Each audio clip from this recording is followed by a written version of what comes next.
4. Origo. The Birth of Europe, AD approximately 330 to 800.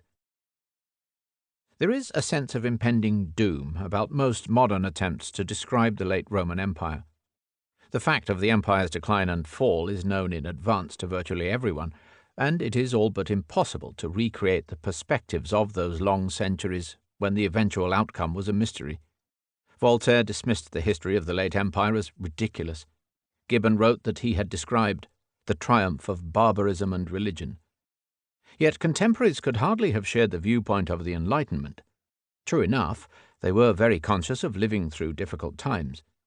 Nothing is more redolent of the age than the melancholy reflections of the late Roman philosopher Boethius, approximately 480 to 525. The most unfortunate sort of misfortune, he wrote in his Consolations of Philosophy, is once to have been happy. On the other hand, if they watched the empire's decline, they did not necessarily foresee its fall. For many Christians, the end of the empire came to be synonymous with Christ's second coming, with doomsday itself. But doomsday was so often postponed that it ceased to play a part in practical considerations. What is more, it is doubtful whether the barbarians, whose incursions were the most visible symptom of the empire's weakness, had any intention of destroying it. On the contrary, they wanted to share in its benefits. The shocking sack of Rome in AD 410 occurred because the emperor had refused to settle Alaric's Goths in the empire. From the modern vantage point, the real marvels to contemplate are the longevity of the Roman Empire and the growing interdependence of the ex-Roman and the ex-barbarian worlds.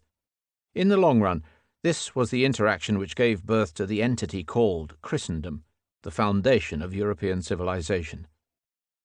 At the death of Constantine, the division of the known world into two simple parts, the Roman and the barbarian, generally still stood. On one side of the frontier, the reunited Roman Empire held firm. On the other, a restless mass of peoples, largely in the tribal stage of development, tilled the forest clearings or roamed the plain. Understandably enough, most Romans saw this division in terms of black and white. For them, the empire was civilized, that is, subject to ordered government. The barbarians were, by definition, uncivilized. Though the concept of the noble savage certainly existed, as when the captive British chief, Caractacus, had been paraded through Rome, the crossing from the empire to the uncharted lands beyond was seen as a step from sunlight into shade. In reality, the distinction between the Roman and the non-Roman world could never have been so stark. Roman armies regularly fought under barbarian generals, who used barbarian auxiliaries to help repel the empire's barbarian foes. The countries adjacent to the frontier had been exposed to Roman influence for centuries. Roman traders and artifacts penetrated far beyond the imperial frontiers. Roman coins have been unearthed throughout Germany and Eastern Europe. Hoards and graves have yielded stunning Roman gold, bronze, and silverware at Hildesheim near Hanover, at Lubzhau in Pomerania, at Trondheim in Norway, at Klaipeda in Lithuania, even in Afghanistan. Important Roman trading stations operated as far afield as South India. It is equally hard to be precise about the tempo of the Roman Empire's decline. Three grand historical processes, which begin to take center stage after Constantine, were already in motion, and each of them lasted for many centuries. The first was the relentless westward drive of the barbarian peoples from Asia into Europe. The second was the growing rift between the western and the eastern halves of the Roman world.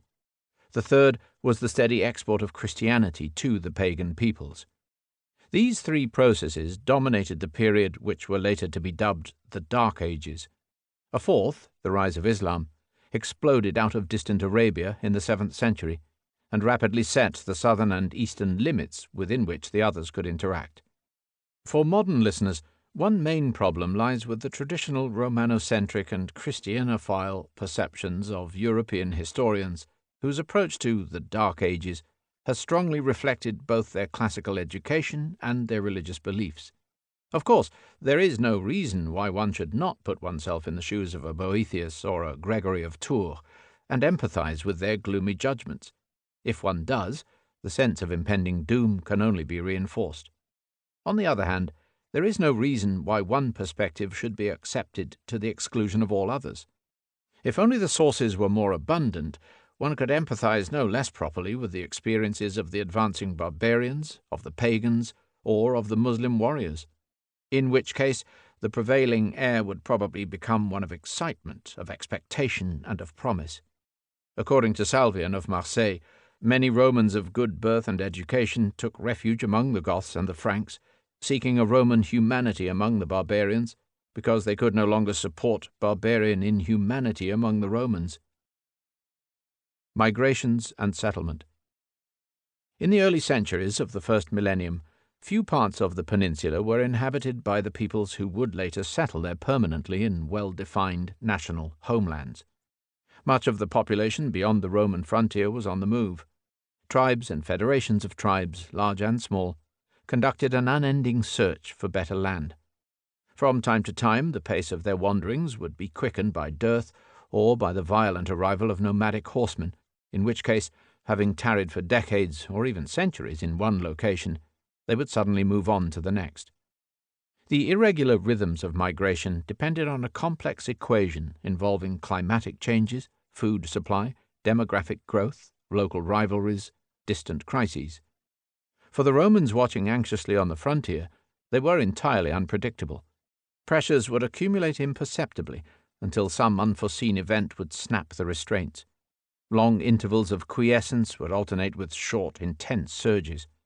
As always, the act of migration depended on the delicate balance between the forces of inertia, the push of local difficulties, and the pull of greener grass over the horizon. The critical cause of any particular displacement might lie far away on the steppes of Central Asia, and a shunting effect is clearly observable. Changes at one end of the chain of peoples could set off ripples along all the links of the chain. Like the last wagon of a train in the shunting yards, the last tribe on the western end of the chain could be propelled from its resting place with great force.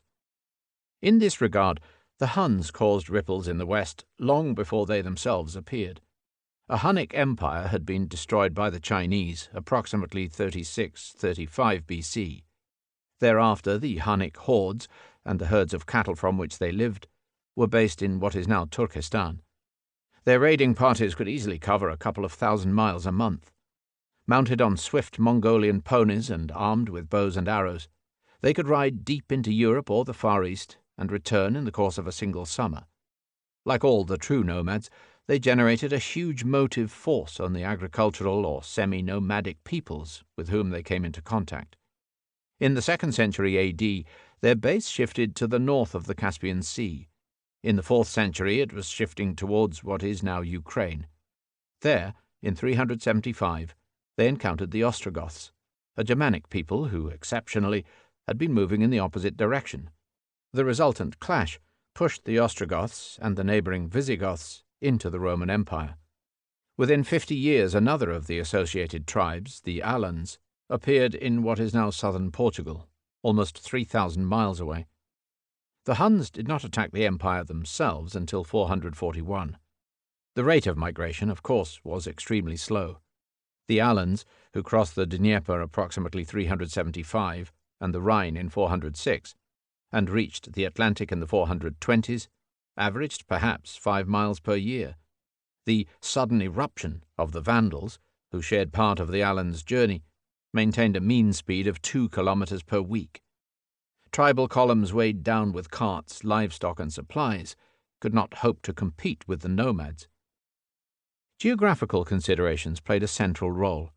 The main obstacle to the free movement of peoples was not the imperial frontier, but the mountains. All the tribes following the prehistoric trail across the Eurasian steppes, if they did not turn immediately south along the Black Sea shore, were automatically channeled to the north along the European plain. After that, there were only 2 possible southbound turns, through the Moravian or the Bavarian gaps. To take the southerly route involved an early military confrontation with imperial forces on the Danube. To pass along the northerly route was to follow the line of least resistance, where inertia would carry the migrants directly to the Rhine. For these reasons, pressure steadily mounted on the Rhine barrier, until, in the 3rd and 4th centuries, a veritable traffic jam of tribes was produced. The passage through the mountains into the Danube basin was impractical for the larger convoys, but it became the chosen route of the nomads, and the lush plains of Pannonia, later named Hungaria after the Huns, formed their natural terminus. Another obstacle lay with tribes that were blocking the path ahead. True enough, the peninsula had many open spaces. The density of population was very low, even in the empire. But much was wilderness. The dense forests, sandy heaths, and sodden valleys could neither be cultivated nor easily crossed, and the migrants had to compete for finite areas of cleared or cultivable land. It was difficult for the tribes to move without coming into contact and potential conflict with their predecessors on the trail. As a result, the bunching and mingling of tribes in some of the choicer locations of the European plain was inevitable. There is absolutely no reason to suppose that Celts, Germans, Slavs, and others did not overlap and sometimes intermingle. The idea of exclusive national homelands is a modern fantasy.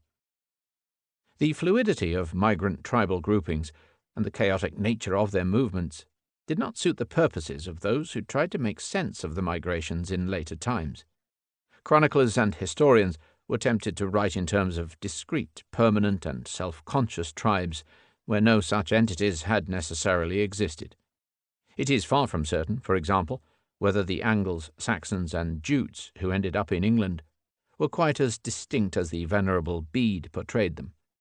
Yet, once they were settled, all the peoples were keen to invent a unique pedigree for themselves. All have suffered, too, from the attentions of nationalist historians in our own day, who think nothing of projecting modern identities backwards into prehistory. In the absence of alternatives, it is difficult to know how one can describe the migrations except in terms of the traditional tribes. But some awareness of the drawbacks is necessary. Such, then, was the setting for the massive historical process which, from the standpoint of the empire, has been called the barbarian invasions, and which, from the parochial standpoint of Western Europe, has often been reduced to the Germanic invasions. To the Germans it is known as the Völkerwanderung, the wandering of peoples, an apt term which could well be applied to its Germanic and non-Germanic participants alike. In reality, it engulfed the greater part of the European peninsula, east and west, and continued throughout the first millennium AD and beyond, until all the wanderers had found a permanent abode. Its main events are only known from Roman sources, since the illiterate wanderers left few records of their own. Yet here is the process from which most of the later national groupings must trace their origins. To parody a phrase from a later age, it could well be called the Drang nach Westen, the drive to the west, the road to permanent settlement. Without it, any concept of Europe or of Europeans would be unrecognizable. Anthropological analysis suggests that three main types of population were involved: the settled inhabitants of the empire, living in cities or on rural estates; the barbarian tribes, living from primitive arable or pastoral farming; and the true nomads. One must also add the sea raiders, who, like the nomads, lived largely from plunder, and who operated over huge distances in the northern seas. From the technological standpoint, it is important to note that Iron Age agriculture was reaching the point where more was to be gained by tilling the same patch of ground than by constantly moving on. The barbarians were not simply seeking an adventure in the sun. They were looking for somewhere to put down roots. From the ethnic standpoint, the peoples of the peninsula possessed the most variegated connections. Subject to certain reservations, however, one can say that the Indo-European element already predominated by the first half of the first millennium. The majority of inhabitants of the empire, though not Latins or Hellenes by origin, were thoroughly Latinized in the west and Hellenized in the east. With some notable exceptions, the barbarian migrants belonged to one of the other main Indo-European families.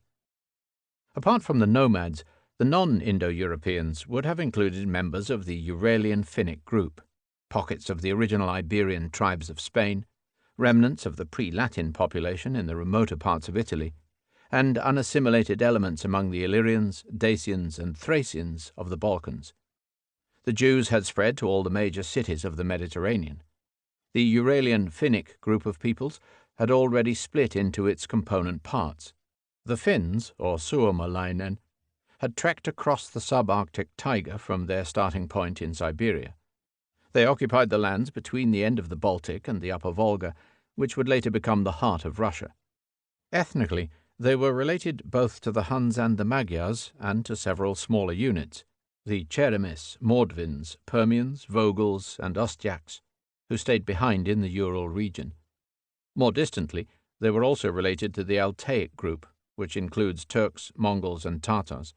Their neighbours, the Lapps, were already engaged in their timeless peregrinations with the Arctic reindeer. The Lapps called themselves Sami, but in the interests of confusion, the Nordic nations usually called them Finns, hence the later Swedish province of Finnmark. In the Caucasus, two other fragmented groups of peoples had few known connections. The North Caucasians are made up from the Abkhaz, Chechens, and Avars.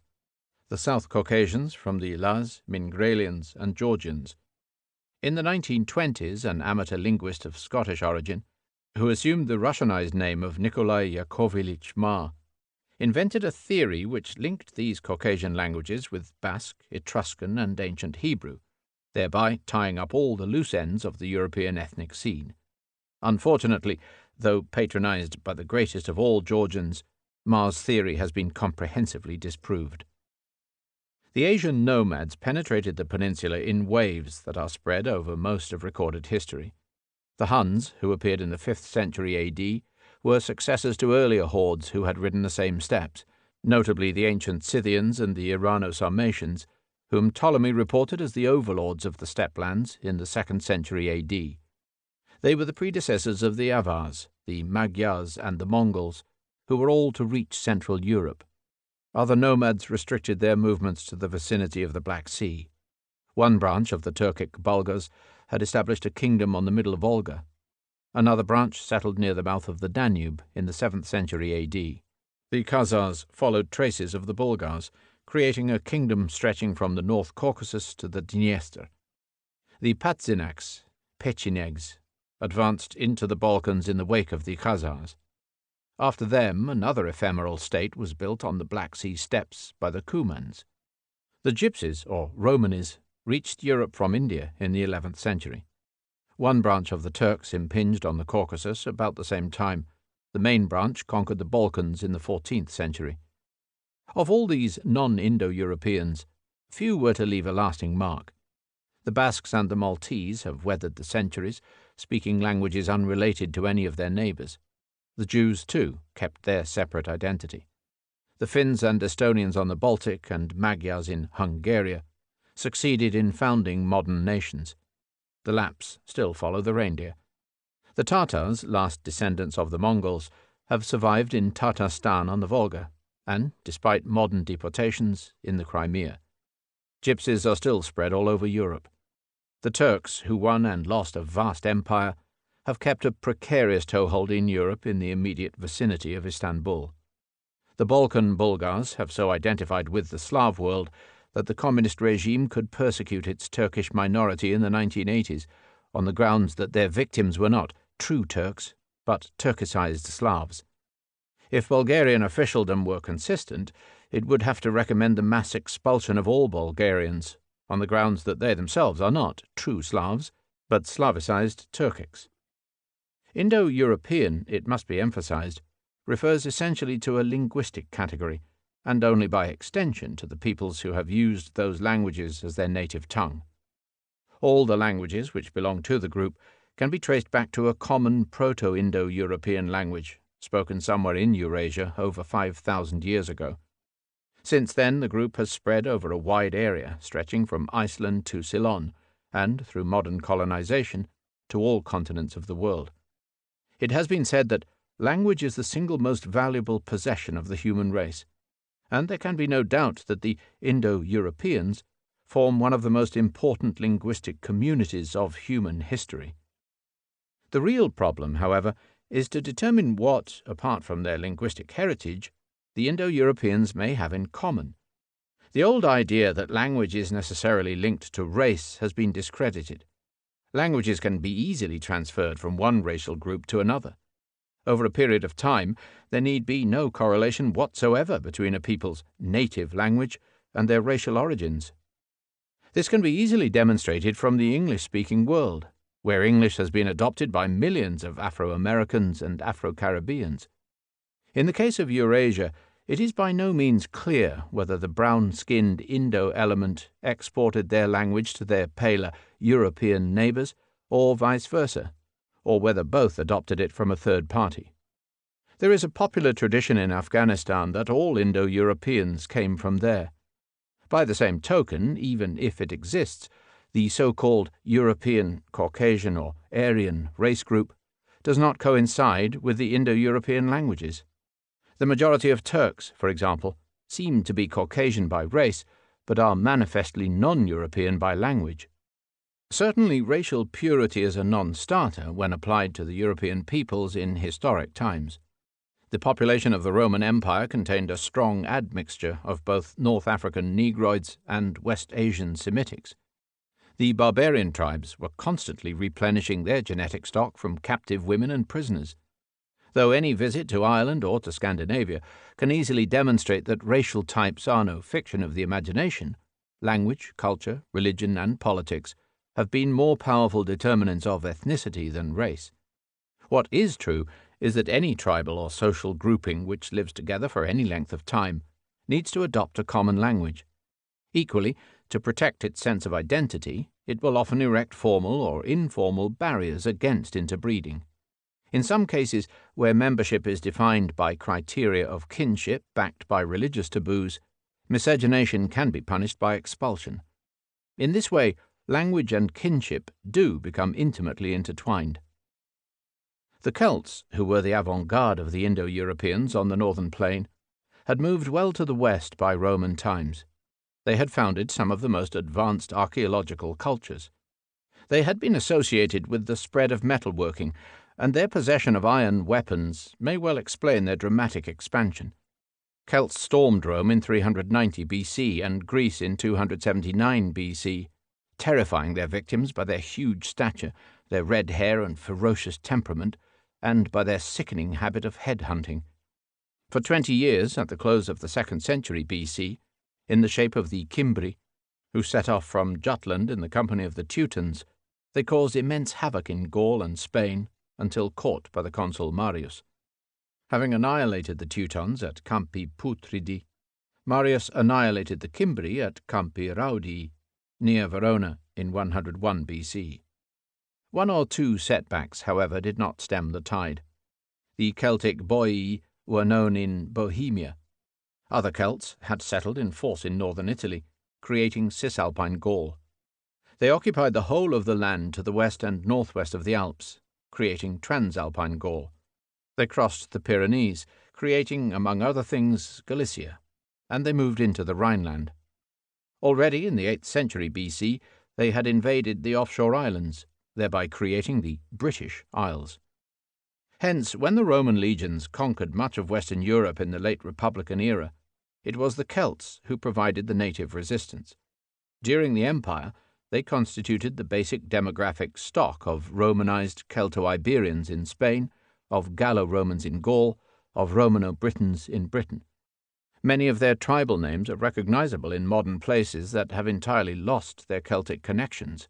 Boii, Bohemia; Belgae, Belgium; Helvetii, Switzerland; Treveri, Trier; Parisi, Paris; Redones, Rennes; Dumnoni, Devon; Cantiaci, Kent; Brigantes, Brigsteer.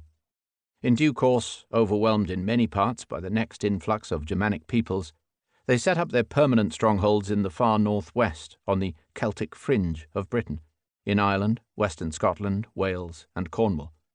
In the 4th century AD, under pressure from the Anglo-Saxons, Celtic migrants from Cornwall crossed into Finisterre, thereby creating Brittany. Of the 6 Celtic languages which have survived into contemporary times, 3 belong to the Goidelic or Q-Celtic group, and 3 to the Brythonic or P-Celtic group. Cymru am byth. One branch of the Celts departed for Asia Minor. "O foolish Galatians!" exclaimed St. Paul when he visited these Gauls of the East in AD 52. Galatians chapter 3, verse 1. 300 years later, St. Jerome, who came from Trier, correctly noted that the Galatians spoke essentially the same tongue as the Gauls of his native Rhineland. The Germanic peoples probably formed the largest barbarian population of the Roman period. First identified in southern Scandinavia, they were designated as Germani by Posidonius in 90 BC, by which time they were well into the task of settling the lands that have borne their name ever since. In the west they overlapped with the Celts, so that tribes such as the Cimbri and the Teutons have been variously designated as Celtic, Germanic, or Germanicized Celts. In the east they overlapped with the Slavs, so that controversies have raged over whether tribes such as the Venedi, who were mentioned by Tacitus, were Slavonic Wends, Germanic Vandals, or perhaps Germanized Slavs. The Germanic peoples are generally classified in three groupings. The Scandinavian group gave rise to the later Danish, Swedish, Norwegian, and Icelandic communities. The West Germanic group, centered on the North Sea coast, included Batavians, Frisians, Franks, Alamans, Jutes, Angles, and Saxons. They are the principal ancestors of the later Dutch, Flemish, English, and Lowland Scots communities, also in part of the French. The East Germanic group, to the east of the Elbe, included Swabians, Lombards, Burgundians, Vandals, Gepides, Alans, and Goths. They were largely responsible for the tribal traffic jam on the northern plain, and were among the principal actors in the crisis of the Western Empire. The Germania of Tacitus provides a detailed survey of the customs, social structure, and religion of the Germanic tribes. They had traded with the Mediterranean world since Bronze Age times, and were adopting Roman farming methods, even viticulture. Their clans were united by kinship, and ruled in conjunction with a democratic assembly of warriors, the Ding or Thing. Their religion centered on the fertility gods, Njord, Nerthus, and Freyr, on Woden, Odin, the master of magic and god of war, and on Thor, Donar, protector of the farmers against giants, fairies, and evil of all sorts. There was no priesthood, since their war leaders, who often took the title of king, combined both military and religious functions. They long resisted Christianity, though the Goths adopted Arianism at an early date. The Germanic peoples were on the move throughout the imperial period. The Gothic Federation left its resting place on the lower Vistula in the 2nd century AD, drifting slowly southeastwards against the main migratory current. 200 years later, the Visigoths were established on the Black Sea coast north of the Danube Delta. The Ostrogoths lay further east, in the Crimea and on the Dnieper steppes, precariously close to the advancing Huns. In that 4th century, some of the Frankish tribes may have been invited into the empire as imperial foederati, and charged with the defence of the Rhine. The Slavonic peoples pressed hard on the heels of their Germanic neighbours.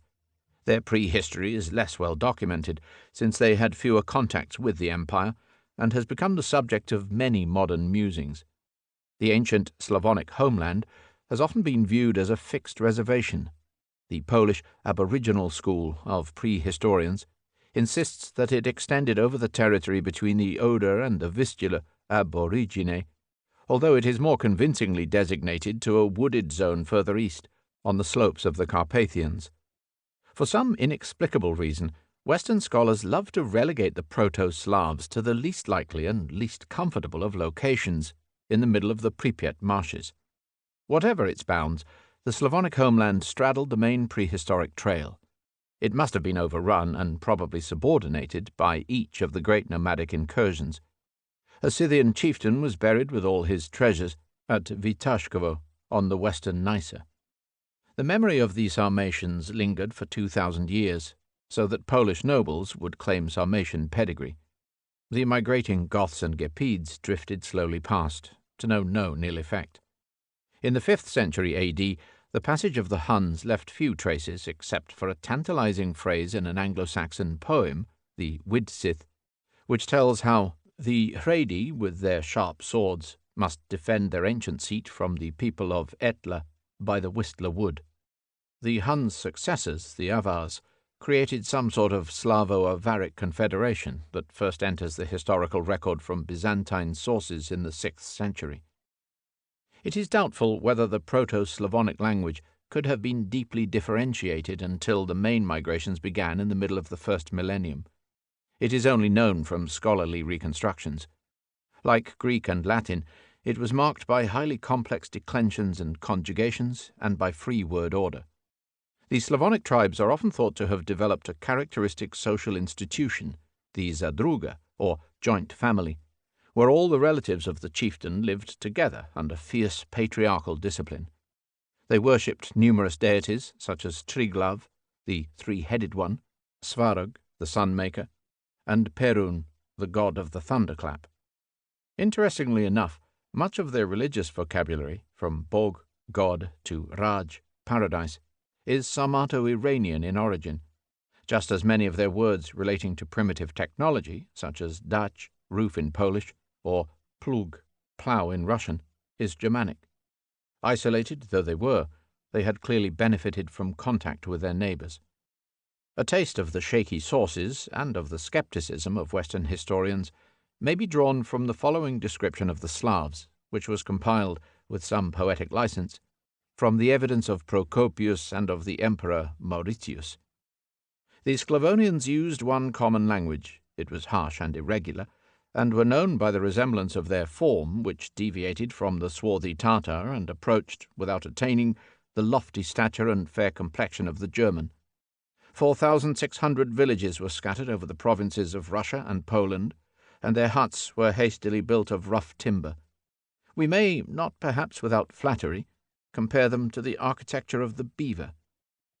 The fertility of the soil, rather than the labour of the natives, supplied the rustic plenty of the Sclavonians. The field which they sowed with millet and panic afforded, in the place of bread, a coarse and less nutritive food. As their supreme god, they adored an invisible master of the thunder. The Sclavonians disdained to obey a despot.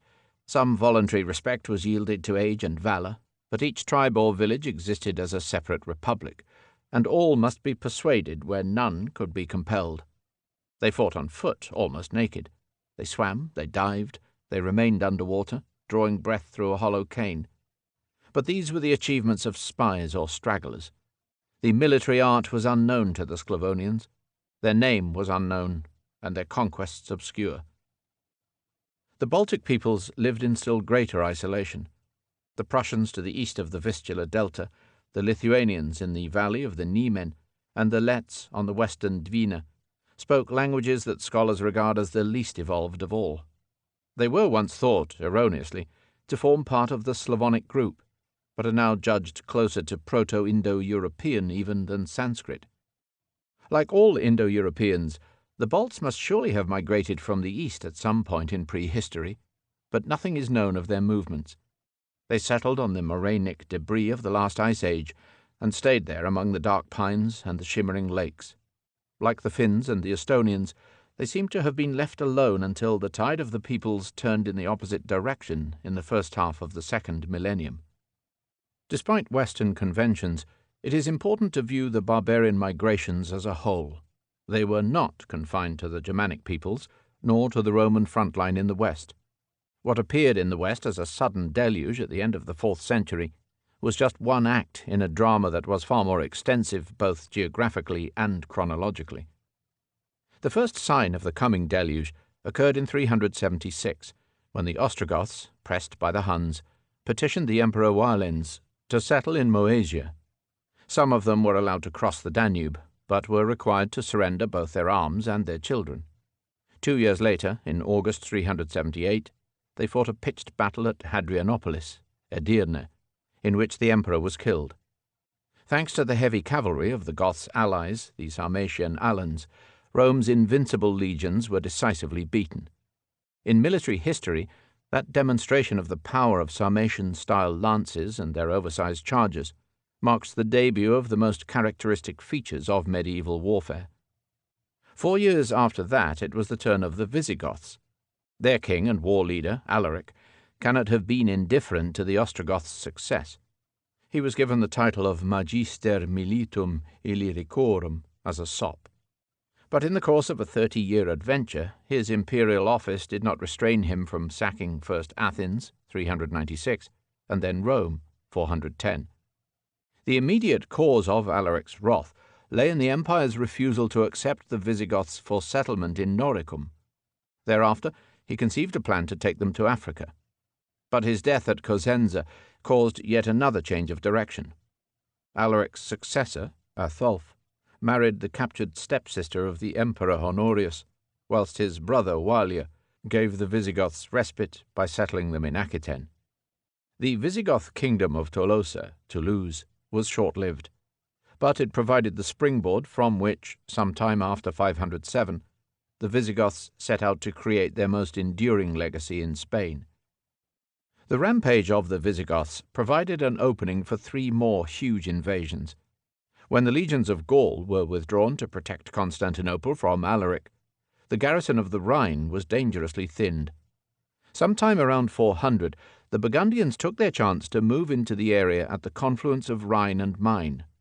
30 years later, they were challenged by the Roman general Aetius, whose Hunnish auxiliaries drove them off. But in 443, they were back to settle permanently in the vicinity of Lyon. Henceforth, the Burgundian kingdom developed in the valleys of the Rhone and Saône, controlling the principal Alpine pass. At Christmas 406, a vast horde of barbarians crossed the frozen Rhine near Koblenz. Vandals, Suevi, and Alans poured into Gaul. The Vandals took a roundabout route to Alaric's original destination in Africa. They crossed the Pyrenees in 409, the Straits of Gibraltar in 429, and the Gates of Carthage in 439. They took 33 years to cover the 2,500 miles from the Rhine. From their Carthaginian base they took to the sea, seizing the Balearic Islands and Sardinia. In 455, under Genseric, they imitated Alaric and sacked Rome. The Vandal kingdom in Africa remained a major force until the restoration of imperial power in the following century.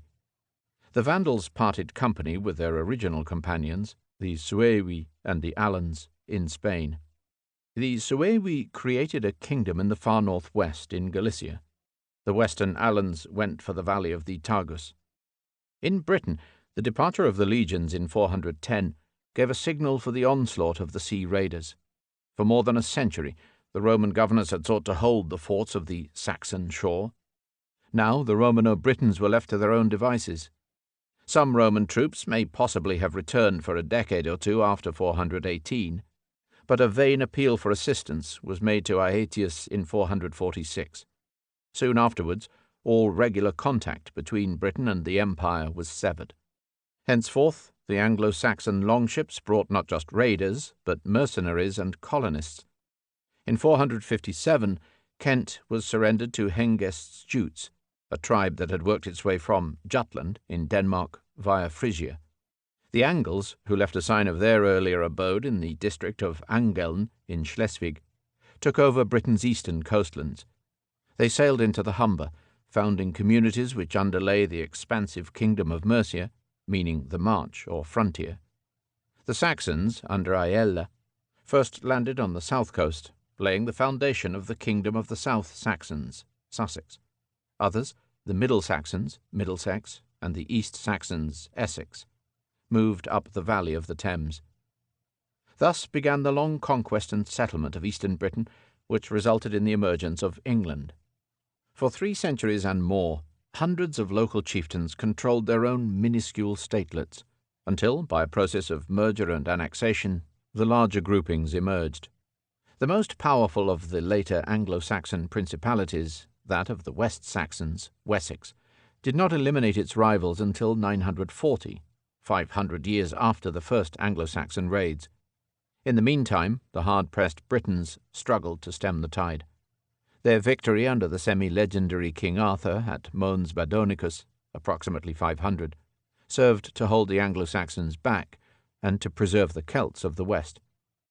Whilst the Germanic tribes overran the empire's western provinces, the instigators of the cataclysm, the Huns, finally made their appearance in Pannonia. They built their tented capital on the plains of the Tisa, Thais, in 420. In 443 they came under the rule of Attila. His was a name that became a byword for wanton destruction.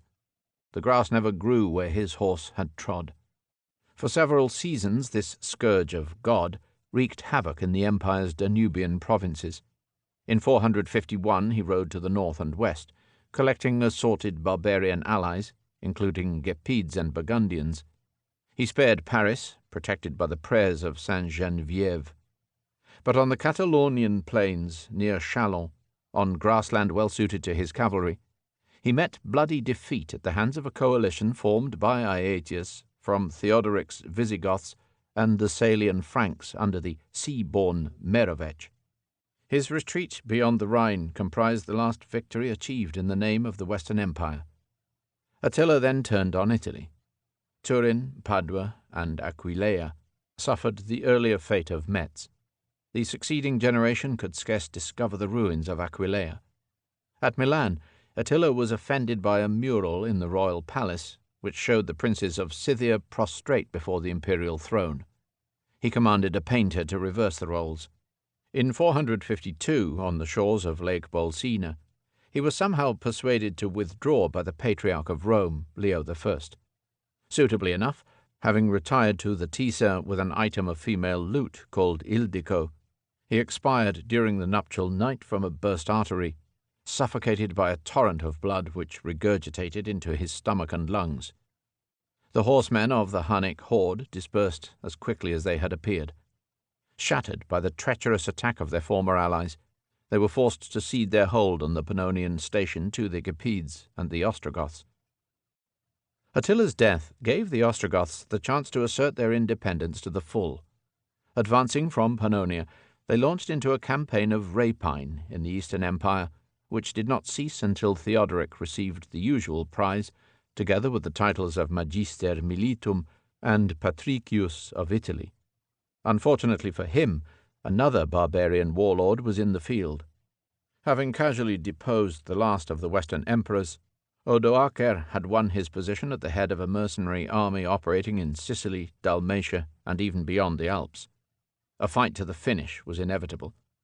The end came after a 3-year siege of Ravenna and Odoacer's murder by Theodoric. It was 493. The way was now open for the establishment of an Ostrogothic kingdom in Italy. Similarly, Merovech's grandson, Hlodwig or Clovis, king of the Salian Franks, was able to exploit his status as a Roman foederatus and to multiply his dominions in the disputed province of Gaul. Starting from the old Salian at Tournai, Clovis defeated the last Roman general of Gaul, Syagrius, before conquering the rival riparian Franks in modern Franconia, the Alemanni, the Burgundians, and in 507 the Visigoths of Aquitaine. Putting all the lesser Frankish princes to death and taking a Christian wife, Clotilda, he was baptized at Reims, possibly at Easter 496. The result was a huge Merovingian realm stretching from the Pyrenees to Bavaria. Clovis reputedly received a diadem from the emperor in Constantinople, together with the honorific title of consul. He died in his new capital, Paris, after a reign of 30 years. Without knowing it, he had founded what Davies called not a nation, but a historical force, a force which was destined to give rise both to France and to the German Empire. In that 6th century, the barbarian conquests were consolidated despite the brief reassertion of the empire under Justinian. The Visigothic kingdom flourished in Spain, unlike its predecessor in southern Gaul. Under Leovigild, who made his capital at Toledo, it absorbed the Suevian realm. The Ostrogothic kingdom, which included several of the Danubian provinces as well as Italy, was taken over by the last of the East Germanic tribes to migrate, the Lombards.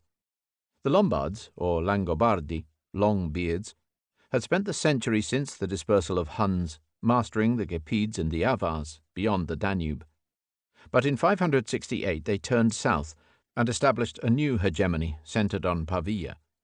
Henceforth, the Italian peninsula was to be contested between the Lombards, the Byzantines in the south, and the ever-growing power of the Franks. The Franks, in fact, were expanding in all possible directions. They displaced a party of Saxons which had established itself on the northern coast of Gaul. On their eastern marches they were pressing on the main body of Saxons and on the Thuringians. It was the Franks who contained the Avars in the Bavarian Gap, and then sent Germanic colonists to their Ostland, or Austria, on the middle Danube. It was the resultant collapse of the Avars in the Danube basin which paved the way for the advances of the Slavs. The Western Slavs marched across the plain, up the Elbe and up the Danube. The Wends or Sorbs of Lusatia, to the west of the Oder, and the Kashubs of Pomerania are still extant. Czech tribes took over Bohemia, the Slovaks the southern slopes of the Carpathians. These were the founders of the great Moravian Empire, which flourished in the 8th and 9th centuries. The Poles, or Polanie, the people of the open plains, first appeared on the Varta, an eastern tributary of the Oder. Related tribes occupied virtually the whole of the Vistula basin. Płynie Wisła, płynie po polskiej krainie, I dopóki płynie Polska nie zaginie, Polska nie zaginie. Flows the Vistula, flows across the Polish land, so long as she keeps flowing, Poland still shall stand, Poland still shall stand. The eastern Slavs gradually moved north and east from the Dnieper into Baltic and Finnic territory and into the forests of the upper Volga. Their centrifugal movements created divergences that underlay the later division between Ruthenians and Russians. If the Poles sang of the Vistula, the Russians were to sing of the Volga, which was to become their native mother. The southern Slavs invaded the empire in the 6th century, crossing the Danube in many places. In 540 they laid siege to Constantinople. They were to Slavicize Illyria, Bulgaria, Macedonia, and most of mainland Greece. The Croats, a people first mentioned in what is now southern Poland, colonized the upper Sava and the Dalmatian coast. Another group which settled on the upper Drava became known as Slovenes. The Serbs took over the region at the confluence of the Drava, the Sava, and the Danube. The dynamism of the migrant tribes had serious implications for all their neighbors. Where the preceding population was not overwhelmed or absorbed, it was frequently shunted into motion. In the west, the Celts were swamped in Gaul and corralled in Britain. Only the Irish were secure from invasion. A Celtic people from Ireland, the Scots, migrated to the highlands of Caledonia and, by subjugating the native Picts, laid the foundations of Gaelic Scotland. In the same period, a migration of Celts from Cornwall laid the foundations of Celtic Brittany. Elsewhere, the Celtic Britons were pushed back by the Anglo-Saxons into the fastnesses of Wales. In the east, in one of the darkest periods of the Dark Ages, the confusion in the Danube basin was not resolved for almost 3 centuries. The Slavs still evaded literary sources, and their struggle with the Avars and with the Germanic outposts are not well documented. The last piece of the jigsaw did not fall into place until the eruption of the nomadic Magyars in the 9th century. On the Pontine steppes, a jumble of peoples passed under the hegemony of yet another tribe of Asian adventurers, the Khazars. They in their turn submitted in the early 7th century to the overlordship of a Turkic dynasty from the North Caucasus. Though Indo-European Slavs were present within the jumble, they would not begin to form the dominant element until the founding of the Kievan state in the 9th century. The effect of the migrations on the ethnic and linguistic makeup of the peninsula was profound.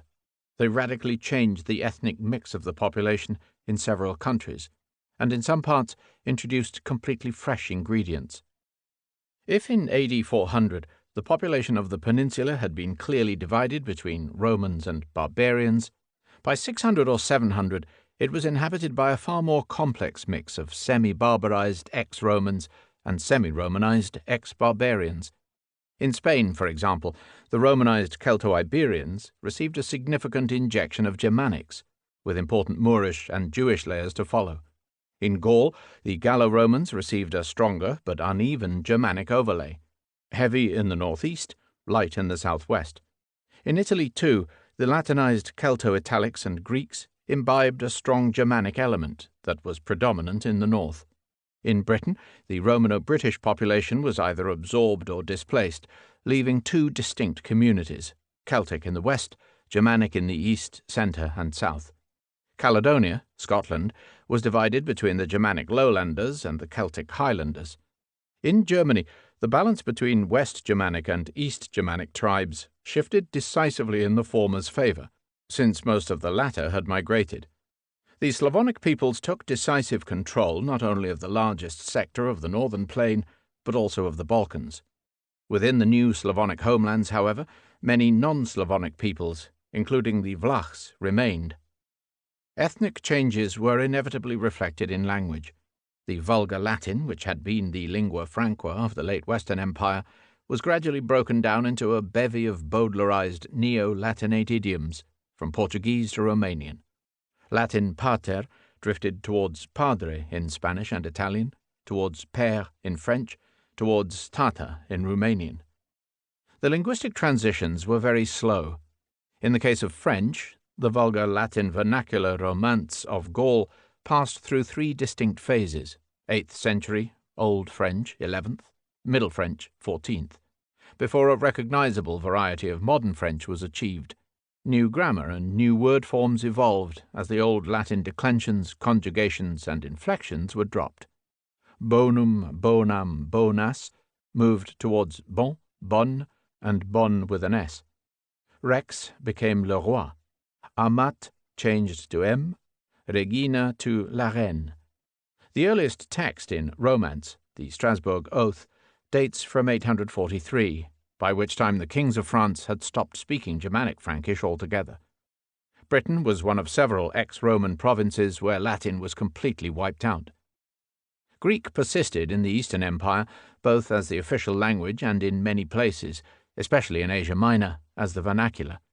But several areas, including the Peloponnese, were for a period wholly or partly Slavicized.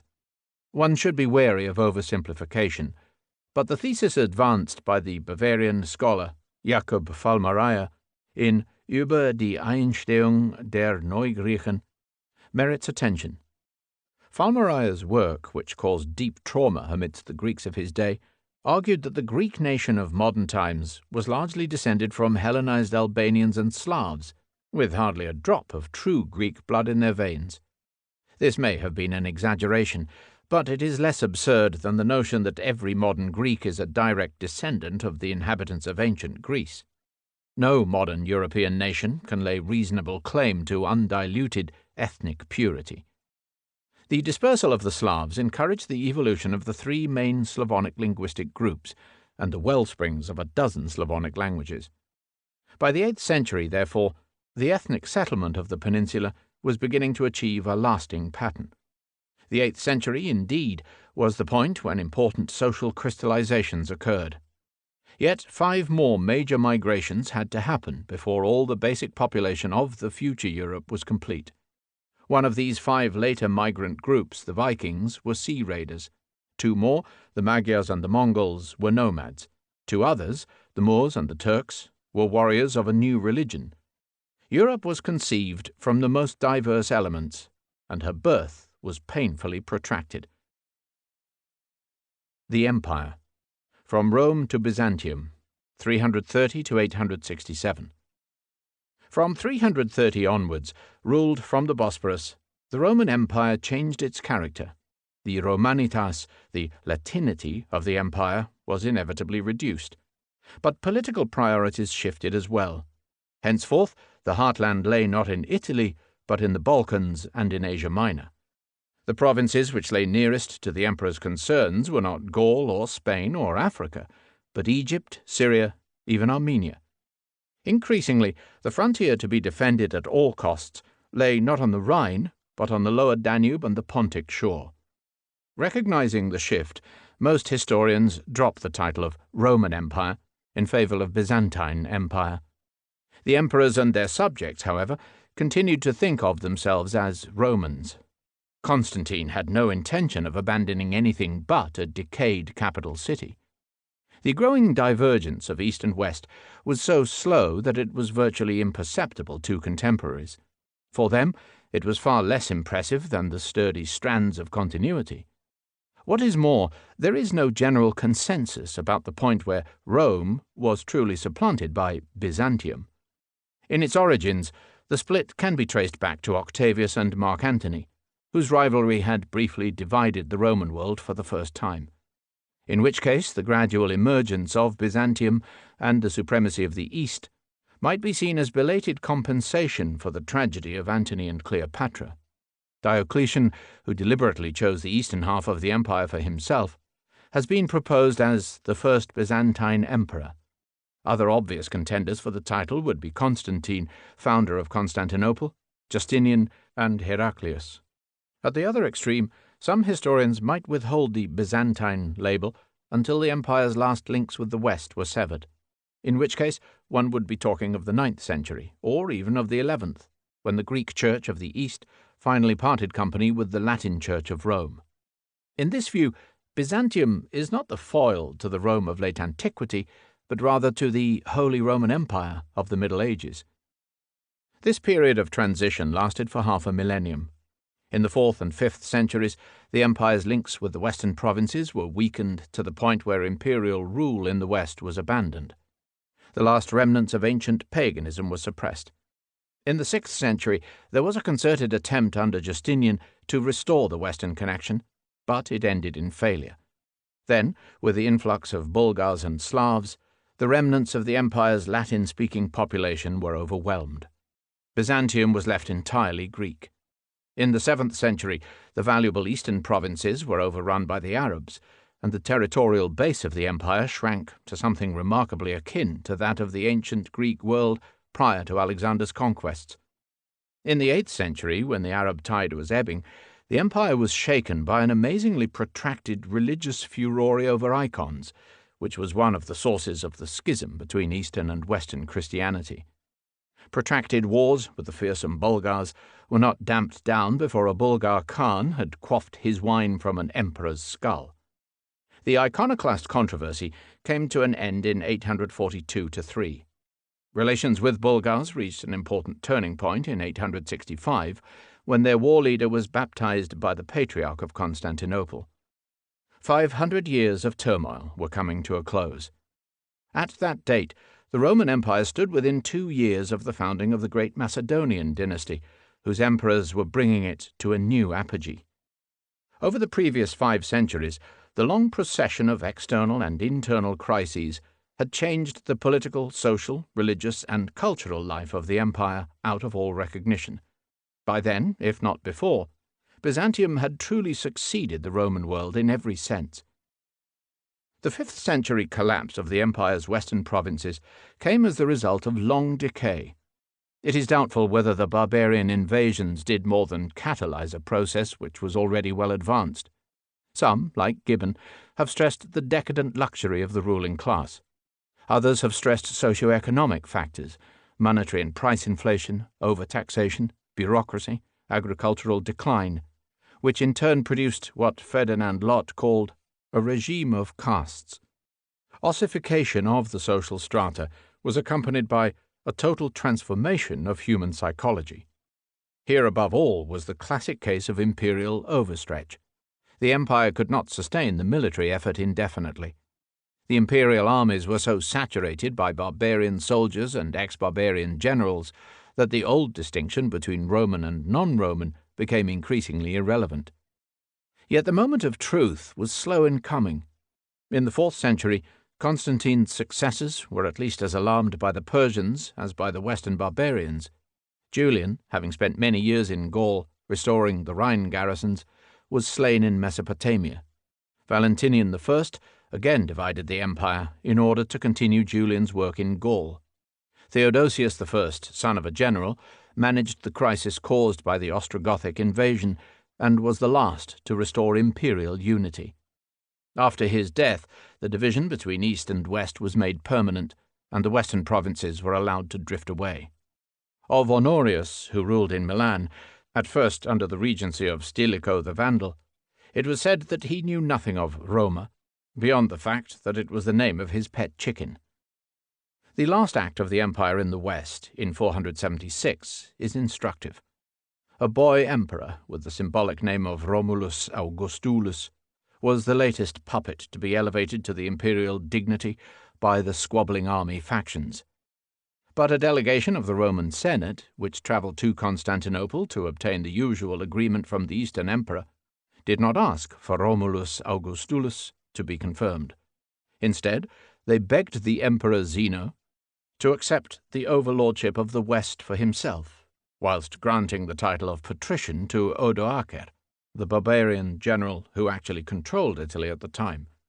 In this way, the principle of imperial rule was upheld in theory, though all practical government was surrendered. For centuries after 476, therefore, the emperors in Constantinople were able to maintain their claim to supreme authority in the West. None of the barbarian rulers in the ex-imperial provinces paid much attention to the claim, but its existence may explain why any alternative source of supreme authority was so slow to develop. Overall, therefore, the empire's strategy was more to absorb the barbarian challenge than to attempt any decisive solution. The problem was too large to be neatly solved. The emperors exacted tribute both in money and in recognition from the invaders. They settled them where possible in the lands they demanded, or acquiesced where necessary. They employed a whole gallery of barbarian generals, from Stilicho the Vandal to Odoacer of the Heruli, and recruited masses of barbarian soldiery, which steadily subverted political life in the western provinces. In the end, it was largely immaterial whether the emperor gave his blessing to a puppet Caesar elected by barbarian troops or to a barbarian king. Yet it is important to realize that the Roman Empire was not destroyed by the barbarian invasions. It reeled under the blows and suffered great losses, both in territory and influence. But it held together for almost 1,000 years after 476, and it succeeded in reasserting itself on several notable occasions. To suggest otherwise is simply to succumb to Western prejudice. Justinian is mainly remembered for his codification of Roman law, and for a determined attempt to reassert imperial rule over the lost Western provinces. His legal reforms were certainly a lasting achievement, but from the standpoint of the empire as a whole, his preoccupations in the West must have seemed something of a diversion from more pressing matters. Justinian's reign saw the Slavs appear on the Adriatic and the Persians on the Mediterranean shore of the Levant. Constantinople was decimated by plague and by the strife of the Hippodrome factions, the Blues and the Greens. It was besieged by the Slavs in 540 and by the Avars in 562. Justinian caused an early scandal by marrying a so-called dancer called Theodora, the daughter of a Cypriot manager of the Greens. According to the secret history attributed to Procopius, Theodora once regretted that God had not endowed her with more orifices to give more pleasure to more people at the same time. But she turned out to be an active and intelligent consort. It was a famous partnership. Justinian's reconquest of the West centered on the exploits of his general Belisarius, who set out on his first expedition to Africa in 533. His surprising success in destroying the Vandal kingdom at a stroke encouraged him to attack the Ostrogoths in Sicily and Italy. An isolated army of 7,500 men advanced on a realm which boasted 100,000 Germanic warriors. In 535, Belisarius took Palermo as reigning consul, and on the 9th of December 536 he entered Rome at the request of its frantic bishop. There, in 537–8, he withstood a mighty siege, where the walls of Aurelian held off the horde. At the critical moment, the defenders broke the heads of the Goths by hurling down the marble statues of gods and emperors ripped from Hadrian's mausoleum. In 540, Belisarius took the Gothic capital of Ravenna. But 13 years of war remained. Rome was subjected to 2 more punishing sieges. The occupation by Totila in 546 proved far more destructive than anything inflicted by Alaric or Genseric. The Gothic troops breached the walls, burned the gates, and deported the citizens. Most ominously, they smashed the arches of the aqueducts. For 40 days the imperial city was given up to the wolf and the owl. Then fortunes were reversed once more. In 553, the campaign of Narses, an aging eunuch of the palace, completed what Belisarius had begun. Italy was restored as an imperial province with a governor at Ravenna. The Ostrogoths and their horde were dispersed. In 554, the imperialists attacked Spain, driving the Visigoths into the central plateau and re-establishing a Roman province in the south. On the face of it, Justinian had restored the empire to much of its former glory. The Mediterranean, once again, was a Roman lake. Yet the glory was superficial. Reste une grandeur caduque, même malfaisante. The grandeur which remained was decrepit, even noxious. Italy, in particular, was so ruined by Justinian's wars, so oppressed by his governors and tax collectors, that the inhabitants soon regretted the restoration. The Patriarch of Rome, resentful of interference in his ecclesiastical freedom, was driven to think of permanent separation. What is more, with the destruction of the Gothic horde, Italy had lost its defences. It fell an easy prey to the next wave of invaders, the Lombards. Apart from the lonely exarchate of Ravenna, the only parts to remain in imperial hands were in the south and in Sicily. Meanwhile, all sorts of other enemies were looming on the horizon. In the 5th, 6th, and 7th centuries, Constantinople was repeatedly attacked. Huns, Ostrogoths, Avars, Slavs, Persians, and Arabs all made their bid for the ultimate prize. The Huns under Attila had ridden for the Bosporus on their outward journey. They reached the walls of Constantinople in 441. The Ostrogoths under Theodoric arrived after their victory at Adrianople. They reached the walls in 476. Seen from Constantinople, the Slavs must have raised excitements like the Celtic and Germanic tribes had once raised in Rome. Though less well reported, their crossing of the Danube in 551 must have resembled the earlier surge of the Germanics across the Rhine. The impact was certainly similar. Whole provinces of the empire, Illyria, Dalmatia, Macedonia, and Thrace, were turned into one vast Sclavinia, or Slavdom. They so overwhelmed the Latin-speaking population that only small pockets were left, as Daco-Romans, Romanians, north of the Danube, or as scattered communities of Vlachs to the south. They provided the main ethnic component of 3 later principalities carved out of former imperial territory, Croatia, Serbia, and Greater Bulgaria. Sailing on primitive one-log boats, they even penetrated the Greek islands. They reached the walls of Constantinople in 540. Persia had seen a major revival of its fortunes since the days of Alexander's successors. Under the Sassanid dynasty, the eastern frontiers of Rome were ceaselessly contested. Under Ardashir I, and again under the 2 Khosrus, also known as Khosros, Khosru I and Khosru II, Persian resurgence reached the point where the latter could claim possession of the Mediterranean in a ceremony of the sea performed near Antioch. They reached the walls in 609-10 and again in 625-6. The Avars made for the Bosporus, having been driven down the Danube by the Franks. They joined the Persians at the walls in 625. The Arabs poured out of the east like a desert sandstorm. They reached the walls in 673 and again in 717. Heraclius is the best-backed candidate for the title of First of the Byzantines. He had none of Justinian's Western interests, and he gave the state a distinctively Oriental flavour. He spent most of his reign dealing with one great enemy, only to find another more formidable to hand. In 617, the Persian host of Khosros II marched to the Hellespont and called on Constantinople to surrender. They had already captured Damascus and Jerusalem, where they had seized the true cross, and by occupying Egypt, they had cut off the empire's corn dole, another relic of Roman times. It was a confrontation between Europe and Asia worthy of Herodotus.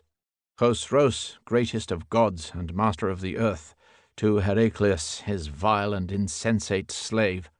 Why do you still call yourself a king? But I will pardon your faults if you submit. Do not deceive yourself with vain hope in that Christ, who was not able to save himself from the Jews, who killed him by nailing him to a cross. Even if you take refuge in the depths of the sea, I will stretch out my hand and take you. At which point the Avars rowed in to landward, and, having ambushed the emperor before the walls, had to be bought off. Yet in 622 Heraclius was able to launch a series of masterful campaigns that have been called the First Crusade. A great Christian army marched to Jerusalem. Leaving Constantinople to the Perso-Avar siege, he led his troops into the heart of Persia, plundered the palace of Khosros at Dastgir, near Ctesiphon, and, as the crowning clause of the peace in 628, recovered the true cross. He was hailed in Constantinople as the new Scipio. If he had died then, he would have gone down in history as the greatest Roman general since Caesar. In fact, Heraclius had softened up both the Roman and the Persian empires for the Muslim onslaught. When the armies of Islam appeared in the 630s, he could do nothing to hold them. Jerusalem, saved from the Persians, fell to the Arabs in 638. 3 years later, with Heraclius on his deathbed, the empire's wealthiest province in Egypt was on the point of falling. The first round in Byzantium's 800-year war with Islam had been lost. Nonetheless, all the main outlines of Byzantine identity were present. The empire's territory was reduced to its Greek heartland. The Greek language was the sole vehicle of culture, and the Patriarch of Constantinople, after the loss of his colleagues in Jerusalem, Antioch, and Alexandria, was left as the unchallenged leader of the Greek Church. The initial conflict with the Arabs raged for decades. There were 2 more great sieges of Constantinople, each broken by the supremacy of the imperial fleet and the Greek fire. There were numberless skirmishes and rearguard actions in the islands and the provinces. Roman Armenia was lost in 636, Cyprus in 643, Rhodes in 655, Carthage in 698. The Saracen Wars of Justinian II reflected the general chaos of the age. After one battle, he ordered his guards to slaughter the only unit of his troops who had not deserted, to prevent them from not deserting in the next. After the fall of Rhodes, the remains of the fallen Colossus were sold to a Jewish dealer for scrap. It was a sign of the times. Iconoclasm, image-breaking, was a movement which gripped the empire in the 8th and early 9th centuries, and which in some respects was a sympathetic reaction to the puritanical values of Islam.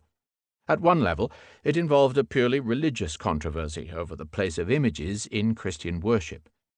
The iconoclasts followed the Muslim example in banning all representational art, accusing their opponents of iconoduly, idolatry. An edict of Leo I, the Isaurian, in 726, decreed that the crucifix be everywhere replaced by a plain cross, and in due course the order was given for all images of the saints, and especially of the Virgin Mary, to be whitewashed. At another level, however, a deep social and political struggle was in progress. By attacking iconodulous monasteries and sequestrating their considerable properties, the iconoclast emperors were strengthening the hold of the state over the Church. Equally, they could be seen to be asserting Constantinople's control over wayward provinces, especially in Europe. The chief iconoclast, Constantine Copronymus, Hammer of the Monks, was confirmed in his position in 754 by the Pact Council of Constantinople, which was roundly anathematized by Rome. At one point all the monks and nuns of Thrace were assembled and given the choice between instant marriage or exile in Cyprus. The emperor survived open rebellion, engaging himself in victorious campaigns in Mesopotamia and in public works. The War of the Images, however, was far from finished. Both the Empress Irene and Theodora, wife of Theophilus, were ardent iconodules. Theodora's son, Michael III, among many scandalous acts, exhumed and burned the body of Constantine Copronymus. Iconoclasm was proscribed.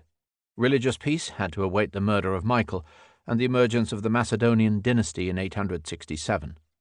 By that time, much damage had been done. Iconoclasm must be seen as one of the key factors which disrupted the bond between the patriarchs of Constantinople and Rome, and which drove the Latin Church into the arms of the Franks. In that same era, the Bulgars rose to a position of great power in the Balkans.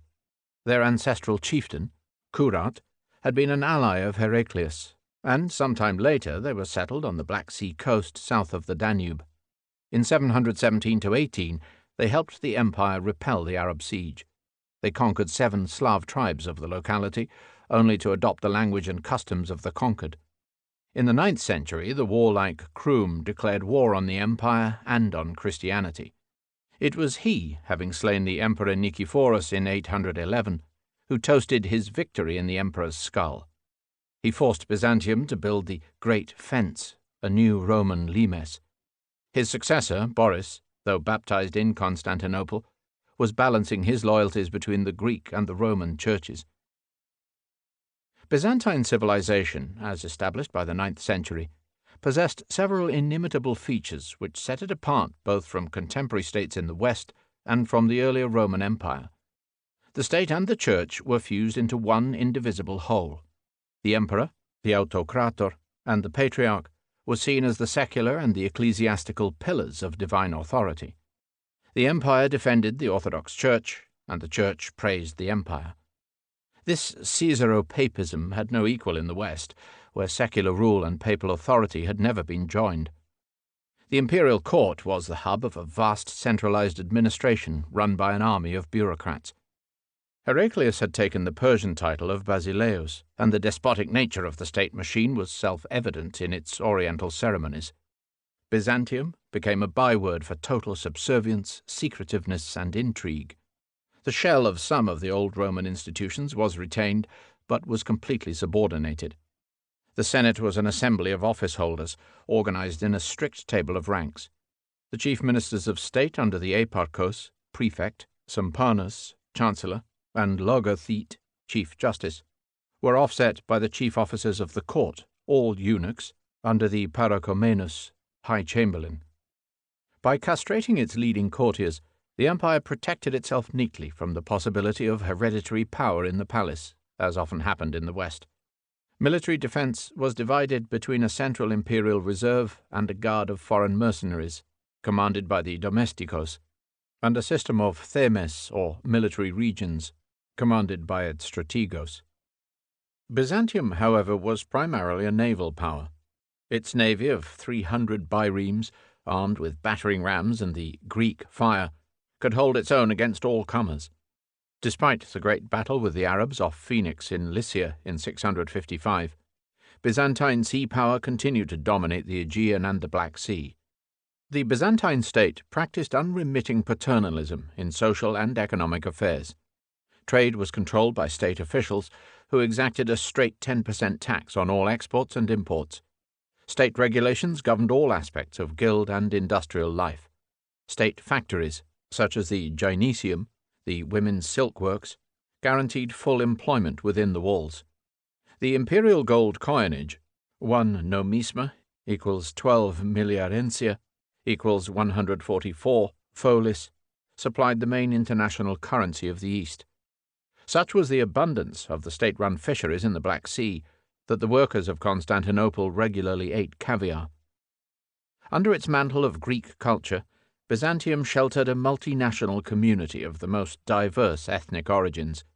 Imperial brides could be Khazars, Franks, Rus. The population was Greco-Slav in the Balkans, post-Hellenic and Armenian in the Asian provinces. Beyond the serf villages of the countryside, Byzantine society was highly educated and refined. There was provision for church schools, state universities, academies of law, and for female education. Devotional literature predominated. But the 10th century Digenis Acritas has been described as the most splendid chanson de geste ever written, and Byzantine historians from Procopius to Anna Porphyrogenita as the finest school between ancient Rome and modern Europe. Byzantine art and architecture developed absolutely inimitable styles. Despite, or perhaps because of, the iconoclastic restraints, the Byzantine icon made a lasting contribution to European art.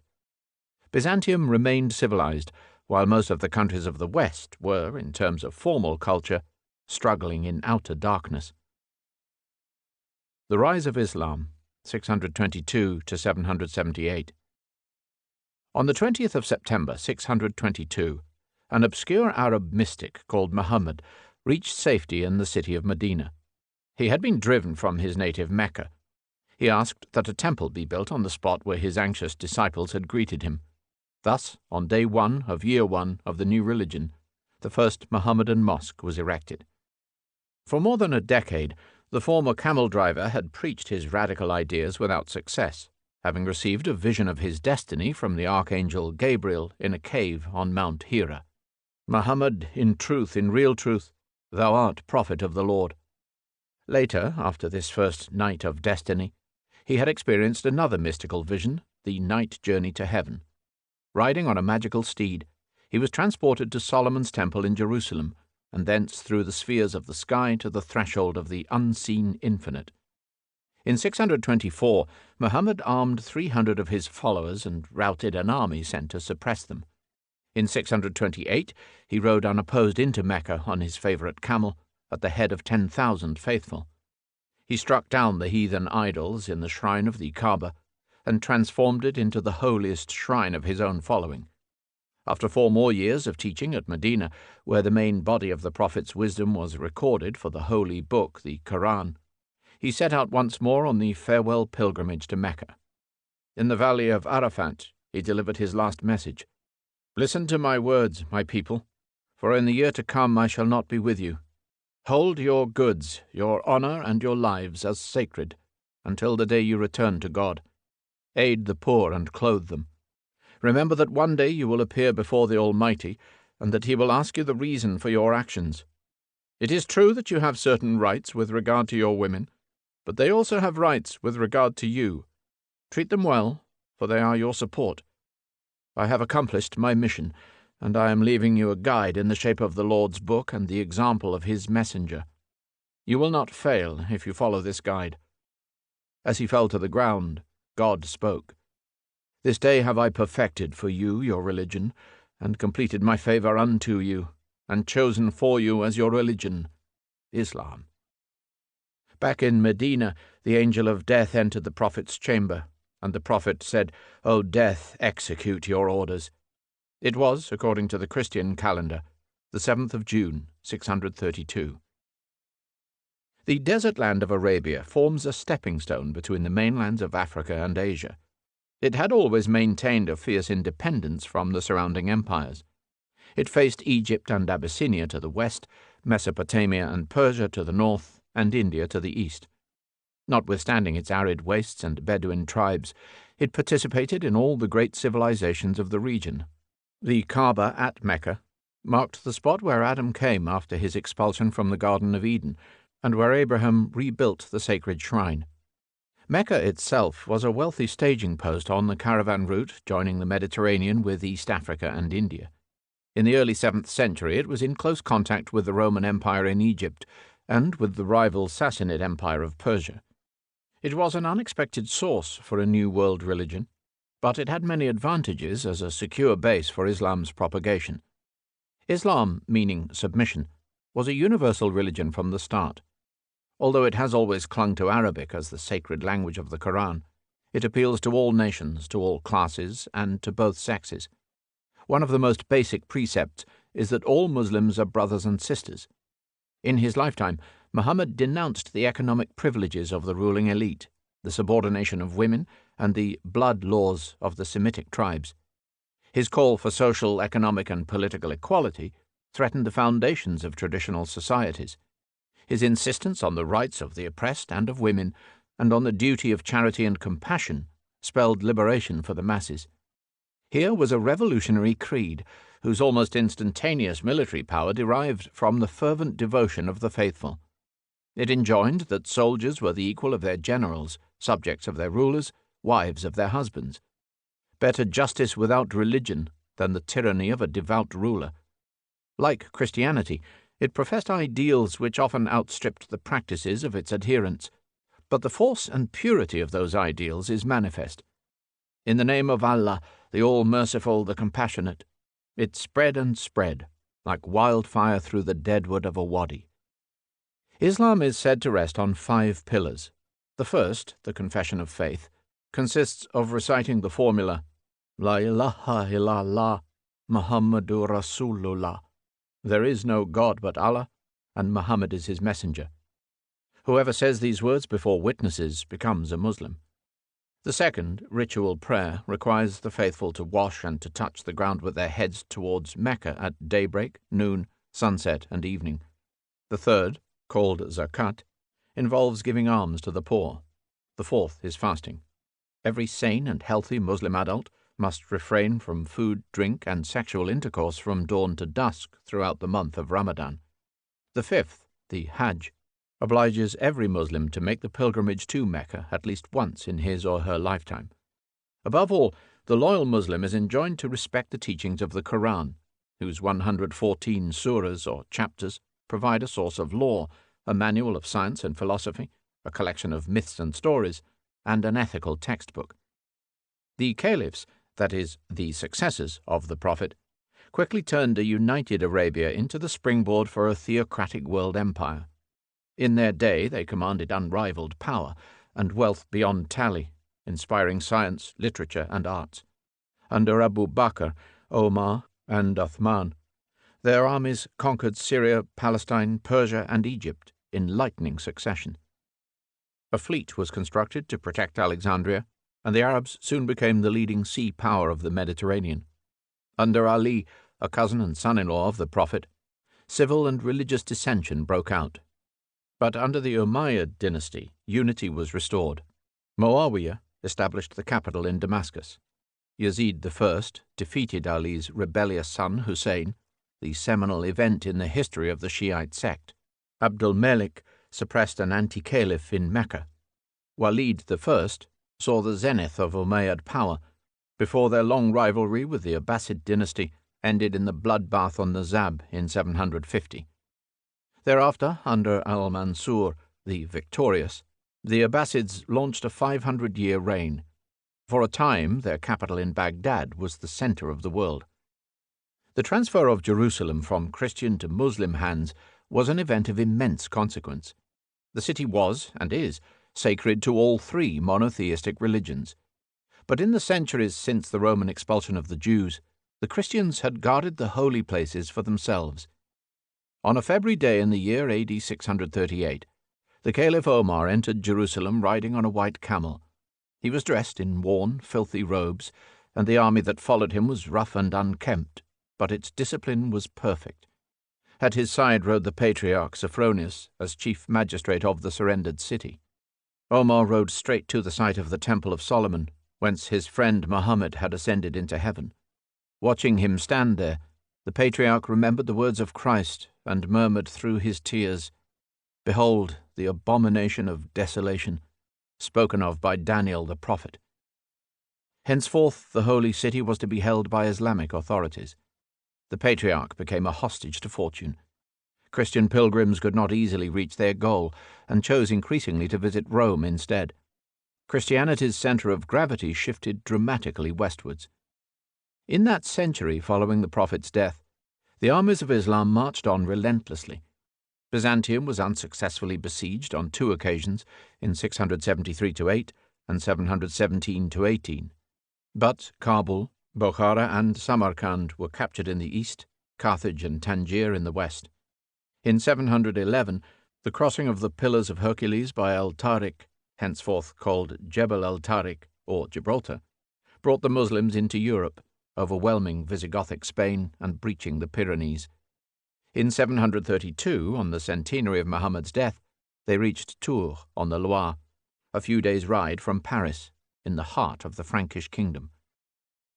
As a result of these far-flung conquests, autonomous Islamic states, paying no more than nominal service to the distant caliphs, emerged in Spain, in Morocco, in Tunisia, in Egypt, in Persia, and in Transoxania. Islam progressed as far in 1 century as Christianity in 7. In Iberia, the Muslim conquerors remembered their history and called the country El-Andalus, the land of the Vandals, creating many new principalities.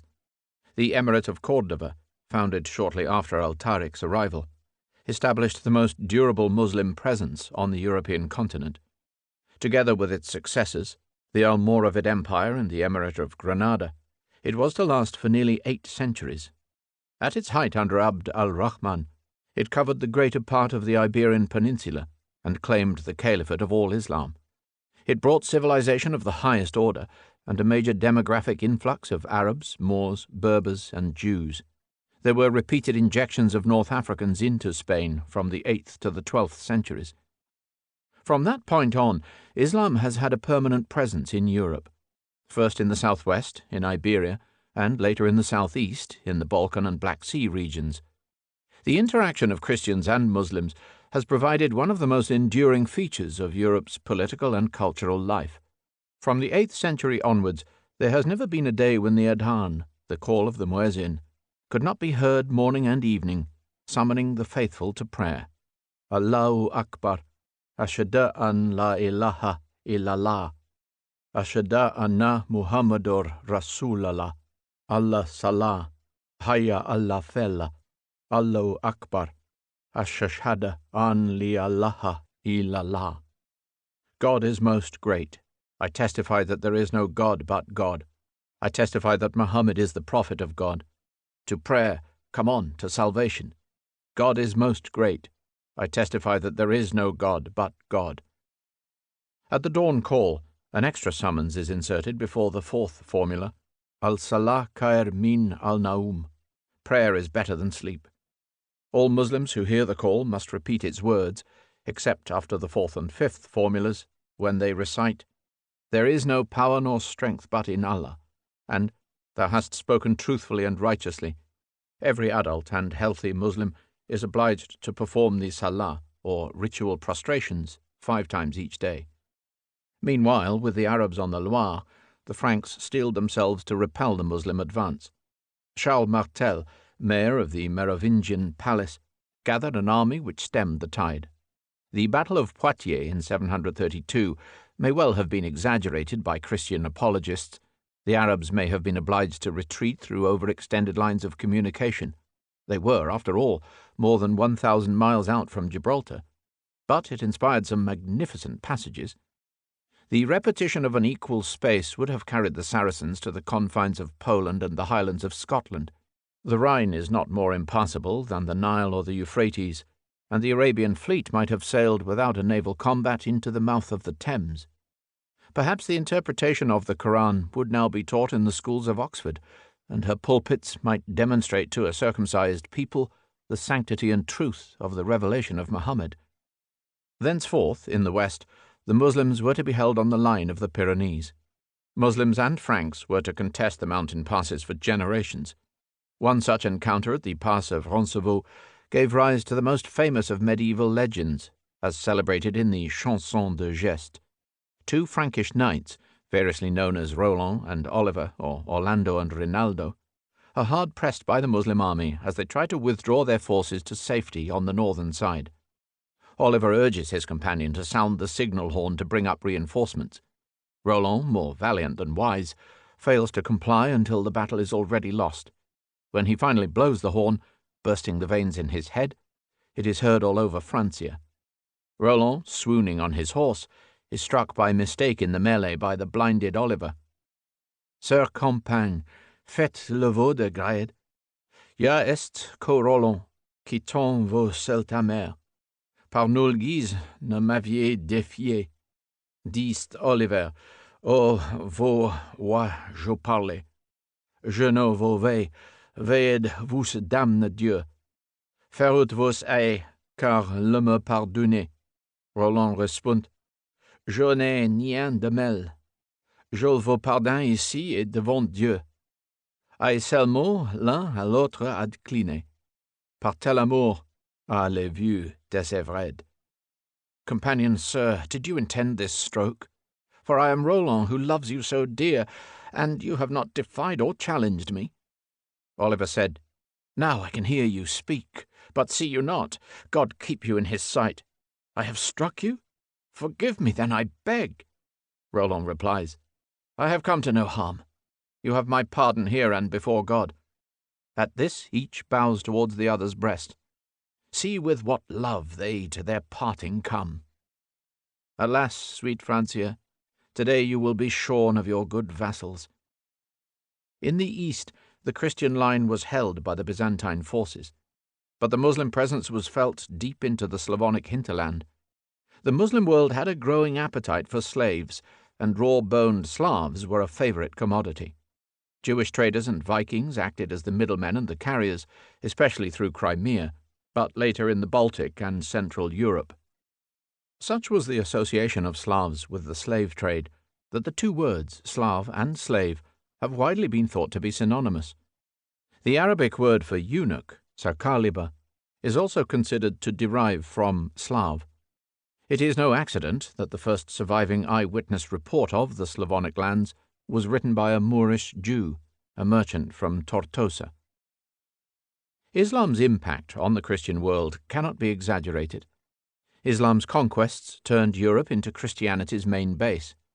At the same time, the great swathe of Muslim territory cut the Christians off from virtually all direct contact with other religions and civilizations. The barrier of militant Islam turned the peninsula in on itself, severing or transforming many of the earlier lines of commercial, intellectual, and political intercourse. In the field of religious conflict, it left Christendom with two tasks: to fight Islam and to convert the remaining pagans. It forced the Byzantine Empire to give lasting priority to the defense of its eastern borders, and hence to neglect its imperial mission in the west.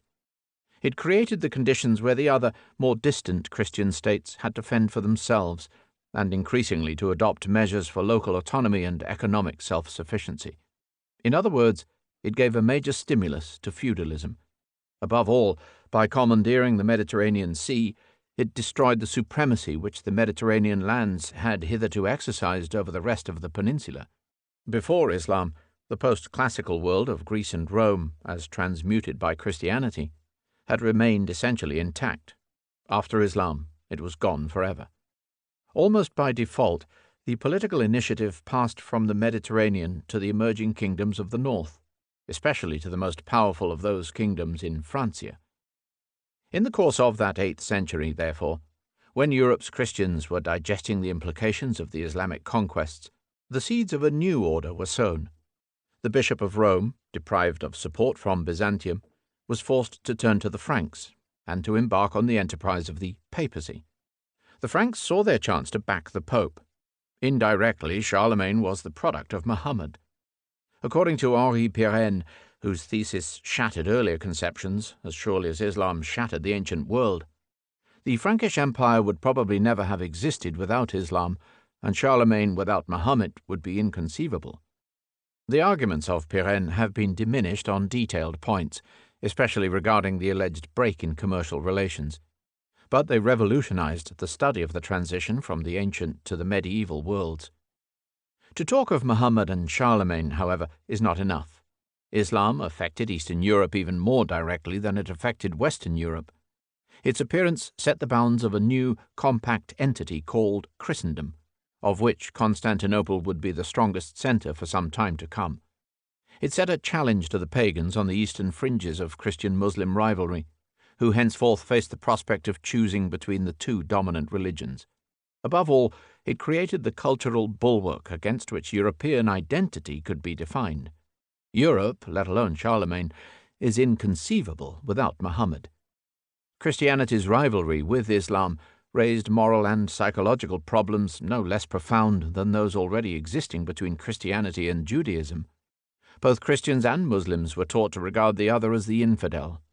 Their misunderstandings, antagonisms, and negative stereotypes were endless. It was never popular, least of all among the clergy, to stress how much the three great monotheistic religions held in common. As a result, a strong dichotomy developed between the Christian West and the Islamic East.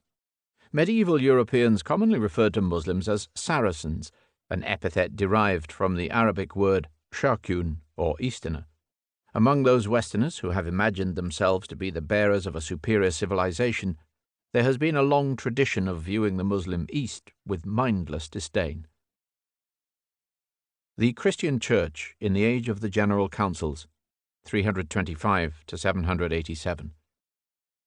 By the time of the First General Council at Nicaea in 325, the Christian Church headed the largest religious community in the empire.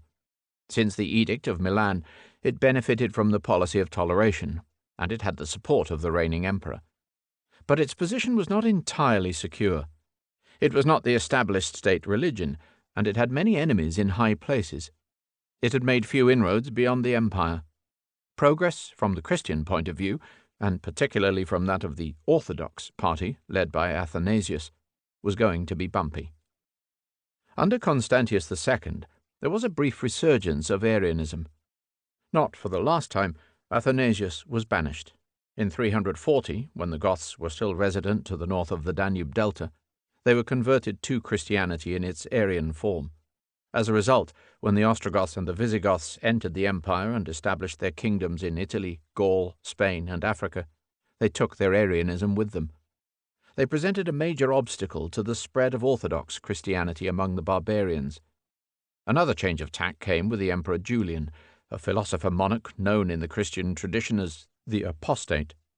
Educated in the Christian faith by people who had murdered his family, he had always declared himself an advocate of paganism. The end result was an edict of general toleration and a last interval of respite for the Roman gods. The only hardship which he inflicted on the Christians was to deprive them of the power of tormenting their fellow subjects. There is no evidence for the legend that his last words were, "Vicisti Galilaei," thou hast conquered, O pale Galilean. These experiences shook the Trinitarian party from their complacency. Athanasius in the east and Hilary of Poitiers in the west, who had led the opposition to Constantius and Julian, were succeeded by the generation of the Church's most brilliant and commanding fathers. John Chrysostom, the Golden Mouth, Bishop of Constantinople, was the greatest preacher of the age, who ruffled many feathers in high society. Basil the Great, Bishop of Caesarea, came from a remarkable family that claimed no fewer than 8 saints. He is generally accounted the founder of communal monasticism. His brother, Gregory of Nyssa, and his friend Gregory of Nazianzus were both prominent theologians who carried the day at the Second General Council at Constantinople. In the west, the Pannonian Martin of Tours completed the evangelization of Gaul. Ambrose of Milan was the leading ecclesiastical politician of the age. The Dalmatian Jerome was the leading biblical scholar of the early Church. The African, Augustine of Hippo, was probably the most influential of the Church Fathers. Their efforts bore fruit in the reign of Theodosius, who was the last emperor to rule both East and West, and who gave his support to the Trinitarian party. Theodosius was a Spaniard, son of a general, and a man of ferocious temper. He turned to the Trinitarians for the simple reason that his predecessor, Valens, had been killed by the Arian Goths. Under his protection, the Second General Council ratified the Nicene Creed. Trinitarian Christianity was supported with the force of law. Arianism was banned. Paganism was persecuted. This is the point where the Trinitarians could start to enforce their claim to orthodoxy and to condemn their rivals, past and present, as heretics. To many believers in subsequent centuries, this triumph of Christianity was celebrated as a wonderful achievement. Theodosius was awarded the epithet of great. But there was little in the teaching of Christ to recommend such a close association of spiritual and political authority. Moreover, Theodosius was hardly an example of Christ-like virtue. In 388, he killed his co-emperor Magnus Maximus, and in 390 he wreaked terrible revenge on the city of Thessalonica for daring to permit a rebellious riot. He ordered his officers to invite the whole population to the circus, as if to the games, and then to slaughter all 7,000 in cold blood.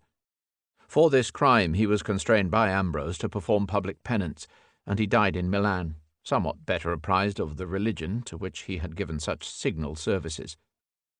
Theologian and bishop St. Augustine had trained as a rhetorician, and had once been an advocate of Manichaeanism. He was converted to Christianity in Milan in 386. His willingness to admit to human weaknesses makes him the most appealing writer. His Confessions, which recount the emotions of a young man called to renounce the comforts and pleasures of the worldly life, stand in stark contrast to the polemicist disputing with Donatists, Manichaeans, and Pelagians. Yet he analyzed and systematized the intricacies of those doctrines with such mastery that he left little to be done until Thomas Aquinas, almost 800 years later. He stressed the primacy of love in a way that almost recommends libertinism. Dilige et quod vis fac, love and do what you want, and cum dilectione hominum et odio vitiorum, love the sinner and hate the sins, were two of his maxims. At the same time, he stressed the necessity of the institutionalized church. Salus extra ecclesiam non est. There is no salvation outside the church, he wrote. Also, Roma locuta est, causa finita. Rome has spoken, the case is closed. The most popular of his 113 books, De Civitate Dei, The City of God, was inspired by Alaric's sack of Rome, and describes a spiritual city built on the ruins of the material world. Nothing could be more expressive of the age. Augustine spent over 30 years as Bishop of Hippo in his native Africa, living by an ascetic rule that later inspired a number of church orders, including the Augustinian canons, the Dominican Black Friars, the Premonstratensians, and the Brigittines. He died in Hippo, besieged by the Vandals. Disturbances in the heart of the empire inevitably weakened links with the periphery. In the 5th century, important peculiarities developed on the one hand in the Celtic fringe and on the other hand in the Caucasus. The Celtic Church had adopted Christianity from Gaulish anchorite monks. Its bishops were peripatetic hermits, and through the practice of single-handed consecration, extremely numerous. Ireland, which had never formed part of the empire, was systematically evangelized by St. Patrick, a Roman citizen from western Britain who landed in Ulster in 432. In this way, Ireland had been secured for Christianity before the blanket of Anglo-Saxon heathenism fell over the rest of the British Isles. The Irish would repay their debt. The Armenian Church came into being when the province still belonged to the empire. Like its Celtic counterpart, it lost all direct contact with the centre and became eccentric in all senses of the word. When the Celts were turning to Pelagianism, the Armenians were turning to Monophysitism. Christianity had reached Georgia in 330, when the ruling house was converted by a Cappadocian slave girl. Being one step removed from Armenia, it was less exposed to Asian politics and maintained closer links with Constantinople. The Georgian Church had a separate and continuous history until forcibly incorporated into Russian Orthodoxy in 1811. In 431, a third General Council was held at Ephesus, thereby creating a series. The 7 General Councils, recognized as binding by both East and West, were Nicaea I, 325, Constantinople I, 381, Ephesus, 431, Chalcedon, 451, Constantinople II, 553, Constantinople III, 680-1, Nicaea II, 787.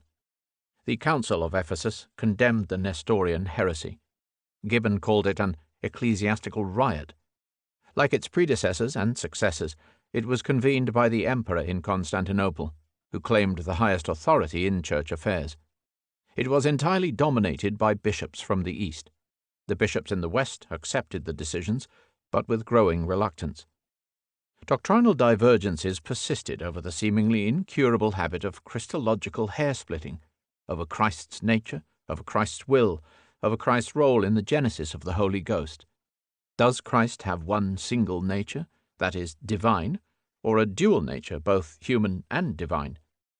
The Orthodox leaders supported Diophysitism, and in the definition of Chalcedon, affirmed the formula of one person in two natures, unconfusedly, unchangeably, indivisibly, and inseparably united. The Monophysites were condemned, but they continued to flourish in the East. The Empress Theodora was a Monophysite, and so were the majority of Christians in Armenia, Syria, and Egypt. Does Christ have one will or two? Pope Honorius carelessly used the phrase one will in a letter to Constantinople in 634, but the Orthodox leaders supported Diothelitism, which they affirmed at the 6th General Council in 681. The Monothelites were condemned, and the delegates of Pope Agatho acquiesced in the Council's ruling. Within the Trinity of Father, Son, and Holy Ghost, does the Holy Ghost proceed from the Father as the sole fount of divinity, and hence through the Son, or does it proceed jointly from Father and Son together? Constantinople held to per filium, through the Son. Rome held to Filoque, and the Son. The matter first surfaced in 589 in Spain, and by the 9th century was causing major ruptures. It has never been resolved. The attraction of monasticism grew in proportion to political and social disorder. Eastern practices, both anchorite and communal, spread to the West. The earliest communal monasteries preceded the fall of the Western Empire. St. Martin founded Ligugé in 360. But the greatest influence was that of Benedict of Nursia, who formulated the most widely adopted of all monastic rules. As imperial authority shrank, especially in the former Western provinces, the monasteries increasingly served as oases of classical learning in the barbarian desert. The conjunction of Christian teaching with an appreciation of Greek philosophy and the Latin authors had long been accepted in the East, especially in Alexandria, but in the West it had to be cultivated. The central figure in this regard was Flavius Magnus Aurelius Senator, known as Cassiodorus, sometime governor of Italy under Theodoric the Ostrogoth. Retiring to a monastery after the arrival of Belisarius, he advocated a system of education where sacred and profane subjects were seen as complementary, and he started the collection of ancient documents. It was none too soon. In the 7th century, the shock of Islam changed the contours of the Christian world forever. It ended the cultural unity of the Mediterranean lands and broke the dominance which they had always exercised over the northern outposts. By overrunning Persia, Syria, and Egypt, it determined that 3 of the 5 recognized patriarchs, in Antioch, Jerusalem, and Alexandria, would be forced to operate in partibus infidelium. The politics of the Christian Church was reduced from a healthy 5-sided arena to a bitter 2-sided contest between the Greek patriarch in Constantinople and the Latin patriarch in Rome. Before Islam, the patriarch of Rome spoke with 1 Latin voice against 4 Greeks. After Islam, it was 1-to-1. And the Roman Church enjoyed a greater margin for maneuver. Moreover, the threatening quarrel with the Monophysites in the East was not resolved. The new Muslim rulers proved more tolerant of heresy than Orthodox Christians had been. So the Monophysite Armenian, Syrian, and Coptic churches were never recalled to the fold. Most importantly, perhaps, Islam cut Christianity off from the rest of the world. Before Islam, the Christian Gospels had reached both Ceylon and Abyssinia. After Islam, they were effectively excluded for centuries from further expansion into Asia or Africa. Most Christians never saw a Muslim during their lifetime, but all of them lived in Islam's shade. Islam, in fact, provided the solid external shield within which Christendom could consolidate and be defined. In this sense, it provided the single greatest stimulus to what was eventually called Europe. The emancipation of the papacy cannot be pinned on a particular date. The bishops of Rome possessed a large measure of freedom long before they asserted their claims to supremacy. Growing differences between the Latin and the Greek parts of the Church led to frequent schisms of a temporary nature, but not to an irreparable breach. Oddly enough, in the first 4 centuries, when Rome was still the heart of the empire, the Roman Church had often been dominated by Greeks and by Greek culture. Leo I was the first to emphasize its Latinity. In the same period, the Latin patriarchs broke free from immediate political control, sheltering behind the city of Rome in its many affrays with the civil power. The resultant separation of ecclesiastical and secular authority, so typical for the West and so foreign to the East, was an established fact from then on.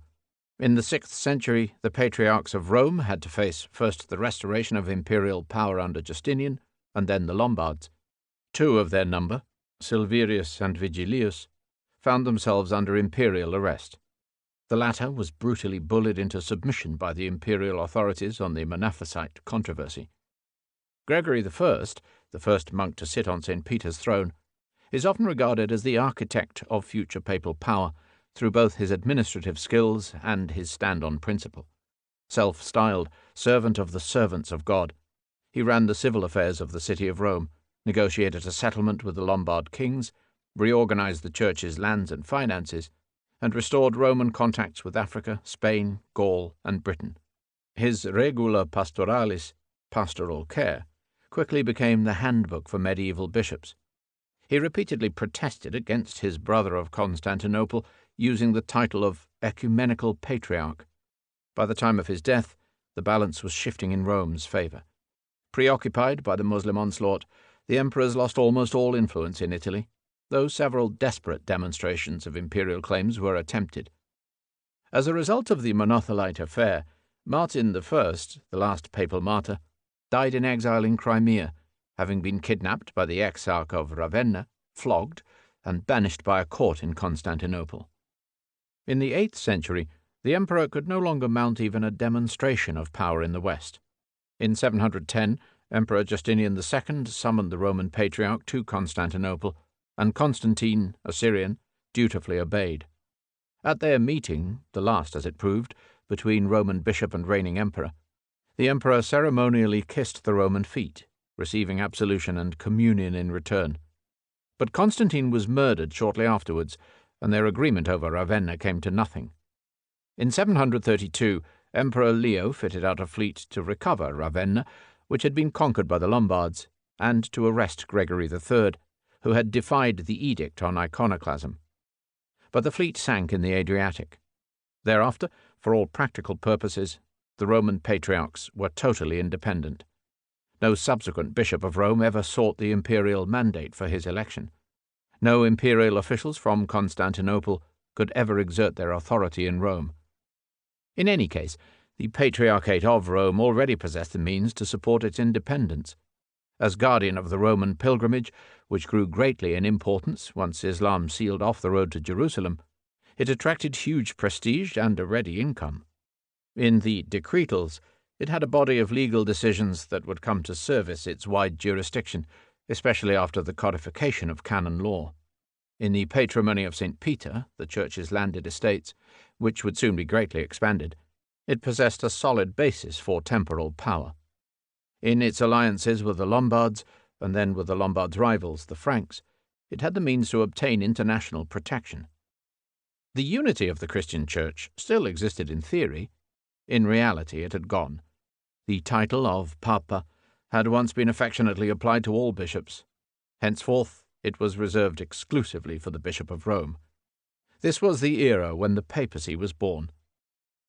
The Seventh General Council, 787, the second at Nicaea, was devoted to iconoclasm.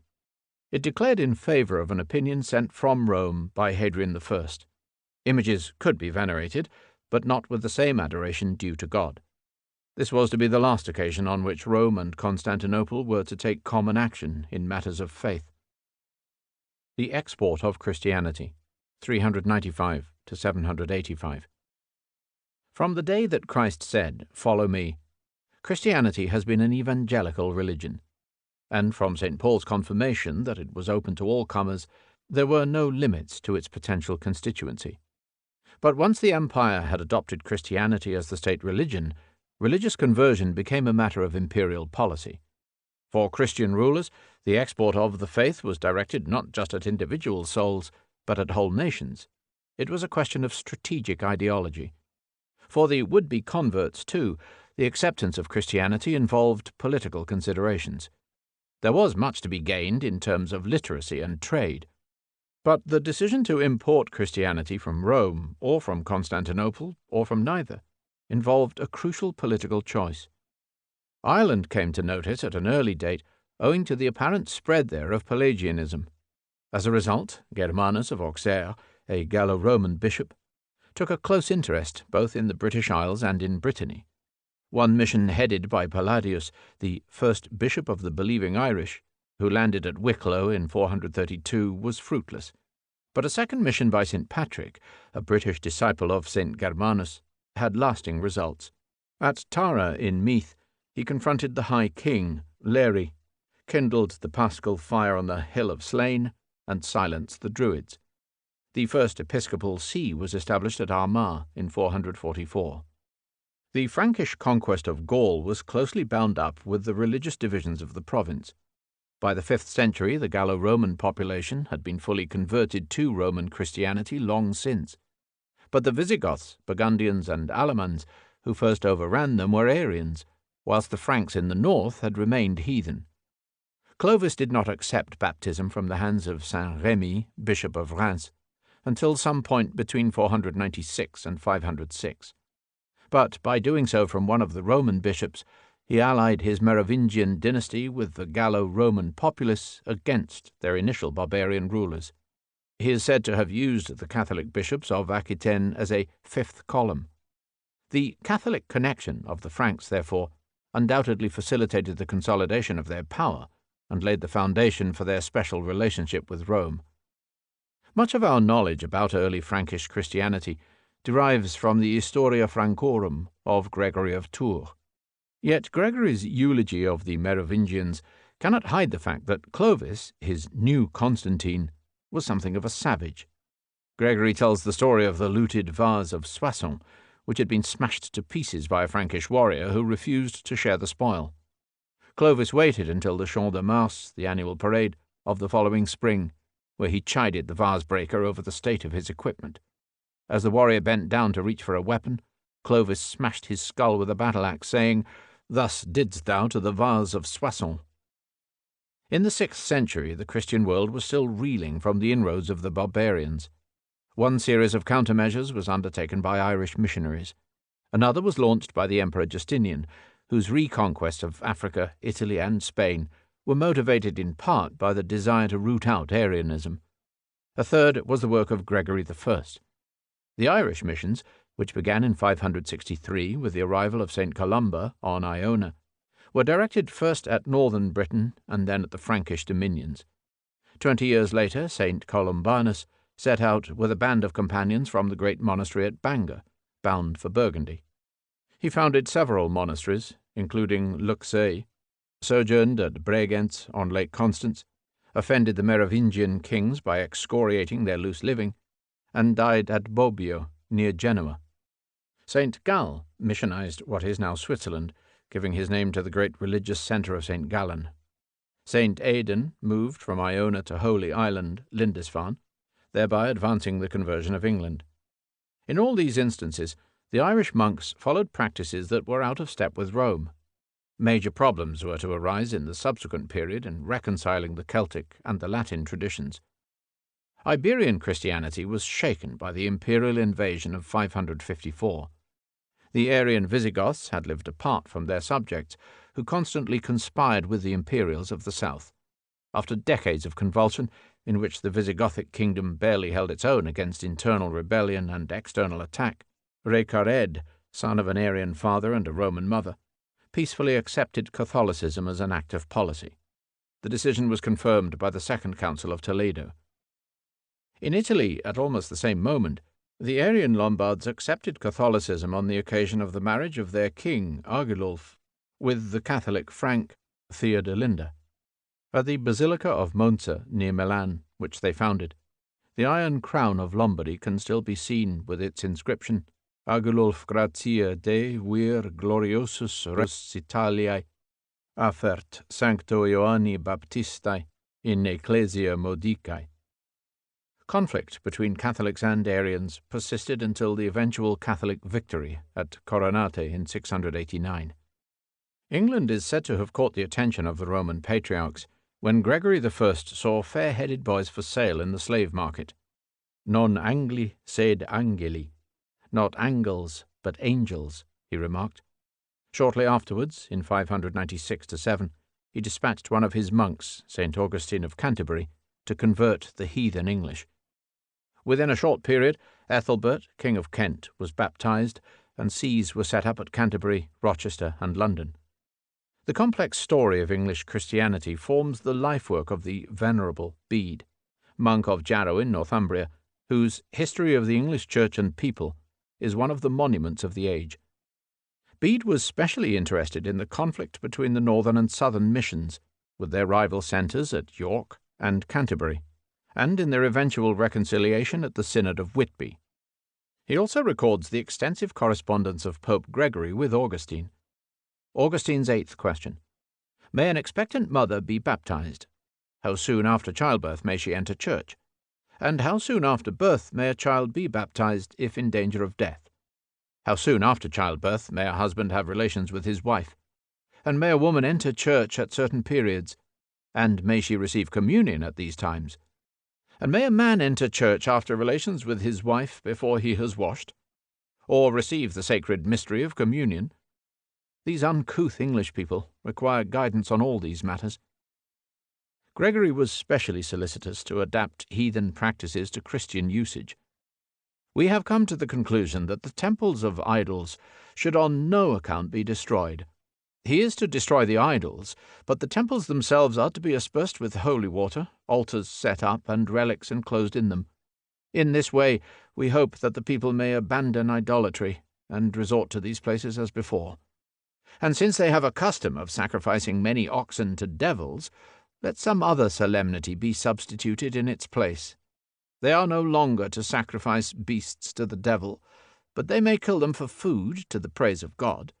If the people are allowed some worldly pleasures, they will come more readily to desire the joys of the Spirit.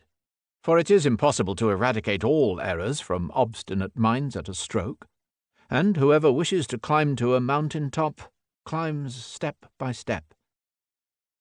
This caution no doubt explains the ultimate success of the missions, but it envisaged an extended period where thinly veiled heathen practices coexisted with a slowly evolving Christianity.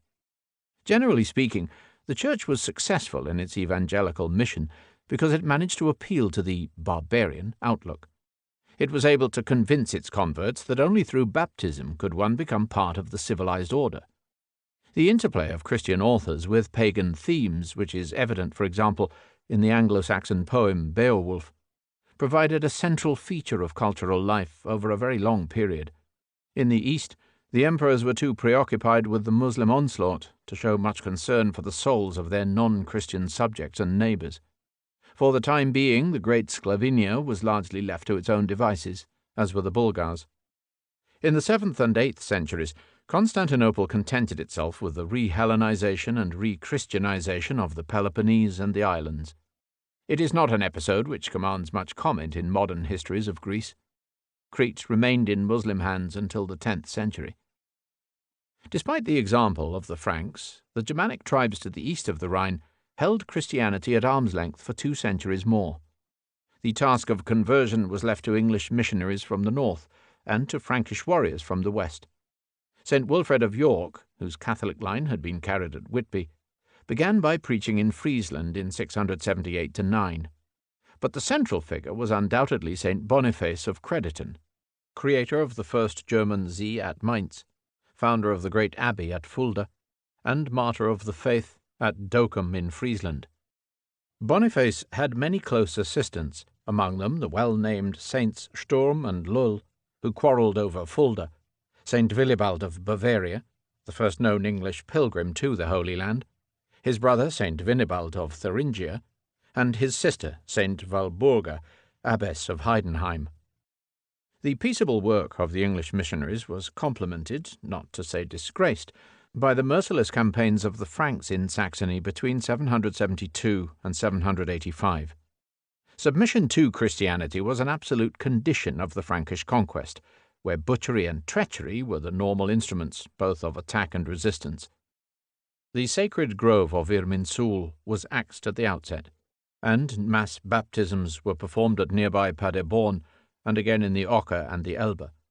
The Saxon rebels, some 4,500 of whom were beheaded in the massacre of Verden, were finally broken when their leader, Widukind, surrendered to the holy water. Missionary bishoprics were created at Bremen, Verden, Minden, Münster, Paderborn, and Osnabrück. The advance of Christianity into central Germany marked the beginning of a strategic change. Up to that point, Christianity had been largely confined to the Roman Empire, or to lands which retained an important leaven of ex-Roman Christian citizens. To a large extent, it was still the imperial religion, even in places that had long since severed their imperial links. But now it was edging into countries that had never claimed any sort of connection with the empire. The Rhineland had once been a Roman province, Saxony had not. Whilst several ex-Roman provinces still awaited the return of the faith, especially in the Balkans, Christianity was starting to creep into untouched heathen territory. After Germany, Slavdom awaited its turn, and beyond the Slavs, Scandinavia and the Balts. If the first stage of Christianization, the conversion of the empire, had taken 400 years, the second stage, the reconversion of the former Roman provinces, was drawing to a close after another 400. The third stage, the conversion of virgin heathendom, was to last for 6 long centuries after that. At first sight, it may seem that the processes which provide the main themes of the Dark Ages were not closely related. What is more, none of them came to an end during this period. The long procession of barbarian eruptions continued until the last Mongol raid of 1287. The split between East and West was projected from the imperial to the ecclesiastical plane, and was not formalized until 1054. The Christian conversion of Europe's pagans was not completed until 1417. The soldiers of Islam were still on the march when the Ottomans landed in Europe in 1354. Only then was the Roman Empire finally heading for extinction. Nonetheless, These various processes did interact, and the essential effects of their interaction can be identified by the time that most of the Mediterranean was conquered by the armies of the Prophet. It was the 4 centuries following Constantine that brought Europe into being. This was the period when the majority of the peninsula's diverse peoples found their way to permanent homelands. This was the period when the rump of the Roman Empire became just one among many sovereign states in a community of Christendom that was consolidating behind the screen of Islam. No one yet used the name of Europe to describe this community, but there can be little doubt that it was already in existence. Mons Jovis, the Pennine Alps, approximately 25th of November, AD 753. It was very late in the season, just before the winter snows. Stephen II, Bishop and Patriarch of Rome, was hurrying to cross the Alps before the roads were blocked. He had come from Pavia on the Po, the capital of the Lombard kingdom, and was entering the kingdom of the Franks. He was heading in the first instance for the monastery of Saint Maurice on the Upper Rhone. From there he would make for the royal villa of Ponthion on the Marne, a journey of nearly 500 miles. Averaging 10 or 12 miles a day, it would take him 6 weeks. The Mons Jovis, Jupiter's Mount, carried one of 2 Roman roads constructed several centuries earlier to link the provinces of Cisalpine and Transalpine Gaul. Also known as Alpis Poenina or Pennine Pass, it had once been the gateway to the lands of the Helvetii. It reached an elevation of 2,476 meters, or 8,111 feet. The stone-paved roadway, 4 meters wide, had been designed for wheeled traffic, which in the old days would have covered the 55 miles from Augusta Praetoria, Aosta, to Octodorus, Martigny, in one day. In the 8th century, the going was harder. The locals would have called it by a name that was partway between the Latin Mons Jovis and the modern Monte Jove, or Montjoux. Stephen II had been raised to St. Peter's throne in unexpected circumstances 20 months previously. The orphaned son of an aristocratic Roman family, he had been brought up in the patriarchal palace of St. John Lateran, and had served Patriarch Zacharias as deacon. A career administrator, he had been sufficiently senior to put his signature to the Acts of the Roman Synod of 743. So a decade later he was probably in middle age. After Zacharias's death, he would have been present when an elderly priest, also called Stephen, was chosen to succeed. He would have shared the sense of shock when priest Stephen died of a stroke, unconsecrated, after only 4 days, and he must have been totally unprepared when he himself was acclaimed on the same day. Thanks to priest Stephen's uncertain status, Deacon Stephen is variously numbered as Stephen II, Stephen III, or Stephen II, in parentheses, third. Zacharias, a learned Greek from Calabria, had been pursuing a line of policy established by his predecessors Gregory II and Gregory III. Whilst resisting the iconoclastic demands of Emperor Constantine Copronymus, he had taken care not to break with the empire. At the same time, he had followed northern affairs with close interest. He had been in constant touch with St. Boniface, whom he commissioned as legate to Romanize Frankish church practices. Most importantly, at the request of the Franks, he had issued a formal ruling which stated that it was desirable for royal titles to be held by those who actually exercised power. In effect, he had authorized the deposition of the last Merovingian king. He had signed a 20-year truce with the Lombards on behalf of the city of Rome, and had tried to mediate in the Lombards' quarrels with the Byzantine exarch of Ravenna. But in the last year of his life, he had been powerless to restrain the Lombards' aggressive new king, Aistulf. In 751, Aistulf seized Ravenna before marching south. When Lombard agents started to exact an annual tax from Rome, it was clear that the long-established freedoms of the city and the Patriarch were directly threatened. These were the events which had provoked the journey by Zacharias's successor. Francia, or Frankland, the largest of the successor states to the Western Roman Empire, had been ruled for 300 years by the descendants of Merovech, grandfather of Clovis I. It stretched from the Pyrenees to the Weser. Of its 3 constituent parts, Neustria, centred on Paris, and Burgundy on the Rhone, were still essentially Gallo-Roman, whilst Austrasia in the east, centred on Reims, was the original Frankish homeland and predominantly Germanic. Over the generations it had frequently been partitioned and reunited. In the 8th century, the Merovingian monarchy had lost all but nominal control to Austrasia's hereditary mayors of the palace, the Arnulfings, who exercised effective rule over the whole country. In 751 it was the mayor, Pepin III, Charles Martel's grandson, who had sent envoys to Patriarch Zacharias to ask whether it was just for one to reign and for another to rule. On receiving the desired answer, he had deposed his king, Childeric III, and seized the throne. As the travellers toiled to the top of the pass, the state of the road amidst the grandiose rigours of the mountains must have made a deep impression. The once smooth pavement was cracked, jagged, overgrown, and in places completely washed away. Its great stone slabs had been left unrepaired for longer than anyone remembered. The imperial posts had ceased to function. In a hollow below the barren, mist-strewn summit, the ruins of the temple of Jupiter Poeninus stood forlorn beside the frozen lake. Having lived all his life within sight of the decaying forum, Stephen did not need to be reminded about the passing of Roman glory. But the desolation of the pass must have matched his mood. He cannot have ignored the fact that he was embarking on something that none of his predecessors had risked. Though Gregory II had once prepared a similar journey, it was called off. No bishop of Rome had ever crossed the Alps. When Stephen started the long descent to Saint-Maurice, he must have pondered the implications. He was not acting on impulse. He had sent for assistance to Constantinople, but in vain. He had visited Pavia, and had appealed to King Aistulf in person, but to no effect.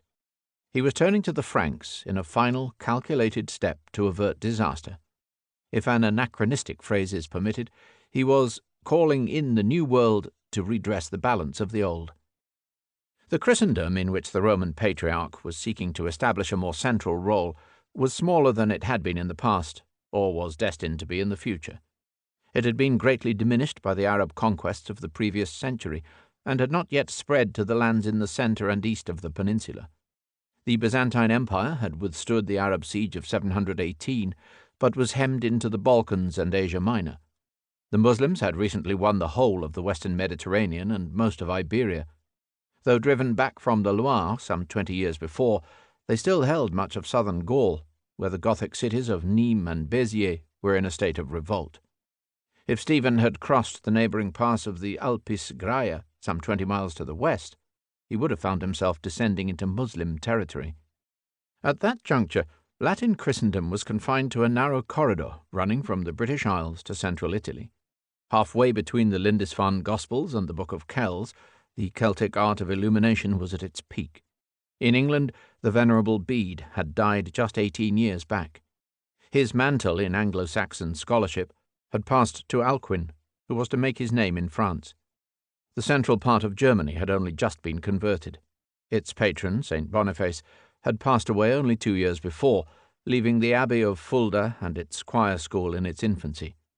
The Lombard rulers of Italy had been Catholics since the previous century, but they looked with suspicion on the liberties of Rome. They smelled treason whenever the patriarchs had sided with the citizens against Pavia. Their control of central and southern Italy, through the duchies of Tuscany, Spoleto, and Benevento, was contested by the Byzantines, whose themes, or provinces, of Sicily, of Calabria, and of Naples, were still intact. By far the greatest part of the European peninsula was still held by heathen tribes. Scandinavia was fast approaching the point of explosion when its wild Viking raiders would pour out over the northern seas. The heathen Frisians and Saxons had been repeatedly ravaged by the Franks, but had not been finally subdued. At this very moment, the Frankish ruler whom Stephen was going to meet, Pepin the Short, was resting at Bonn, having just completed the latest of his punitive campaigns into Saxony. Further east, the heathen Slavs held all the lands from the mouth of the Elbe to the Aegean. In addition to the Elbe, they commanded almost all the great rivers, the Oder, the Vistula, the Middle Danube, and the Dnieper. Kiev had recently been recorded as a staging post on the river route from the Baltic to the Black Sea and Mesopotamia. Fortunately for Christendom, the Muslim world was in turmoil. The Abbasid Caliphate was in the early stages of moving its centre of gravity from Arabia to Persia. Al-Mansur was on the march. His son, Harun al-Rashid, who would be known to history as the hero of the 1001 Nights, was a young boy. The last of the defeated Umayyads was on his way to Spain to found the Emirate of Córdoba. The events of Patriarch Stephen's journey have to be reconstructed from two main sources, one Roman, the other Frankish. The Vita Stephani forms part of the huge compilation known as the Liber Pontificalis, which is made up from a long series of biographies and decretals dating from the 6th to the 9th centuries. It is at pains to present the episode from the papal point of view. In contrast, the third continuation of the Chronicle of the Pseudo-Fredegar forms an appendix to the main Frankish record of the Merovingian era. It is confined to the reign of Pepin III and was written on the orders of Pepin's relative Nibelung. It is at pains to present the Carolingian point of view. The emphases and omissions of the two sources have given historians a broad range of interpretation. The sources say little directly about the political bargain which inspired Stephen's journey, yet the outline is clear. Although Pepin had taken the precaution of seeking papal advice before his coup d'etat, and had probably been consecrated by St. Boniface, his right to rule was obviously open to question. Equally, although Stephen II had consulted both the emperor and the Lombard king, his appeal to the Franks must have been unsettling to both of them. The essence of the deal that was brewing, therefore, was that Rome should provide what Pepin lacked in legitimacy, if the Franks would supply what Rome was lacking in force of arms. Stephen II was willing to give his religious sanction to Pepin's rule, in return for Pepin restoring political order in Italy. Later tradition assumed that a sovereign Roman papacy had every right to act without reference to the Byzantine emperor. But that was to read history backwards. Formally, the Patriarch of Rome did owe allegiance to the empire. His virtual immunity in the Eternal City had been gained without legal sanction.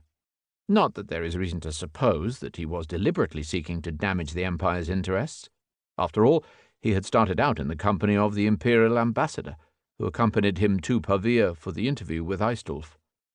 In recommending his plan to Pepin, he was to use the phrase, "for the cause of St. Peter and the Roman Republic." Prior to the formation of the Papal State, Res Publica Romanorum could only have referred to the Byzantine Empire. Calling in one barbarian chief to fight off another was one of the empire's oldest tactics. So it has to be argued that calling in the Franks was not in itself an act of disloyalty. Stephen II did not breach his faith with the empire until the end of the story. The Patriarch's initial progress is recorded in the Liber Pontificalis. He leaves Rome on the 15th of October and travels to Pavia. The Malignus Rex Langobardorum, the evil king of the Lombards, hears him out, but fails to deflect him from his purpose. He leaves Pavia on the 15th of November. Unde et cum nimia celeritate, Deo praevio, ad Francorum conjunxit clusas, quas ingressus cum his qui cum eo erant, confestim laudes omnipotenti Deo redidit, et coiptum gradiens iter, ad venerabile monasterium Sancti Christi, martyris Maurici, sospes histem beatismus pontifex, advenit. From Pavia, with God's aid, he reached the gates of the Frankish kingdom with tremendous speed. Having crossed the pass with his entourage, he gladly rendered praise to Almighty God. The start of the journey was steep, but the blessed pontifex came through unhurt to the venerable monastery of Saint Maurice, a martyr of Christ. He was travelling in the company of a dozen high-ranking priests, and was escorted by the Frankish envoys, Duke Aichar, Ogier, and the Chancellor, Bishop Chrodegang of Metz. At Saint Maurice, the Patriarch was welcomed into the Frankish realm by Pepin's personal representative, Abbot Fulrad of Saint-Denis. The monastery was built on the site of Agaunum, where 5 centuries before the Roman centurion Mauricius had met his death, having urged the soldiers of the Theban legion to disobey orders rather than fight their fellow Christians. From there, a message was sent to Pepin to arrange the rendezvous at Ponthion. The messengers found the king in the Ardennes on his way back from Bonn. Pepin sent instructions for his young son Charles to ride out and meet the visitor on the road. After leaving Saint-Maurice, Patriarch Stephen rounded Lake Lemanus and crossed the Jura. His encounter with the king's son took place somewhere in Burgundy in late December. The 12-year-old Charles had made 100 miles south from Ponthion. Stephen reached Ponthion on the 6th of January 754. According to the Roman account, the king came to greet him outside the town, dismounted, prostrated himself, and personally held the patriarch's bridle, at which point, in tears, the patriarch beseeched the king's aid. Beatissimus Papa praefatum Christianissimum regum lacrimabiliter deprecatus est, ut per pacis foedera causam beati Petri, et Republicae Romanorum disponeret. The blessed Pope tearfully begged the supreme and most Christian king that he would reach agreements in the cause of peace, of St. Peter, and of the Roman Republic. According to the Frankish account, the Pope of Rome came into the king's presence, showered rich gifts upon him and his Franks, and asked for his help against the Lombards and their king on account of their double dealing. Pepin then handed Stephen to the care of Abbot Fulrad, to winter at Saint-Denis. In the following weeks, Pepin exchanged embassies with Aistulf. A Frankish envoy was sent to Pavia, enjoining the Lombards to desist from their seizures of territory and their heretical demands. Aistulf countered by sending Pepin's younger brother, Carloman, as his envoy to the Franks. Carloman had retired to a monastery in Rome, and was thus a resident of the Lombard realm. On the 1st of March, the Franks held their annual parade, the Champ de Mars, at Bernacus, Berny-Rivière, Aisne. Then at Cariascum, Quercy, at Easter, on the 14th of April, they assembled to discuss the destination of the season's campaign. Not without dissent, they decided to march against the Lombards. Here the sources diverge. The continuator of Fredegard's chronicle relates how the Frankish army crossed the Alps at Mont-Cenis and inflicted a crushing defeat on the Lombards in the Val de Susa. The Liber Pontificalis, in contrast, relates how, at midsummer, Stephen reconsecrated Pepin and his queen Bertrada at Saint-Denis, anointing them with holy oil and granting them the title of Patricians of the Romans. Pepin's sons and heirs were given the papal blessing to rule in perpetuity. The historicity of these proceedings is confirmed in another contemporary document, apparently an eyewitness account, the Clausula de Unctione Pepini. One may surmise that Frankish commentators were embarrassed by the fact that Pepin's desire for reconsecration underlined the impropriety of his earlier coronation. The consequences took a couple of years to clarify. After the first Frankish victory, Aistulf submitted to Pepin, and the bishop was restored to Rome. Within months, however, the Lombards broke their oath and returned to their attacks. In 756, therefore, Pepin mounted a second campaign against Lombardy, capturing Pavia and crushing all resistance. On this occasion, if not before, the Franks took the former exarchate of Ravenna away from the Lombards and donated it to the Patriarch. By doing so, they created the territorial basis for the Papal State. By accepting it as part of the patrimony of St. Peter, in defiance of Byzantine claims, the bishop revealed that his allegiance to the emperor had been renounced. Yet several items remain confused. It seems that many important details were written into the sources after the event. In this kind of operation, the papal chancery was specially expert. The Liber Pontificalis states, for example, that the donation of Pepin was made not in 756, but in 753 at Quercy. What is more, it insists that Pepin was merely returning a property to which Rome possessed ancient title. As is now known, the papal chancery was concocting the spurious donation of Constantine at this very time. Until the forgery was unmasked in the 15th century, all loyal Catholics were misled into believing that the Roman Church had received the exarchate of Ravenna from the hands of the first Christian emperor 400 years before Pepin. It would appear, therefore, that the false donation of Constantine may have been concocted in order to reinforce the genuine donation of Pepin. It also appears, in the midst of his chastisement of the Lombards, that Pepin established friendly relations with the Byzantines.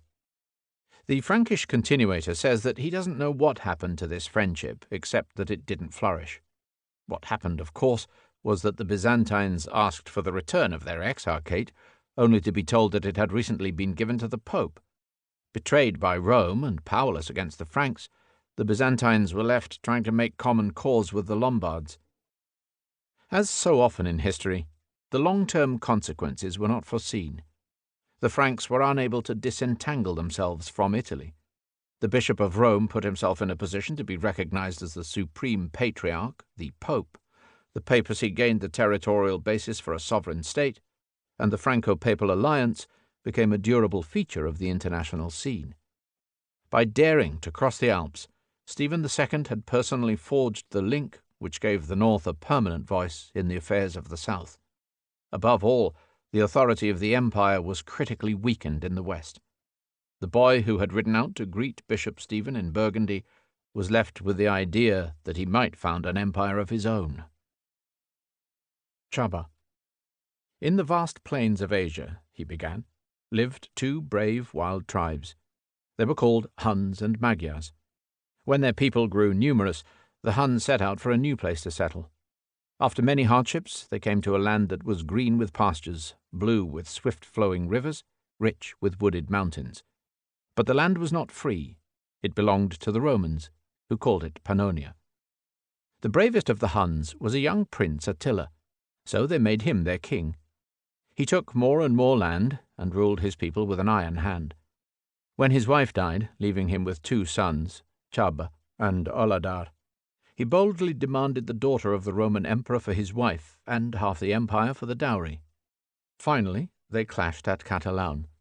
The light cavalry of the Huns swept down on the Roman army like a furious whirlwind, only to be battered to pieces on their iron-clad ranks. Placid rivers turned into rivers of blood. The scourge of God was broken. Old in spirit, he died shortly afterwards. Then Chaba decided to take the strongest men and return to Far Asia, to the Magyars. He called his people together. "Dead or alive," he promised, "we will come to your aid if you are in danger." When he had left, yet another vast army of foes marched against the Huns. Endless columns of ruthless warriors swept into their stronghold. The Huns fell on their knees and prayed for Chaba. Thunder, long, deep, ever-increasing thunder answered them. A sparkling white streak appeared among the stars, forming a great arch like a rainbow. With the flashing swords and battle cries of thousands of men and the clattering hoofbeats of thousands of horses, Chaba and his warriors swept down from the sky, scattering the terror-struck enemy. Chaba and his army of spirits came back one last time, leading the Magyars to rejoin their brothers in this beautiful land of ours. After that, he never came back. But the sparkling skyway, the skyway of the warriors, has remained there forever. Folk tales are the repository of collective memory. They were designed to entertain, but also to reinforce tribal identity. 500 years separated the exploits of Huns and Magyars in Hungary, yet the latter continue to feel an affinity for their predecessors and fellow nomads. In modern times, none but a Magyar family would dream of calling their son Attila. Tristan. By the roadside at Menabilly, 2 miles north of Foy in Cornwall, stands a tapering stone column some 7 feet high. It bears a faint inscription in 6th century Roman letters, Drustans hic iacet Cunomori filius. Here lies Tristan, or Tristram, son of Cornimorius.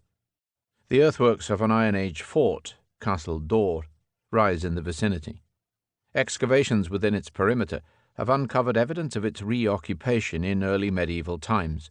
The neighbouring farm of Lantian also suggests that here stood ancient Lancien, the palace of King Mark, called Cornimorius. The forest of Moresque or Morrois, the evil ford of Malpas, and the manor of Tir Gwyn or La Blanche Lande, and the monastery of St. Samson in Golant, all with names which recur in the later texts, are to be found nearby. There is little reason to doubt that the tombstone belongs to the historic Tristan. According to legend, Tristan, prince of the lost land of Lyonesse, fell passionately in love with Isolde, Princess of Ireland, whom he had conveyed by sea to her marriage with his kinsman King Mark. Fired by a secret love potion, their passion condemns them to a lifetime of illicit trysts and elopements. It ends when Tristan is mortally wounded by the king's poisoned spear, and Isolde casts herself in death into their last embrace. Centuries later, the tragic Celtic love story was versified in courtly romance throughout Europe. The earliest French fragment, like that in Rhenish German by Eilhard, dates from 1170. The fullest German version, by Gottfried von Strassburg, provided the main source for the libretto of Wagner's opera. There were early Provençal and early English versions. In the 15th century, Sir Thomas Malory's Morte d'Arthur, like the French prose Roman de Tristan, combines the Tristan story with that of King Arthur. A copy of the French version, with magnificent illuminated miniatures, is preserved as Vienna MS Codex 2537 in the Austrian National Library. A Belarusian Tristan, composed in the 16th century and now preserved in Poznan, constitutes the earliest item of secular Belarus literature. By then, the story was already 1,000 years old. And then anon Sir Tristan took the sea, and La Belle Issue in their cabin. It happened that they were thirsty, and they saw a little flacket of gold, and it seemed it was noble wine. Then they laughed and made good cheer, and I that drank to other freely. But by that the drink was in their bodies, they loved either other so well that neither their love departed for weal, neither for woe. Like Tristan, the central figure of the Arthurian cycles remains a historical enigma. Most scholars agree that Arthur, the once and future king, must have been a Christian British warlord battling the tide of Anglo-Saxon invaders. But no one has identified him with certainty. The 8th century chronicler Nennius called Arthur the Dux Bellorum, who had crushed the Saxons at Mount Badon. Welsh sources called him Amheradaur, or Emperor.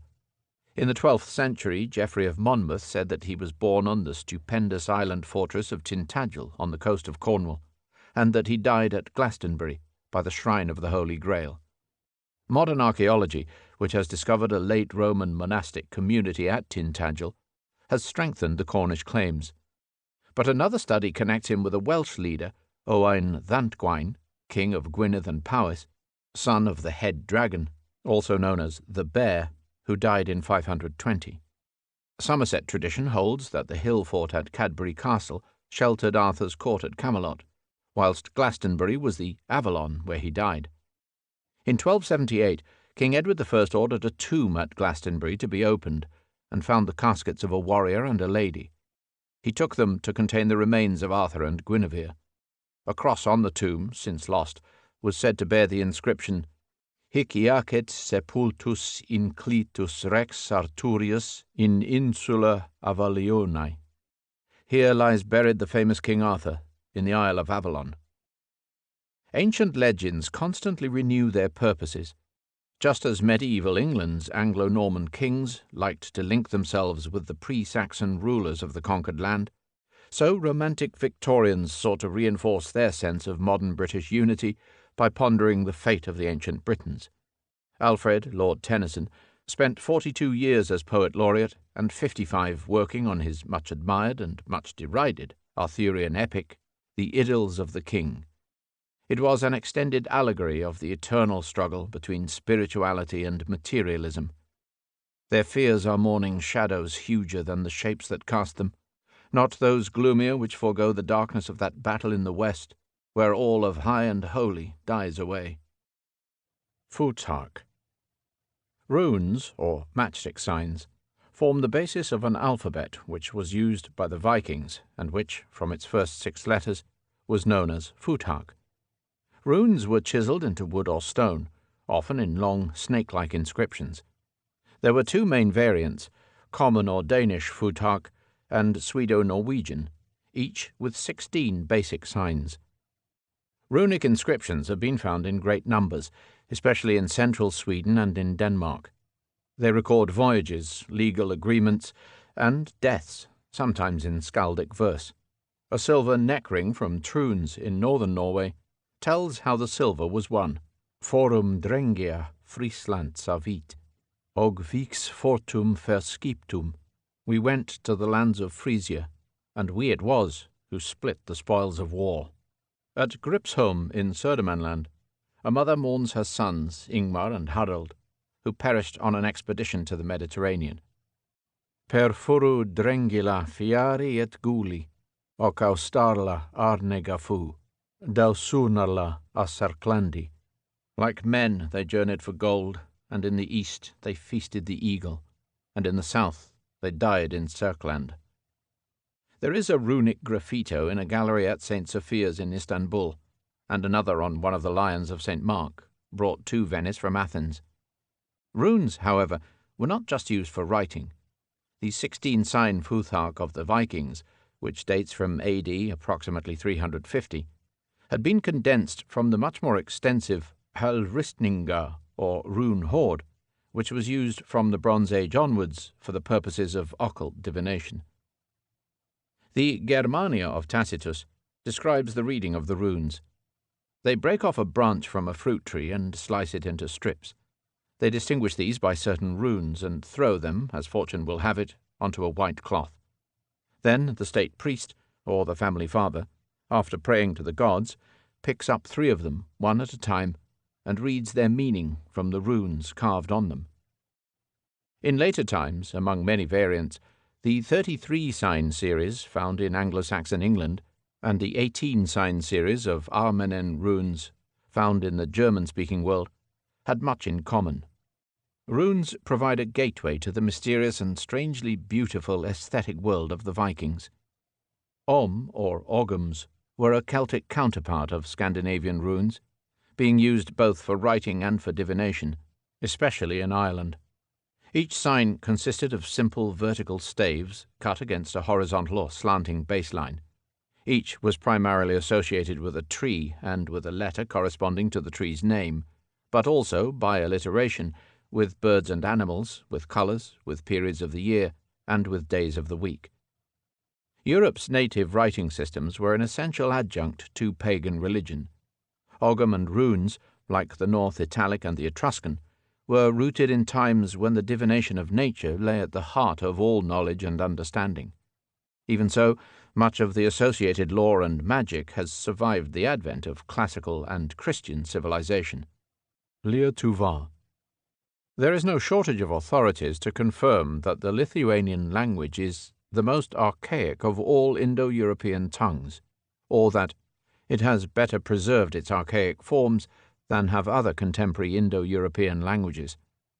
Ever since Karl Brugmann published his Grundriss, or Outline, of comparative Indo-Germanic languages in 1897, Lithuanian has been a favorite among etymologists of the Romantic persuasion. It is true that the Lithuanian lexicon contains a core of words that any classicist would recognize: vires, man; saule, sun; menua, moon; ugnis, fire; kalba, language. Lithuania has kept dual as well as plural number, long vowels of nasal origin, 7 case declensions, and a verb system of tenses, conjugations, and moods not dissimilar to Latin's. On the other hand, the Slavonic element in the Lithuanian lexicon is also very large: gulva, head, Russian galava; runka, hand, Polish arenka; pokstis, bird; ziema, winter; and sniergus, snow, Polish ptaszek, zima, and śnieg. Polish, too, has plural number, nasal vowels, and 7 cases. Unlike Lithuanian or French, most Slavonic languages have not lost the neuter form. In reality, Lithuanian is mainly characterized by features common to both the Baltic and the Slavonic language groups. Anyone who imagines that it is a close relative to Sanskrit is in for a disappointment. Nonetheless, the survival of Lithuanian is remarkable. It remained a local peasant vernacular throughout the long centuries of the Grand Duchy of Lithuania, and was never used as a language of high culture or government. The Lithuanian statutes, written in Ruski or Ruthenian, were translated into Latin and Polish, but not into Lithuanian. Starting with the Catechism of N. Mažvydas, however, Lithuanian was used for religious purposes. In the 19th century, Russian educators tried printing it in Cyrillic, but the Polish bishops of Vilnius successfully countered the ploy by supporting Lithuanian primary education in the Roman alphabet, thereby cementing Lithuania's deep attachment to Catholicism. This makes it entirely appropriate for amateur linguists to cut their teeth on a scriptural text. Ir angelus tari tems, nesi bioctes stai, apsaco jums didia joksma, curs nisidus visiems jmoinems. Luke chapter 2, verse 10. Nibelung. For several decades at the turn of the 5th century, the Burgundian court stood at Worms on the Rhine, the ancient Civitas Vangionum.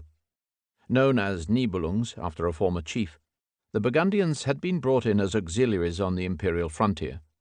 They were to be driven out in 435–6 during battles with the Roman general Aetius and the advancing Huns. The names of 3 royal brothers, Gundharius, Gunther, Gislaharius, Giselher, and Godamar, Gemot, are known from the later Lex Burgundiorum. After halting at Geneva, they moved on to Lyon, where in 461 they set up the first kingdom of Burgundy. A plaque on the site of the former palace at Worms recalls that city's distinctions.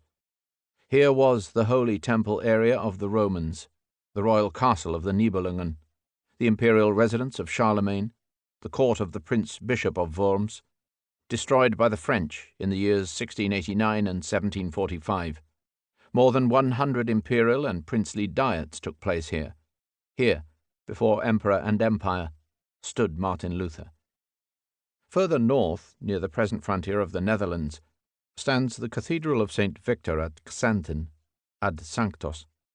St. Victor, a Christian martyr of the late Roman era, is taken to be the prototype of the legendary warrior Siegfried, victory, peace.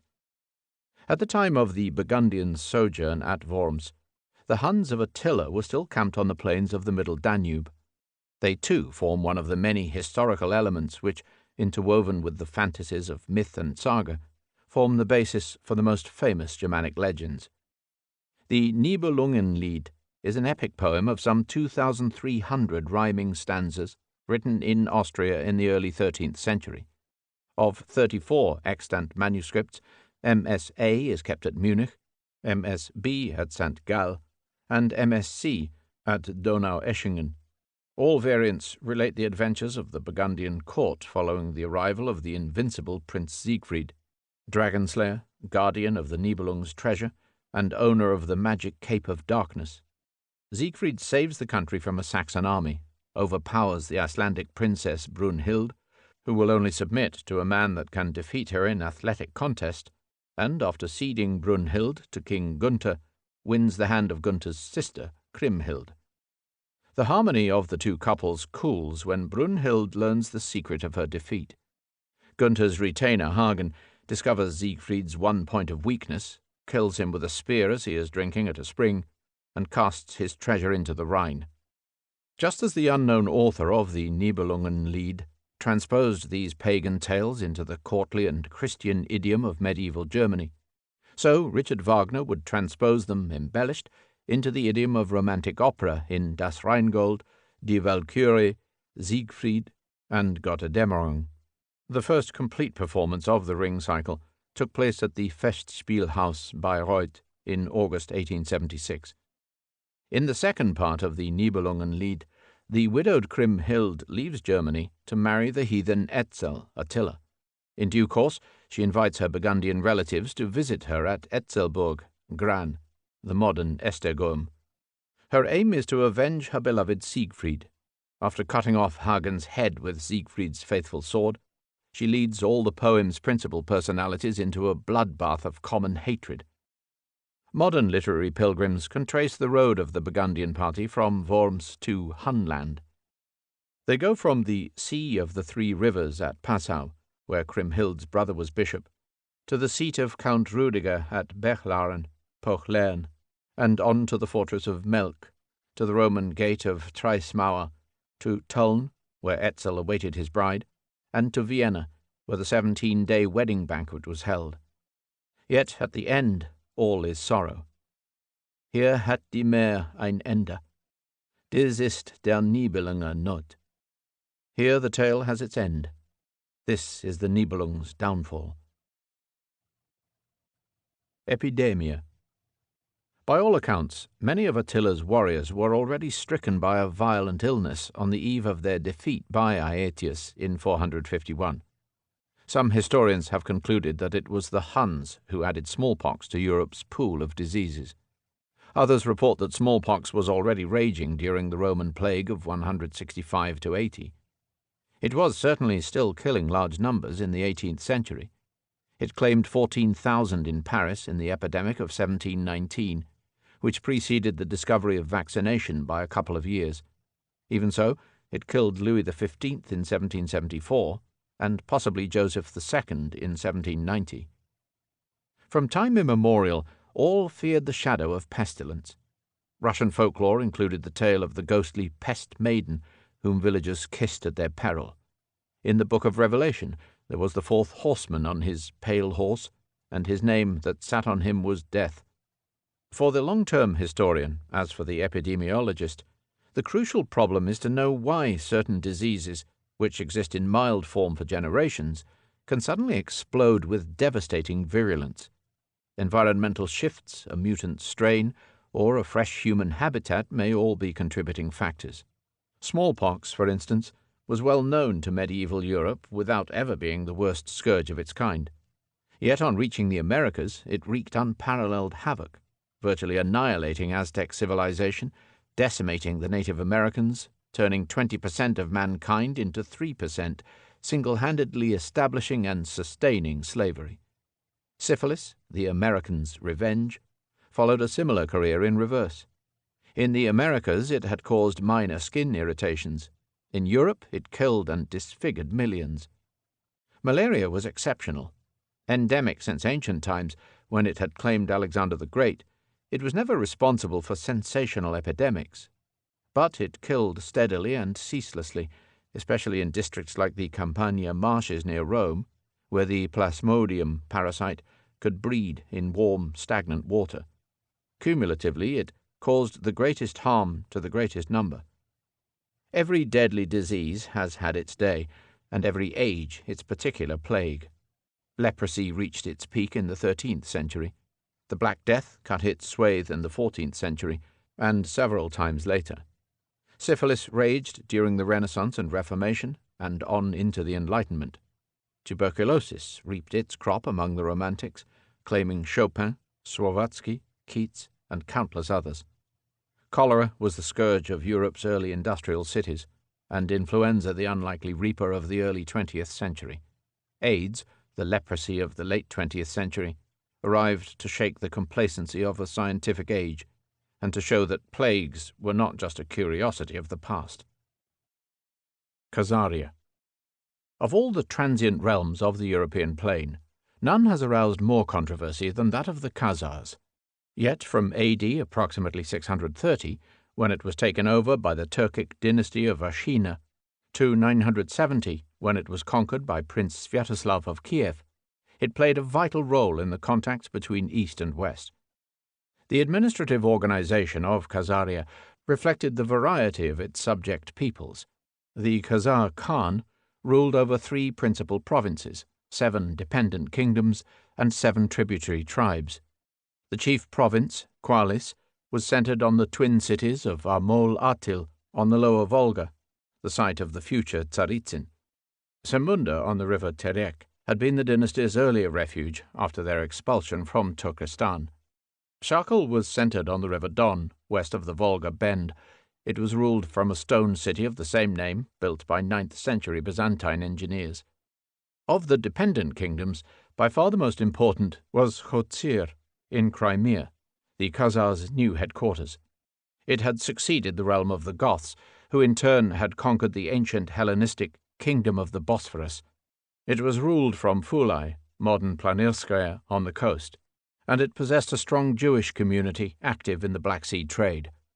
Other dependencies included Hun on the river Sulak, home of Attila's descendants, Onogur on the Kama, Turkoi or Levedye on the Donets, home of the future Magyars, and 3 divisions of the Volga Bulgars.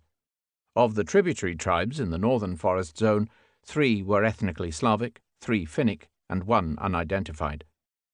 Khazaria was famed for its commerce and for its religious tolerance. It was the traditional supplier of Slav slaves to the Mediterranean market, and in the 10th century an overland trade route began to develop along the Regensburg, Vienna, Krakow, Kiev, Atil.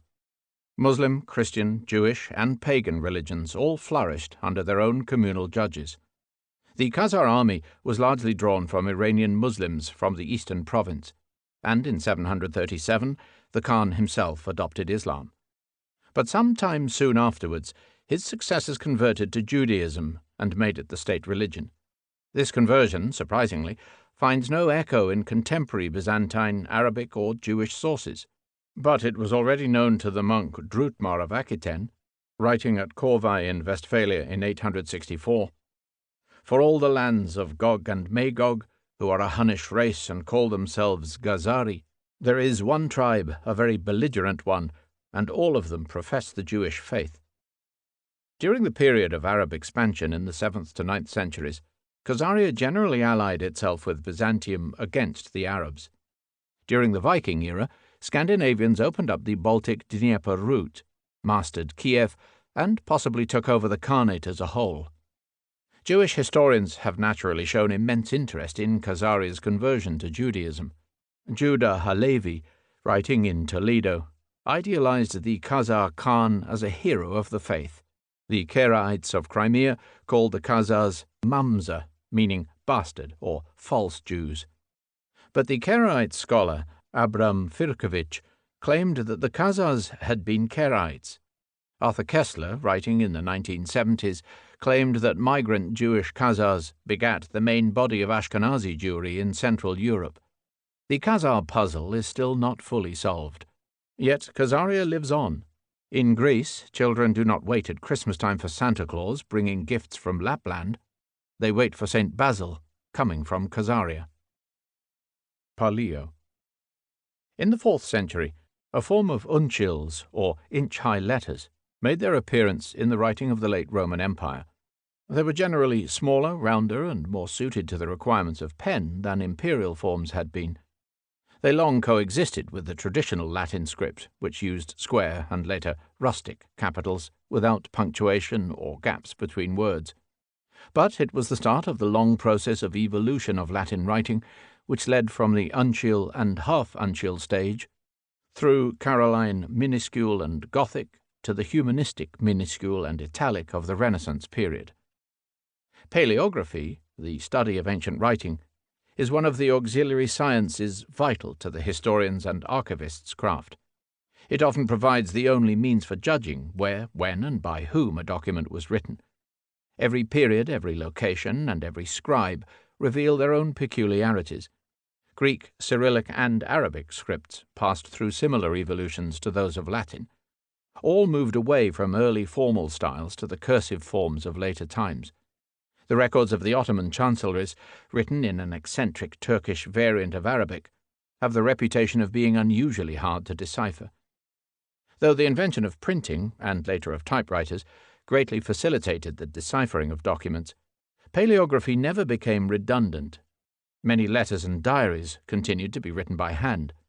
In 1990, a team of German tricksters almost convinced the world that they had found the long-lost diaries of Adolf Hitler. The paleographical skills of the forger exceeded those of the distinguished English professor who was hired to check his work. Techos.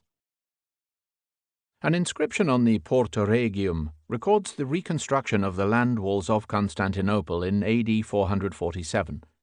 A recent earthquake had seriously damaged the third line of the city's fortifications, which had been built by the regent Artemius 30 years earlier, and repairs and renovations were urgently required. The Huns were on the Danube frontier and had already made one successful sortie to the Bosporus. As a result, a magnificent multi-tiered system of defences was erected in the last years of Theodosius II, all the way from the Golden Gate to the Golden Horn. The main rampart of the Artemision wall was raised to a height of 100 feet above the surrounding countryside. A massive, battlemented, protective wall was erected in front of it, providing a high terraced walkway. An outer esplanade, guarded by a third line of battlements, separated the walls from a broad brick-lined moat. The whole was equipped with 96 major bastions, a host of lesser watchtowers, and a maze of traps, dams, sally points, and false approaches.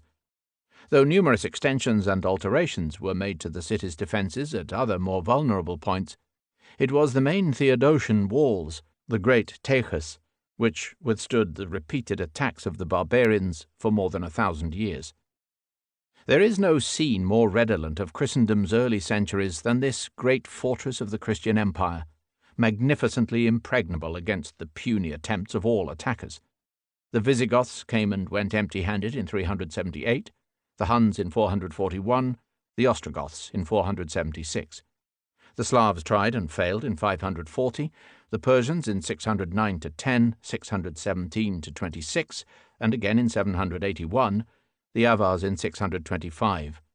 The Arabs laid unsuccessful siege in 673-8 and 717-18, the Bulgars in 813 and 913, the Rus in 865 and 904, the Pechenegs in 1087, and the Venetians in 1203. The Crusaders broke into Constantinople in April 1204 from the seaward side, but the Theodosian walls remained intact until the Ottoman siege of 1453. Their fall was to mark not only the end of the Roman Empire, but the beginning of modern military history. Gunpowder seriously modified the art of fortification. To stand by the Golden Gate at sunset is one of the most moving of experiences for any historian. Originally built by Theodosius I as a threefold triumphal arch beyond the city, the Porta Aurea was incorporated into the walls in 417, but it continued to serve as the starting station of the imperial processional route. It is now the Yedi Kule, the fortress of the Seven Towers, at the entrance to Istanbul. In the eyes of the defenders, the barbarians, like the last rays of the setting sun, always came from the west. Icon. Religious icons form the most endearing genre of European art, but they were never painted primarily as artistic works. They are aids to devotion. They are gates of mystery, doors of perception, into the spiritual world beyond the images. Their appreciation depends on the theological knowledge and the emotional receptiveness of the viewer. The Byzantine Empire long protected the leading centres, though the medieval West later produced important schools of its own. The posture demanded from the venerator of icons is summoned up by the Greek word hesychia, or watchful calm. It requires patience, detachment, humility, and prayerful concentration. The Philokalia, a 5th century Byzantine treatise and anthology of texts on the love of the beautiful, likens it to a cat transfixed by the task of catching a mouse. Legend holds that St. Luke was the first icon painter, his subject the Virgin and Child. Together with Christus Pantocrator, the Virgin always headed the repertoire. She appeared in 3 standard positions: the Eleus, where she holds the child to her face, the Eudititria, where she holds the child on her outstretched arm, and the Oranta, where her arms are raised and the child is in her womb. During the long iconomachia, the War of the Icons, St. John Damascene was the greatest of the iconophiles or iconodules, that is, slaves of the icon. Yet he stressed the distinction between the veneration of icons and the more profound adoration of God which icons facilitate. He also defined the 3-level theological theory of images. Christ became man, man was made in the image of God. Icons, therefore, were true images of the Godhead and the saints. Icons have always held a central place in Orthodox churches.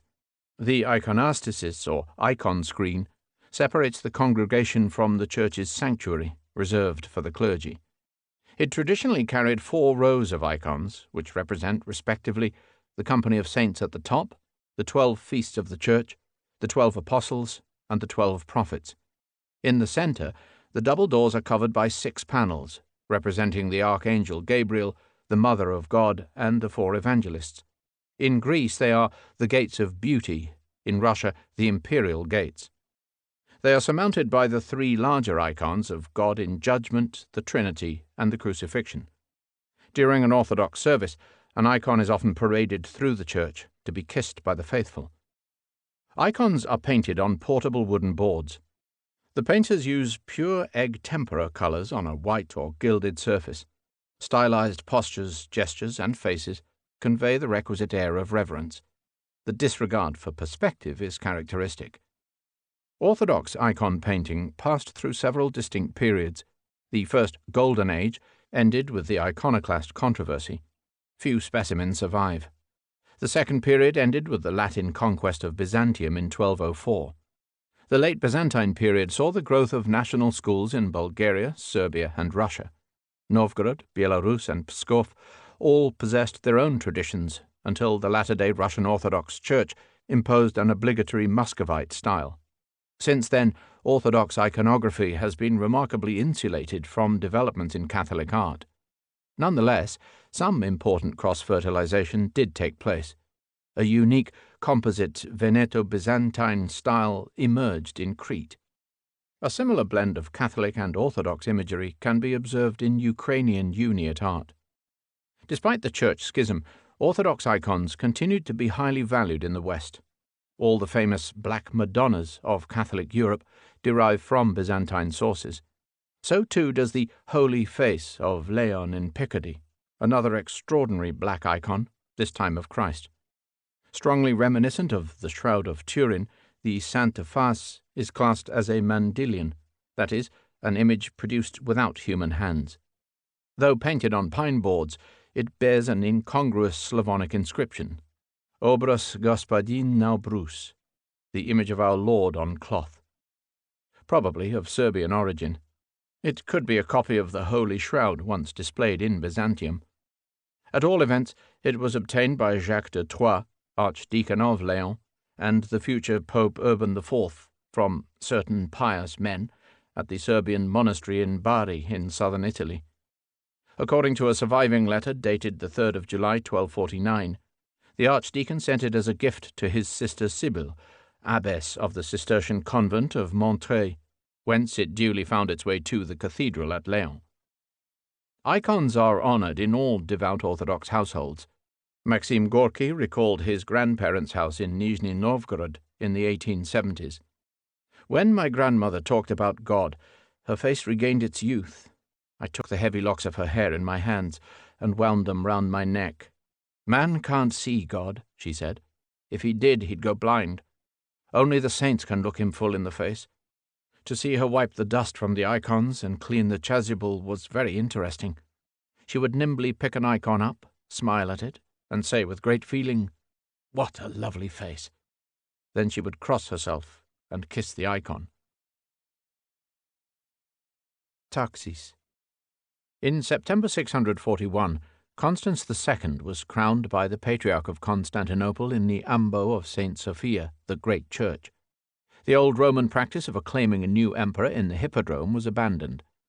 The most important politico-religious ceremony in the Byzantine repertoire was finding its final form. Henceforth a diadem was laid on the emperor's head, instead of the traditional torque round his neck. Largesse was distributed, coins were struck. Co-emperors were crowned by emperors, empresses by their husbands. Conventional iconographic representations of the ceremony showed the emperors being crowned by Christ. Political ritual played a central role in Byzantine life. Its aim was to reinforce the ideal of taxis, the changeless, harmonious, and hierarchical order of things. Elaborate spectacles were designed with immense concern for symbolic detail. Processions and public parades were organized on the slightest pretext, above all on Christian feast days. Imperial acclamations were accompanied by the chanting of biblical texts and political slogans, by the declamation of poems and panegyrics, and by mighty shouts, which contrasted with the total silence that the emperor's presence otherwise required. Imperial bride shows, weddings, and funerals were orchestrated with suitable shows of joy or lamentation. Imperial audiences were meticulously graded according to the status of the visitor. The exact distance between the throne and the prostrations of the visitor were prescribed in advance. The imperial adventus, or arrival, demanded calibration of the rank of the delegates sent out to meet him, the site and form of the greeting, the route into the city, the choice of church for the Thanksgiving service, and the menu for the banquet. The imperial profectio, or departure, especially for battle, was marked by the distribution of arms, by the veneration of the standard of the true cross, and by the consecration of the army and the fleet. The triambus, or imperial triumph, as inherited from Rome, involved displays of troops, captive, and booty, games and races in the circus and hippodrome, and the trachelismus, or ritual trampling of the defeated enemy or usurper. The promotions of high officials were staged in a manner that left no doubt of the source of their success. On all occasions, great attention was paid to clothing, to the insignia of office, to colour, and to gesture. Robing and disrobing ceremonies opened and closed all processions. The imperial crown, orb, sceptre, and akakia, the pouch of dust symbolizing mortality, were always given prominence. The wearing of the purple was reserved for the emperor, and, in iconography, for Christ and the Virgin Mary. Byzantine body language stressed the ideal of agalma, or statuesque calm. The most complete compendium of Byzantine ritual is to be found in the 10th century manuscript De Ceremoniis Aulae Byzantinae, or the Book of Ceremonies of the Byzantine Court. It contains 153 chapters or dossiers of instructions relating to practices and procedures over 600 years. It prescribes everything from the rules of dance and address to the length of the emperor's haircut. Imperial ceremony was imitated and adapted by patriarchs, by provincial administrators, by generals, by bishops, and eventually by rulers throughout the Christian world. In time, it supplied the basis for all sorts of monarchical and ecclesiastical symbolism far beyond the empire. Charlemagne, for example, copied much from Byzantium, just as other Western sovereigns copied much from Charlemagne. Not all, however, was one-way traffic. The practice of raising the emperor aloft on the shields of his troops was borrowed from the Germanic tribes. It was first used by Julian in Paris in 361, and lasted, with intervals, until the 8th century. The ceremony of chrisma, anointment with holy oil, seems to have been first adopted by the Franks and introduced to Constantinople by Crusaders in the 13th century. By that time, the Christianization of monarchical ritual in Europe was universal. Mesquita. No building in Europe better illustrates the cycle of civilizations than the Mesquita Alhama, now the Cathedral Church in Córdoba. Its oldest part dates from the reign of Abd al-Rahman I. As a treasure house of Hispano-Islamic art, it ranks with the Alcázar in Seville or the fabled Palace of Alhambra at Granada. But its originality lies in the use of materials taken from the demolished Latin Byzantine Basilica of St. Vincent, which stood until 741 on the same site, and which had once been shared by Christian and Muslim congregations. What is more, both mosque and basilica rested on the foundations of a great Roman temple, which in its turn had replaced a Greek or possibly a Phoenician edifice. Only St. Sophia in Istanbul can match such varied connections. The proportions of the Mesquita befit a city which outgrew medieval Rome many times over. Together with its central orange tree courtyard, it covers an area of 130 meters by 180 meters, surrounded by walls and decorated battlements. Most impressive, however, are the many features which combine Islamic and Christian elements. The great nave is filled with a forest of multicolored marble columns supporting 2 layers of arches. The columns, topped by variegated capitals, came from the old basilica. The lower horseshoe arches are made from alternating segments of white limestone and red brick. The upper layer of round arches is pure Roman.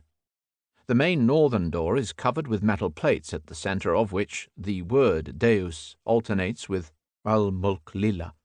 The empire and power are God's alone. The exquisite dove's door has an ornate Arabian arch embellished by a medieval ogive surround. The mihrab, or niche of orientation, indicating the direction of Mecca, was built by Syrian architects, who duly pointed it to the south. It takes the form of a small octagonal room under a single conch shell ceiling. It is entered by an archway in polychrome mosaic and preceded by a vestibule under 3 Byzantine cupolas. Persian-style Kufic inscriptions abound, even in sections such as the Royal Chapel, which was refurbished with Gothic ornament and feudal heraldry in the 14th century. Christian Baroque inspired the altar and entablature within the mosque and the Chapel of the Incas. A few sites in Spain, like the Mezquita of Córdoba or the old city of Toledo, do convey a strong sense of continuity. Modern tourists love to be told that Muslim Spain introduced Europeans to oranges, lemons, spinach, asparagus, aubergines, artichokes, pasta, and toothpaste, together with mathematics, Greek philosophy, and paper. But the fact is that continuities are few. Muslim civilization in Spain was not just superseded, wherever possible it was eradicated. Visitors might get a truer sense of history if they visit the lonely Muslim castle of Trujillo in Extremadura, or the deserted walled city of Vascos in Castile. In Córdoba, one should proceed from the Mezquita to the palace of Medina al-Zahra, outside the city. It was once the residence of a caliph who could contact Egypt within 24 hours along a network of sun mirror stations, and who required foreign ambassadors to approach his throne room under a canopy 3 miles long and supported by a double row of his Berber soldiers. It once housed a population of 20,000, including a harem of 6,000. Damaged by the Berber revolt in 1010, its ruins were not rediscovered by archaeologists until 1911. When Spaniards shout "Olé," many do not care to remember that they are voicing an invocation to Allah. Index. Early church tradition credited Pope Innocent I with the first list of forbidden books, and Pope Gelasius with the first decree on the subject. The Gelasian decree adds list of recommended and of supplementary reading to its pronouncement on the canon of authentic scripture. Modern scholarship, though, doubts that the decree had any connection with Gelasius.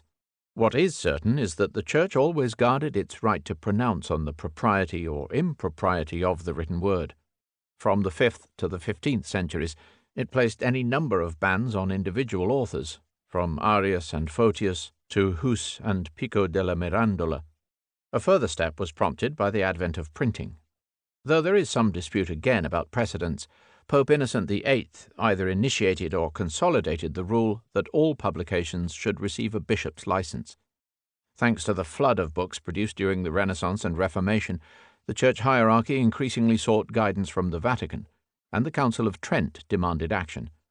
The result was the Index Liborum Prohibitorum, or Guide to Prohibited Books, drawn up by Paul IV in 1557.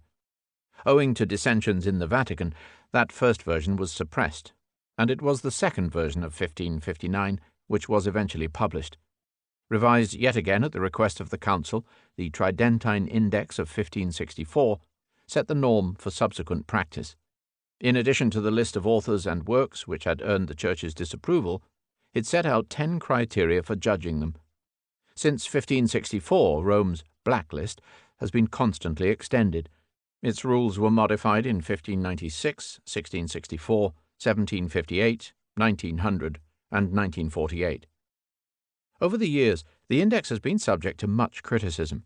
It was always ineffective, in that the prohibited titles could always find a publisher in Protestant states beyond the Vatican's reach.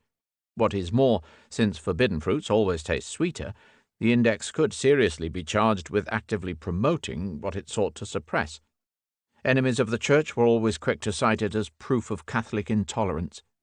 From the Enlightenment, liberated intellectuals have never failed to pour ridicule both on the individual decisions of the index and on its very existence. Given the tally of world beaters and bestsellers which it has tried to oppose, one can see the reason why. On the other hand, the index has to be judged in context. Every authority in modern Europe, whether secular or ecclesiastical, Protestant, Catholic, or Orthodox, has shared the Vatican's desire to control publications. Censors were at work in all European countries until the second half of the 20th century. Many of those vociferous in condemning the papal index have failed to see a contradiction when they themselves seek to suppress books.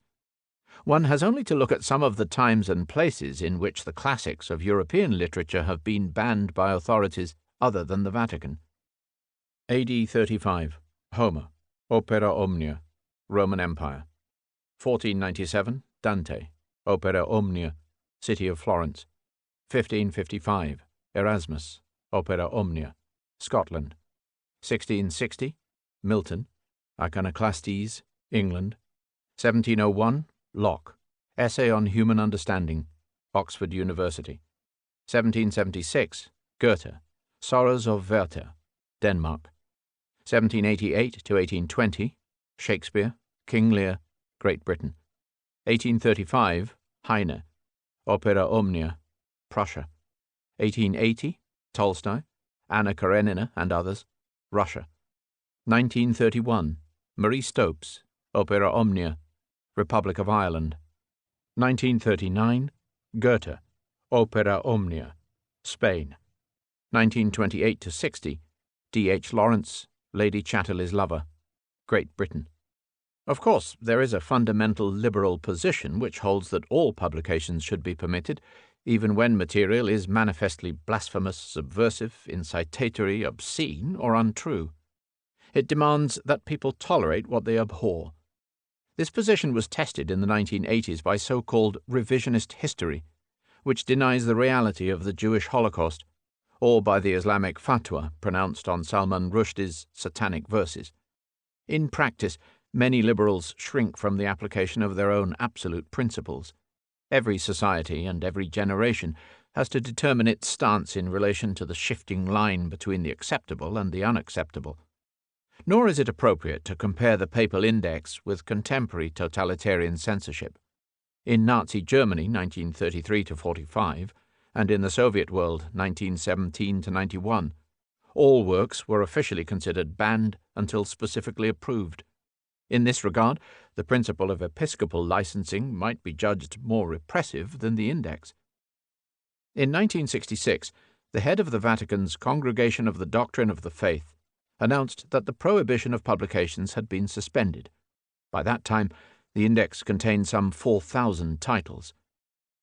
Much of this information derives from an impeccable source, each of whose 18 volumes bears evidence of a favorable episcopal decision.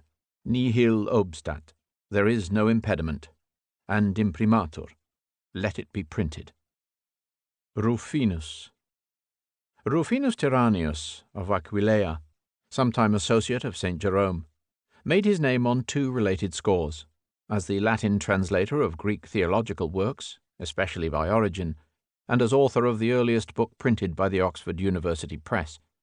His commentary on the Apostles' Creed, the Expositio Sancti Hieronymi in Symbolum Apostolorum, was printed in Oxford by Theodoric Rood of Cologne, and completed on the 17th of December, 1478. It began, alas, with a misprint, an X having been lost on the frontispiece, where the publication date appeared wrongly as MCCCC LXV111. Since then, OUP's list has seen both its ups and its downs. Charles Butler, The Feminine Monarchy, or a Treatise Concerning Bees, 1609. John Smith, A Map of Virginia, 1612. Robert Burton, The Anatomy of Melancholy, 1621. The Book of Common Prayer and Administration of the Sacraments, 1675. The Holy Bible, containing the Old Testament and the New, 1675. Edmund Pocock, Specimen Historiae Arabum, 1650. Maimonides, Portamosis, 1655. Gregorii Abulfaragi, Historia Compendiosa Dynastiarum, 1663. Richard Alestri, The Lady's Calling, by the author of The Whole Duty of Man, 1673. Johann Schaeffer, A History of Lapland, 1674. H. W. Ludolf, Grammatica Russica, 1696. William Blackstone, Commentaries on the Laws of England, 4 volumes, 1765-9. F. M. Müller, Rigveda Sanhita, Sacred Hymns of the Brahmins, 1849-73. Lewis Carroll, Alice's Adventures in Wonderland, 1865. Norman Davies, God's Playground, A History of Poland, 2 volumes, 1981. Reputedly, OUP's most remarkable feat was in 1914, when a team of Oxford historians went into print in support of Britain's war effort. The manuscript of Why We Are at War was delivered on the 26th of August, barely 3 weeks after the outbreak of war. The 206-page volume was edited, typeset by hand, printed, bound, and ready for distribution by the 14th of September. Times change. Zeus. The statue of Zeus was transported to Constantinople from the shrine at Olympia following the last Olympiad in AD 396. By then it was over 8 centuries old, and had been long established as one of the wonders of the world. Completed approximately 432 BC by the exiled Athenian Phidias, whose statue of Athena graced the Parthenon, it consisted of a gigantic ivory figure, wreathed and enthroned, some 13 meters high. Plated in part with solid gold, it portrayed the father of the gods holding a statuette of winged victory in his right hand and an inlaid eagle-topped scepter in his left. It had been described in detail both by Pausanias and by Strabo, who said that if the god moved, his head would go through the roof. Suetonius reports that when the Emperor Caligula's workmen had tried to remove it in the 1st century AD, the god cackled so loudly that the scaffolding collapsed and the workmen fled. So it stayed in situ for 3 more centuries. When it was finally consumed by the flames of an accidental fire in 462, in the capital of the Christian Emperor Leo I, Olympia was already deserted. In 1958, German archaeologists excavating the temple workshops at Olympia found a terracotta cup inscribed with the graffito, "I belonged to Phidias." Brito. Pelagius was a Welshman, or at least a Celt from the British Isles. Pelagius was once thought to be a Greco-Roman calque of his name, Morgan. His friends called him Brito. He was a Christian theologian, and one of the few from Western Europe who participated in the leading doctrinal debates of his day. He lived at a time when orthodox doctrine, as formulated by the Greeks, was beginning to crystallize. Though his views were deemed heretical, he was nonetheless a vital contributor.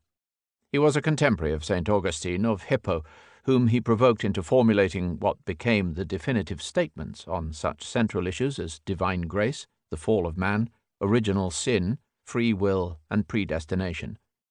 Together with another Briton, Celestius, whom he met in Rome, he laid emphasis on man's capacity for virtuous action through the exercise of will, in other words, on responsible conduct.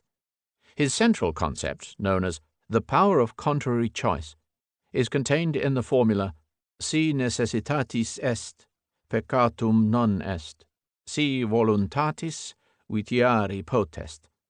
If there be need, there is no sin, but if the will is there, then sinning is possible.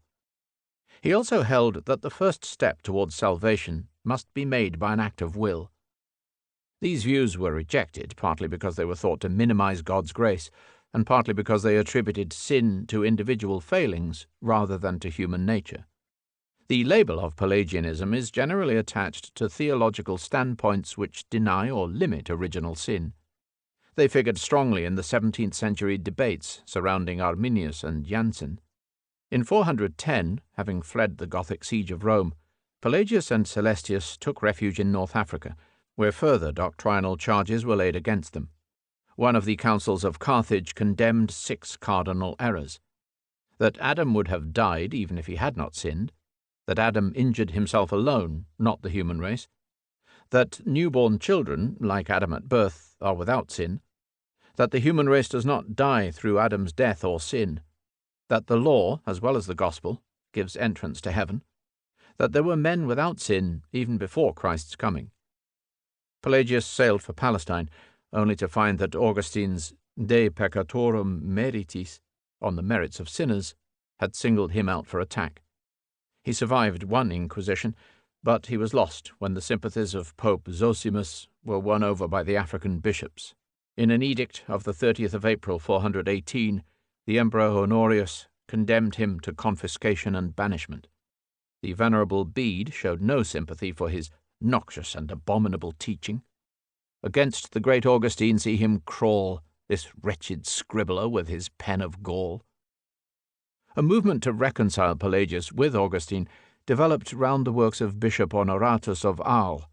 It held that divine grace and human will are coefficient factors in salvation. This semi-Pelagianism was condemned at the Council of Orange, but its home, at the monastery of Saint Honorat on the Ile de Lerins off the Côte d'Azur, did not close. Saint Vincent of Lerins invented the famous Vincentian canon, whereby all theological propositions can be tested against the threefold criteria of ecumenicity, antiquity, and consent. The monks of Lerins published the definitive edition of St. Hilary's Life of Honoratus in 1977. Anno Domini. For 6 centuries after the birth of Christ, very few people were conscious of living in the Christian era. Indeed, the basic chronology of history since Christ walked in Galilee was not established before the work of Dionysius Exiguus, a Greek-speaking monk from Scythia Minor and friend of Cassiodorus, who died in Rome approximately 550. It was the idea of Dionysius that the counting of years should be based on Christ's incarnation, and that it should begin on the day of the Annunciation, when the Virgin Mary had conceived. He fixed this date, day 1 of year 1, at the 25th of March, 9 months before the birth of Christ on the 25th of December. All previous years, counted in receding order, were to be designated ante Christum, AC, or before Christ, BC. All subsequent years were to be years since the Incarnation, or anni Domini, years of our Lord, AD. There was no 0 year. Many more centuries elapsed before the Christian era, or Common Era, gradually came into use, first in the Latin Church, later in the East. The Venerable Bede, who was the author of a book on chronology, De Temporibus, had fully accepted the new system when he wrote his History of the English Church and People in the early 8th century. In the meantime, all sorts of local chronologies prevailed. The most usual system was that of regnal years. Historical time was measured by reigns and generations. Dates were determined by their point in the reign of a particular emperor, pope, or prince. The model was in the Old Testament. And it came to pass in the 4th year of King Hezekiah, which was the 7th year of Hoshea, son of Elah, king of Israel, that Shalmaneser, king of Assyria, came up against Samaria and besieged it. The Christian era had to compete with numerous rival chronological systems. The table of Greek Olympiads, the 4-year cycles between Olympic Games, which began with the Olympiad of Charybdis on the 1st of July 776 BC, was continued until the end of the 4th century AD. The Babylonian era of Nabonasir, which was used by the Greeks of Alexandria, was known in medieval times from the works of Ptolemy. Its starting point was equivalent to Wednesday the 26th of February, 747 BC. The Macedonian era of the Seleucids, which began with occupation of Babylon by Seleucus Nicator in 312 BC, was widely used in the Levant. Known to the Jews as the era of contracts, it was used by them until the 15th century. The Roman era was based on the passage of years since the foundation of the city. In Spain, the era of the Caesars can be traced to the conquest of Iberia by Octavian in 39 BC. Adopted by the Visigoths, it remained in force in Catalonia till 1180, in Castile until 1382, in Portugal until 1415. The Muslim era of Hijra, which marks the flight of the Prophet from Mecca, corresponds to Friday the 16th of July, AD 622. It remains in force throughout the Muslim world. Not surprisingly, given the complications, the calculation of the birth of Christ by Dionysius Exiguus has since turned out to be faulty. Dionysius equated year 1 with Olympic era 195, with 754 AUC, and, mistakenly, with the consulship of C. Caesar, son of Augustus, and L. Aemilius Paulus, son of Paulus. In reality, there is nothing to show that Christ was actually born in AD 1. According to whether one follows St. Luke or St. Matthew, the Christian era began either in the last year of Herod the Great, 4 BC, or in the year of the first Roman census in Judea, AD 6-7. For Christians, as for Jews, the prime historical date was the year of creation, or Annus Mundi. The Byzantine Church fixed it at 5509 BC, which remained the basis of the ecclesiastical calendar in parts of the Orthodox world, in Greece and in Russia, until modern times. Jewish scholars preferred 3760 BC, the starting point of the modern Jewish calendar. The Coptic Church, like the Alexandrians, fixed on 5500 BC. The Church of England, under Archbishop Usher in 1650, picked 4004 BC. The critical comparison and harmonization of Oriental classical and Christian chronologies awaited the great Renaissance scholar Joseph Scaliger. Scaliger's De Emendatione Temporum, The Reform of Dates, 1583, written with Protestant interest in mind, coincided with the reform of the Julian calendar by Pope Gregory XIII. It marks the beginning of chronological science and of modern concerns about the standard measurement of historical time. The Gregorian calendar, however, known as New Style, NS, and introduced into the Catholic countries of Europe in 1585, was not universally accepted. Most Protestant or Orthodox countries stayed with the Julian Old Style. They adopted the New Style as the spirit moved them. Scotland in 1700, England in 1752, Russia in 1918. So long as the two calendars coexisted, all international correspondence had to be conducted with reference to both. Letters had to carry the two versions of the date, 1st/12th of March 1734, or 24th of October/7th November 1917. As a result, numerous curiosities prevailed.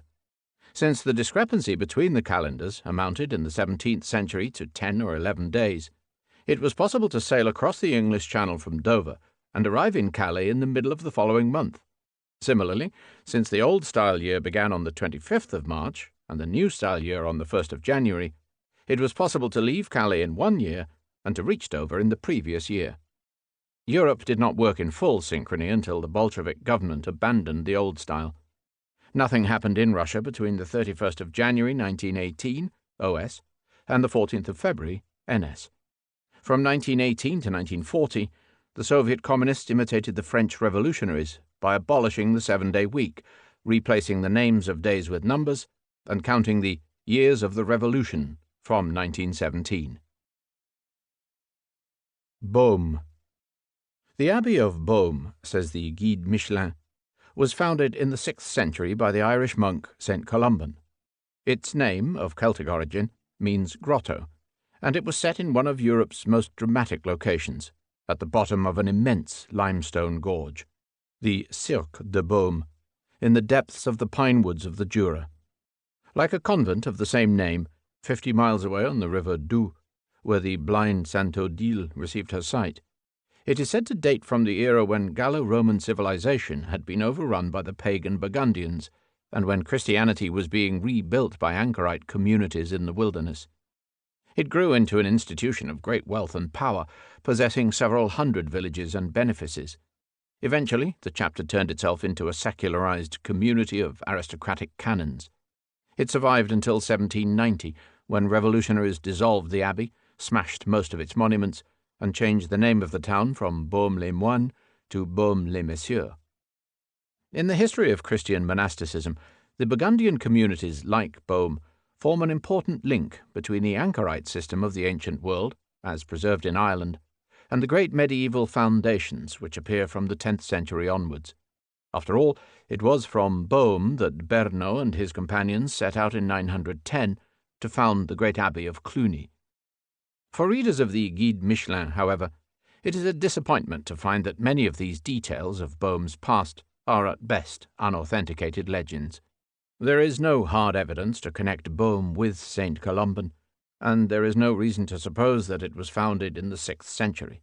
In fact, the first definite mention of a cellula at Balma dates from 869, which makes it younger than Sainte Odile's convent at Baume-les-Dames.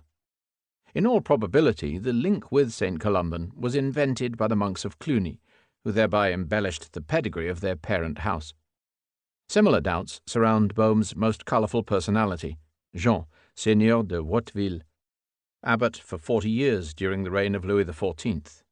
Soldier, murderer, and monk, de Watteville had once fled from justice to Constantinople, where he rose to the rank of Pasha and governor of Morea, before obtaining a papal absolution.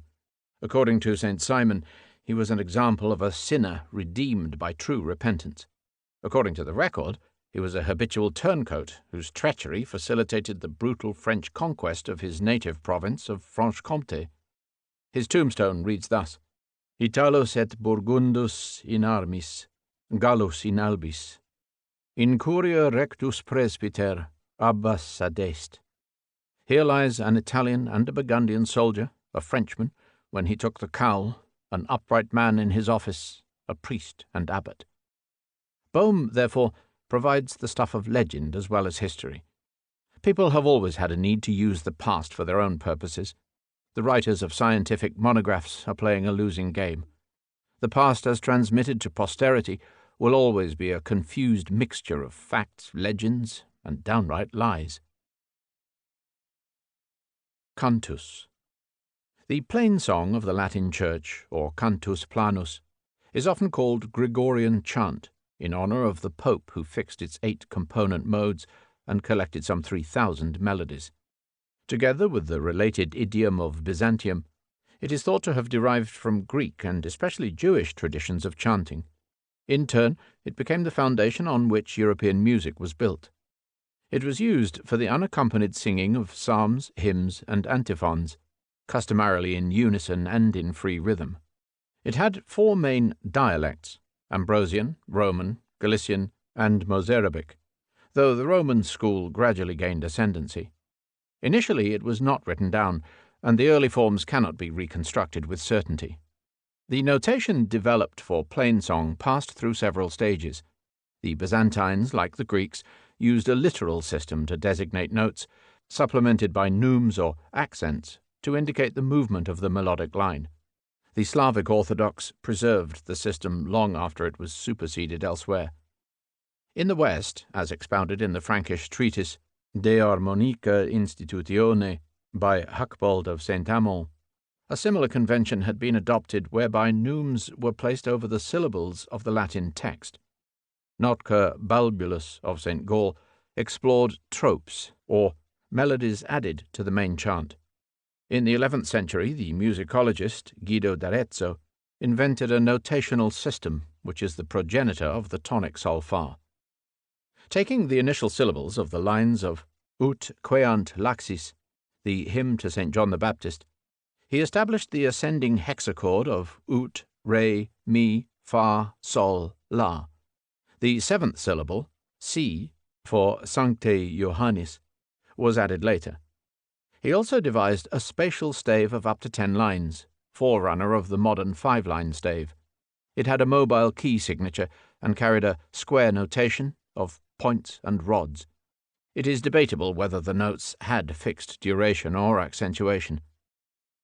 Let thine example, Holy John, remind us, ere we can meetly sing thy deeds of wonder, hearts must be chastened, and the bonds that bind us broken asunder. From the late 12th century onwards, Gregorian chant was enriched by the art of polyphony, where 2 or more independent melodic lines were sung in parallel. The practice encouraged the growth of instrumental accompaniment. The medieval ear only recognized concordance in octaves, fourths, and fifths, but the introduction of fixed measures, perhaps from folk song and dance, and the need for counterpoint where the melodies crossed, encouraged the study of rhythm and harmony. These, together with melody, constitute the basic elements of modern musical form. The art of canon began in the 13th century. From then on, a standard vocabulary of musical phrase could communicate a wide range of emotion and meaning. Europe's language of music has a continuous history, therefore, from plain song to Stravinsky. In the 19th century, the so-called Sicilian movement regarded Gregorian chant as the one true source of European music. The Benedictine monks of Solesmes, near Le Mans, undertook the task of reconstituting its theory and practices. Their work, which inspired, among other things, Liszt's Christus, is regarded as the principal modern authority. Reverentia. One day in the 6th century, whilst travelling with his mother between Burgundy and Auvergne, the young Georgius Florentius, the future Gregory of Tours, was caught in a storm. His mother waved a bag of holy relics at the lowering sky, the clouds parted, and the travellers passed on unscathed. At first, the conceited boy took the miracle to be a reward for his own good behaviour, whereupon his horse stumbled and threw him to the ground. It was a lesson in the wages of vanity. On another occasion, whilst visiting the shrine of Saint Julien at Brioude, Gregory developed a splitting headache. Putting his head into the selfsame fountain where the head of the decapitated martyr had once been washed, he found the headache was cured. It was a lesson in reverentia, in the precise observation due to hallowed things and places, and in their healing power. Since the end of the era of persecution, the cult of martyrs and the collection of holy relics was moving into the centre ground of Christian life. Primary relics were those directly concerned with the main figures of the Gospels. Secondary relics, with less immediate links, also came to be accepted. Constantinople became the main collecting and distributing centre. Its prized possessions, apart from 2 fragments of the true cross, included the crown of thorns, the sacred lance, the Virgin's girdle, and several heads of John the Baptist. After the Second Council of Nicaea ruled that all new churches should be consecrated in the presence of relics, a brisk trade developed. The body of St. Mark was snatched from Alexandria in 823 and brought to Venice. The body of St. Nicholas reached Bari in 1087. Western Crusaders were to be the greatest relic mongers of all. The reverence for relics, so evident in Gregory of Tours, has often been dismissed as mere credulity. Yet close examination shows that it provided the vehicle not only for an emerging code of personal ethics, but also for the more subtle games of social politics and social status. Reverentia was the mark of a true believer. Its absence marked the pagan, the illiterate, or the complacent. Clerics who officiated at the translation of relics gained in stature, consolidating the consensus or approbation of the flock. Churches or cities in possession of high-grade relics gained in prestige, in divine protection, and no doubt in the revenue from pilgrims. It is a nice paradox that Christian belief in the soul's departure for paradise should have been surrounded by the paraphernalia of death, and by special veneration for bones and tombs. It was accompanied by an almost baroque sensibility which stressed how the very special dead emitted the scent of lilies and roses, the aura of shining lights, and the sound of angelic choirs. With time, however, relics were necessarily devalued. When all the apostles, martyrs, and fathers of the Church had been claimed, there was a danger that every dead bishop would be declared a saint. Bishop Priscus of Lyons, who was elevated to the see in 573, would have none of it. He buried his predecessor, Nicetius, in a standard tomb, and allowed his deacon to wear Nicetius' chasuble as a dressing gown. As it happened, both Priscus and Nicetius were canonized, but only in 1308. The Protestant Reformation waged war on relics, and many shrines were then destroyed. But the Protestant rage affected neither the Orthodox nor the Catholic world. The mummies or skeletons of the very special dead can still be viewed in many an Italian church, as in the catacombs of the Peczerskaya Lavra, the monastery of the caves in Kiev. One of the most extraordinary collections of relics, the 12th century treasure of the Priory of Oigny, has survived intact at Namur. Twice buried to defy the treasure hunters of the French Revolution and the Nazi occupation, its priceless items include St. Peter's rib, St. James's foot, and the Virgin's milk. All are encased in dazzling reliquaries, each gruesomely shaped to fit the anatomical form of the contents, and fashioned from gold and silver filigree, gemstones, and silver on black niello. Designated among the 7 wonders of Belgium, they are kept by the Sisters of Our Lady at 17 Rue Julie Billard, Namur. Iona. One evening in May 597, the aging St. Columba expired on the altar steps of his abbey church on the tiny, treeless Hebridean island of Iona. He had been copying the Psalms, and had just transcribed the verse of Psalm 34, "They that seek the Lord shall want no good thing." A native of Donegal, he had founded many churches in Ireland, starting with Derry, before landing with 12 brothers on the Inish Droine, the Isle of Druids, in 563. The Apostle of Caledonia, who crowned the King of Dalriada in his island church, he was instrumental in the expansion of Celtic Christianity and Gaelic civilization to western Scotland. By its mission to Lindisfarne in Northumbria, his community would also launch the Christianization of northern England. He died in the same year that St. Augustine of Canterbury established the Roman mission in Kent. The fate of the Celtic Church on Iona is instructive. It survived the terrible Viking raid of 806, when the abbot and 68 monks were killed. The monks of St. Columba's tradition were driven out approximately 1200, when Reginald, Lord of the Isles, set up a Benedictine monastery and Augustinian convent in their stead. These establishments were already dead or moribund when, in 1560, the Reformed Church of Scotland abolished monasticism outright. The island itself passed into the hands of the Campbell Dukes of Argyll, who in 1899 returned it to the Church of Scotland with a view to restoration. The reconstructed cathedral was reconsecrated in 1905. The reconstituted Iona community, dedicated to ecumenical work and prayer, was founded by Dr. George MacLeod in 1938. Every age has its own brand of Christianity. Compostela. According to legend, the body of St. James the Apostle, together with its severed head, was brought in a stone boat from Palestine to Galicia sometime in the 4th century. The mooring post, to which the boat was tied, is preserved in the tiny harbour church at Padrone, near Corunna. News of the event began to circulate more widely, and some 200 years later the site of the saint's shrine, at Libredon, or Santiago, attracted a growing stream of pilgrims. In 859, an invocation to St. James gave the Christians of Leon a miraculous victory over the Moors. The saint gained the epithet of Matamoros, or Moor-slayer, and Leon grew into a sovereign kingdom. From 899, a new cathedral was built over the saint's tomb as a focus for the pilgrimage. Its emblem was the pilgrim's scrip and the Atlantic star shell, La Compostela. Pilgrims' motives were not simple. Some set out from a belief in the power of famous saints to intercede for their souls. Some set out for a cure. Many went for the joy of fellowship, for a rollicking adventure, or for baser reasons of lust, gain, or escape. Santiago was specially attractive because it lay as far as one could go, and because it was chosen by the Church as a place of formal penance. 4 long pilgrim trails led halfway across Western Europe to Santiago. One started at the Church of Saint-Jacques in Paris and led south via Tours, Poitiers, Saintes, and Bordeaux.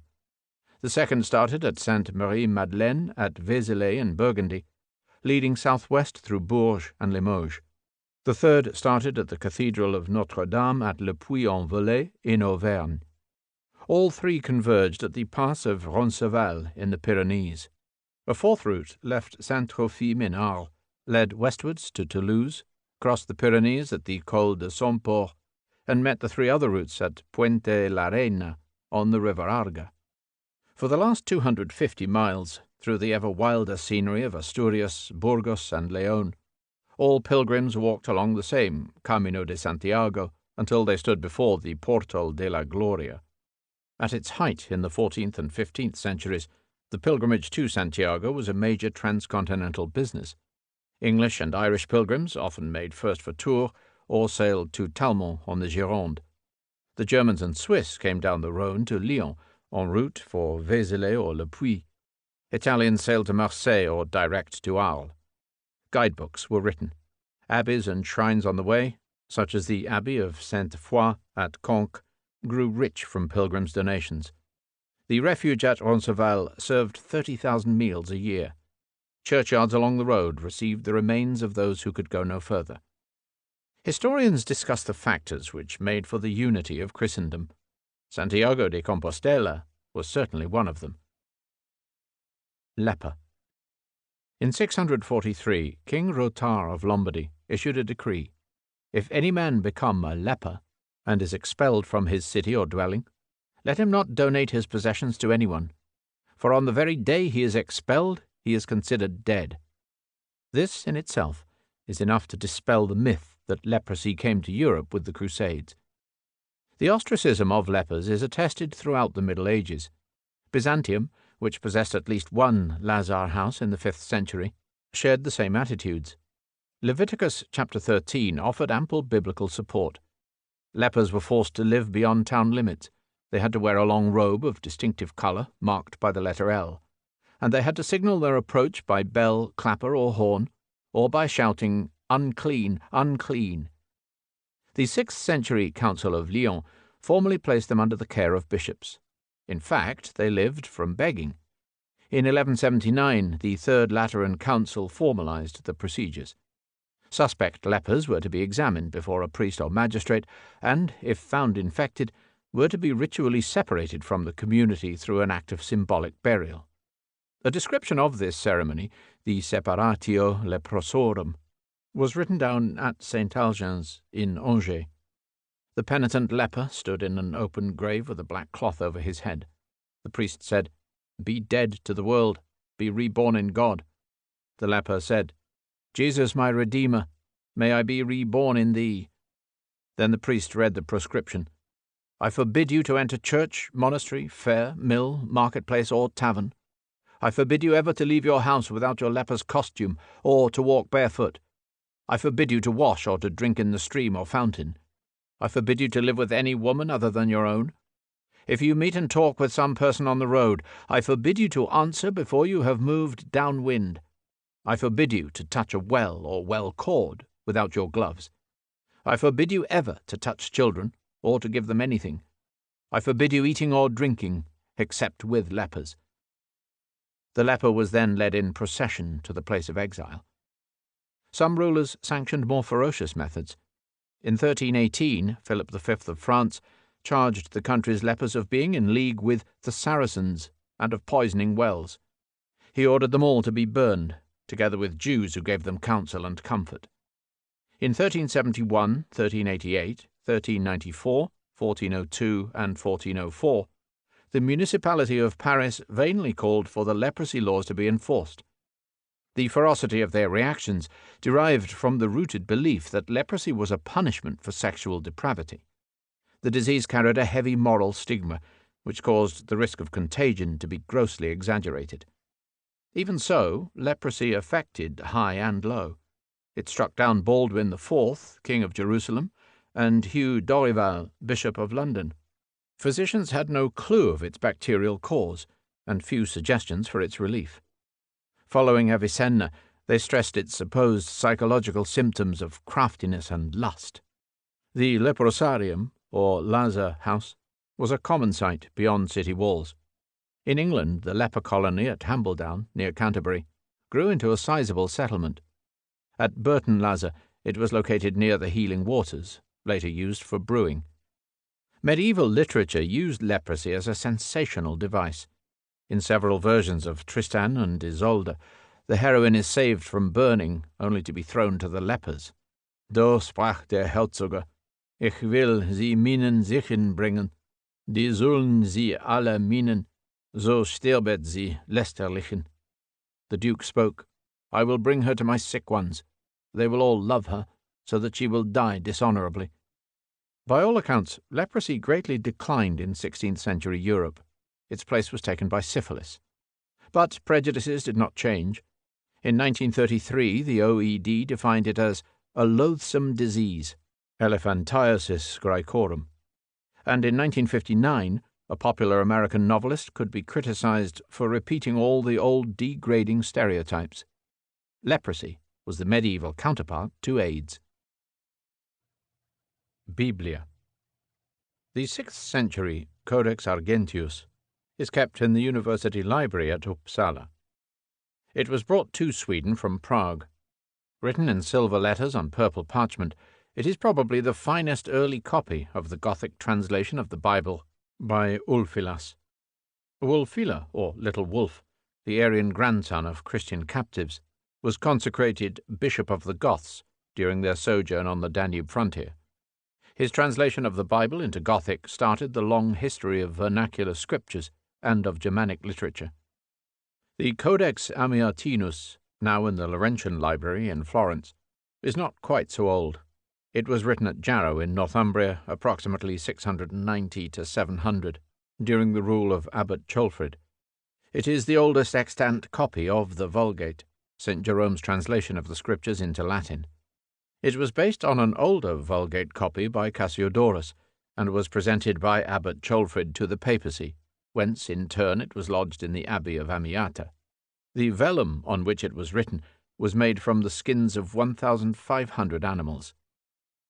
It is worthy of note that Wulfila completed his Gothic translation prior to St. Jerome's translation of the Bible into Latin.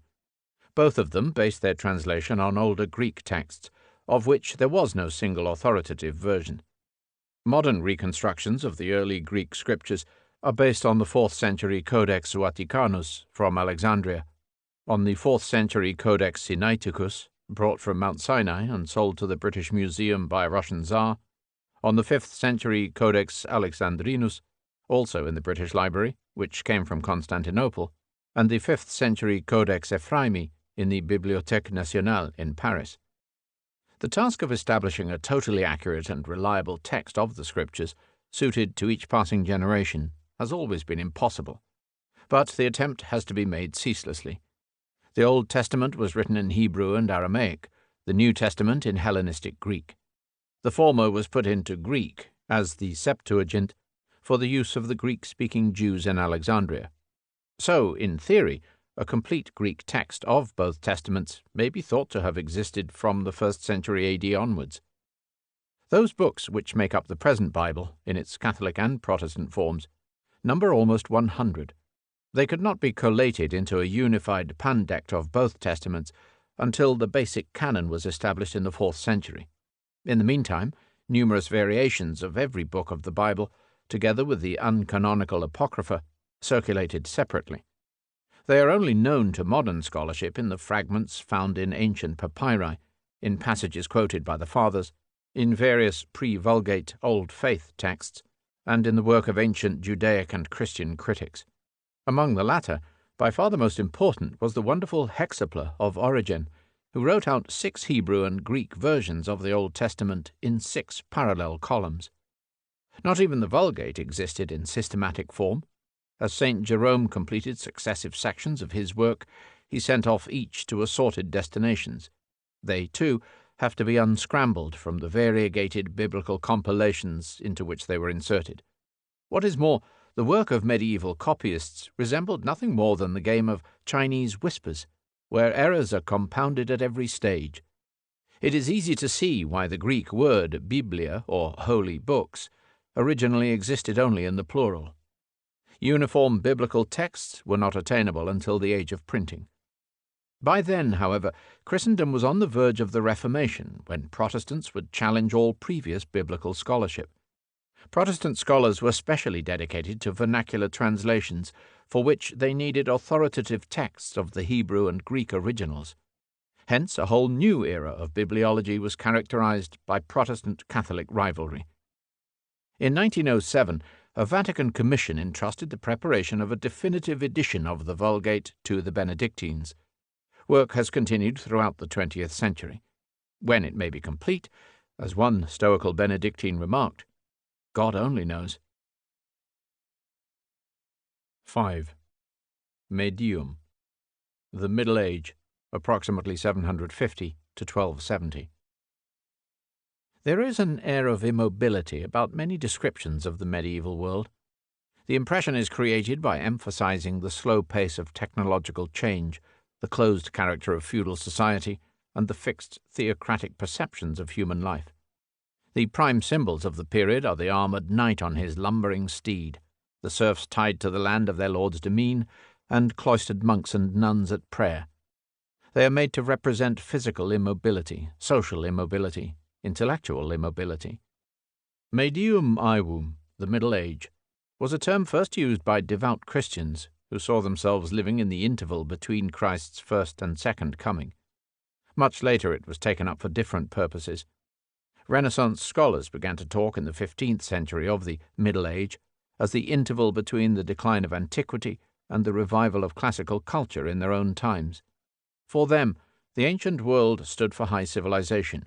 The Middle Age represented a descent into barbarism, parochiality, religious bigotry.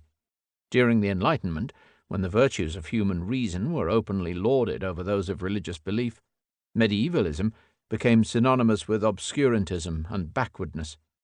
Since then, of course, as the modern age which followed the Middle Age was itself fading into the past, new terms had to be invented to mark the passage of time.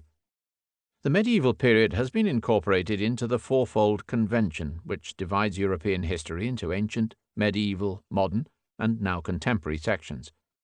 By convention also, the medieval period is often subdivided into early, high, and late phases, creating several successive Middle Ages. Of course, people to whom later historians refer to as medieval had no inkling of that designation. Unfortunately, there are no clear lines which mark the end of the ancient world or the beginning of modern times. The start of the medieval period has been fixed at any number of points from the conversion of Constantine onwards. Its end has variously been fixed at 1453, at 1493, at 1517, or even, by those who use their own definition of feudalism as the touchstone of medievality, at 1917. Almost all medievalists would agree, therefore, that the label which defines their subject is unsatisfactory. Many who base their views on a knowledge of Western Europe alone would stress the contrast between the destructive tendencies of the early medieval phase and the constructive tendencies of the later phase. In this scheme, the Dark Ages of the 5th to 11th centuries are characterized by the progressive dismemberment of the Roman world.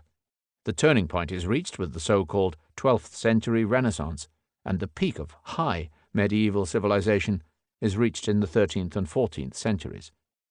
These distinctions bear little relation to the East, where the Roman Empire survived until 1453, and where no Renaissance, in the Western sense, was ever experienced. Most would agree, however, that the unifying feature of the medieval world is to be found in organized Christianity. Here they would accord with the people of medieval Europe, who, if asked, would have seen themselves as Christians living in the Christian era and in the Christian part of the earth. Yet Christendom itself was an elastic concept. It contracted and expanded over the centuries in response to the wars with Islam and the campaigns against the pagans. It was never exactly coterminous with the peninsula of Europe. The Christendom known to Stephen II when he crossed the Alps in 753 was a very different place from the Christendom of 1453, when the Turks scaled the walls of Constantinople. The vacuum left by the decline of the Roman Empire was filled by the growing awareness of Christendom, not just as a religious community, but also as a coherent political entity. Though the Roman Empire ultimately perished, its religion triumphed. The spiritual and temporal leaders of Christianity gradually assumed the mantle of the Caesars. In the West, where the empire first crumbled, it was the Bishop of Rome who conceived the notion of a new order predicated on the joint authority of the Latin Church and a Catholic emperor.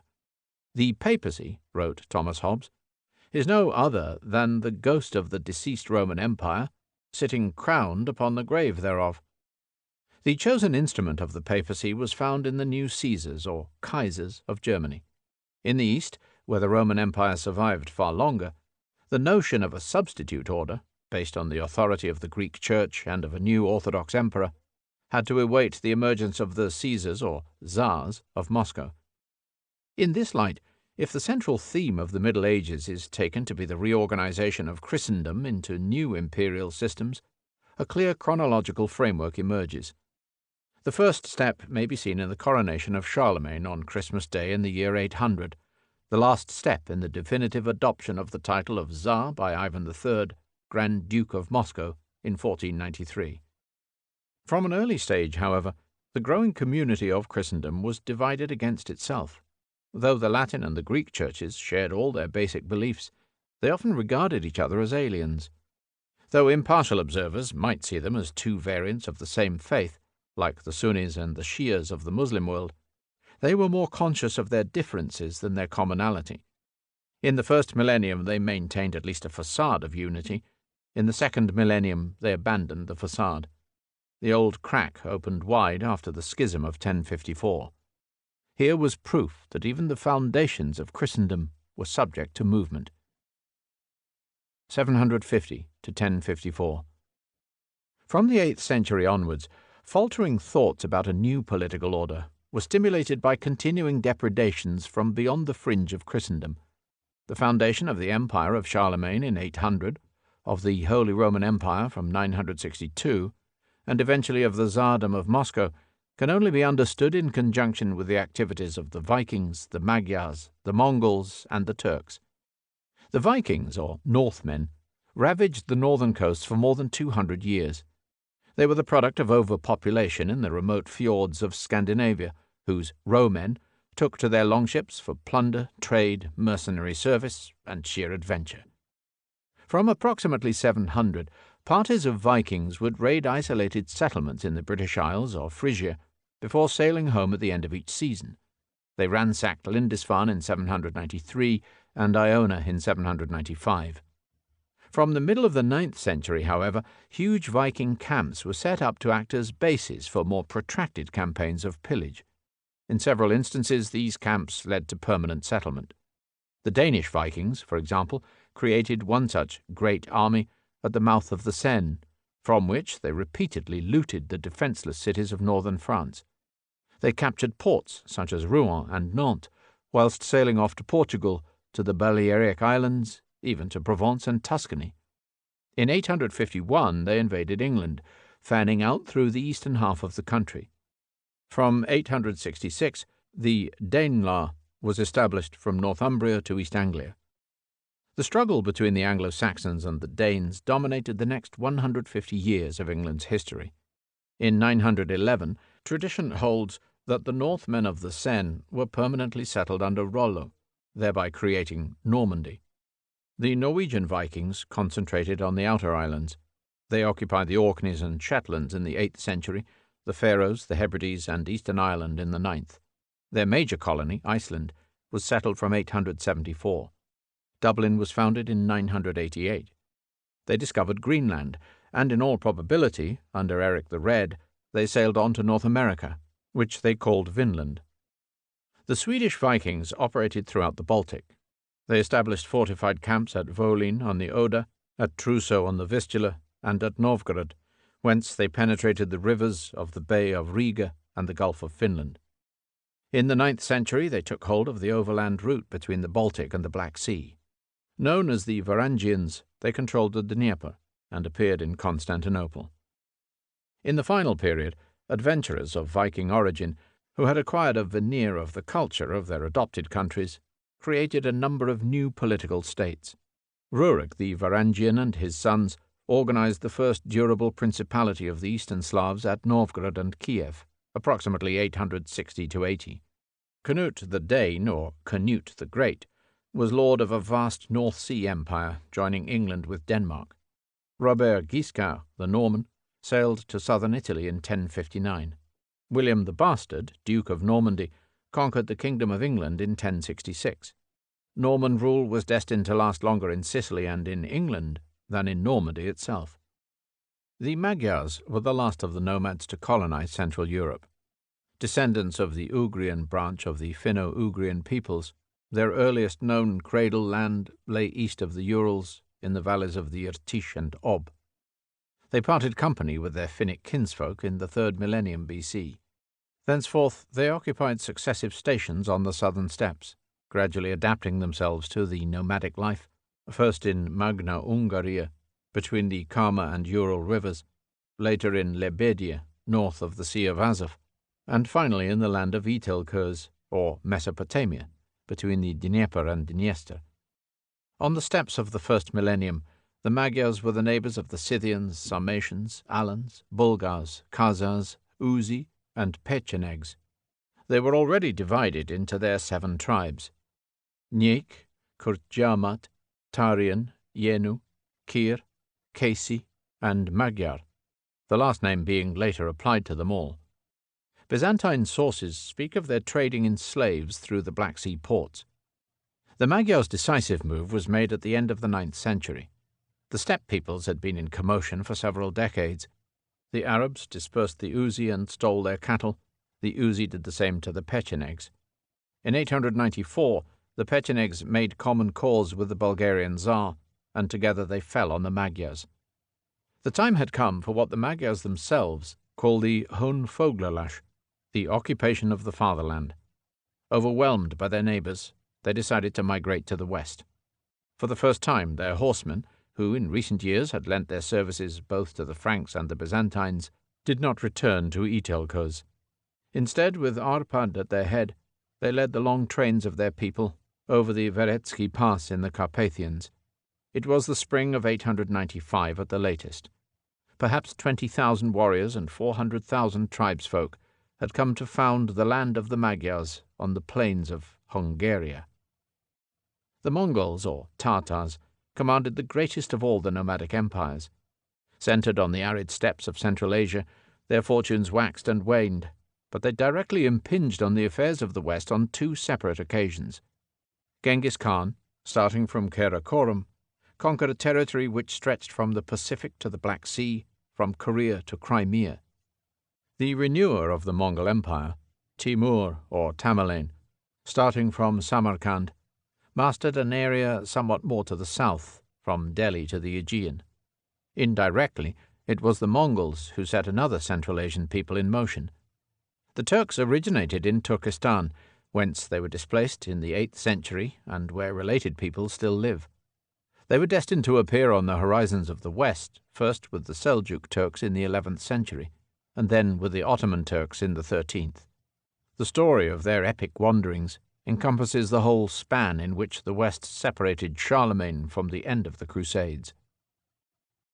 The empire of Charlemagne consummated the alliance between the Roman papacy and the growing kingdom of the Franks.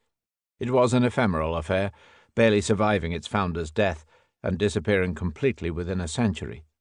Nonetheless, its impact was profound. Charlemagne, or Charles the Great, great-grandson of Charles Martel, united the two halves of his forebear's realm, Neustria and Austrasia, in a vast territory from the Atlantic to the Danube, from the Netherlands to Provence. After 53 campaigns and a lifetime in the saddle, he succeeded in extending that realm in all directions, to the kingdom of the Lombards, south of the Alps, to Saxony, Bavaria, and Carinthia, to the March of Brittany, and to the Spanish March across the Pyrenees. Having assumed the title of King of the Franks and Lombards, and confirmed the grant of the Exarchate of Ravenna to the papacy, he had clearly outstripped the rival chieftains of his day, and was looking for suitable recognition. For its part, the papacy had severed its links with the emperor in Constantinople, and was looking for a permanent protector. Pope Leo III was tempted to regard the imperial title as vacant after the pathological Empress Irene had seized sole power in Constantinople. Moreover, attacked in Rome by a gang of his predecessor's relatives who had tried to mutilate him, he was forced to take refuge with Charles in Frankland, whither he had earlier sent the keys of St. Peter's and the banner of Rome. After Charlemagne's early years, the western borders of Frankland were not seriously disturbed. The line of the Pyrenees was held against major Muslim incursions, and the Caliphate, though prosperous and populous, was preoccupied with the internal strife of its constituent states.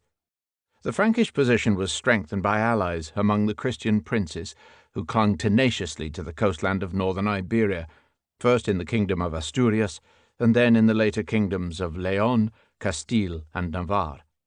On the southern flank, it was protected by the Christian buffer states, which took root in Aragon and in the county of Barcelona. Relative security in the west gave Charlemagne and his successors the chance to turn their attention to problems elsewhere, notably in the east and in Italy. The Franco-Papal alliance was consummated in 800 during Charles's fifth journey to Italy.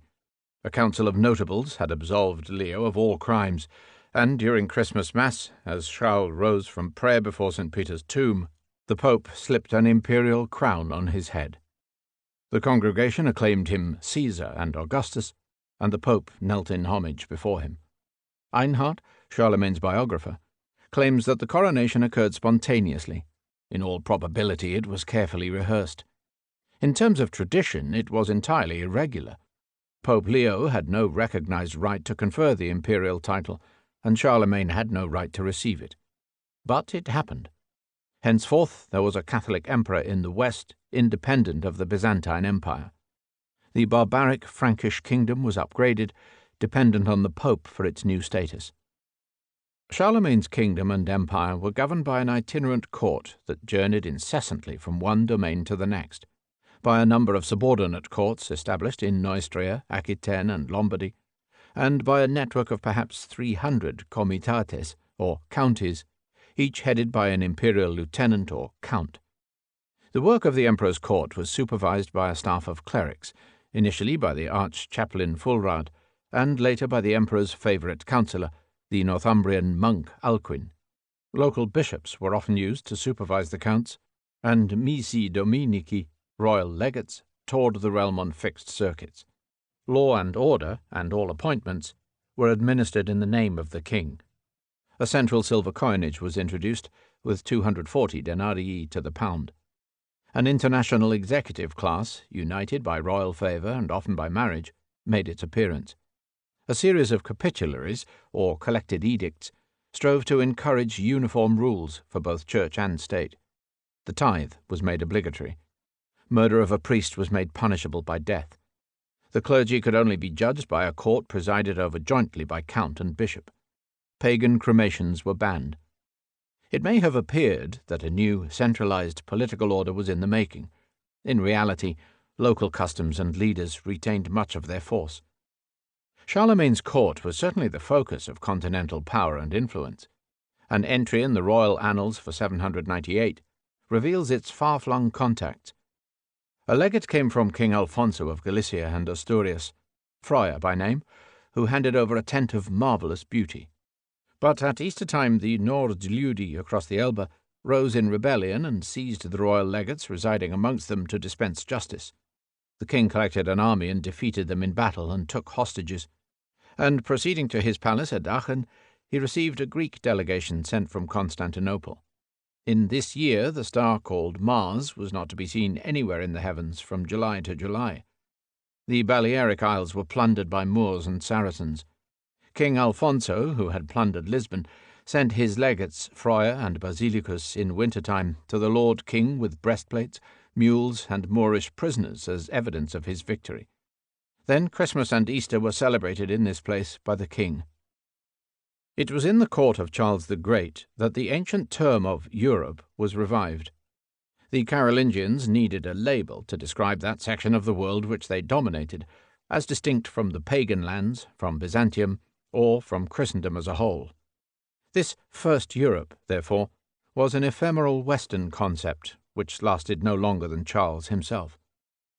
Charlemagne, however, was an energetic builder. He built palaces at Nijmegen, Engelheim, and Aachen. He bridged the Rhine at Mainz, and linked the tributaries of the Rhine and Danube with a canal, the Kaisergrabe. He was the pioneer of Romanesque architecture north of the Alps. By reputation, Charlemagne was also a great patron of learning. He himself, though a forceful orator, was illiterate. But he employed scholars of repute, Alcuin of York, Peter of Pisa, Agobard of Lyons. He collected manuscripts, revised the text of the Bible, published grammars, histories, and ballads. His life story, the Vita Caroli by Abbot Einhard, has been called the first secular biography. Not everyone is impressed.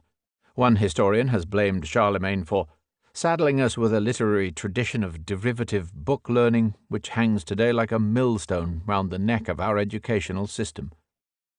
Charlemagne did not hesitate to govern the Church as an integral part of his domains. At the Council of Frankfurt of 794, he rejected the decrees of the Seventh General Council of Nicaea.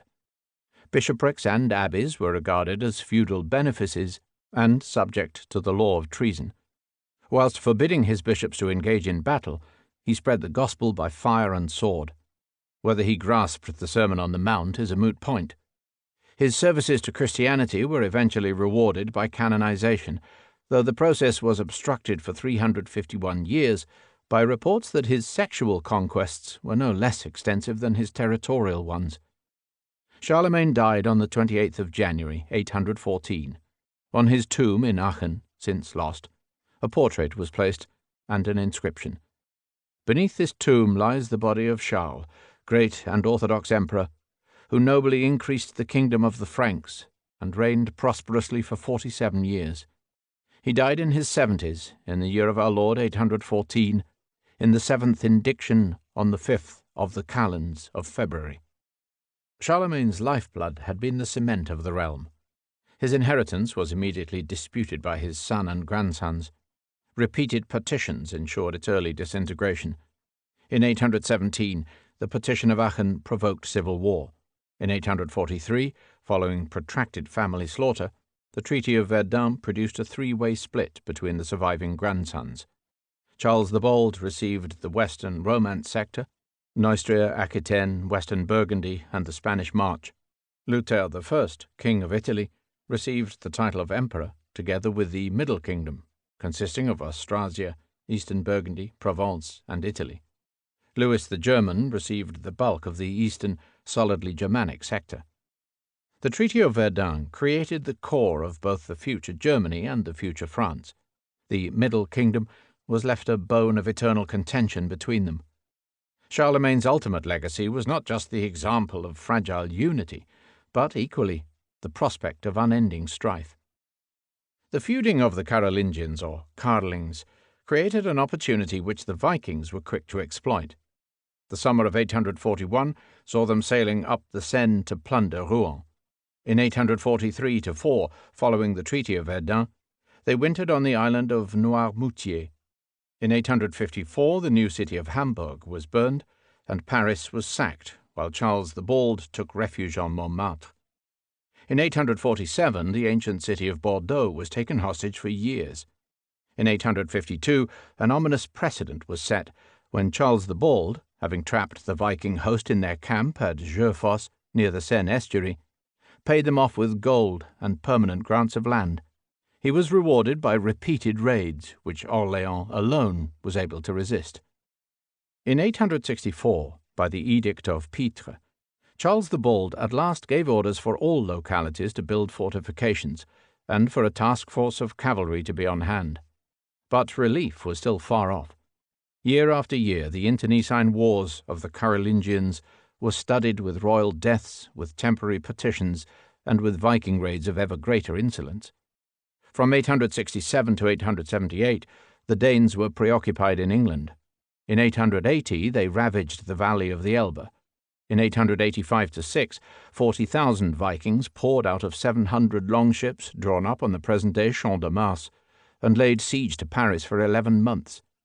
Count Odo conducted a heroic defence, only to find that the Emperor, Charles the Fat, had paid off the Vikings with £700 of silver and packed them off into Burgundy. In the British Isles, which had escaped the attentions of Charlemagne, the impact of the Vikings was particularly severe. The Danish invasions created divisions which persisted for 200 years. Egbert, King of Wessex, had been recognized as Bretwalda, or overlord of Britain, in 828. Within a generation, however, the Danes were challenging the supremacy of Wessex. Alfred the Great, King of Wessex, spent a lifetime containing them. At one point, in 878, he was forced to hide in the marshes of Athelney in Somerset. But battles in that same year enabled him to partition the country.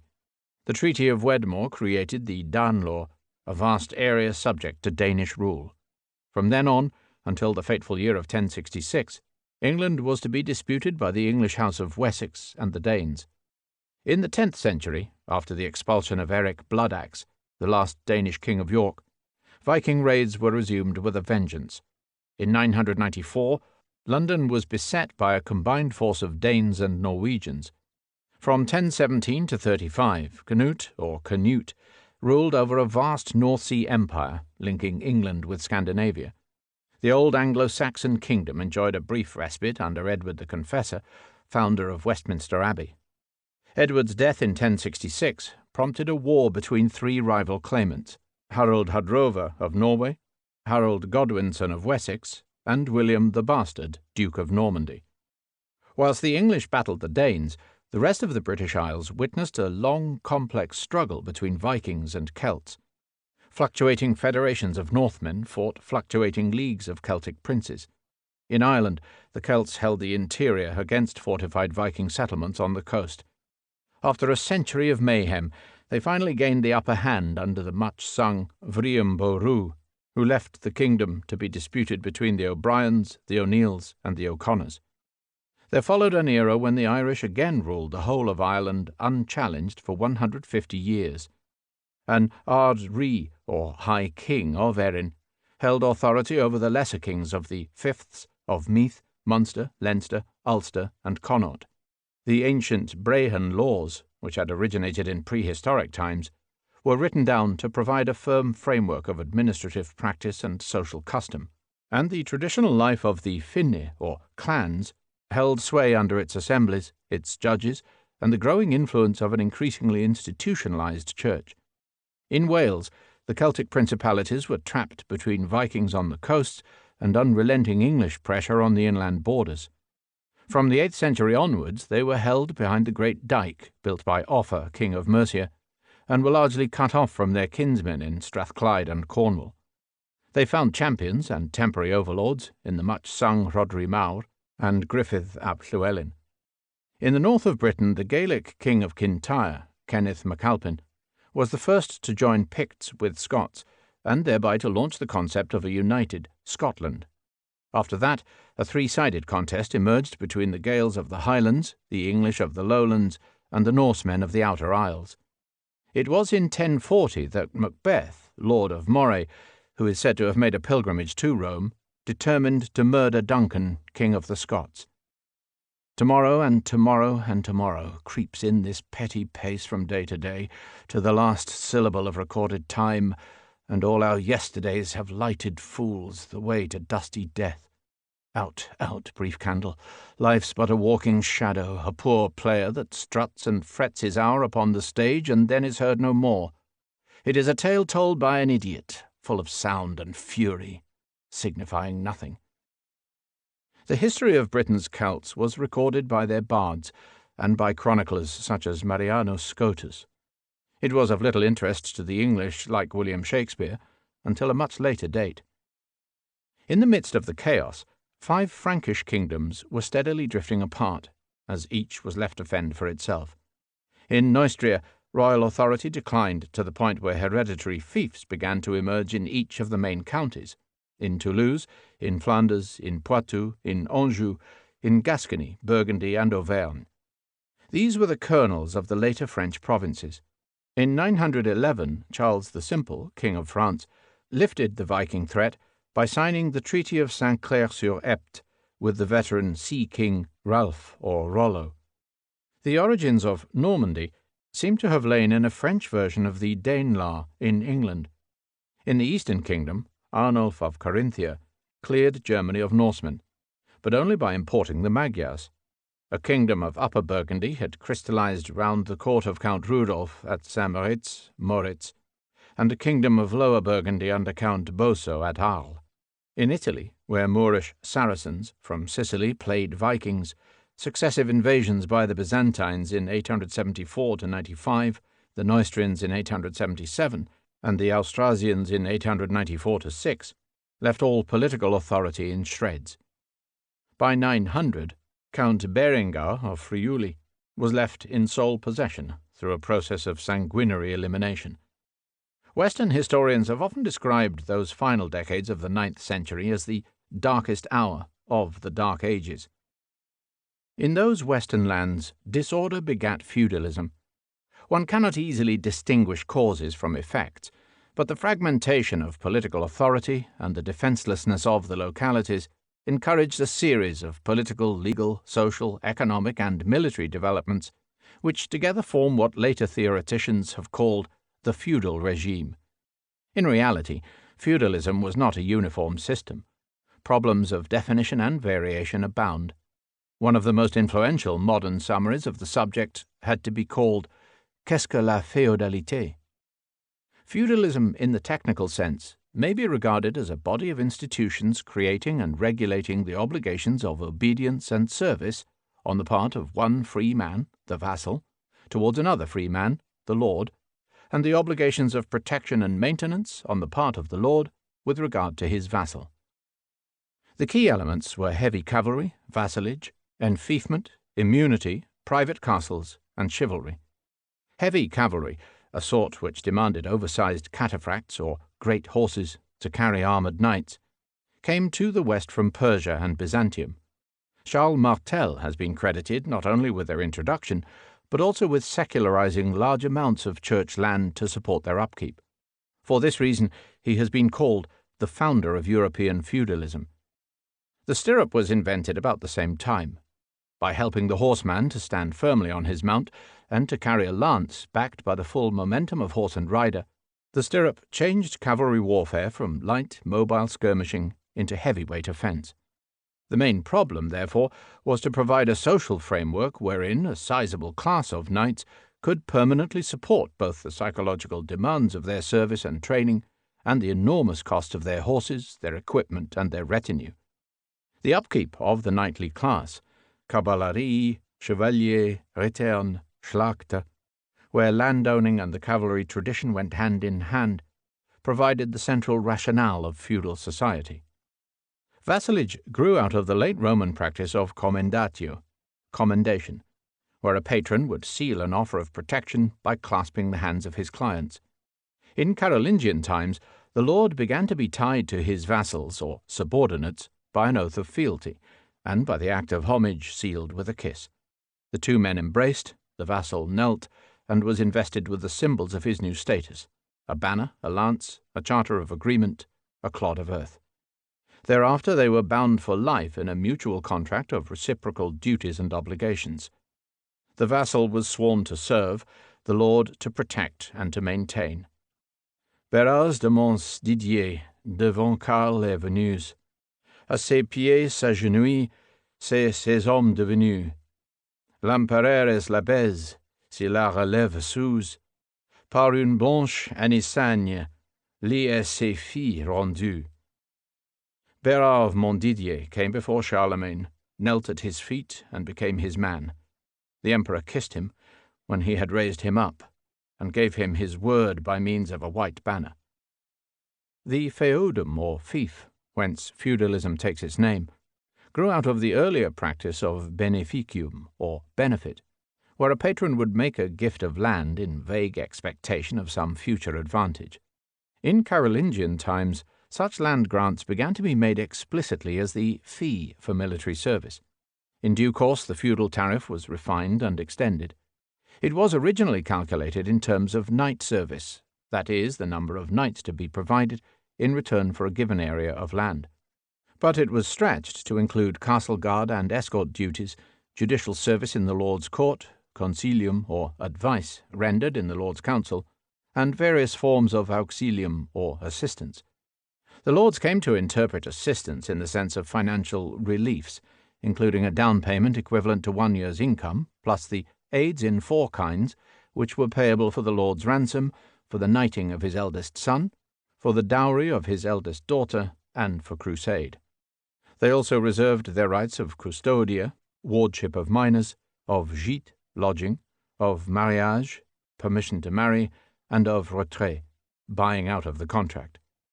But in exchange for the dues, the vassal or tenant received both the income of the land and the jurisdiction over all its inhabitants. In the case of default, the land and its income reverted to the owner. In principle, the fief was indivisible and inalienable. The contract automatically lapsed on the death of either party, in German Mannfall or Herrenfall. In practice, vassals went to great lengths to secure the succession of their relations and the right to divide or dispose of the land. For their part, lords took elaborate precautions to control the succession of women, of minors, or of incompetents. Special terms and eccentric clauses abounded. The chief vassals of the Bishop of Paris were contracted to carry the bishop on their shoulders during his consecration. Certain fiefs in Kent were held on condition that their tenant held the king's head in the boat during channel crossings. The opportunities for financial extortion were enormous. When Ferrand of Portugal contracted with the King of France for the fief of Flanders in 1212, he paid a relief of £50,000 for permission to marry the heiress. Not surprisingly, legal wrangles were endemic. It was usual practice at an early date for all sovereign territories to create a separate code of feudal law, the Lienrecht, and a separate system of courts, the Linsgerecht, for trying feudal disputes. The prince customarily acted as court president, his chief vassals as assessors.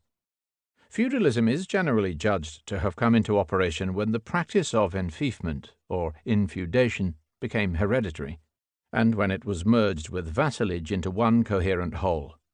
It was the indissoluble union between the position of a vassal and the position of a fief that constituted the feudal system.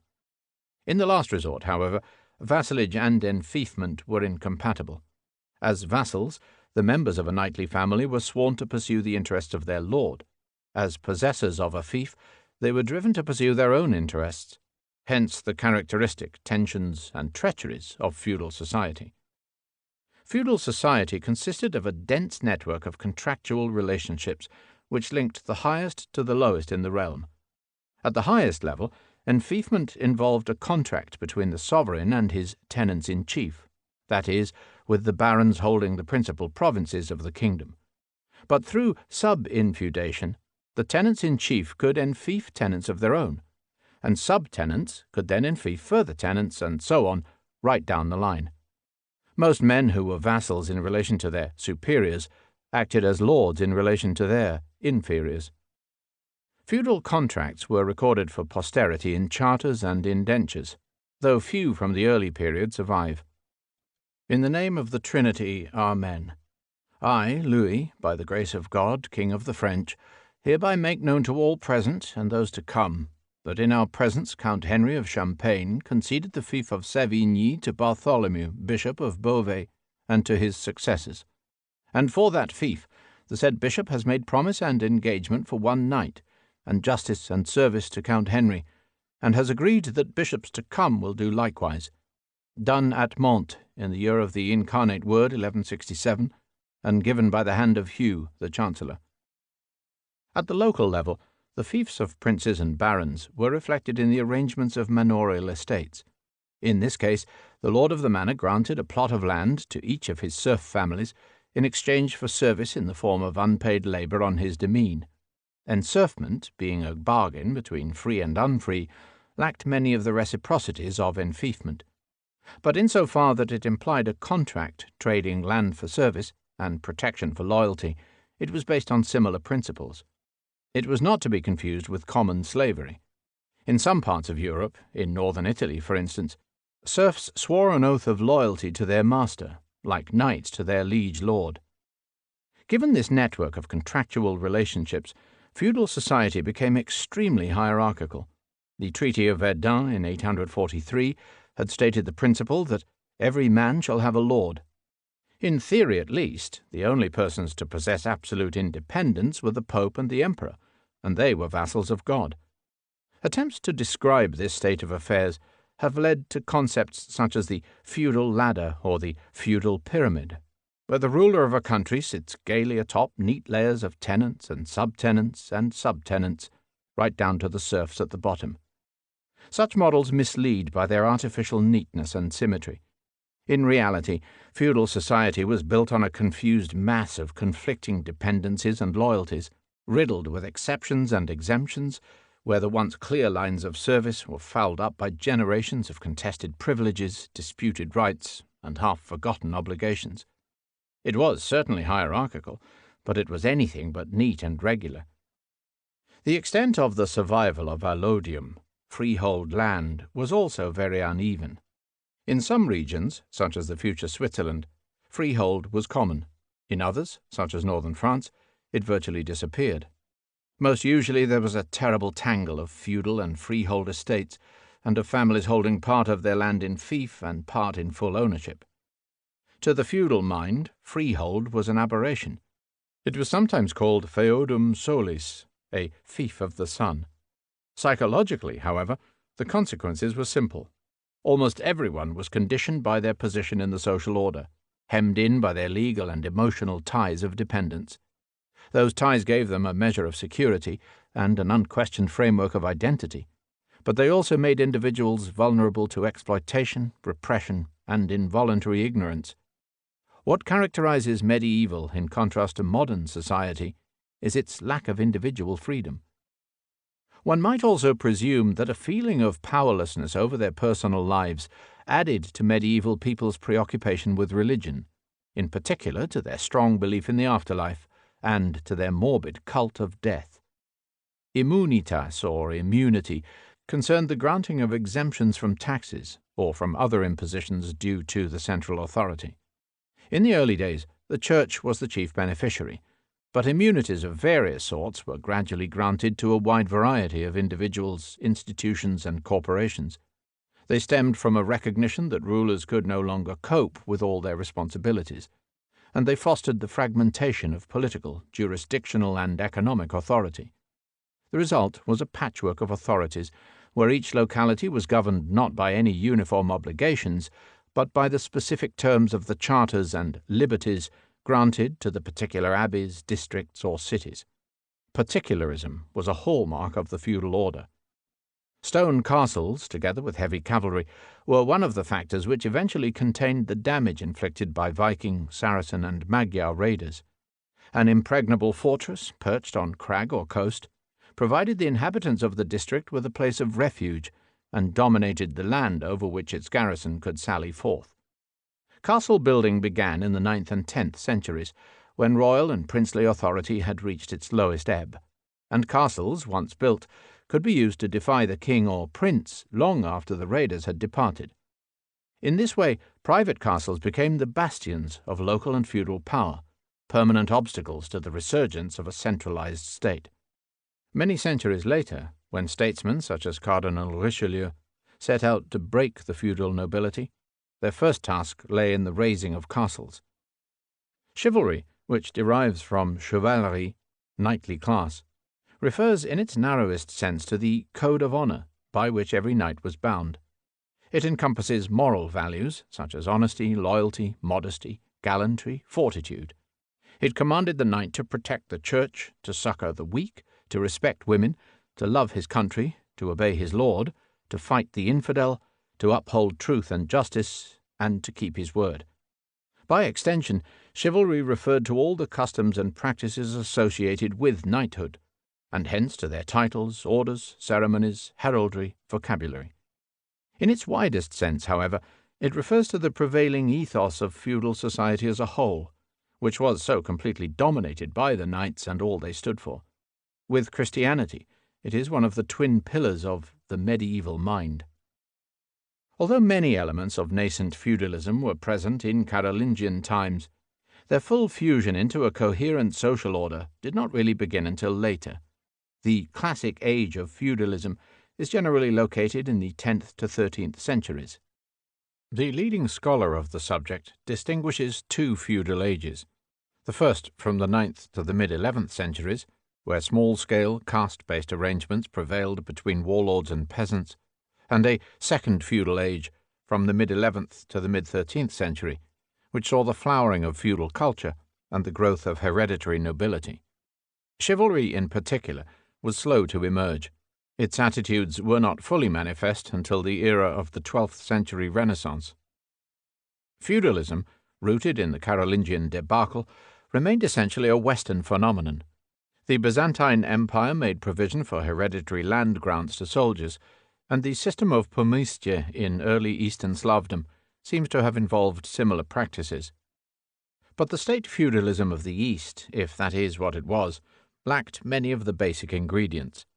As far as the countries of Central Europe are concerned, historians strongly disagree over the importance of feudal institutions. Marxists assume that feudalism had to be the basis for the social order. Others, on the whole, argue that it did not.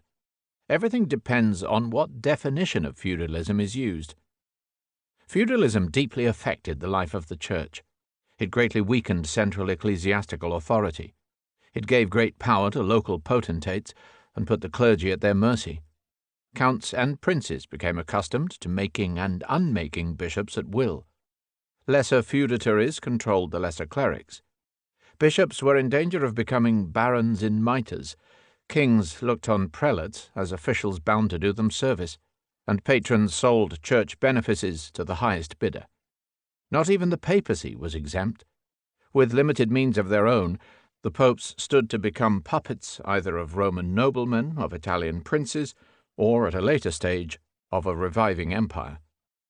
Thanks to the Benedictine monastery at Cluny in Burgundy, Western monasticism adapted itself to the changing circumstances. Isolated abbeys and hermitages had been specially vulnerable to both raiders and to local barons. They felt a strong need for a collective effort to strengthen their position. Founded in 910 by Guillaume le Pieux, Count of Auvergne, Cluny was the source of reforms which answered that need. The Cluniacs modified the Benedictine rule to include stricter observances and services of inhuman length. More importantly, They raised their abbot to a position of strict authority over all the daughter houses which they founded or co-opted. In effect, they established the first monastic order. Their iron discipline and their independence from local concerns gave them a strong voice in church politics. Above all, having secured the Pope's support for their reforms, they became the unwavering advocates of papal supremacy.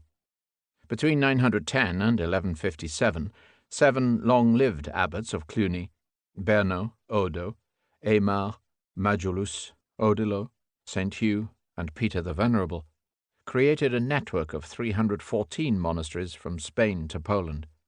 It was no accident that the principal architect of the papal monarchy, Urban II, was himself a Cluniac. Feudalism left a profound legacy in Western culture.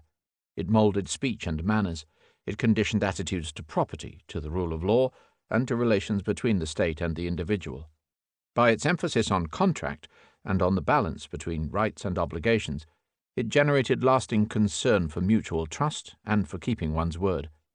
These attitudes held implications far beyond the narrow spheres of military service and landholding.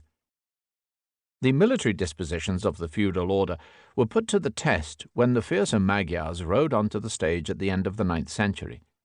Though not related to the Huns, the Magyars lived by the same predatory habits and settled on the same plains of Hungaria.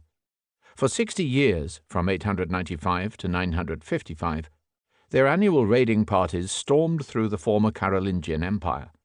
They were every bit as murderous as the Vikings, and far fleeter.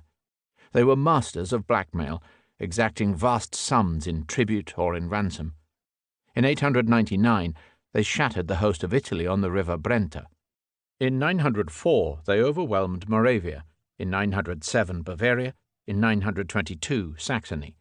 By the 940s, they felt free to roam at will, to Apulia, to Aragon, to Aquitaine.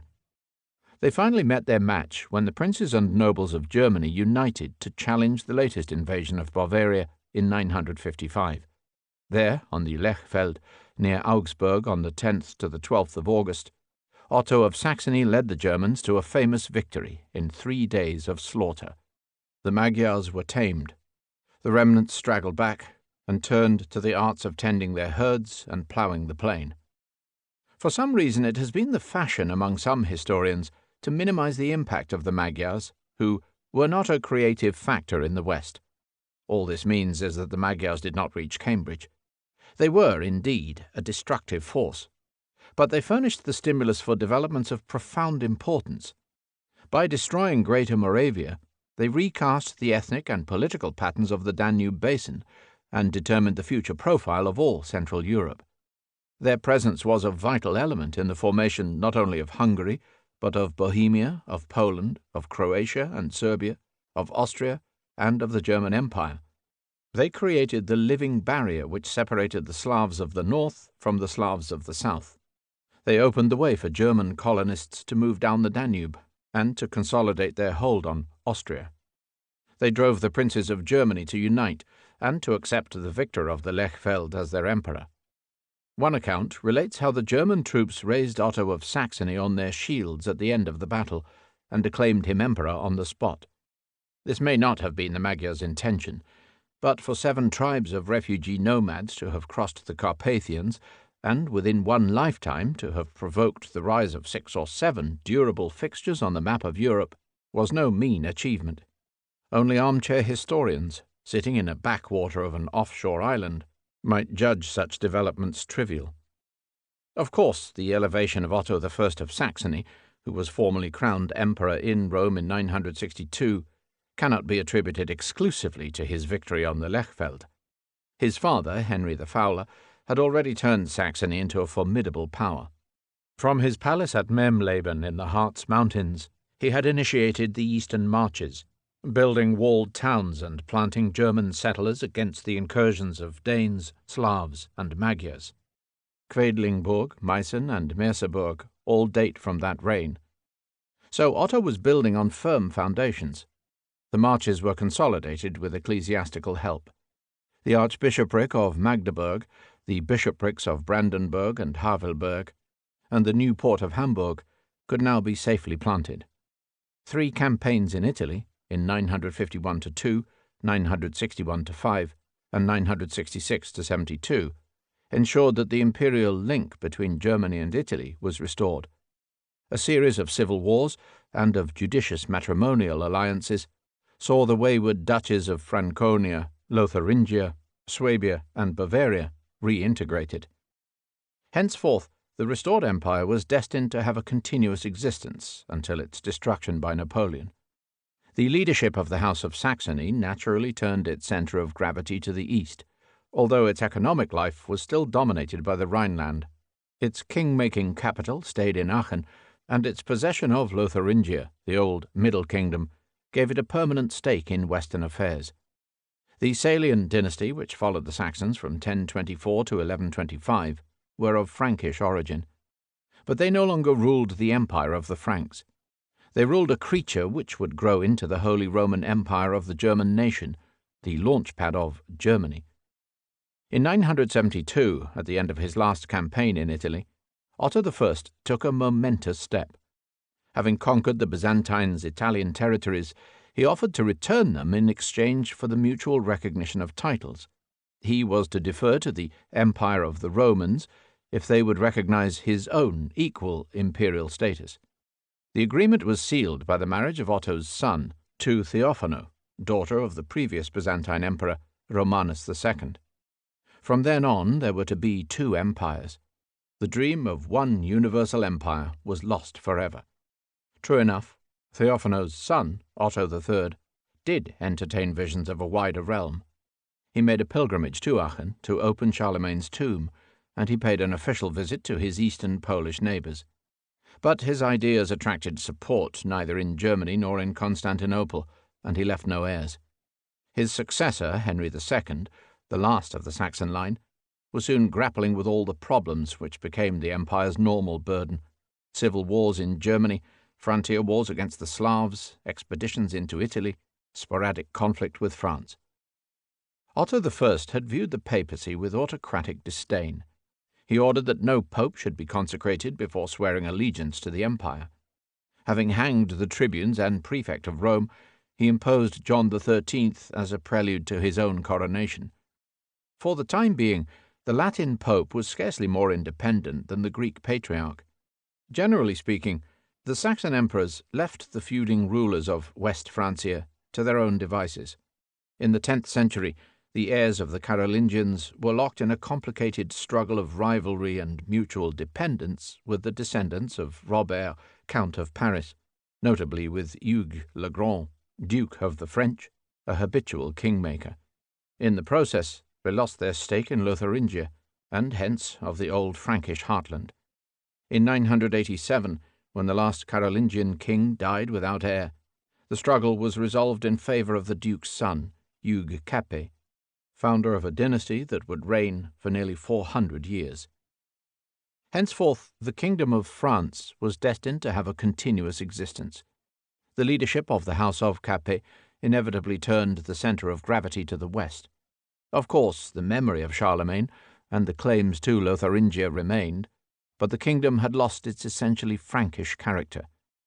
Contrary to later assertions, it was not involved in ceaseless warfare with its German neighbours, but its definitive separation from the reconstituted empire acted as a powerful motor for a new identity. It was the launchpad of the French nation. In the period when the Frankish Empire waned and the Saxon Empire waxed strong, the Byzantine Empire reached its zenith under the Macedonian dynasty. Basil I, an ex-horsebreaker who took the throne through murder, proved to be an able administrator who initiated an age of recovery and consolidation. The long reigns of his successors, Leo VI the Wise and Constantine VII Porphyrogenitus, both of them scholars, coincided with a marked upsurge in Constantinople's commercial prosperity. The warrior emperors, John Chimiskes and Basil II Bulgaractone, the Bulgar slayer, took the offensive on all fronts. The Empress Zoe maintained power for half a century through the manipulation of 3 imperial husbands. Her portrait in mosaic has survived in Hagia Sophia, flanked on one side by Christ and on the other by an emperor whose inscription has been suitably obliterated. Her scheming sister Theodora briefly emerged as sole ruler. Under the Macedonians, the Byzantine state was able to assert itself both internally and externally. The patriarchs were kept in abject subservience. The imperial court presided over a bureaucracy which introduced uniform practices throughout the provinces. The army was reorganized with professional, knight-like cadres. The aristocratic clans were wedded to state service. The state regulated trade and prices whilst maximizing its own income. With a population counted in 6 figures, Constantinople served as the leading entrepot between East and West, by far exceeding all other European cities of the age. Byzantium's territorial power was greatly reinforced. Basil I re-established the Byzantine presence in southern Italy with the recapture of Taranto. There were 2 exarchates in Calabria and in Langobardia, and a catopenatus at Bari. In the east, annual campaigns throughout the 10th century were rewarded with the recovery of Syria, Cyprus, Crete, Cilicia, part of Mesopotamia. The Arab advance was checked. Armenia, which in the 9th century had been ruled by the native Bagratid dynasty, was returned to Byzantine vassalage. The Bulgars, who in 924 laid siege to Constantinople, spread their hegemony to the west, but were gradually tamed by baptism and the sword. Political stability set the stage for a cultural renaissance. Basil I and Leo VI, a philosopher, codified the imperial decrees of recent centuries. Byzantine church architecture acquired harmonious homogeneity. Men of letters crowded the court. Photios, patriarch and professor, revived the study of antiquity. Simeon Metaphrastes composed the Menologion, the standard collection of the lives of the Christian saints. His contemporary, the poet John Geometrus, wrote hymns, epigrams, and verse with great humanist sensitivity. Michael Psellos, court philosopher and polymath, published a huge range of historical, theological, and literary works. Critics of the Macedonian Renaissance maintained that its achievement was more encyclopedic than creative. Secure and confident beyond the disasters which beset the West, Byzantium cruised along in style. When Liutprand of Cremona, historian of Otto the Great and ambassador of the King of Italy, visited Constantinople in 949, he was overwhelmed with amazement. His reception by Constantine Porphyrogenitus impressed and offended him mightily. In front of the emperor's throne stood a tree of gilded iron, whose branches were filled with birds of various kinds, also made of gilded iron, which gave forth a variety of bird songs. The throne itself was so cunningly constructed that at one moment it looked low, and a moment later had risen to a great height. It was guarded on either side by huge lions of gilded metal or wood, which lashed their tails on the floor and roared aloud with open mouths and moving tongues. In this hall, attended by 2 eunuchs, I was brought before the emperor. At my entrance the lions roared and the birds sang, but after prostrating myself for the 3rd time, when I raised my head, I beheld the emperor, whom I had seen at first seated slightly above me, elevated almost to the roof of the hall and clad in different garments. How this was managed I do not know. Liutprand's understandable sense of inferiority aptly reflects Western attitudes towards the East in this period. Byzantium's principal foe was Islam, against which it stood as Christendom's frontline bastion. But on its Balkan flank it faced a vigorous state that was a major rival for more than 2 centuries. The First Bulgarian Empire emerged from the tribal adventures of Tervel, Krum, and Omertag, and exercised sway over much of Byzantium's former Danubian provinces. Its adoption of Orthodox Christianity brought it into the world of Byzantine civilization, but did not prevent intense conflicts. Under Simeon, who styled himself Basileus Kai Autokrator of the Bulgars and Greeks, as well as Tsar, Caesar, Bulgaria sought to assume Byzantium's role in the Balkans, but came to grief in 924 before the walls of Constantinople. In the 10th century, Byzantine forces reconquered the eastern heartland of Bulgaria. In this they were helped by the strife surrounding the Bogomil heresy, and by their Magyar and Kievan mercenary allies. In 966-7, Sviatoslav of Kiev attacked and captured the ancient Bulgarian capital, Preslav. in return for £1,800 of Byzantine gold. Under Tsar Samuel, the Bulgarian Empire knew a second lease of life. The new capital of Ohrid became the centre of a powerful monastic movement and of an autocephalous Bulgarian church that survived the Byzantine reconquest. The political end came in 1014, following the Byzantine victory at Ceres in Macedonia. Basil II blinded 14,000 Bulgarian prisoners of war before returning them to their Tsar, who promptly died of shame. Byzantium was still some way from the great crisis of 1071, when the Normans in Sicily, the Seljuks in Asia Minor, and the Pechenegs before the walls of Constantinople combined to provoke the onset of irreversible decline. In the 3 centuries after Charlemagne, the frontiers of Christendom were greatly extended. The countries converted were, in the order of their conversion, Moravia, Bulgaria, Bohemia, Poland, Hungary, and Kievan Rus. In the north, the steady advance of the Saxon marches was accompanied by forcible Christianization. But it was not until the 11th century that any major advance was made into Scandinavia. Despite considerable friction on the ground, the leadership of the Greek and Latin churches was still apt to view their missionary work as the common task of Christendom. Moravia, whose name is related to the German Mähren, meaning marchlands, lay on the north bank of the Danube to the east of Charlemagne's empire. It was the first of the Slav lands to emerge as an organized principality. In the 7th century, under one Samo, it is mentioned in Friedegar's chronicle as a territory that had rejected the Frankish obedience. In the 8th century it was evangelized from Bavaria by, among others, the Irish missionary Virgil of Salzburg. In the 9th century, the reigning prince appears to have been baptized by a German bishop, and a church was consecrated at Nitra. In 862, however, a Moravian approach to the Patriarch of Constantinople was answered by a mission led by 2 Macedonian brothers, Michael and Constantine, known respectively as Saints Methodius and Cyril. Methodius had been governor of one of the Byzantine Empire's Slav provinces, and Cyril, a diplomat, had travelled in the Muslim lands and in Khazaria. The purpose of their invitation to Moravia was apparently to check the oppressive influence of German priests and to enable the country to worship in its own idiom. To this end, Cyril devised the Glagolitic alphabet and a Slavonic liturgy, and translated the Bible. After founding the Moravian mission, it is significant that the brothers travelled to Rome, where Cyril died. He was interred in the crypt of San Clemente. But Methodius returned to exercise his calling as Bishop of Pannonia and Moravia.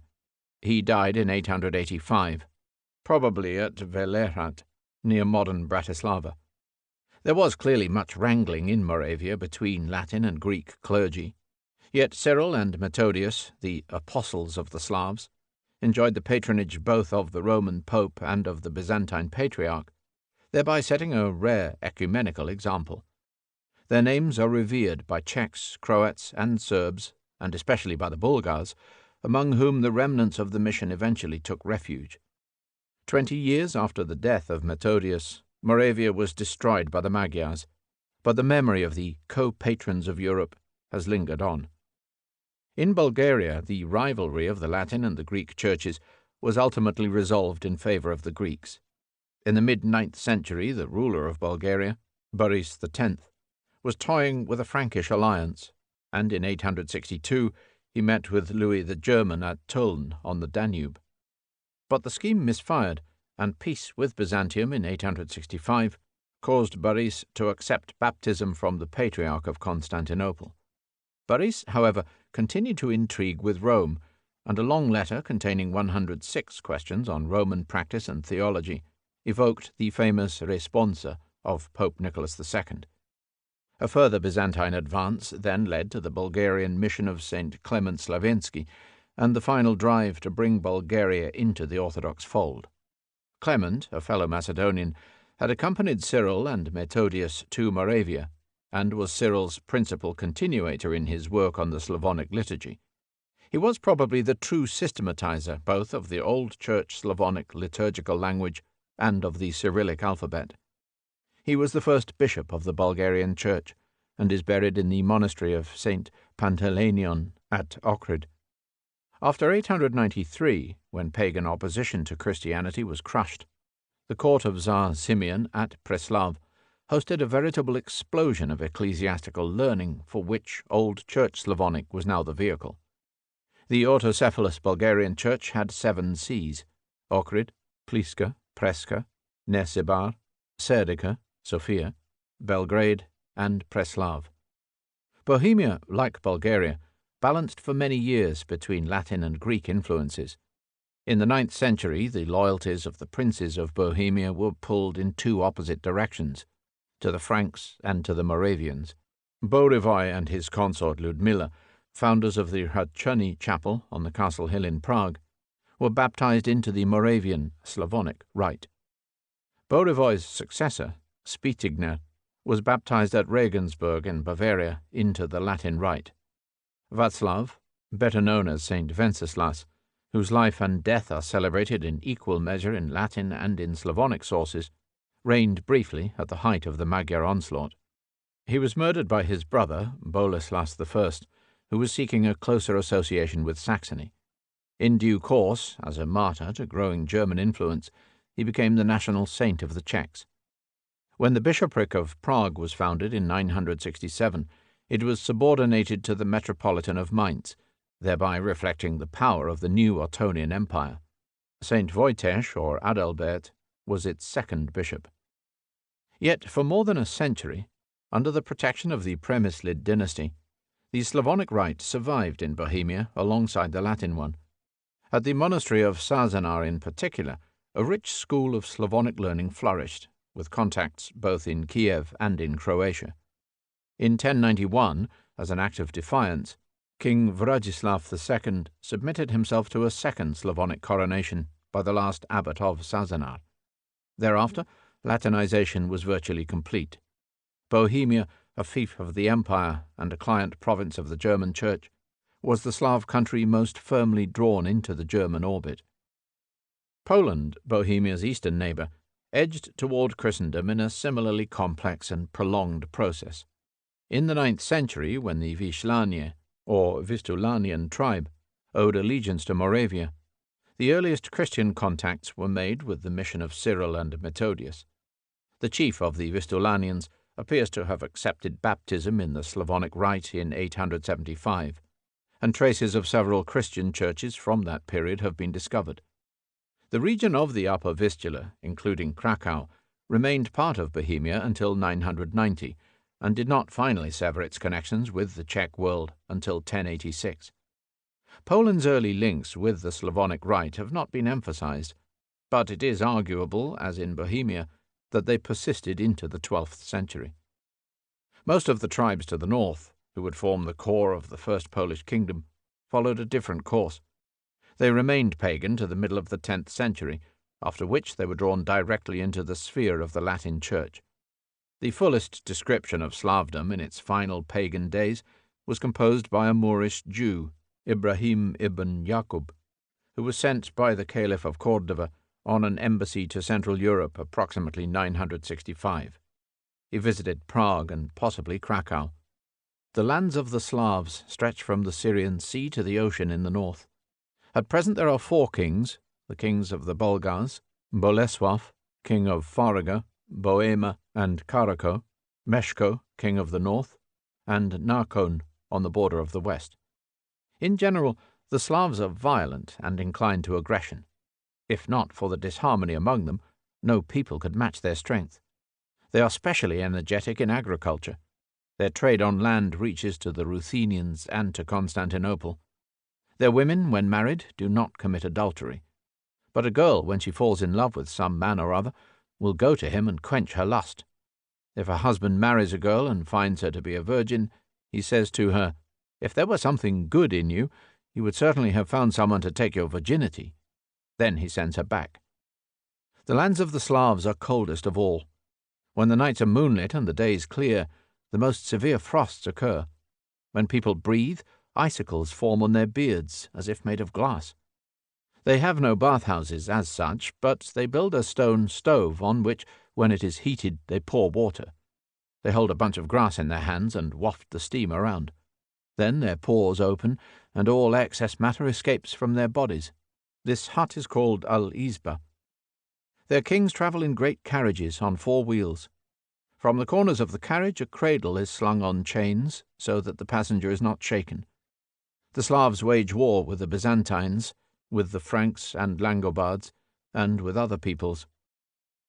Interestingly enough, Ibrahim ibn Yaqub did not appear to regard the Rus as Slavs, presumably because they were still seen as Norsemen. What is not in doubt is that this diplomat from Muslim Spain looked on the exotic peoples of the European interior with the curiosity of a modern anthropologist surveying the tribes of Papua. In 965, in the same year as Ibrahim ibn Yaqub's visit, Mieszko I, prince of the Polania or Polanians, who lived on the river Varta, allied himself with the Czechs. As part of the alliance, he married the Czech princess Dubravka and accepted Christian baptism. He was responding to the rise of the Saxon Empire after the defeat of the Magyars and to pressures for accepting Christianity from Germany. The first Latin missionary bishopric was created at Poznan in succession to an earlier see of the Slavonic Rite, probably at Sandomierz.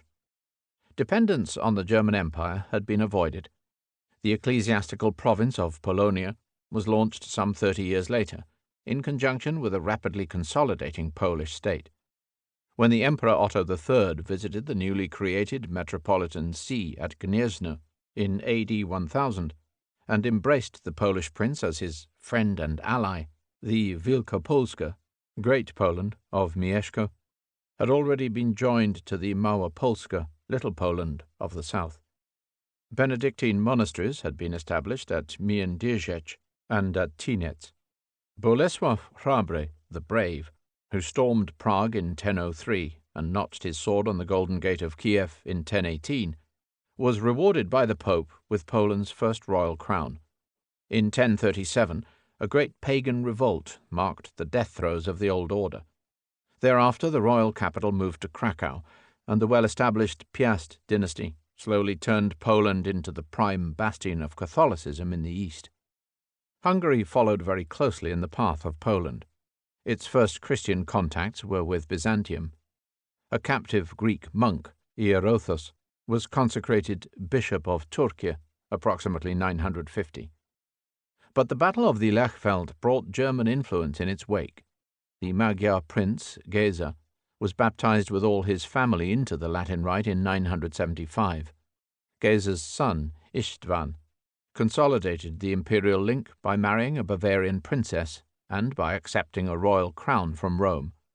Stephen's coronation at the new see of Esztergom, Gran, took place in 1001, only 1 year after Emperor Otto's visit to Gniezno. The abbey at Pannonhalma opened in the same year as its sister house at Międzyrzec. All these primitive kingdoms were patrimonial states, where all rights and property were held by the ruling prince. The adoption of Christianity, which brought in literate clergy, has to be seen as a move to strengthen the infant monarchies. Kievan Rus adopted Christianity from Byzantium in 988 as part of a comprehensive political settlement. Rus had been growing closer to Byzantium for over a century. Dnieper trade, Varangian raids, and the wars of the steppes had established contacts of all sorts. The Prince of Kiev, Volodymyr or Vladimir, was a doughty heathen, a fratricide, and a polygamist. But Orthodox baptism and marriage to Anna, sister of the Emperor Basil II, was the necessary price for persuading the emperor to hire the 6,000 warriors of the famous Varangian Guard. Though the prince's grandmother, Saint Olga, had been a Christian convert, he had weighed various alternatives before taking the same course. Envoys were sent abroad to report on the competing attractions of Judaism, Islam, and Christianity. The envoys who reported on their impressions from the Church of St. Sophia in Constantinople carried the day, having been treated to the ecclesiastical equivalent of Liutprand's audience with the emperor. Only then did the Kievan prince receive his christening. He ordered his people to the banks of the Dnieper, where they, too, were baptized en masse. He took the children of his nobles from their parents and educated them in the new faith. Missionaries were later sent into the country to teach the variant of orthodoxy popularized in Bulgaria by St. Clement, together with the old Church Slavonic liturgy, the Cyrillic alphabet, and loyalty to the Patriarch of Constantinople. Churches were built, heathen shrines demolished.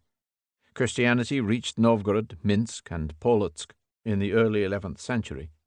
Henceforth, Rus was to be an unshakable member of Christendom. Volodymyr or Vladimir, Prince of Kiev, is frequently likened to Charlemagne, creator of another vast but ephemeral realm. The parallel is apt enough, not least because both men became heroes of later national legends. Of course, Volodymyr the Rus was no more a Russian than Charlemagne the Frank had been a Frenchman. Russia did not exist in his day, any more than France existed in Charlemagne's. Unfortunately, when the Russian Orthodox Church came onto the scene 5 centuries later, it laid monopoly claims to the Kievan heritage, and modern Russian propaganda has done everything in its power to suppress rival claims and traditions, notably among the Ukrainians. Meanwhile, just as Charlemagne was turned into the national hero of the chanson de geste, so the saintly Prince Vladimir was turned into the central figure of medieval Russian byeliny. Roland, Oliver, and Bishop Turpin have their counterparts in Alyosha Popovich and Dobrina Nikitich, and the valiant peasant Ilya Popovich, the companions of the Krasnaya Solnishka, our beloved little sunshine. No one would have laughed more rumbustuously at this epithet than the very unsaintly saint himself. Scandinavia was not taken into the Christian fold without a struggle. A missionary bishopric, directed to the conversion of Scandinavia, had been active at Bremen since the 780s. But the Vikings' way of life was not readily compatible with the gospel, and a determined pagan party existed in the court of each of the 3 kingdoms. In Denmark, Harold Bluetooth accepted Christianity approximately 960, only to be expelled after founding the bishoprics of Aarhus and Schleswig. His son, Svein Forkbeard, once the leader of the heathen resistance, became the leading Christianizer of the Danes. Under Canute the Great, who ruled England as well as Denmark, Anglo-Saxon missionaries set sail for Scandinavia. In Norway, too, the drama took place in 2 acts. One attempt by Olaf Tryggvason faltered, whilst the second, by Olaf Haraldsson, succeeded through a mixture of bribery, coercion, and zealotry.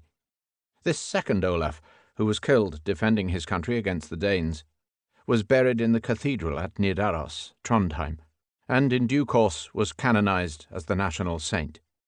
In Sweden, Olaf Skutkonung was baptized in 1008, but the resultant civil war between Christian and pagan factions continued for more than a century.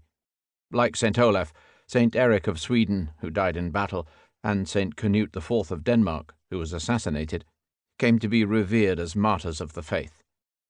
Metropolitan sees were established at Trondheim, Uppsala, and Lund in the 1140s by the then Cardinal Legate Nicholas Breakspear, destined to be the only English pope. The unsaintly character of all the national saint kings, from Wenceslas to Eric, may well point to the superficiality of the conversions, but it also points to the process whereby Christianity was used to foster a sense of community within the state. Poland alone of the neophyte nations failed to produce a kingly saint or a martyr king at this stage. Instead, it produced a martyr bishop. Stanisław Szczepanowski, the turbulent Bishop of Krakow, was literally cut to pieces in front of the altar by the knights of the king whom he had defied.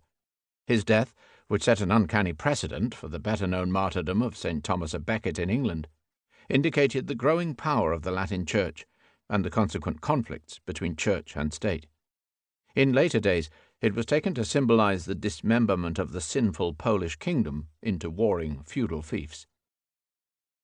Throughout this long second stage of conversions, the Greek and Latin churches had coexisted in a state of strained separation. There was little cooperation, but equally there was no formal divorce. In the mid-11th century, however, the point of parting was reached. In Constantinople, the Patriarch Michael Kerularios, promoted in 1043, entered into a dispute with the Byzantine governor of southern Italy. In the process, he closed all the Latin churches in the capital, and wrote to the Latin bishops denouncing their schismatic practices in particular their use of unleavened bread in the Eucharist. At the same time, the Roman papacy passed for 5 dramatic years into the assertive hands of Leo IX, formerly Bruno von Egisheim, Bishop of Toul, and a cousin of the German Emperor.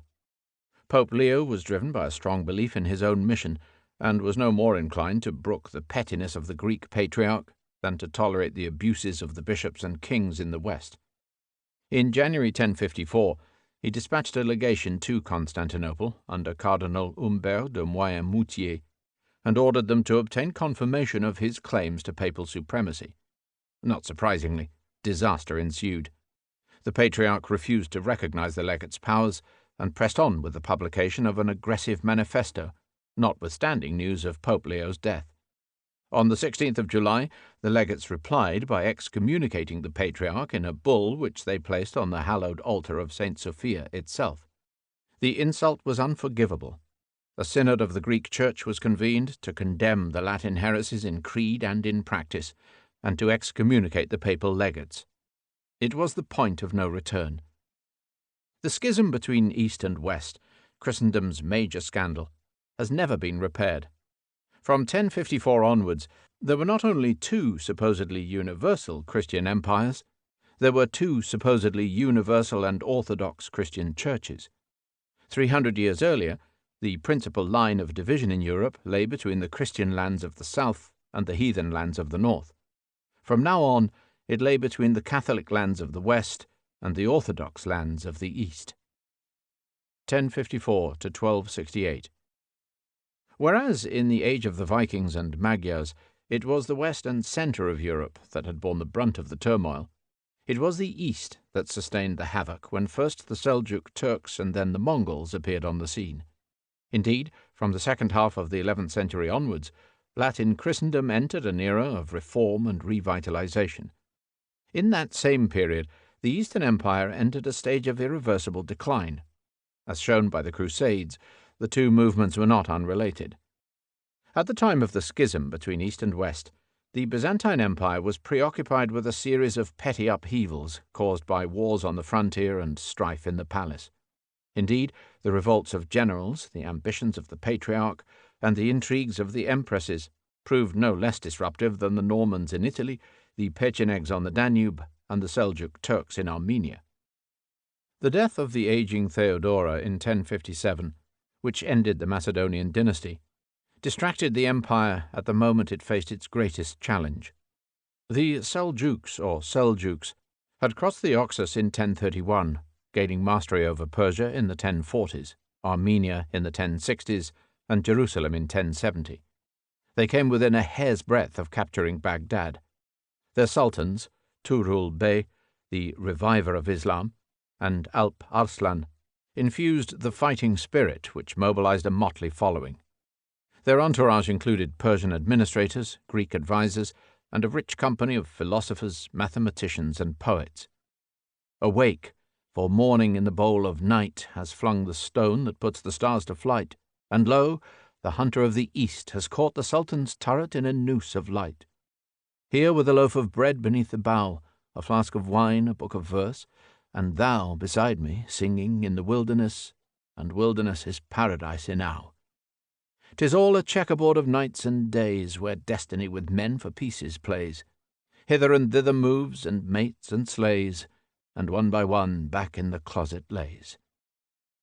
Omar Khayyam, whose Persian quatrains would be turned in translation into one of the favourite items of English literature, served as astronomer and calendarist at the Seljuk court under Alp Arslan, the architect of their greatest triumph.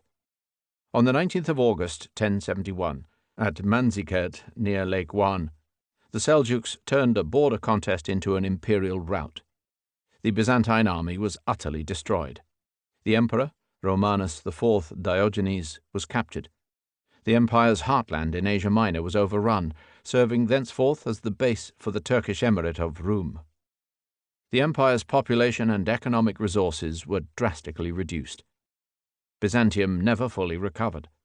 From now on, the emperors were seeking to defend the shrinking foreground of Fortress Constantinople. The Seljuks, too, had shot their bolt. They soon lost the guardianship of Jerusalem to the Shiite Fatimids of Egypt, and the wars of rival emirs gave the empire some respite. The energetic young emperor, Alexius I Comnenus, held the line by a mixture of valor and dubious financial expedients, such as seizing the church's treasure. He repulsed the Normans from Greece and recovered a valuable stretch of the Pontic and Aegean shore. But a return to the status quo ante was out of the question. Under Manuel I, a certain Comnenian Renaissance bloomed, especially in scholarship, theology, and architecture. Grandiose schemes for reuniting with Rome or for conquering Egypt came to naught. The growing influence of the Latins, with whom Manuel packed his court, led to increasing friction, especially with the Venetians. The degenerate Andronicus Comnenus was tortured to death by a mob which followed his own example. The facade of greatness was still intact. Constantinople was still the richest and most civilized city of Christendom. Its trade, its ceremonies, its intense religious devotions continued in full swing. But the substance was ebbing away. Its body politic awaited the shock which, in 1204, would all but kill it dead. Byzantium's distress produced serious repercussions in the Orthodox Slav lands. There was neither the will nor the means whereby the Greek Patriarch could exercise the same control over Bulgars, Serbs, or Kievans as the papacy was now beginning to exercise in the West.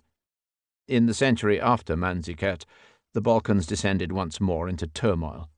The Pechenegs, who reached the walls of Constantinople for a second time in 1090, were not subdued until 1122. Long campaigns had to be fought in the northwest to hold Serbia from the Magyars. In 1186, the Bulgars broke free once more to found their Second Empire. Kievan Rus was largely left to its own devices. Yaroslav the Wise, successor to Saint Volodymyr, had taken Red Ruthenia from the Poles, had defeated the Pechenegs, and had even sent a major naval expedition against Constantinople. But on his death, the state disintegrated into warring principalities: Halich and Volhynia in the west, Kiev, Turov, Chernigov in the south, Novgorod, Polotsk, and Slaminsk in the north, Tver, Vladimir Suzdal, and Ryazan on the upper Volga. The dissensions of Rus were cleverly fanned by the Byzantines, and might well have been exploited by the neighbouring Poles, had the Polish kingdom itself not fallen likewise into an extended period of fragmentation after 1138. The primitive kingdoms of the Slavs stood in considerable disarray long before the arrival of the Mongols. Divergences among the East Slavs now became evident. Kiev remained a commercial and religious centre, but it was exposed to the whims of the Pechenegs, Patzinaks, and Polovtsians, Cumans, on the steppes, and had all but lost political control. In the 12th century, the name Ukraina, meaning on the edge or the frontier, was first applied to the lands round Kiev. Halich, Galicia, first noted in 1140, and Volhynia passed under the Romanovich dynasty. Daniel Romanovich received his crown from a papal legate, but later renounced the Catholic connection. According to one chronicle, he was urged to side with the people in suppressing the boyars. You cannot eat the honey, he was told, until you have killed the bees. The northeastern principalities of Rus attracted an important peasant migration into the forest zone of the upper Volga, which helped the growth of cities. The settlement of Moscow on the river Moskva was first recorded in 1146. In 1169, Andrei Bogolyubsky, Prince of Vladimir, was strong enough to sack Kiev. In 1185, Prince Igor of Sever led a famous expedition against the Polovtsians. The city of Novgorod began its career as an independent republic from 1126. Its Veche, an assembly of its free citizens, elected both the chief administrator and the archbishop. It set the terms of the contract, which limited the powers of the ruling prince. Huge territories in the north, as far as the monastery of St. Michael the Archangel on the White Sea, were subject to Novgorod's writ. Alexander Nevsky, Prince of Vladimir and Novgorod, repelled both the Swedes on the Neva and the Teutonic Knights on the ice of Lake Peipus. Another clear beneficiary of Byzantium's decline was the fledgling kingdom of Hungary. Protected to the north by the Carpathians, and safely distanced both from Constantinople and from the German Empire, Hungary could consolidate its hold on the Danube basin without serious opposition. In 1004 it took control of Transylvania, and after 1089 of Croatia and Dalmatia, opening an important corridor to the sea. In the 12th century it absorbed the beautiful mountain-girt province of Bosnia. In all the peripheral territories, including Upper Hungary, Slovakia, Magyar nobles of the Latin faith were established on vast estates, largely inhabited by Slavs, Germans, or Romanians. On the eastern borders, a lengthy military zone was permanently settled by conquered Cumans. Paganism was eradicated.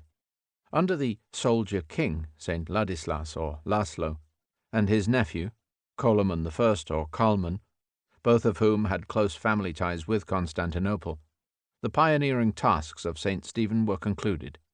As early as 1222, in the Golden Bull of Andreas II, the Hungarian king confirmed the immunity of the nobles and high clergy, who formed a national assembly armed with the formal right of resistance. The Byzantine retreat also led to important changes in Transcaucasia. The Bagratid state of Greater Armenia, based on Ani near Kars, which had flourished since the 9th century, was submerged by the Seljuks. Many Armenians were driven into exile, some as far afield as Poland. A rump state of Little Armenia was set up in the south, in the former province of Cilicia, and it survived for 3 centuries more. But Georgia broke free. Under David the Renovator, the Seljuks were repulsed from Tbilisi. Under Queen Tamara, a brilliant court culture flourished, the native Christian element blending with Turkish, Persian, and Arab infusions. The poet Shotar Rustaveli, who was educated in Greece, gained international renown. His epic poem, Knight in a Tiger Skin, dedicated to Tamara, has been optimistically classified as the first breath of the Renaissance. Medieval society remained overwhelmingly rural. Life was centered on the feudal estates and on the timeless relations of lord and serf. The emergence of cities in embryo, therefore, did not change the overall scene, but it was important, not merely for the future, but for the organization of trade and the spread of culture. Walled cities, like walled castles, reflected the insecurities of the countryside. Their ramparts, their gates and towers, were designed to protect an oasis of safety. But they also fostered distinct social communities, which increasingly sought to give themselves a separate legal and political identity. They coalesced around ports and river crossings, around markets, or around the residences of counts and bishops. Many nascent towns failed and relapsed into obscurity. But by the 12th century, several regions of Europe were beginning to show pockets of vigorous urbanization. The Italian port cities of Venice, Pisa, and Genoa led the way. They were soon rivaled by the cities of Lombardy and of the Rhineland, and by clusters of textile towns, Florence and Siena in Tuscany, Ypres, Bruges, and Ghent in Flanders. London and Paris grew for political as well as for economic reasons. The largest of them had populations of 50,000 or more, and rising. Urban society was marked by the formation of a class of burghers, who organized themselves against the more numerous artisans and rootless elements.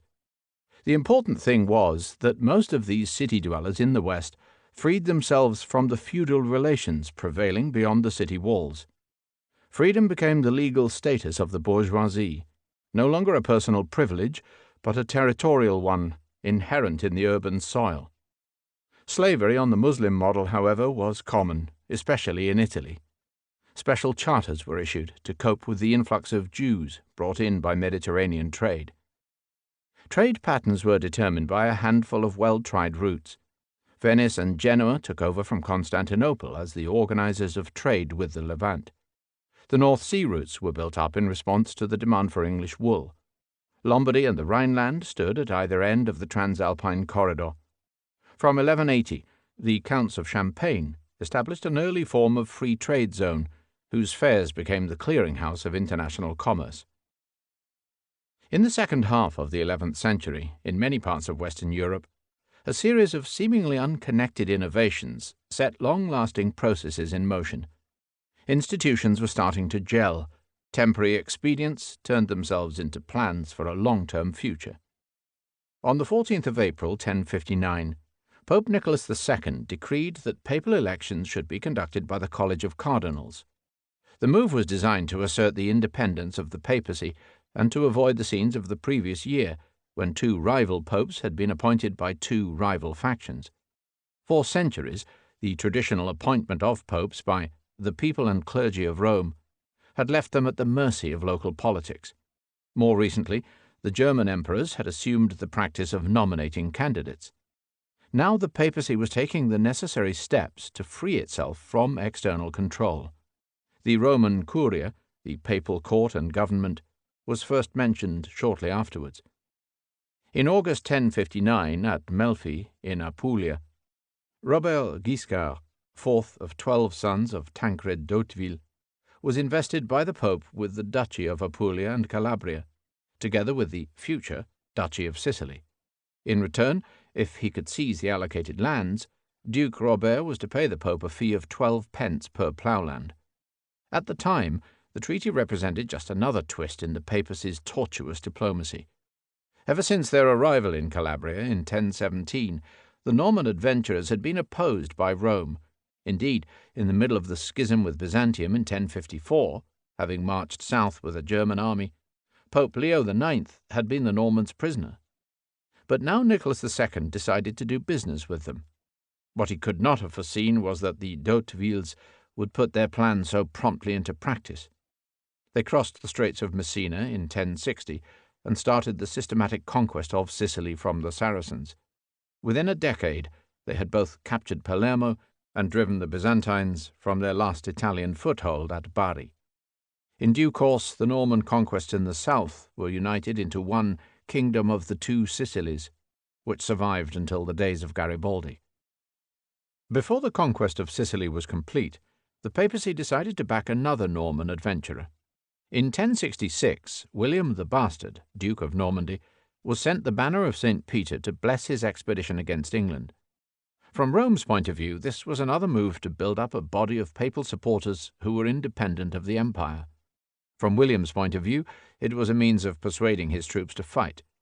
He later repudiated the papal claim to a deal similar to the one agreed over Sicily. But once again, fortune favoured the venture. Having waited many weeks to cross the Channel, the Normans attacked the Anglo-Saxon army waiting at Hastings. Harold of England, having been given the time to return from the north, where he had defeated his other rival, Harold of Norway, was confident of further success. But on the 28th of September he died in battle, pierced through the eye by a Norman arrow. William, now the Conqueror, was crowned in Westminster Abbey at Christmas. The Kingdom of England, like Sicily, was parcelled out among the Norman knights and turned into a model feudal kingdom. The English claim that it has never been conquered since. In March 1075, a new pope, Gregory VII, enunciated the 27 propositions of his Dictatus Papae, the Pope's supremacy. He claimed supreme legislative and judicial power within Christendom, together with the right to depose all princes, both temporal and spiritual. Soon afterwards, in synod, he formally ordered the excommunication of all secular rulers who invested candidates for church appointments without reference to ecclesiastical authority. The Pope, formerly Hildebrand, a Tuscan monk and the principal adviser of the preceding popes, had been elected by the cardinals in the new manner. The Emperor, Henry IV, had not been notified, let alone consulted. A major conflict between empire and papacy was unavoidable. It was the start of the investiture contest. Despite the high-flown legal and theological language in which it was conducted, the investiture contest was a straightforward struggle for power. Was the emperor to control the pope, or the pope to control the emperor? The agreed theory was simple. Latin Christendom was supported by two pillars of authority, the temporal, headed by the emperor, and the spiritual, headed by the pope. But the relationship between the two was open to interpretation. In the imperial view, the pope should have confined his attentions to the spiritual sphere. In the papal view, just as earth was below heaven, so the emperor should submit to the will of the pope.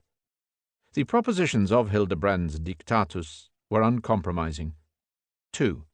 The Roman pontiff alone merits the Catholic or universal title. 3. The pontiff alone can depose and absolve bishops. 12. The pontiff is permitted to depose emperors. 16. The pontiff alone can convene a general synod. 20. No one can condemn a decision of the Holy See. 22. The Church of Rome has never erred, and, as Scripture attests, can never err in the future. 23. No one who opposes the Church of Rome can be considered Catholic. 27. The pontiff can release the vassals of unjust men from their oath of loyalty. At first sight, since the Pope had no means of enforcement at his command, it appeared that the emperor's position was the stronger one. In practice, since many bishops resented their dependence on secular patrons, and since many barons resented their dependence on prince or emperor, the centrifugal forces of the feudal order worked to the Pope's advantage. In the long run, the contest ended in stalemate and compromise, but not before, in the first round, the emperor suffered comprehensive humiliation. Hildebrand's challenge provoked an unholy brawl. At the emperor's command, the bishops of the empire excommunicated the Pope. The Pope promptly excommunicated the emperor, releasing the emperor's subjects from their allegiance. The German barons thereon rebelled, and chose Rudolf of Swabia as their anti-Caesar. Henry chose penitence. Crossing the Mont Cenis in winter with his wife and child, he sought out Hildebrand in the lonely castle of Canossa. There he stood barefoot for 3 days in the snow, dressed in rags, and begging the Pope for forgiveness. On the 4th day Hildebrand relented, and Henry threw himself at his feet, crying, "Holy Father, spare me." But the dramatics of Canossa achieved nothing. Henry soon returned to his habit of lay investiture. After a long civil war in Germany, and Henry's second excommunication, a synod of imperial bishops met at Brixen and elected an anti-pope, Clement III. The West now had 2 popes and 2 emperors. In 1083-4, the imperial party captured Rome, with Hildebrand holed up in the Castel Sant'Angelo. Robert Guiscard saw them off with a Saracen army, which put Rome to the sack. Hildebrand died in exile. Henry died in 1106, but not before his second wife Adelaide had publicly laid charges against him with the Church. The Concordat of Worms in 1122 called a truce in the wrangles, with Pope and Emperor both granted a hand in investiture. In 1075, the city of Pisa sought papal approval for its municipal code of laws, the Consuetudine di Mare. They were confirmed by an imperial patent 6 years later. As part of the arrangement, the local Duke of Tuscany renounced all jurisdiction within the city and undertook to name no new marquis in the region without the Pisans' consent. At the time, Pisa was simply taking precautions against the brewing conflict between Pope and Emperor, but it was pioneering the process whereby leading cities could establish communal independence. Pisa had grown rich from the plunder of the campaigns against the Saracens in Sicily and Sardinia, as reflected in the marble splendors of its cathedral with the leaning baptistery tower. In due course it was subdued by its maritime rival, Genoa, and absorbed by its landward neighbor, Florence. But the growth of wealthy city communes, replete with constitutions, military forces, and civic pride, was a feature of ensuing centuries. In France, Le Mans, Saint-Quentin, and Beauvais were self-regulating cities by the end of the 11th century. In Flanders, the Charter Saint-Omer led the way for Bruges and Ghent. In North Germany, the self-government of Lübeck preceded that of Hamburg. Within these communes, merchant associations and craft guilds began to form. In May 1082, the city of Venice received a charter of liberties from the Byzantine emperor, guaranteeing freedom of transit and exemption from taxes and duties throughout the empire west of the Bosporus. 3 keys were to be reserved for Venetian use on the Golden Horn. At the time, the concessions must have seemed a reasonable price to pay for Venice's help in the emperor's Norman Wars. Trade between Italy and the Levant had been severely restricted since the Muslim conquests of the 7th century, and the merchants of Venice, who had been the emperor's subjects as well as his allies, were hardly a major power. In the event, the Golden Bull of 1082 proved to be a milestone. Granted on the eve of the Crusades and the reopening of the eastern Mediterranean, it turned the Venetian lagoon into the principal emporium between east and west, the home base for a sea-borne fortune that was to rival Constantinople itself. Previously, the city of St. Mark, whose relics had been brought to the Rialto in 828, had been overshadowed by the nearby island of Torcello. The ravages of the Magyars, like the earlier invasion of the Lombards, which had propelled the first refugees into the lagoon in the first place, had disrupted contacts with Germany. Henceforth, transalpine trade was to boom. With a chain of forts, trading stations, and later colonies at Ragusa, Corfu, Corinth, Crete, and Cyprus, the Venetian galleys could protect the convoys carrying silks, spices, silver and slaves, timber, corn, and salt. The Republic of Venice did not have an easy relationship with Byzantium. In 1182, all its merchants in Constantinople were massacred. But it outlasted the empire, surviving until destroyed by Napoleon in 1797. In 1084, at the monastery of Chartreuse near Grenoble, the Carthusian order was founded by St. Bruno of Cologne. Its strict contemplative rules directed the monks to live in silence in closed cells. At the time, it must have seemed just an austere variation on the older Cluniac model. In fact, it was the sign that the Latin Church was moving into an era of systematic institutionalization.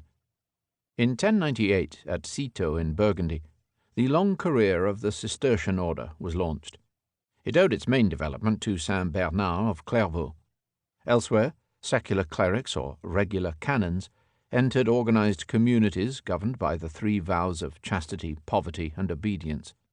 Most adopted the rule of St. Augustine, and hence were known as Augustinians.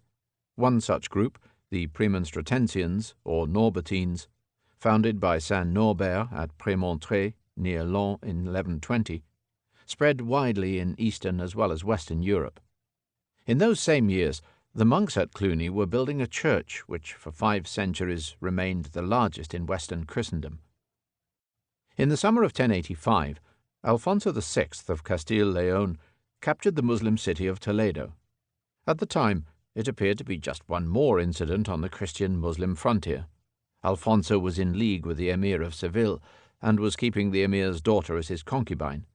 In fact, it proved to be the first step in the Christian Reconquista, the 400-year struggle for possession of the Iberian Peninsula. Toledo was the largest and most central of some 25 taifa, or party, kingdoms, into which the old Cordoban emirate had fragmented. Their disunity gave the Christian rulers their chance. Within the decade, Alfonso's champion, Rodrigo Diaz de Vivar, El Cid, had entered Valencia. Within a century, the wars of Christian and Muslim had turned into a general contest of attrition on all fronts. The Moors suffered a decisive defeat at the Pass of Las Navas de Tolosa in 1212, the capture of Córdoba in 1236, of Seville in 1248, and of Murcia in 1266, put the greater part of the peninsula into Christian hands. On the 27th of November 1095, at the Synod of Clermont in Auvergne, Pope Urban II appealed to all Christians to fight for the delivery of Jerusalem. Enthroned on a dais on the hillside below Notre-Dame-du-Port, he addressed a great throng of mitred bishops, knights, and common people. At the time, he was seeking to promote the so-called Truce of God and to bring a halt to the endemic warfare of feudal society. He was also pursuing a policy of reconciliation with the Byzantine Patriarch, wishing to share the Byzantines' distress at the Turkish advance. Yet his appeal struck a chord of popular sympathy. The crowd roared, "Dios lo volt," God wishes it. A cardinal fell on his knees and, in the name of the multitude, seized with convulsive trembling, recited the Confiteor. There and then, men jostled to join. The proposal for a crusade, a war of the cross, was taken up throughout the Latin Church. Preachers such as Peter the Hermit spread the word. Henceforth, for 6 or 7 generations, counts, kings, commoners, and even children flocked to take the cross and to fight the infidel in the Holy Land. All these innovations contributed to what scholars have called the 12th century Renaissance, the moment when, in the setting of enhanced confidence and prosperity, Western Christendom consciously sought to put its ideals into practice. Events such as the investiture contest or the Crusades were not just evidence of new energies. They were ideological. A thirst for knowledge was inherent in the new mentality. A marked increase in the production of books and the collection of libraries took place in recognized intellectual centers. The Latin classics were lionized. The Latin language was pruned and refined. Latin poetry came into fashion, high and low. Meum est propositum in taberna mori, ut sint vina proxima morientis ori, tunc cantabunt letius angelorum cori, sit Deus propitius huic potatori. My resolution is to die in the tavern. May wine be near my dying lips. Then the angelic choirs will gaily sing, May God show mercy on this boozer. All manner of history writing was undertaken, from simple annals and lives of the saints to sophisticated treatises such as Guibert de Nogent's De Pignoribus Sanctorum, William of Malmesbury's Gesta Regum, Otto von Freising's Gesta, relating the exploits of Emperor Frederick I. In his fantastic Historia Regnum Britanniae, Geoffrey of Monmouth assembled an imaginative collection of stories and legends from the Celtic past, which would be quarried and embellished by numerous poets and troubadours. The systematization of canon law, notably in the Decretum of Gratian of Bologna, accompanied the study of Roman law by a long line of glossators, starting with Irnerius. Latin translations from Arabic and ancient Greek proliferated, by such scholars as Adelard of Bath or Burgundio di Pisa. Schools of law, medicine, and general learning flourished at Salerno, Montpellier, and above all at Bologna. North of the Alps, cathedral schools, as at Chartres or Paris, competed with the earlier monastic centres, where St. Anselm of Aosta, sometime abbot of Bec and Archbishop of Canterbury, had been a seminal figure. At Palermo in Sicily and Toledo in Spain, the wisdom of the ancients, preserved by Arab scholars, was finally transmitted to Christendom. The commentaries of Averroes of Cordoba, Ibn Rushd, turned Aristotle into the philosopher of the Middle Ages. Muslim Spain gave Europe decimal numbers and mathematical expertise. Courtly literature was composed in reaction against the boorish lifestyle of the barons and the stifling ethics of the Church. Initially there were two main centres, at the northern French courts, which popularized the chanson de geste, celebrating the exploits of Frankish and Arthurian chivalry, and at the court of Aquitaine at Poitiers, which specialized in the chansons d'amour, the songs of courtly love. The former, which was most productive in the decades after 1120, depended heavily on the cult of Charlemagne, especially in epics such as La Chanson de Roland and its derivatives, the Pèlerinage de Charlemagne or La Prise d'Orange. The latter, which came into prominence after 1170, elaborated a stylized code of behavior recorded in the 31 articles of De Arte Honeste Amandi, the art of honest love, drawn up by one Andreas Capellanus. These rules, which gave the lead to the damna, or mistress, of the knight's affections, reversed the accepted gender roles of the day and flouted matrimonial conventions. Marriage, said Andreas, is no barrier to love. The genre may well have had its origins in Muslim Spain, but it was taken up by troubadours across the south, whence it spread to the trouvères of the north and the Minnesingers of Germany.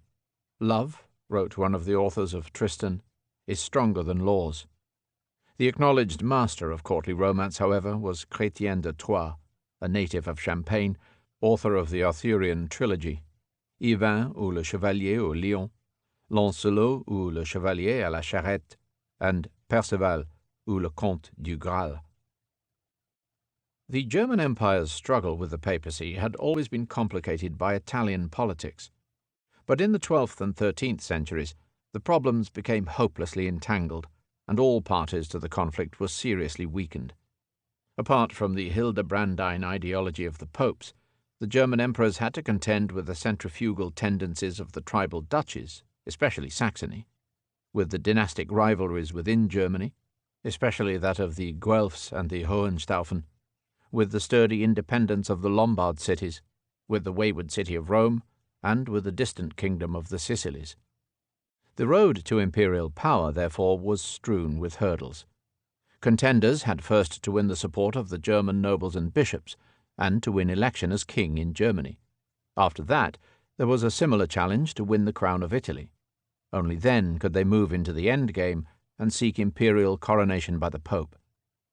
For over a century, this obstacle course consumed the energies of three forceful generations from the house of Hohenstaufen von Weiblingen, Frederick I Barbarossa, Henry VI, and the inimitable Frederick II. Barbarossa, son of the Hohenstaufen Duke of Swabia and of a Guelph princess from Bavaria, was married to the heiress of the Franche-Comté and Arles, where he was crowned king. Hence, whilst enjoying an extensive power base of his own, he was able to reconcile the warring German dukes. His chief Guelph rival, Henry the Lion, Duke of Saxony and Bavaria, was eventually ruined by a trial before the imperial court which stripped him of his main possessions. But a clash at the Diet of Besançon in 1157, where the papal legate described the imperial clown as an ecclesiastical benefice, revived the investiture contest, and a second clash at the Diet of Roncallia in 1158, where the imperial party stressed the seniority of the podestat, or imperial governor, over all other officials in the cities of the empire, fueled the endless wars of the Lombard leagues. Barbarossa reenacted all the travails of his predecessors: excommunication by the Pope, the election of an anti-pope, feudal revolts in Germany, conflict in Rome, and 6 wearying Italian expeditions. On the 24th of July 1177, in the porch of St. Mark's, Venice, and on the centenary of Canossa, he fell on his knees before Pope Alexander III and obtained absolution. But, like Canossa, it was just a gesture. His masterstroke was to marry his son and heir, Henry, to the Norman heiress of Sicily, Constanza di Apulia. In 1186 he saw the young pair wed in Milan, which he had once reduced in a terrible siege 18 years before. Confident of splitting the papacy from its Sicilian allies, he departed with the Third Crusade and never returned. Barbarossa's grandson, Frederick II, was the offspring of the Sicilian connection. He inherited the personal union of Sicily with the empire as established by his parents, and so cherished his Sicilian kingdom that he would be accused of neglecting the rest of his realms. Crusader, linguist, philosopher, ornithologist, patron of the arts, protector of Jews, and master of a harem, Frederick II was twice excommunicated by the Pope for disobedience and officially condemned by a general council as a heretic. He ruled in the south as a despot, imposing an efficient centralized administration on church and state alike. He even encouraged an imperial cult of his own person. He presided over a brilliant, cultured court at Palermo, a magnificent blend of Latin, German, Jewish, Greek, and Saracen elements. To his contemporaries he was quite simply the stupor mundi, the wonder of the age. However, to rule the whole of a disparate feudal empire by autocratic means was impossible, and beyond Naples and Sicily, Frederick II was repeatedly obliged to make concessions to keep the imperial party intact. In Germany, after granting a charter of liberties to the Church, he relinquished direct control of ecclesiastical lands in the hope of ruling through prelates such as Archbishop Engelbert of Cologne. As a result, he did succeed in having his son, Henry VII, elected King of the Romans. At the Diet of Worms in 1231, he ordered Henry to promulgate a statutum in favorem principum, whereby the secular princes were granted the same far-reaching liberties as the bishops. In the East, he granted unlimited rights to his old crusading companion, Hermann von Salza, the first Grand Master of the Teutonic Knights, who repeatedly tried to mediate on his behalf in Rome.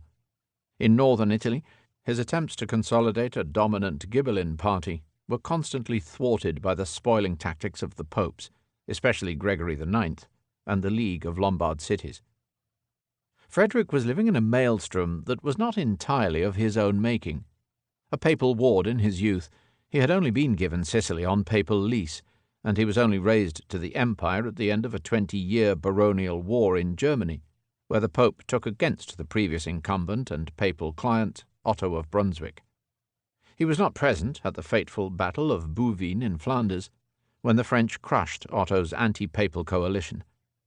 It was an irony of the political carousel that the papacy would then take against him. In 1235 he restored order in Germany by force, banishing his elder son Henry in favour of the younger Conrad. In 1236-7 he crushed the Lombard cities at Cortenuova and marched through Cremona with a parade of elephants. In 1241, having sunk a papal fleet off Genoa, he took a bevy of hostile archbishops and abbots hostage. But in 1248, after the abortive siege of Parma, he lost his harem. No power on earth, it seems, could have restrained the partisan hatreds of Guelph and Ghibelline. After Frederick's death, his son, Conrad IV, and grandson, Conradin, failed to enforce the Hohenstaufen succession, and the empire was crippled once again by an extended interregnum. The papacy promptly reclaimed its overlordship of Sicily, which was turned over to the French Angevins. The popes, nominally victorious, were being pushed ever closer towards dependence on the Kingdom of France. Under Gregory X, Tedaldo Visconti, arrangements were finalized for ensuring swift and effective papal elections. It was France which benefited most from the empire's distress. In the 11th century, the Capetian kings had been masters only of the tiny royal domain in the Ile-de-France around Paris. Elsewhere, the prerogatives of kingship had been virtually abandoned to the constituent fiefs. But as from Louis VI, a series of long-lived monarchs greatly enhanced the substance of France. In this they were assisted by a remarkable demographic boom, especially in the northern provinces, by the growth of prosperous communes, and by important territorial acquisitions, notably in the Midi. Louis VII was strong enough to marshal the entire nobility of France for the Second Crusade, and later to leave the realm in peace during private pilgrimages to Compostela and to Canterbury. After repudiating his queen, Eleanor of Aquitaine, who promptly married his vassal, Henry II of England, he was mortified to watch the assemblage of a rival Plantagenet realm, stretching from the Scottish borders to the Pyrenees. But the crisis passed, and the Capetians were to recover their supremacy. In this period, French and English affairs remained intimately entangled. The Angevin or Plantagenet dynasty came into being through the Anglo-Norman marriage of William the Conqueror's granddaughter Matilda with Geoffrey Plantagenet, Count of Anjou. Their son, Henry II, put an end to the prevailing anarchy of Stephen's reign, and stayed long enough with his queen, Eleanor, to procreate a line of monarchs that were to hold the English throne until 1399. His reign was marked by judicial reform, by the English invasion of Ireland, by incessant travelling to all points between Northumberland and Gascony, and by a conflict between church and state, culminating in the murder of Archbishop Becket. His elder surviving son, Richard, Coeur de Lion, was totally preoccupied with crusading. Richard's brother, John Lackland, lost his subjects' trust through repeated acts of tyranny, lost the Duchy of Normandy through defeat at the Battle of Bouvines, and lost the initiative in English politics through the concessions of Magna Carta. John's son, Henry III, was a long survivor, relegated by Dante to the limbo of ineffectual souls.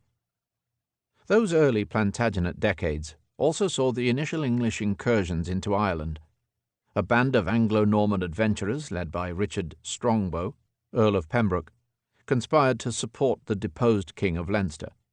Their mailed knights made such advances following their landings in Wexford in 1169 that Henry II felt obliged to follow them and to receive the joint homage of the leading Irish kings. From then on, the English never left. John Lackland obtained the title of Dominus Hiberniae, Lord of Ireland, in his father's lifetime. In 1210 he set up a regular English colony at Dublin, forming a cluster of counties governed by English law and by English justiciars. Under Henry III, the first discriminatory moves were made to legally separate the newcomers from the natives and to exclude the Irish from positions of power. Eleanor of Aquitaine was perhaps the most outstanding personality of the age. She made her mark not only as a woman of remarkable spirit, but as a political and cultural patron of immense influence. She was the indomitable heiress to a great duchy. Married at 15, she had to be brought back from the Second Crusade under arrest for defying her royal husband. Divorced at 28, she remarried within 2 months, having engineered the dynastic coup of the century. Separated in her late 40s through her second husband's liaison with the fair Rosamond of Godstow, she returned to rule in style in her native Poitiers. Among her children and grandchildren, she lived to see one emperor, 3 kings of England, kings of Jerusalem and Castile, a duke of Brittany, and another queen of France. At Poitiers, at the head of a like-minded band of ladies, she became the queen of the troubadours. Domna vostre suis et serai, del vostre servici garnits. Vostrum sui jurats et plevits, et vostre mère des abans.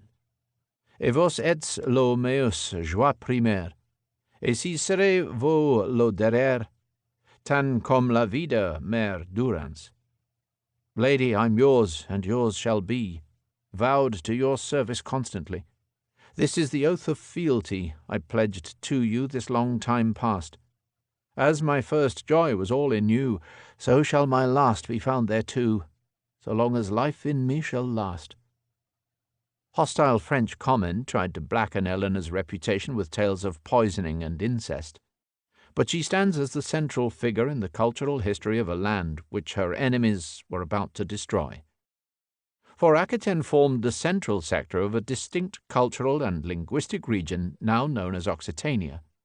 The Langue-d'Oc, whose speakers said "oc" for yes, was quite separate from the Langue-d'Oil, the French language of northern Gaul.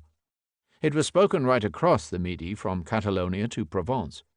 It transcended all political frontiers from the Kingdom of Aragon to the Arelate, Kingdom of Burgundy-Arles, which still belonged to the Empire.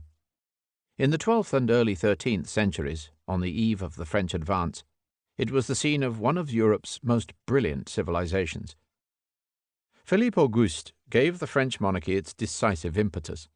Whilst tripling the size of the royal domain, he drew great advantage by playing off the rivalries of empire and papacy. He laid the foundations of a national army, and, through the system of baillis or royal bailiffs, of a centralized administration. He was then able to withstand the external intrigues of the tenants-in-chief and to destroy the Plantagenet challenge. Having stripped John Lackland of his legal rights in France through charges of breaching feudal obligation, he followed up the courtroom's decision with the sword. From 1202 he smoothly annexed Normandy, Anjou, Touraine, and most of Poitou. In 1214, at Bouvines, where he was unhorsed and saved by his vassals, he destroyed France's imperial and Plantagenet foes on the same field. His grandson, Louis IX, gave France the moral prestige which military and economic success could not. Having inherited the extended kingdom which his father, Louis VIII, had just secured in Aquitaine and Languedoc, he did not need to wage war on his neighbours. He personified the highest ideals of a Christian king, as then conceived, and his life by Jean, Sire de Joinville, presents an entrancing portrait. "Mon cher fils," he told his eldest son, "I beg you to love the people, for in truth I would prefer that a Scotsman should govern the people well and loyally, than that you should be seen to rule the kingdom badly." Louis had spent his youth under the regency of his mother, Eleanor's granddaughter, Blanche of Castile, when a dangerous feudal reaction arose. But his integrity and his limitless bank of marriageable relatives drew the great fiefs back into partnership with the crown. In an age of intense litigiousness, he was the chosen arbiter of many a royal or feudal dispute, dispensing justice under the oak of Vincennes. His treatment of the Jews and of the Midi was less than saintly. Yet, towards the end of his long reign, St. Louis was without contest the first prince of Christendom. In England, a normal baronial war produced an abnormal outcome.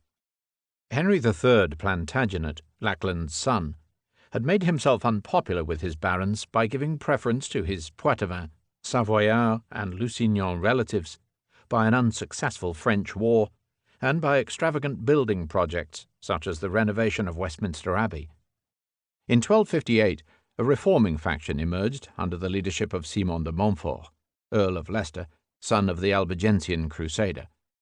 By withholding a grant to solve the king's financial problems, the reformers pushed through the provisions of Oxford, whereby the king's administration was to be supervised by their nominees. When the king reneged, Simon waged war, and in the Battle of Lewes succeeded in capturing the king's eldest son, and the king's brother, Richard of Cornwall, King of Germany. In the following year the royal party rallied, and Simon was slain at Evesham. In the interval, in January 1265, a new sort of parliament had been summoned, not just from the magnates and prelates, but from the knights of the shires and from the burgesses of selected boroughs. For constitutionalists it was an important precedent, a decisive step on the road to limited monarchy, the first appearance of the House of Commons. Yet it is doubtful whether England or France had any sense of their later national identities. In the 13th century, the Kingdom of England was still bound up with its continental possessions. Its ruling class was still tied to the culture and ambitions of their French relations.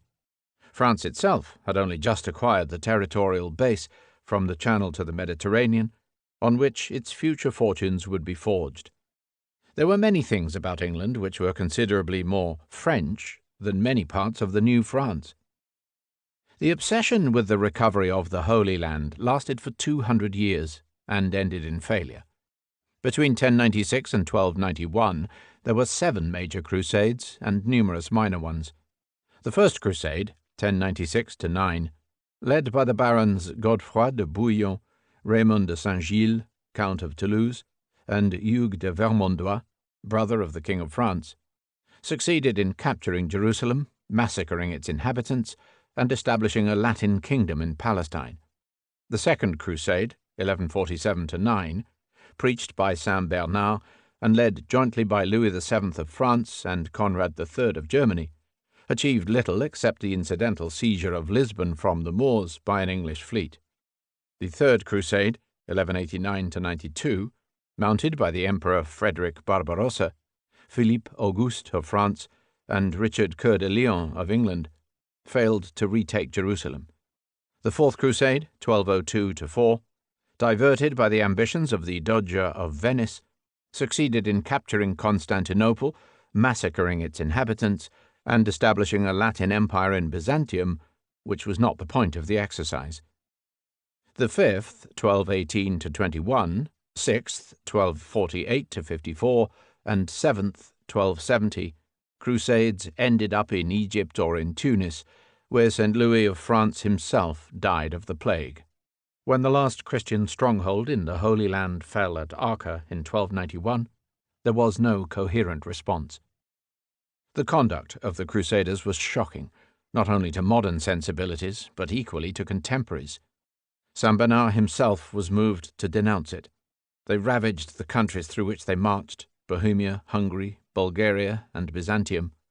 In 1096, they killed up to 8,000 Jews in their progress through the Rhineland, the first major series of Europe's pogroms. Their naval expeditions devastated the Mediterranean ports. They fought among themselves no less than against the infidel. They fleeced their subjects to fill their coffers. "I will sell the city of London," said Richard Coeur de Lion, "if I can find a buyer." The cost in wasted lives and effort was incalculable. One German emperor was drowned in a river in Cilicia. A second held the King of England to ransom. A third was excommunicated as he set sail for Palestine. Murder and massacre in the service of the gospel were commonplace. 70,000 civilians were said to have been butchered in cold blood in the initial sack of Jerusalem. The lives and labours of millions who were buried in the East would have been more profitably employed in the improvement of their native country. Arguably, the only fruit of the Crusades kept by the Christians was the apricot. Yet the horrors along the Crusaders' road often mask the deeper causes of their motivation. Religious fervour was mixed with the resentments of a society suffering from waves of famine, plague, and overpopulation. Crusading was a means to sublimate the pains of an indigent existence. In this, the well-fed knight with his well-shod retinue was far outnumbered by the hordes of paupers who followed in his wake. The People's Crusades and Shepherds' Crusades continued long after the major expeditions. For them, Jerusalem was the visionary city of revelation, where Christ beckoned. The Crusades were an armed pilgrimage, a collective imitatio Christi, a mass sacrifice which was to be rewarded by a mass apotheosis at Jerusalem, the inspiration of the messianism of the poor, Successful crusaders of the knightly caste might be portrayed in stone in their parish church, their legs piously crossed in death. Most of their companions never came home, presumed dead. Of course, the concept of crusading was not limited to the Holy Land. The Latin Church gave equal weight to the northern crusades in the Baltic and to the Third Flank in the Reconquista in Spain. The impact of the Crusades was profound. The Latin Kingdom of Jerusalem was the first experiment in a Europe overseas. The eastern Mediterranean was reopened to trade and travel. The Italian cities, especially Venice and Genoa, flourished. The collective identity of the Latin Church was consolidated under papal leadership. The Crusades supplied a vast fund of heroism and curiosity, which underlay the growth of medieval romance, philosophy, and literature. Yet the Crusades also served to strengthen the nexus between Western Christendom, feudalism, and militarism. They gave rise to the military orders. Through the misconduct of the Latins and the disgust of the Greeks who witnessed the misdeeds, they rendered the reunification of Christendom virtually impossible. Above all, they reinforced the barriers between Christianity and Islam, poisoning relations in which Westerners were cast in the role both of aggressors and of losers. In short, the Crusaders brought Christianity into disrepute. The military orders, especially the Hospitallers and the Templars, were central to the debate on crusading ethics. The Knights of the Order of the Hospital of St. John of Jerusalem were created in 1099 after the First Crusade. They included military, medical, and pastoral brothers. After the fall of Acre, they escaped to Cyprus, ruled Rhodes, and eventually Malta. The Poor Knights of Christ and the Temple of Solomon came into being in 1118 for the purpose of protecting pilgrims on the road to Jerusalem. They diversified, however, into banking and real estate, growing immensely rich from properties all over Christendom. They were suppressed in 1312 on false charges of magic, sodomy, and heresy brought against them by the King of France. Their emblem, two knights riding on one horse, goes back to the first master, Hugues de Péan, who was so poor that he shared his horse with a friend. It was a curious bent of the medieval mind that men could reconcile monastic vows with soldiering. Both the Hospitallers and the Templars were international bodies, with depots in all the countries of the West. The Teutonic Knights, in contrast, were diverted at an early stage to the Baltic. The military orders of Santiago, Calatrava, and Alcantara did not operate outside Spain. The double conquest of Constantinople in 1203–4 well illustrates the doubtful virtues of the crusading movement. The army of the Fourth Crusade, which had congregated at Venice, soon fell prey to the schemes of the aging Doge Enrico Dandolo and of the German King Philip of Swabia, who was married to Irene of Byzantium. The Doge saw a chance to enlarge the Republic's possessions in the Levant. The king saw a chance to restore his exiled nephew to the Byzantine throne. So, in return for the hire of a fleet, the Crusaders had to agree to share their booty with the Venetians and to back the restoration of Alexius IV. In addition, when they failed to pay for their ships, they were obliged to seize the Hungarian port of Zara in Dalmatia as collateral. In July 1203, they sailed through the Dardanelles without resistance and stormed the sea walls. But a palace revolution in Constantinople, where Alexius IV was strangled, robbed them of their victory, and in April they had to repeat the exercise. This time, the city of Constantine was comprehensively ransacked, the churches pillaged, the citizens butchered, the icons smashed. Baldwin, Count of Flanders, was crowned Basilius in St. Sophia by a Venetian patriarch. The empire was parcelled out into Venetian colonies and Latin fiefs. At which point, at Adrianople in April 1205, the crusading army was annihilated by the Bulgars. They never came within 1,000 miles of Jerusalem. They had committed the great betrayal. The Fourth Crusade left two Roman empires in the east, the Latin Empire of the Straits at Constantinople and the Byzantine Rump ruled from Nicaea in Asia Minor. The former survived for 60 years until, in 1261, in the temporary absence of the Venetian fleet, the latter recovered its position. In the long run, Venice was the sole beneficiary. Nonetheless, the fiasco of the Fourth Crusade coincided with what many regard as the political apogee of the Latin Church, the papacy of Innocent III. Born Lothario d'Anagni, Innocent was an instinctive power broker who came nearest to the ideal of subordinating all rulers to theocratic government. In Germany he contrived both to crown one of the imperial contenders, Otto of Brunswick, and then to depose him. In France he refused to approve Philippe Auguste's matrimonial arrangements, and, having placed the country under interdict, eventually forced the king to restore his queen after a 20-year separation. In England, after another lengthy struggle with King John, he again wielded the interdict and forced the king to submit. England joined Aragon, Sicily, Denmark, and even Bulgaria as vassals of the Holy See. The 12th General Council of the Church, which convened in the Lateran in November 1215, saw 1,500 prelates from all over Christendom meekly adopting the Pope's proposals. In reality, the Latin Church was rather more influential in high politics than in the lives of ordinary men and women. The hierarchy was often out of touch with the people. Heresy, pagan reversions, fantastic superstitions, and fierce resentments of the Church's wealth were prevalent. To combat the crisis, Innocent III gave his blessing to 2 new orders of mendicant brothers, who were to live exemplary lives of communal service among the masses.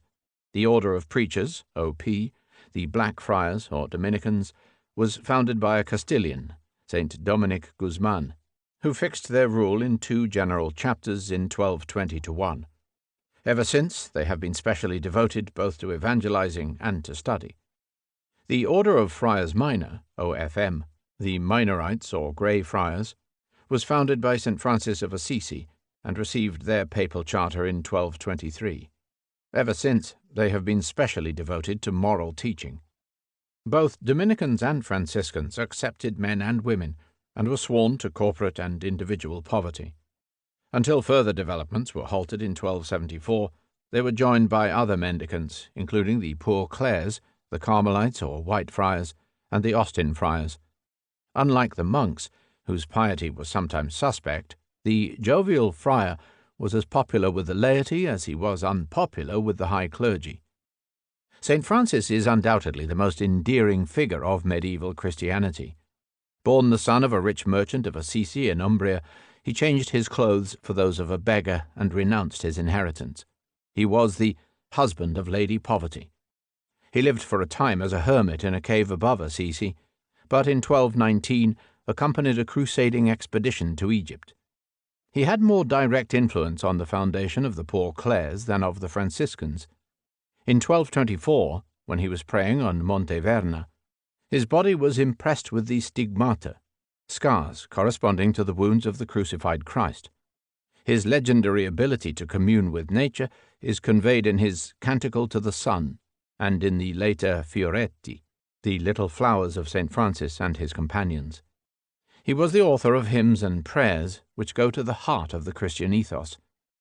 Lord, make me an instrument of your peace. Where there is hatred, let me sow love. Where there is injury, pardon. Where there is doubt, faith. Where there is despair, hope. Where there is darkness, light. Where there is sadness, joy. O divine Master, grant that I may not so much seek to be consoled as to console, to be understood as to understand, to be loved as to love. For it is in giving that we receive. It is in pardoning that we are pardoned. It is in dying that we are born to eternal life. The friars were instrumental in another development of the age, the rise of universities. The 12th century Renaissance had established the principle that secular learning had value apart from theology. But it was not acceptable that educational institutions should be set up without license of the Church. Hence the idea of a studium generale, or university, divided into 4 or 5 faculties: theology, law, medicine, arts or philosophy, and music, incorporated by charter and regulated by a self-governing academic body. Among Europe's senior universities, after Bologna, came Paris and then Oxford. By 1300, a score of foundations had proliferated in Italy, France, England, and Spain, with many more to come. The Albigensian Crusade illustrates a very different aspect of medieval Christianity. In 1199, Innocent III had declared heresy to be treason against God. The target of his fulminations were the Cathars or Albigensians of Languedoc. Spiritual descendants of the ancient Gnostics, Manichaeans, and Bogumils, the Cathars had left traces of an earlier presence in Bosnia and had been the subject of a heresy trial in Milan. They then spread rapidly in the weaving towns of Albi, Agen, Pamiers, Carcassonne, and Toulouse, where they gained the protection of the local counts. They believed that the prevalence of evil contradicted the existence of a sole benign creator, that good and evil, therefore, must be separate creations. They were vegetarian, ascetic, puritanical. They practiced the equality of men and women, and they supported a caste of perfecti who administered the rite of consolamentum, the laying on of hands. In 1167 they held a dissident council at Saint Felix de Caraman near Toulouse, which was in touch with fellow dissidents of the same persuasion in Asia Minor. The 11th General Council of the Church, called in 1179 to discuss the problem, had made no progress, and the preaching of St. Dominic was equally fruitless. In 1209 the murder of a papal legate was used as the pretext for launching a general attack.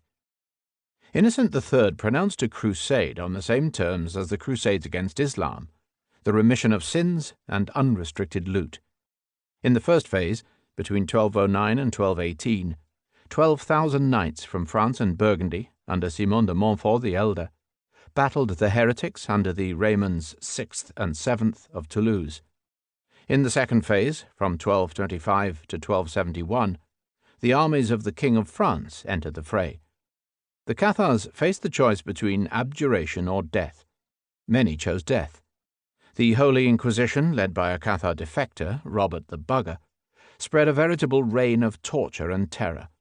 In 1244, at Montségur, the holy place of the perfects, 200 recalcitrants were burned alive in one vast pyre. Year by year, village by village, by sword and by trial, the extirpation went on. The castle of Quéribus fell in 1255. By the 14th century, the surviving ex-Cathars found themselves in the Roman Catholic fold. Their province of Languedoc found itself in the Kingdom of France. The unity of France was built on the misery of the Midi. Crusading, however, had further uses. If it could be used against the infidel, it could also be used against the heathen nearer to home. In 1147, at Frankfurt, Saint Bernard had found that the Saxon nobles were much keener on attacking their Slavonic neighbours than marching to the Holy Land. A papal bull, Divina Dispensatione, was obtained, and Saint Bernard urged the northern crusaders to fight the heathen until such time as, by God's help, they shall either be converted or wiped out. The Wendish Crusade saw Saxons, Danes, and Poles reducing the obstinate tribes of Mecklenburg and Lusatia to the Catholic obedience. In 1198, Hartwig II, Archbishop of Bremen, launched another continuous crusade in Livonia. Assisted by an order of armed German monks, the Brothers of the Sword, based at Riga, he created an organization which gradually brought all the northeast Baltic under Catholic control. Livonia was subdued by the order, Estonia by the Danes, and Finland by the Swedes. Their exploits were recorded approximately 1295 by the nameless author of the Livlandische Reimchronik, who describes the urge to kill and burn in the name of the Lord. The first of the fires that burned that day was lit by the hand of a Friar Grey, and a Black Friar followed after. The Prussian Crusade began in 1230. The Prussians had preserved their independence since the days of St. Wojciech, and were worrying the local Polish princes by their incessant raiding. One of those princes, Konrad Mazowiecki, Conrad of Mazovia, determined to solve the problem by calling in a minor military order, the Teutonic Knights, unemployed since their recent expulsion from the Holy Land. He was sowing the dragon's teeth. Instead of completing their contract and departing, the knights obtained charters of permanent crusading rights from both the emperor and the pope, and dug in for the duration. By playing off their various sponsors, they were able to escape the control of all. The bull Pietati Proximum, claiming Prussia as a papal fief, remained a dead letter, as did a similar imperial decree of 1245, claiming Courland, Semigallia, and Lithuania for the empire. The Knights brothers, in their white surcoats with black crosses, pressed on regardless, building forts and trading posts as they went: Towen, Torunja, Marienwerder, Kwidzyn, Elbing, Elblank. By 1295, after a final heathen revolt, Prussia had become the Teutonic state, an independent crusading enterprise in the heart of Europe. The methods and motives of the Teutonic Knights have long been the subject of controversy. Their neighbours in Poland and Pomerania, against whom they fought incessantly, complained bitterly to the Pope, and later brought the matter to the Council of Constance. More sympathetic observers have not seen the discrepancy. The dominant motive of the Teutonic Knights, as of all crusaders, was the desire for atonement through sacrifice. The method chosen may seem bizarre, especially when contrasted with the ministry of love carried on by the Franciscans, but the Teutonic Knights and the friars had this in common: they were both trying to achieve redemption and holiness without cutting themselves off from the practical world. They shared a monastic dedication to an unmonastic way of life. Thus did civilization advance. In the 13th century, Eastern Europe was stormed by invaders who made the Teutonic Knights look like laggards.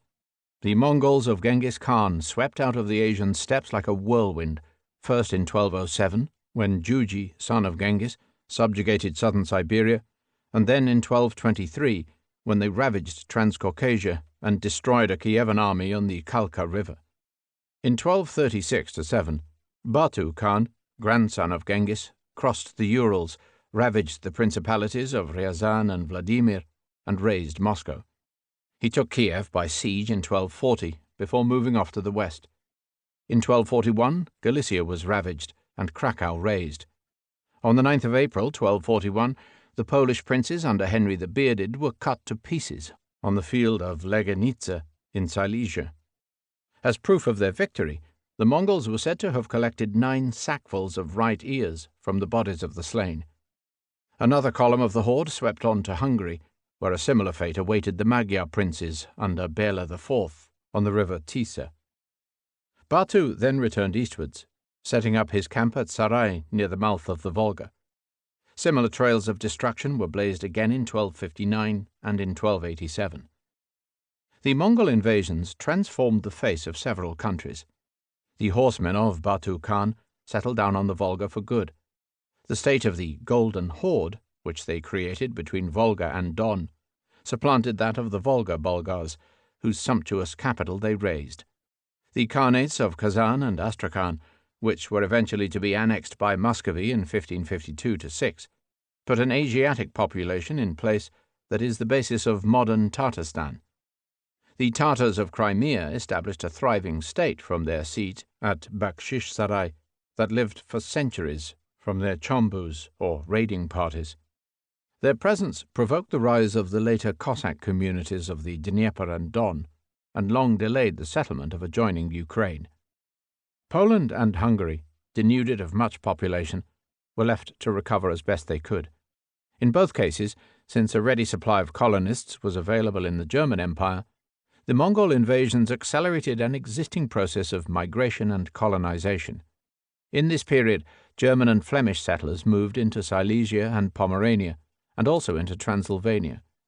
The princes' locators offered land on favourable terms of tenure, and persuaded whole convoys of peasant migrants to trek east. At the same time, the cities were rebuilt and provided with charters on the model of the Magdeburg, or, less frequently, the Lübeck law. The cities of that vintage, Breslau, Buda, Krakow, and others, were governed by German law and were full of German merchants. Added to the activities in the Baltic both of the Hanseatic League and of the Teutonic Knights, these changes brought about a massive increase of German influence. The Mongols destroyed all semblance of unity among the East Slavs whose lands they had subjugated.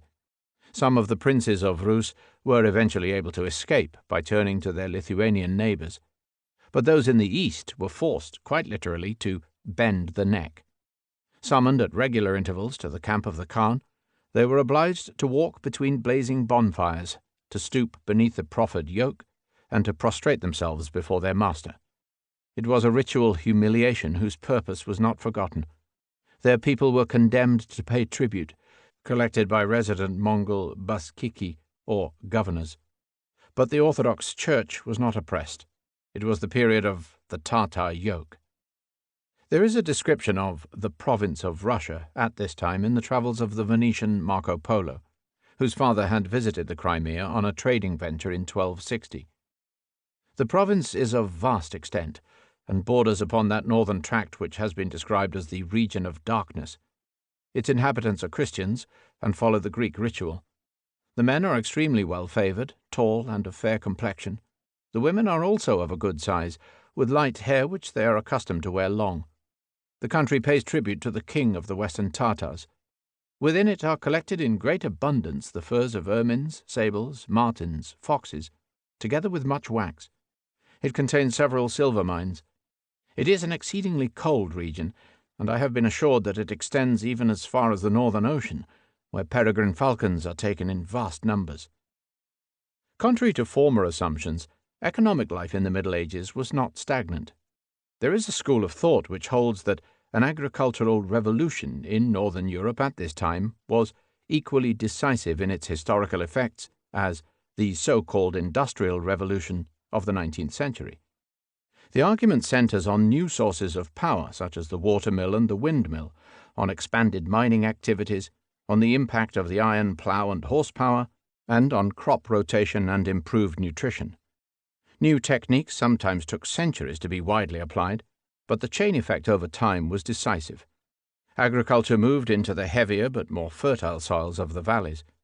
The increased food supply fueled a demographic explosion, especially in northern France and the Low Countries. The rising population filled the new towns and released a new labor force. The labor force could be employed in new industrial enterprises such as mining and weaving. Specialized textile towns proliferated. Sea trade was steadily expanded. Other historians would go still further. Compared to previous conditions, the growth of cities was spectacular, and their activities have been seen as evidence for the take-off of a European economy. This is perhaps an exaggeration. The huge annual fairs which were held from 1180 onwards on the plains of Champagne, at Lagny, Provins, Troyes, or Bar-sur-Aube were indeed a major development. They were located midway between the urban centres in Lombardy, in the Rhineland, in the Low Countries, and in northern France, and they provided the meeting point for merchants and financiers with international connections. One can say that they were the focus of a Europe-wide, if not an all-European, economic system. Urban wealth underlay many of the political problems. City corporations were acquiring the means to challenge the authority of the local bishop or count, just as the guilds and merchant associations could press the city fathers. The first recorded strike was organized by the weavers of Douai in 1245. The feudal order was weakening from within. In Germany, the sturdy independence of cities such as Cologne or Nuremberg helps to explain why neither the church nor the barons could reimpose the authority of the Hohenstaufen. In Italy, the colossal resources of Milan, Genoa, Venice, and Florence explain why the wars of Guelphs and Ghibellines were so intractable, why neither pope nor emperor would desist. In Flanders, urban overpopulation supplied an important element in the migrations to the east. There were marked contrasts between Eastern and Western Europe, which, nonetheless, and as always, betrayed strong indications of interdependence. Europe was on the move. Schiedam, County of Holland, 5th of December, 1262. Hendrik, Bishop of Utrecht, on the eve of St. Nicholas, granted a license to a church built and endowed on the New Land at Schiedam by the Countess Aleda von Henegouwen, regent of Holland and Zeeland. Enricus Dei gratia traectensis episcopus universis presentes litteras inspecturis salutem in Domino sempiternum. Cum illustris Domina, dilecta nostra consanguinea Domina Aledis, uxor quondam Domini Johannes de Avennis, Hollandia et Zelandia tutrix, in nova terra apud Schiedam in divini honorem nominis de novo ecclesiam construi fecerit et dotaveret eandem. Nos ipsius in ac parte piis supplicationibus inclinate ad uius modi structurum ecclesiae licentiam concedimus. 2 years later, the Countess Aleida ordered a dam and sluice to be built across the stream of the Ski at the point where it flowed into the tidal waters of the Rhine Delta. Its purpose was to regulate the channel which linked the nearby town of Delft with its tiny river port of Delfshaven. It was to be built in conjunction with another dike and dam across a still smaller rivulet, the Rate, 2 miles upstream.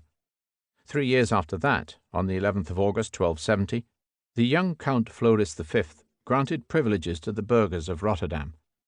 About the same time, construction of a dam began on the river Amstel, 35 miles to the north. Step by step, the Rhine Delta was being tamed. Though not the earliest man-made constructions in the area, the dams were specifically designed to aid commercial navigation in the perilous wastes which stretched in a huge arc over some 25,000 square kilometers, 10,000 square miles, between the Scheldt and the Ems. In retrospect, they may be seen as crucial steps in the evolution of Europe's most densely populated country, of the world's largest port, and of one of Europe's most distinctive nations. It could not have seemed so at the time. The country of Holland was one of the more remote and underdeveloped districts of the Holy Roman Empire. Its name, meaning Holtland or marshland, underlined the fact that it was entirely dominated by the watery wastes. It was the lowest of all the Low Countries, the Nederlanden. Between the ring of sand islands on the seaward side and the inland terra firma, at least 2/3 of its surface area lay below sea level.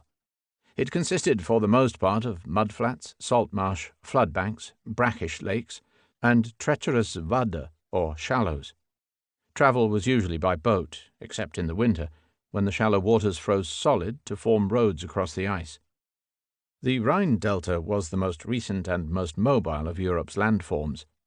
Created in the few thousand years since the last ice age, it had been shaped by the contending forces of 3 north-flowing rivers, the Scheldt, Escaut, the Maas, Meuse, and the Rhine, and of the westerly winds and tides of the sea. As a result, it was visibly subject to change and movement. The seaborne sand had formed a massive barrier of dunes up to 70 meters high and 4 or 5 kilometers wide. Behind this, the river-borne sediment piled up in ever-shifting configurations, whilst the freshwater flow gushed and probed against the points of least resistance in the unceasing battle to force new outlets to the sea. In Roman times, a number of coastal forts had stood on the sand barrier beyond a great inland lagoon, the Fleo Lacus. The main waters of the Old Rhine reached the sea through a channel which still exists in modern Leiden, whilst the Old Maas wound its separate way some 20 miles further south. But the intervening millennium had wrought several dramatic alterations. In 839, a great flood had diverted the principal Rhine flow into the Maas, creating the interlinked channels of Lech, Waal, and New Maas. The freshwater lagoon to the north, starved of water, partly silted up. Then, in the 12th and 13th centuries, a warmer climatic phase caused a gradual rise in the sea level. The dune barrier was breached repeatedly. The estuary of the Scheldt was split into several channels, opening Antwerp to sea traffic, and islands proliferated. The salt water rushed in to turn the northern lagoon into a broad sea bay, the Zuyder Zee, which cut Frisia in two. High tides were overrunning the tributaries of the main channels, threatening the livelihood of the towns on their banks. This was the problem that inspired the construction of the dams. Prior to the mid-13th century, human habitation in the Delta region had been limited to 3 types of location. There was a string of ancient towns on the edge of the mainland: Arnhem, Arenacum, or Sand Town, nearby Nijmegen, Noviomargum, or New Market, and Utrecht, Trajectum Maderenum, or Rhine Ford, were all Roman foundations. Antwerp, Anderwerpen, or Anchorage, had grown up round the 7th century church of Sint-Amants on the banks of the Scheldt. There were a few isolated settlements on the sand dunes, such as the Abbey of Middelburg on Walcheren, dating from 1120, or the hunting lodge recently built at Schravenhage, or Count's Hedge, in 1242. A number of fishing villages had found a precarious foothold in the lee of the dunes. Several of these had reached the status of a formal chartered city, Dordrecht, Haarlem, Delft, and Alkmaar, but none of them contained a fraction of the teeming population of the great textile cities of neighbouring Flanders. For centuries, the Bishop of Utrecht exercised the main religious and secular authority. The delta ports had long served as staging posts on the coastal trade. Land reclamation was an ancient and improving art. Holland's characteristic terpen, or artificial mounds, on which houses could be safely built above flood level, dated from time immemorial. They had been mentioned by Pliny. The earliest dikes of the Zevering, or sea defences, dated from the 8th or 9th century. River dikes began to spread after the perfection of the sluice gate in the 11th century.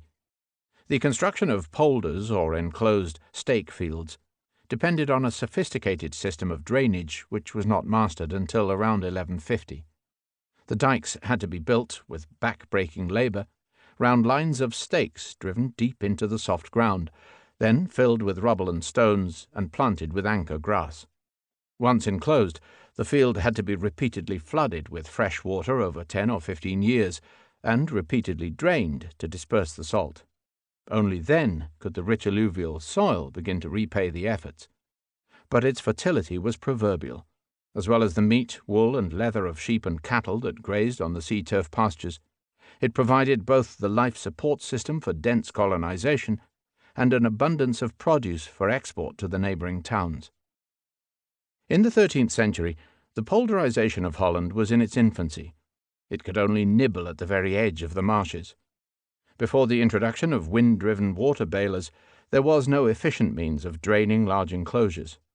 Immense damage was to be done by the terrible St. Elizabeth flood of 1421, which drowned 72 villages and 10,000 people, and negated the progress of 2 centuries. The greater part of the land below sea level requiring permanent drainage could not be touched until the invention, approximately 1550, of windmills with rotating turrets, which could pump non-stop, irrespective of wind direction. No schedule for reclaiming the whole of Holland existed before the Land Reclamation Act of 1918. Another catastrophic flood was needed in 1953 before the Grand Delta Plan was brought in to regulate all the rivers and fill the channels to the sea. 800 years of dogged struggle against the elements cannot have failed to leave its mark on the people involved. Some historians have been tempted to see it as the determinant factor in the Dutch character. The building of the dams marked a special stage in this long history. It launched a system of inland waterways whose operation could be controlled by the keepers of the sluices. Since seagoing ships could not easily pass the narrow locks, entrepôts sprang up round the dams, where shipping could exchange cargoes with those of smaller river barges. Schiedam, Rotterdam, and Amsterdam both grew from the junction of the sea trade and the river trade. They would not grow to preeminence, however, without a whole series of extraneous developments which resulted in the demise of their principal competitors. Foremost among these, and at a much later date, was the wholly arbitrary ruin of Antwerp, effected through the forcible closure of the Scheldt, 1648 to 1863. Holland's strategic location on the western frontier of the empire ensured a high degree of political involvement. It had once formed the northern segment of the Middle Kingdom of Lotharingia. It spent a dozen years in the early 10th century in the sphere of West Francia, before passing definitively into the eastern imperial sphere in 925. For the next 300 years, as part of the Duchy of Lower Lorraine, it was drawn into the endless rivalries of the feudal princes and their manoeuvrings between the empire and the rising kingdom of France. The Counts of Holland traced their pedigree to Dirk I, Dietrich, Thierry, or Theodoric, the descendant of Vikings who had established a base in the Delta in the 9th century. Dirk I had been granted lands near Haarlem in 922, in a district called Kennemerland. where he founded the Benedictine monastery of Egmont. The family's fortunes were assured after 1018, when Count Dirk III, having set up unauthorized tolls on the Lower Rhine, repulsed the Duke of Lorraine in a famous battle on the dikes. Dirk III first used the name of Holland in his title. Thereafter, secure in their castle at Haarlem, the counts engaged in ceaseless feudal strife. Holland was one of a dozen counties whose interests straddled the imperial frontier. Neither the Emperor nor the King of France could exert a permanent influence, except by proxy through the shifting combinations of their vassals. For practical purposes, the feudal lords of the ill-defined Low Countries, the Nederlanden, which stretched from the Rhineland to Picardy, fought it out among themselves. By doing so, they were gradually creating a region with a separate identity and with a destiny that was neither German nor French. Within this circle, Holland must be counted one of the lesser lights. The mighty bishops of Utrecht and Liège, the dukes of Lorraine and Brabant, and the neighbouring county of Flanders were all much more substantial.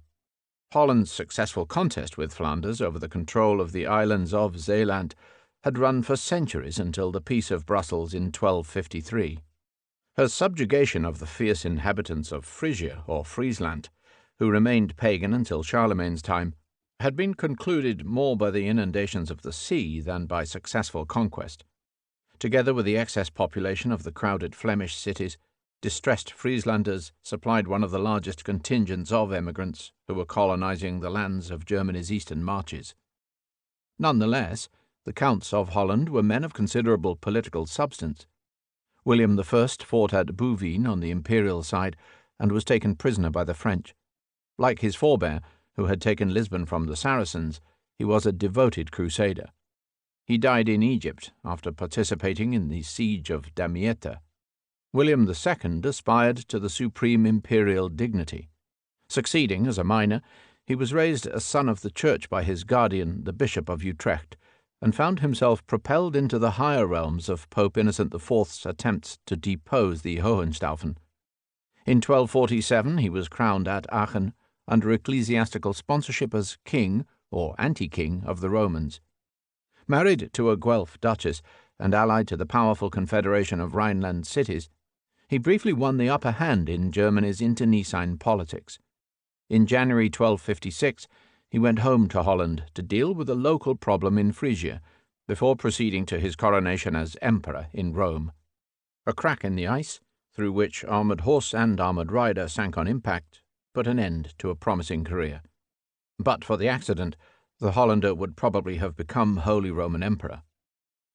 Floris V, the current Count and the grandson of William II, was to be the penultimate incumbent of Holland's first dynasty.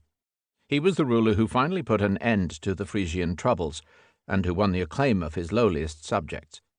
Faced by an insurrection of peasants who joined forces with the mob of Utrecht, he undertook to curb the arbitrary rule of his bailiffs and to introduce a code of written laws. He was remembered in legend as Der Kierlen God, the peasant's god. For many years he was to enjoy a close alliance with Edward I of England, to whose court he sent his son and heir to be educated and married. This was Count Floris, the hero of Holland's rhyming chronicle, the Rijmkroniek van Melis Stoker. Het grafschap en de jonge kind, der wonder of Hashide sint. So ended the countship of the young man who was the wonder of history. Aleda van Henegouwen was the aunt and guardian of the young Floris V. As regent of Holland during the Count's minority, she was one of several powerful women who held the reins of state in the Netherlands. Of these, the most prominent was her neighbour, the extraordinary Countess Margaret of Flanders.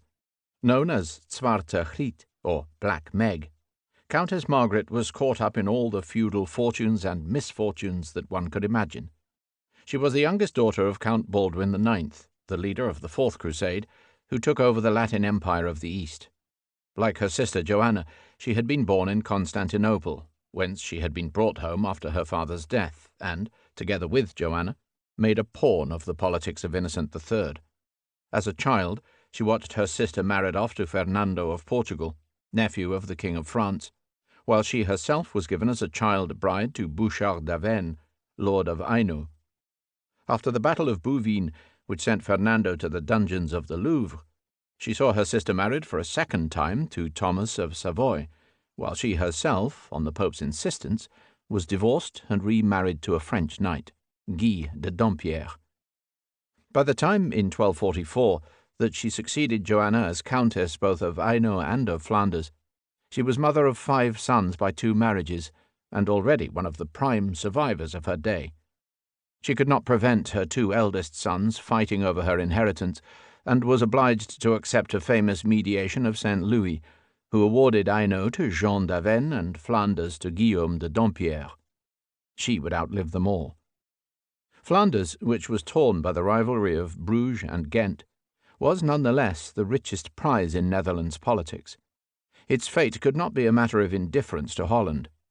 In the past, the Counts of Flanders had balanced between the Empire and France, and had accepted fiefs from both sides, creating groups of territories known as Kroon Vlaanderen and Rijksvlaanderen. Since Bouvines, however, French influence had been rising steeply, and would lead to a full-scale French occupation. In 1265, the struggle between Pope and Emperor was fast approaching its nadir. The papacy had blocked the cause of the Hohenstaufen after Frederick II's death, and the interregnum in the Empire, which Count William's accident left unresolved, was sinking into ever deeper complications. 1257 had brought a double election. One meeting of the imperial electors produced a decision in favour of Richard, Earl of Cornwall, the younger brother of Henry III of England. A second meeting decided for Alfonso, King of Castile.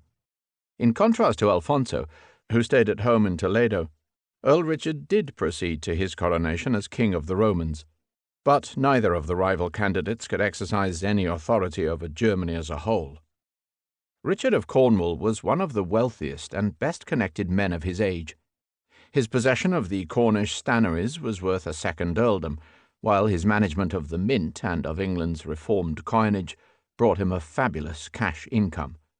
Through his financial adviser, Abraham of Berkhamsted, he was able to make loans to kings and cardinals, and he had no difficulty in finding the 28,000 marks which greased the machinery of his German election.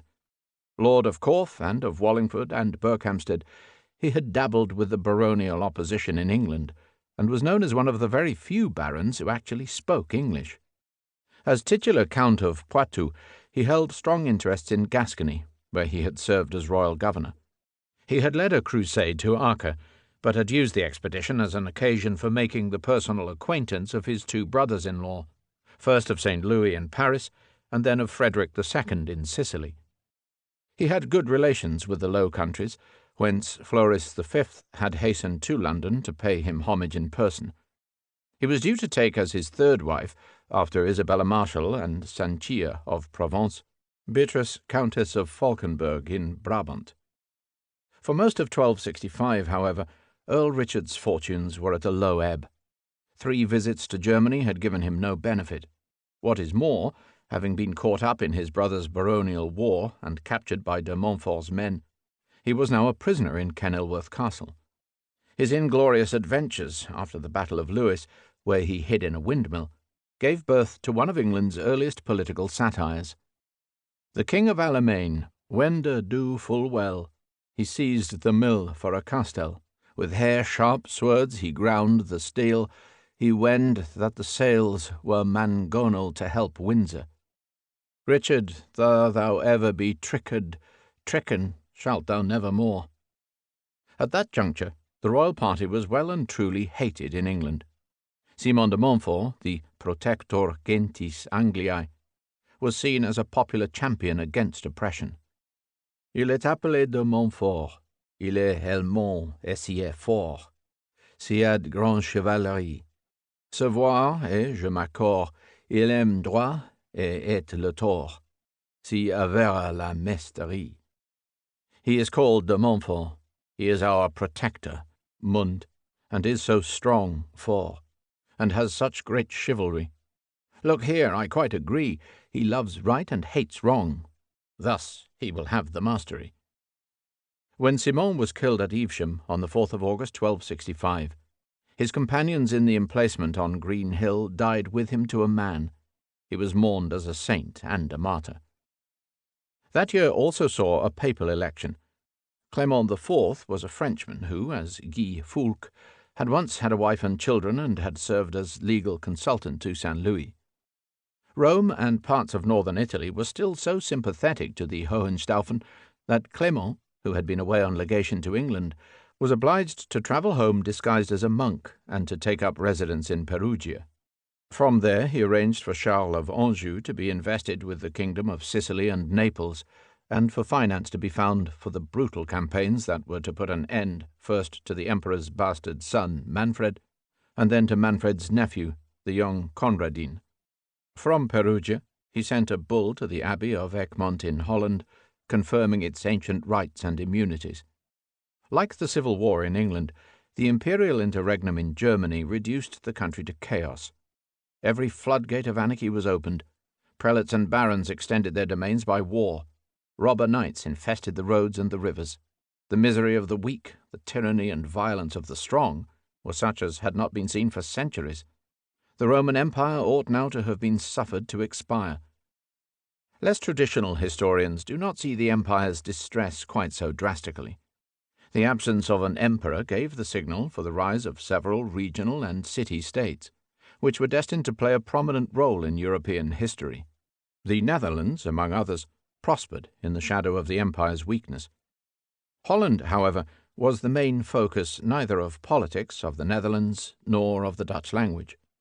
Various forms of Proto-Middle Dutch were spoken right through the Low Countries, as far west as Kortrijk, Courtrai, and Reichel, Lille.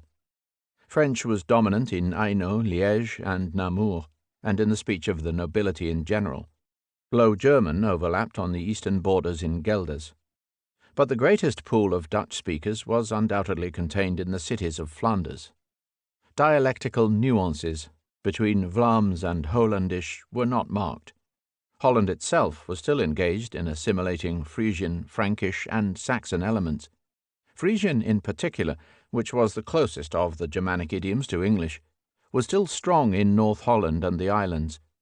The establishment of Holland as the home of Standard Dutch, or Nederlands, was the work of a much later age. Dutch literature, too, was largely written in Flanders. 13th-century Holland did produce a number of valuable texts, including the Egmont Chronicle and an animal fantasy, Van den Vos Reinaat, by a certain Willem. But the leading names, such as Jacob van Meerland, author of Alexander's Feasts, and born at Bruges, were Flemings. Foreign trade flowed, as yet, quite feebly. Dordrecht, where a castle had been built to overawe ships plying between the Rhineland and the North Sea, was the only port of substance. It had contacts with England and hopes of drawing the lucrative English staple from the more prosperous Flemish ports along the coast. There were no regular links with the Baltic or with Russia. Social conditions in Holland did not conform to the standard structures of the age of feudalism. Feudal institutions, in fact, were weak.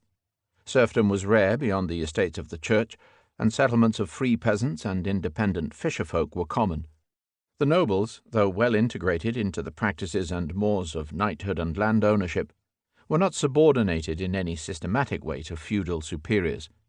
The cities, though small, could look to the example of the nearby Rhineland, and were set to play a preponderant role.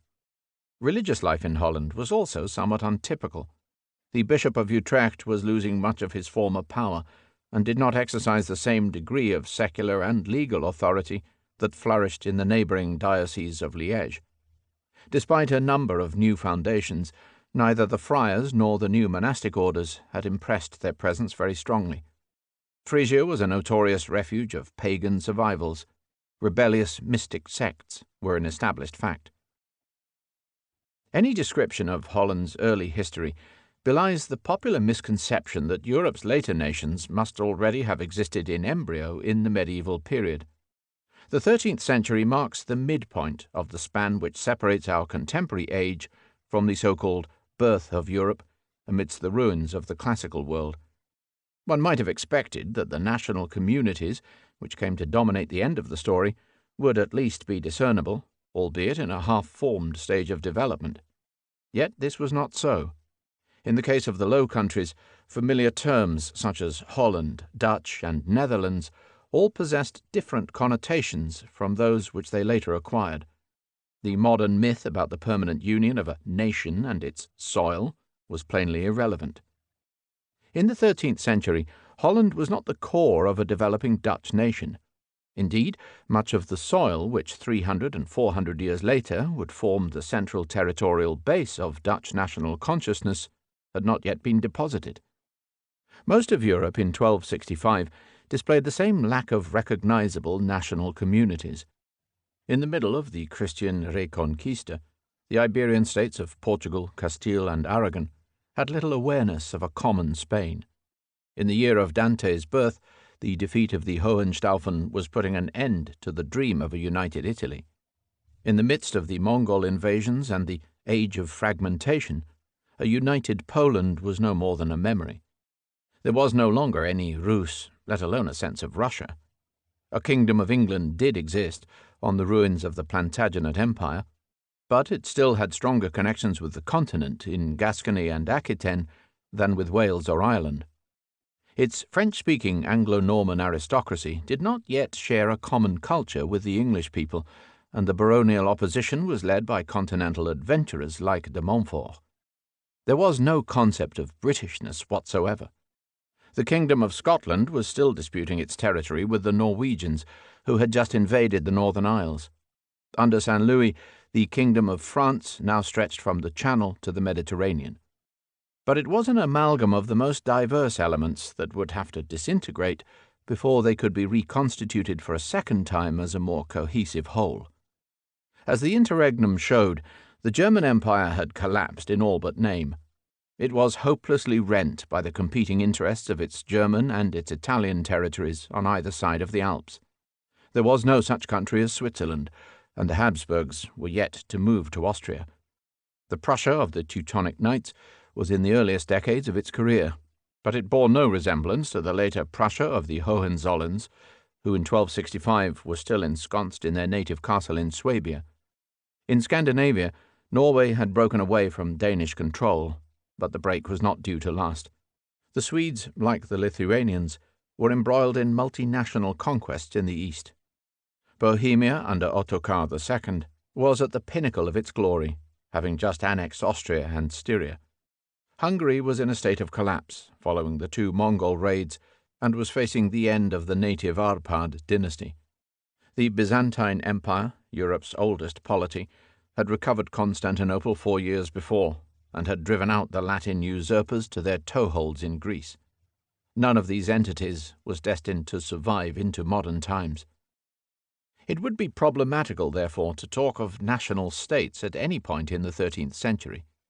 But if national identities were judged to be developing effectively in any place at the time, it could only have been in some of the small countries who had successfully segregated themselves from their neighbours. Portugal was a candidate for this, as was Denmark, and in the Balkans, Serbia and Bulgaria. Both Serbia and Bulgaria had re-established their independence from Byzantium in the 1180s. More importantly, they both created their own national Orthodox churches with their own patriarchs, Bulgaria in 1235, Serbia in 1346. This step gave them a powerful instrument for forging a separate identity, for educating a national elite, for political publicity, and for the sanctification of national institutions. It was a step which none of the countries of Latin Christendom could take until the Reformation, and which Muscovite Russia did not take until 1589. It strengthened the bonds of these 2 Slav peoples, whose cohesion would be tested through 500 years of Ottoman rule. For Europe was living out its last few decades before the Ottomans and the second great Muslim advance. The Silk Road to the east was still open. Christian travellers were reporting on their journeys to Tartary. In the year that a Venice of the North was founded on the Amstel, Marco Polo set out from the Rialto for China. Dutch historians, like everyone else, have had to contend with the habit of reading history backwards. When national histories were first formulated in the 19th century, the Low Countries had just been definitively divided into the kingdoms of Belgium and Holland, and it was accepted form to maintain that separate Flemish and Dutch communities had been present from the earliest times. Great pains were taken to show that the medieval churches of Sluis, for example, on one side of the Scheldt, were pearls of the Hollandish style, while the churches of Dahme on the other bank were treasures of the Flemish heritage. It took a great leap of the imagination for historians to demonstrate that separate Dutch and Belgian traditions did not predate the Dutch revolt of 1566 to 1648, which put an arbitrary stop on the previous growth of a shared Netherlands consciousness. It was more difficult to suggest in the early chapters of the story that little sense of a common identity existed, and still more that Holland might not have lain at the heart of Dutchness. There were many more twists in the tale under Burgundian and Habsburg rule, and many fundamental shifts in economic and demographic patterns before the land of the dams could assume its modern form and function. After all, it was not until 1593 that Carolus Clusius, professor of medicine at Leiden, received the very first tulip bulbs from Turkey and planted them in the fertile flower fields between Leiden and Haarlem. In all these matters of nationality, the key element is consciousness. As one Dutch historian explained, nationality can be observed neither in the blood, nor in the soil, nor even on the tongue.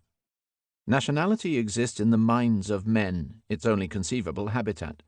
Outside men's minds, there can be no nationality, because nationality is a manner of looking at oneself, not an entity an sich. Common sense is able to detect it, and the only human discipline that can describe and analyze it is psychology. This awareness, this sense of nationality, this national sentiment, is more than a characteristic of the nation. It is nationhood itself. In the 13th century, in the midst of the feudal strife, it is very doubtful whether the local patriotism of Holland could have started to merge into any sense of general solidarity with the Low Countries as a whole. 300 years before the stirring and formative experiences of the Dutch revolt, it is certain that the half-formed northern provinces, such as Holland, could not have possessed much common consciousness vis-à-vis the southern provinces. One can only conclude that the Dutch nation did not then exist. This is an object lesson for the whole of medieval Europe. After which one may be tempted to inquire as to where, if not in nations, the 13th century consciousness actually resided. The only answer must be, there was what there was. Medieval Europeans were conscious of belonging to their native village or town, and to a group possessing a local language whose members could communicate without recourse to Latin or Greek.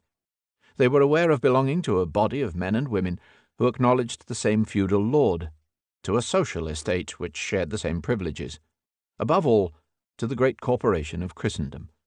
Beyond that, as the greatest son of the 1260s would soon describe, one could only wait for death and the day of judgment. Then, at last, one could learn to which of the really important social groups one belonged, to the passengers on the ferry of the damned, to the company of penitents sailing for purgatory, or perhaps to the choirs of paradise. Dirum. On the 12th of May, A.D. 922, a caravan walked into the Bulgar city of Suvar on the Volga. It had been travelling for more than 3 months from the port of Jurjan on the Caspian Sea.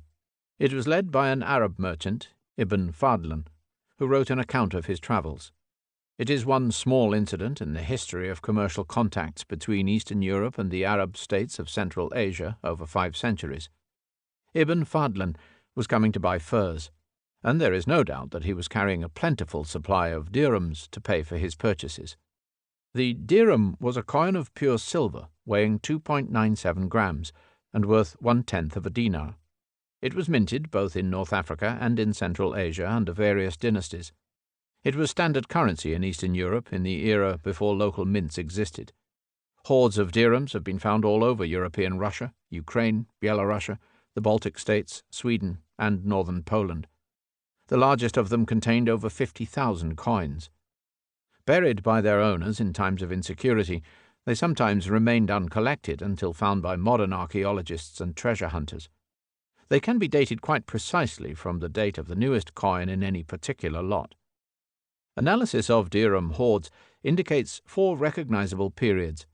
In the first period, approximately 800 to 25, the hordes contain Abbasid dirhams, predominantly from North Africa. They may well reflect Khazar-Arab trade links via the Mediterranean. In the second period, 825 to 905, the North African issues disappear and are replaced by Central Asian coins. In the third period, 905 to 60, the hordes still consist overwhelmingly of Samanid issues, but are joined by large numbers of Buwehid and Ziyarid issues. In the Viking Age, when Swedish Vikings controlled the Baltic-Dnieper route, dirhams were taken all over the north. Important finds have been made in Sweden, and especially on the island of Gotland. Indeed, as Ibn Fadlan recorded when he encountered a party of Swedes, the possession of dirhams had become a matter of status and public ostentation. I saw the Swedes when they landed and camped beside the Volga. I never saw statelier men. They are as tall as palm trees, ruddy-cheeked, and with red hair. They wear neither kirtle nor kaftan, but the men have a rough cloak which they throw to one side, leaving their hands free. Fastened on the breast of the women is a capsule of iron, copper, silver, or gold, according to the wealth of the husband. In the capsule is a ring, and attached to it a knife. Round their necks they wear gold and silver chains, for when a man owns 10,000 dirhams, he has one chain made for his wife.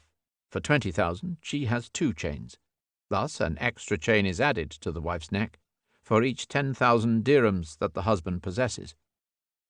The import of Arab silver to Eastern Europe faltered in the late 10th and ended in the early 11th century.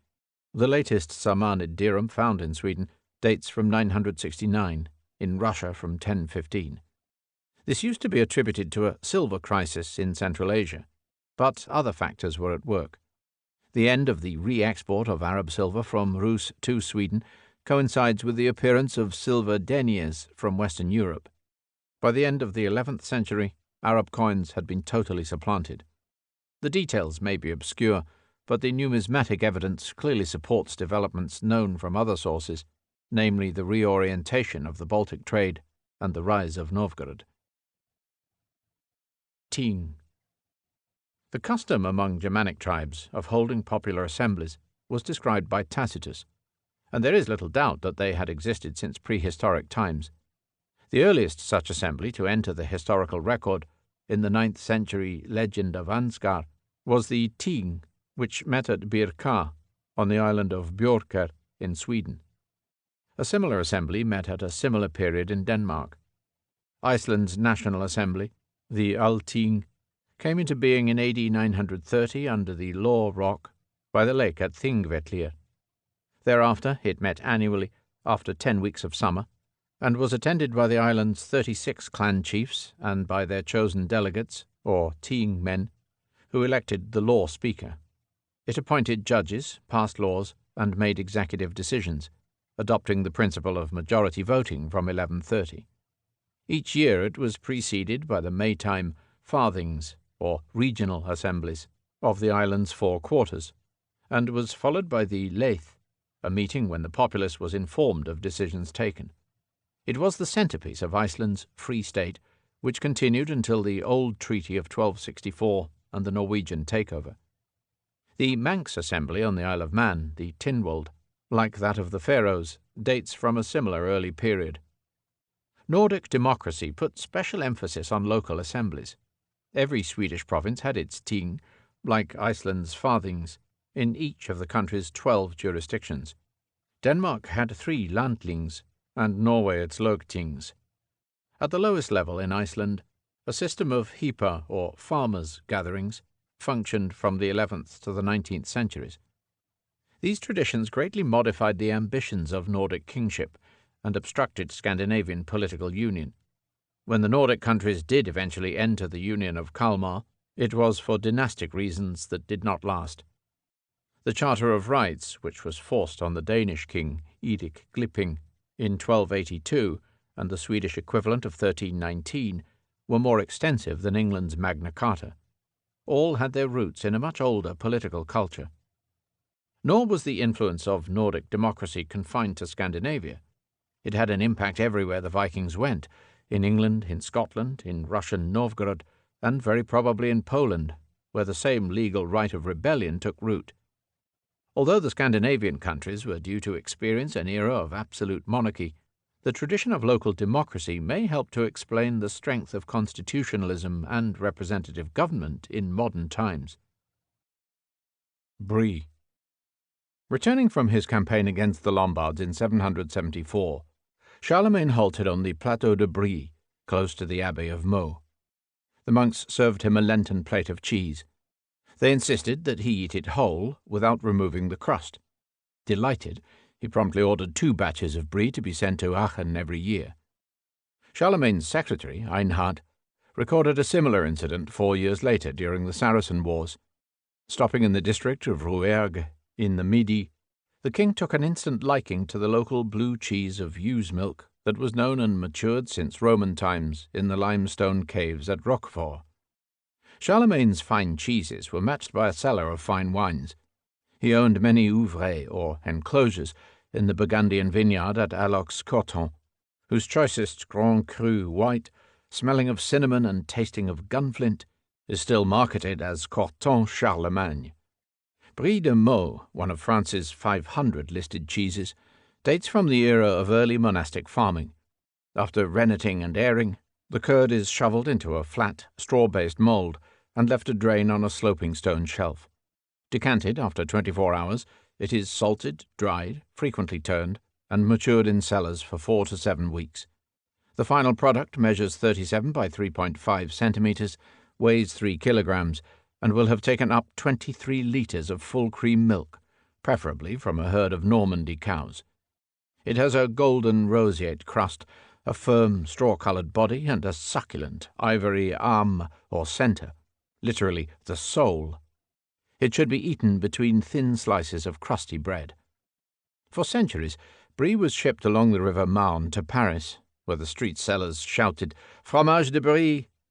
It was a royal favourite with Charles VIII and Henry IV, but cost the life of Louis XVI, who was caught in the tavern at Varennes through tarrying to eat his cheese.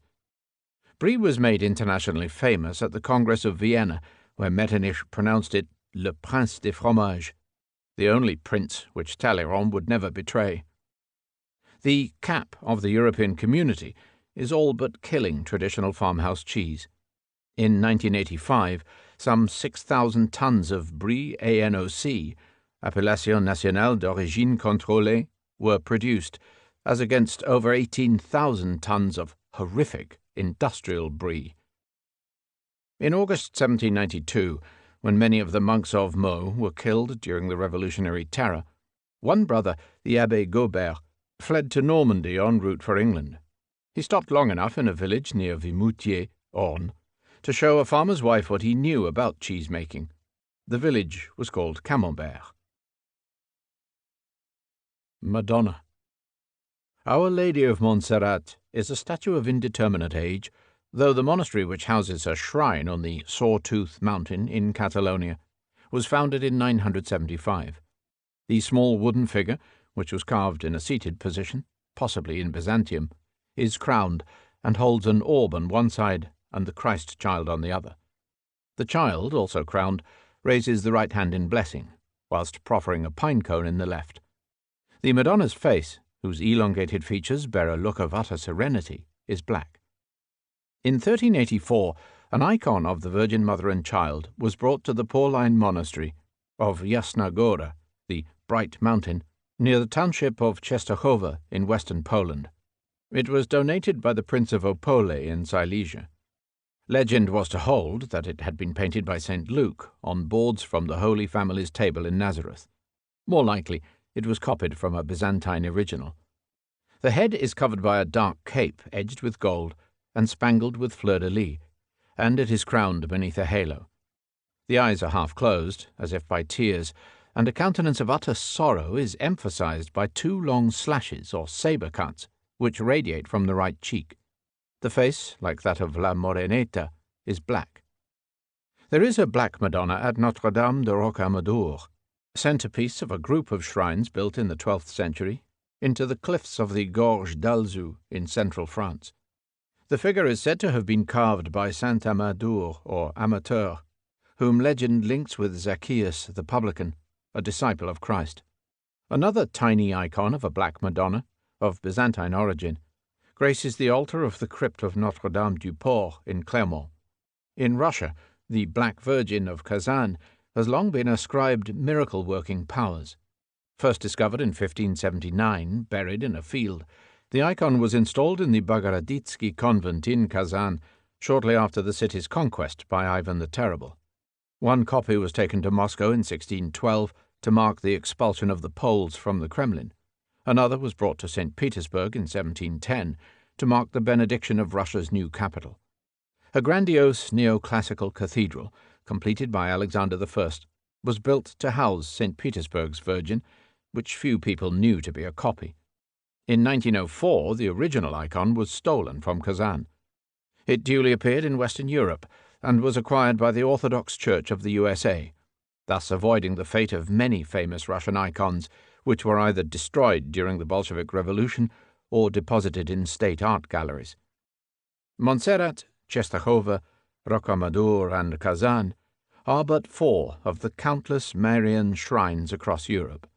In a continent of white faces, the Black Madonnas possess an air of added mystery. La Moreneta, patroness of Catalonia, saw the conversion of Ignatius Loyola. She became a focus of attention during the Napoleonic Wars, when the monastery was destroyed. She is well known in Sicily, in Mexico, and in Bohemia. Wallenstein, the imperial general, was building a chapel in her honor when he was assassinated. The Matka Boska, or Divine Mother of Czestochowa, the Queen of Poland, first attracted pilgrims during the Hussite Wars, before assuming a national role during the 17th century. Together with her Lithuanian counterpart, the Matka Boska Ostrobramska in Vilna, she is celebrated by Poles in all their churches, from Irkutsk in Siberia to Doylestown, Pennsylvania. The Virgin of Rocamadour was venerated by Saint Louis in 1245, by Charles le Bel, 1324, and by Louis XI, 1463. She inspired the Litanie de la Vierge Noire by Francis Poulenc. The Virgin of Kazan was adopted as the supreme patroness of the Romanov dynasty, a Russian counterpart to the Virgin of Blachany in Constantinople. Unlike her Catholic counterparts, who receive special adoration during the Feast of the Assumption, her feast day is held on the 8th of July. The cult of the Virgin Mary finds no place in the Bible. It first appears with the doctrine of the Theotokos, or God-bearer, at the Council of Ephesus. It inspired the consecration of Santa Maria Maggiore in Rome, of Reims Cathedral about the same time, and of the rededicated Parthenon in Athens. In 6th century Byzantium, it launched the regular celebration of the feasts of the Annunciation, the Assumption, and the Dormition, all favorite themes of iconography. From there, it spread steadily throughout Latin Christendom.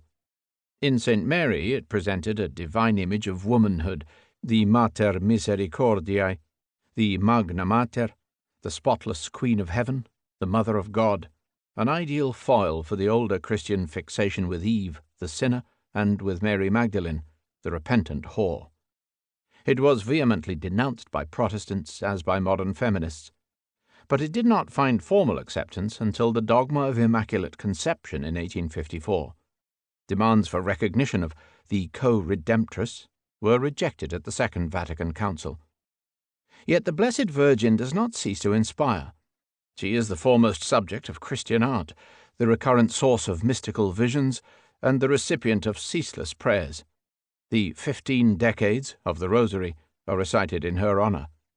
Since 1568, the Ave Maria, or Hail Mary, has had a permanent place in the Roman Catholic breviary.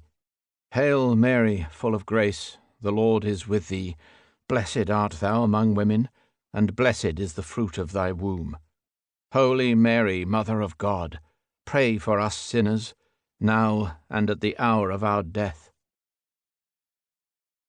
Papessa. According to persistent medieval tradition, the throne of St. Peter was once occupied by a woman.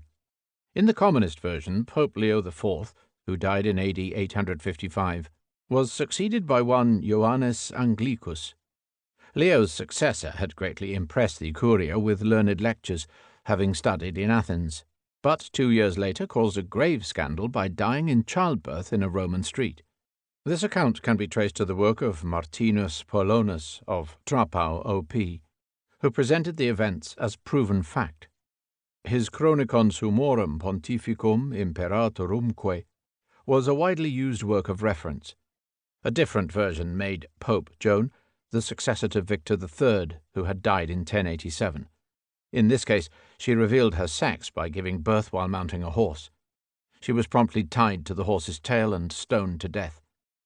That account appeared in the Universal Chronicle of Mainz, prepared by another inventive Dominican, Jean de Mailly, also in the mid-13th century. It is not remarkable that medieval chroniclers should have told strange tales, but it is remarkable that their fabrications should have passed without question for centuries. Both Petrarch and Boccaccio believed them. The statue of Pope Joan stands alongside those of other popes in the cathedral at Siena. When Jan Hus cited her at the Council of Constance as an instance of ecclesiastical abuse, he was not corrected. An enigmatic monument near the church of San Clemente in Rome, at the spot where the Pope's child was supposedly delivered, is said to have stood undisturbed until the 1560s. No scholar seems to have doubted the fable until the Annales of the Bavarian Aventinus, published in 1554. Its historicity was only demolished definitively in treatises written by the French Protestant David Blondel in 1647 and 1657.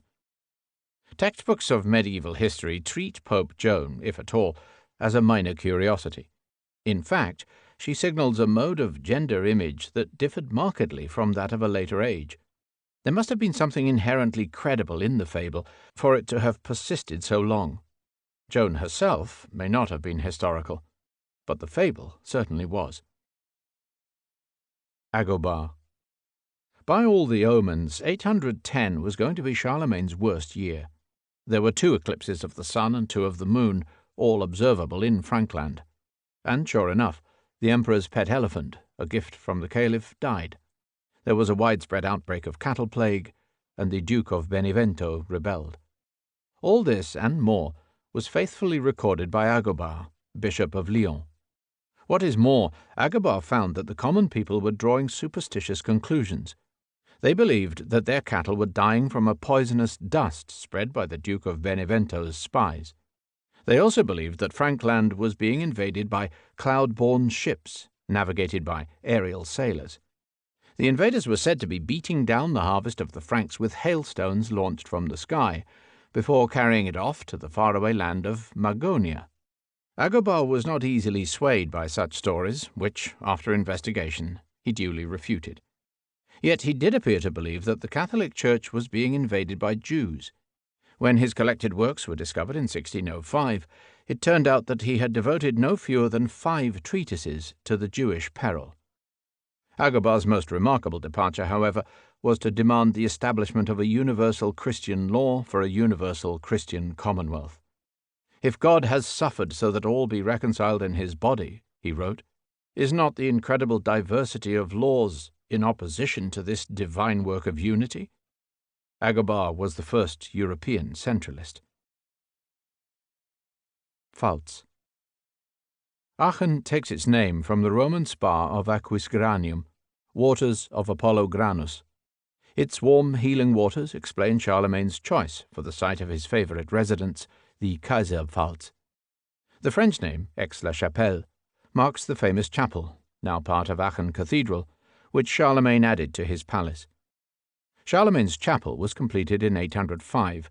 It is a 3-tiered octagon, built in the Byzantine style of San Vitale in Ravenna, which Charlemagne had seen and admired. Its proportions are said to follow the mystical numbers of the 7th vision of St. John's Revelation. In its day, it was the largest stone building north of the Alps. Round the interior of the octagon, above the first tier of Roman arches, there runs a dedication reputedly composed by Alcuin. Cum lapides vivi pacis con page ligantur. Since the living stones have been joined in peaceful harmony, inque pares numeros omnia conveniunt, and all numbers and measurements are in agreement, claret opus Domini totam qui construit aulam, The work of the Lord who built this hall will shine brightly. Effectusque piis dat studiis hominum. The completed edifice crowns the pious efforts of the people. Quorum perpetui decoris structura manebit, whose work will remain forever as a monument of beauty.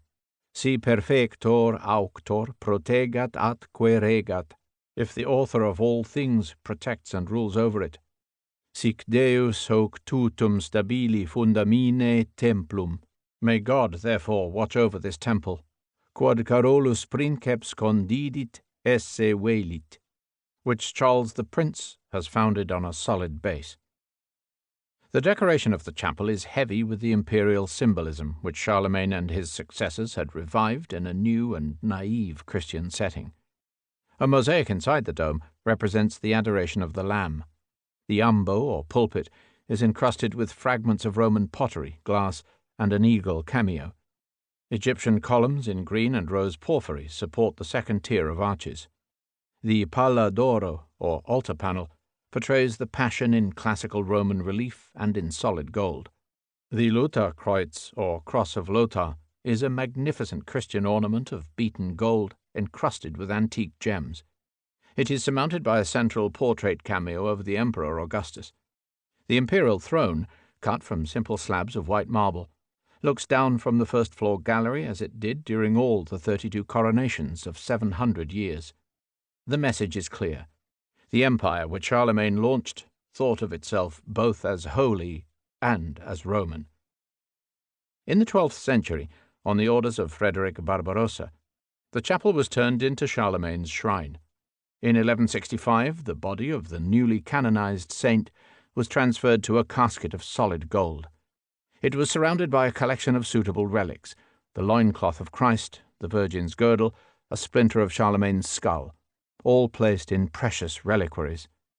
Barbarossa himself donated a huge wheel-shaped iron chandelier, the Crown of Lights, which is suspended in the center of the octagon and which symbolizes the walls of the New Jerusalem. It bears another long inscription: Jerusalem, celestial Zion, John, herald of salvation, saw thee. Frederick, Catholic Emperor of the Roman Empire, pledged this crown of lights as a princely gift.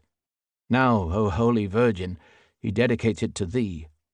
O Stella Maris, O Star of the Sea, take the humble Frederick into thy care, and protect the Emperor's wife, Beatrix.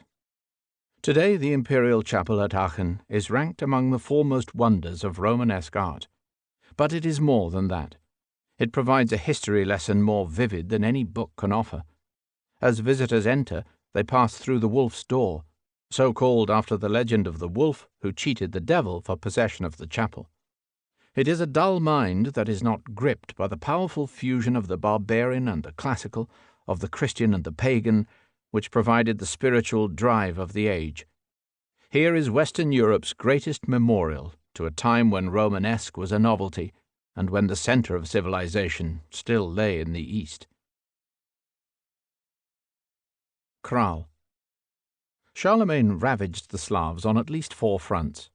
He reduced the Abatrites and Sorbs to the east of the Elbe in 789.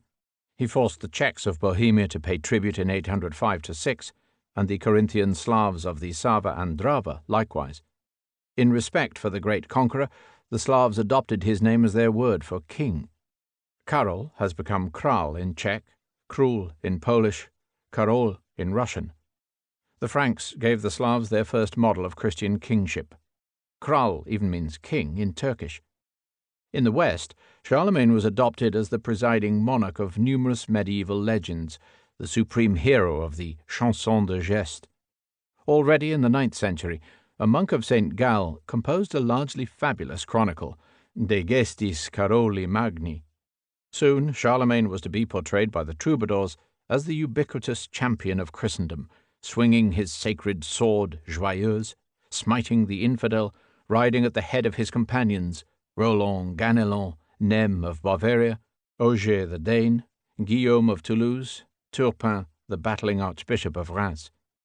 In the French tradition, the 12 peers of Charlemagne consisted of the 3 dukes of Normandy, Burgundy, and Aquitaine, the 3 counts of Champagne, Toulouse, and Flanders, and the 6 spiritual peers, the bishops of Reims, Laon, Châlons, Beauvais, Langres, and Noyon.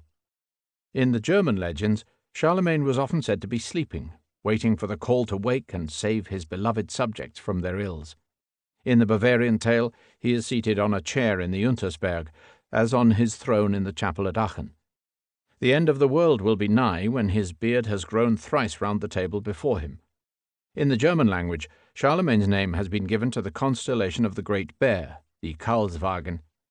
In Old English, the Charles Wain was an alternative name for the constellation of the Plough. Later, both in France and Germany, Charles the Great was hailed as the progenitor of the nation's royalty. For the French, Charlemagne, for the Germans, Karl der Grosse, he was seen not as a Frank, but as a patriotic French or German leader. His example was invoked at Napoleon's imperial coronation in 1804. His portrait occupies the first place in the gallery of the German emperors, painted in 1838–52 in the Kaisersaal at Frankfurt. In the 20th century, Charles the Great has been more regarded as a symbol of Franco-German reconciliation. In 1943, when the Nazis formed a new division of French volunteers for the Waffen-SS, or in 1955, when the Council of Europe funded a prize for services to the cause of European unity, the organizers appealed to the same name, to Charlemagne. Llanfair.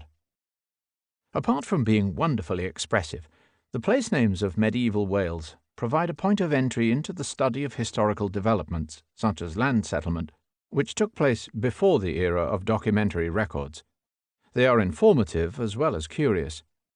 In the centuries prior to the English conquest, the land in Wales was subject to the competing jurisdictions of the native princes, of the Anglo-Norman marcher lords, and of the ecclesiastical hierarchy. The princes, who were entirely Welsh by culture, ruled over the 5 principalities of Gwynedd, Powys, Deheubarth, Morgannwg, and Gwent.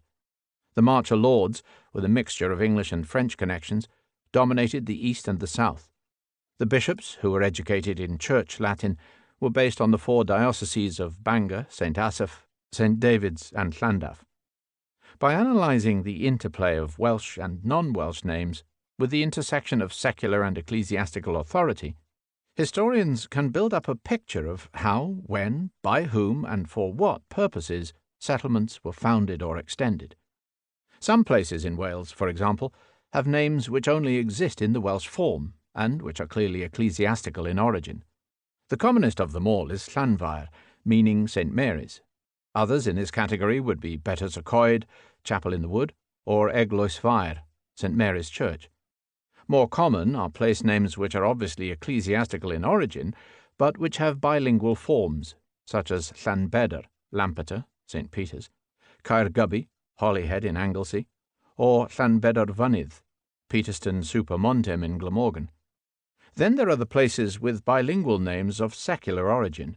Such are Abertawe, Swansea, Cas Gwent, Chepstow, and Gelli Gandrill, Hay-on-Wye in Brecknockshire.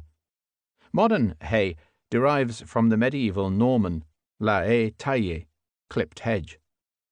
The final category comprises bilingual forms with mixed ecclesiastical and secular associations. This would include Llanfihangel Troddi, Mitchell Troy in Monmouthshire, and Llansanfraid Arogur, St. Bride's Minor in Glamorgan. The most famous of Welsh place names, however, has no medieval origins. When the London Holyhead Railway was opened in 1850, the first station on the Anglesey side of the Menai Straits was at the village of Llanfair. Seeking fame and tourists, the station master decided to improve its name, concocting an ancient Welsh circumlocution which made the station's name board longer than the station's platform. What the British Post Office calls Llanfair PG, Jones the station called Llanfair Pwllgwyngyll Gogerich Wyn Robw Llantysilio Gogogoch. Tourists are told that it stands for St. Mary's in a hollow of white hazel, near to a rapid whirlpool, and to St. Tysilio's Church by the Red Cave. Athos. In a chrysobull of 885, the Emperor Basil I formally recognized the Holy Mountain of Athos as a territory reserved for monks and hermits. Henceforth, all civilians and females, human and non-human, were banned from the 360 square kilometers of the Garden of the Virgin on the easternmost of the 3 sea-girt promontories of Chalcidice Keys.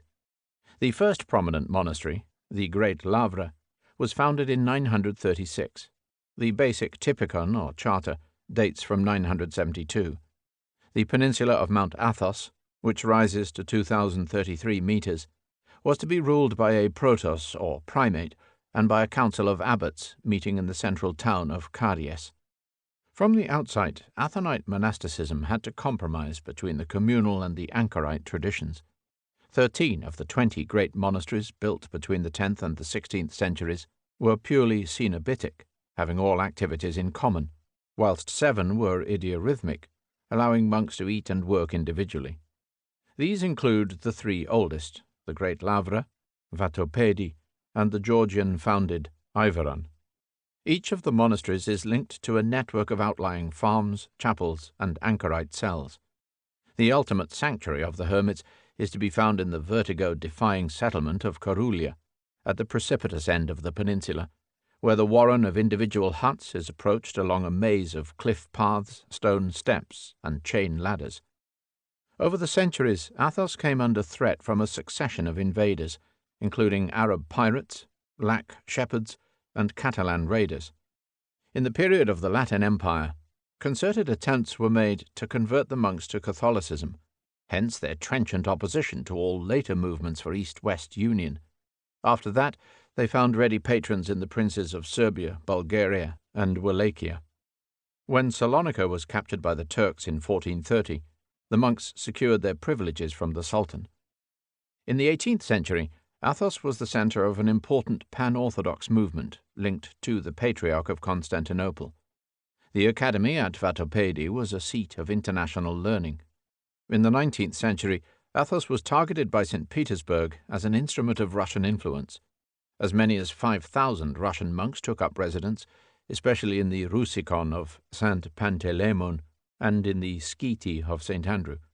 Greek, Serbian, Romanian, and Bulgarian foundations were similarly turned into agencies of their respective national churches. Athos lost its last great benefactor in the Russian Revolution of 1917.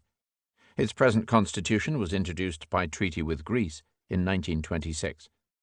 After decades of decay, a fresh influx of monks in the 1980s raised total numbers to approximately 1,500, fueling demands for reform. Monasteries were repaired, commercial forestry exploited, access roads built, and male tourists welcomed. Discussions took place about renewed contacts with Rome.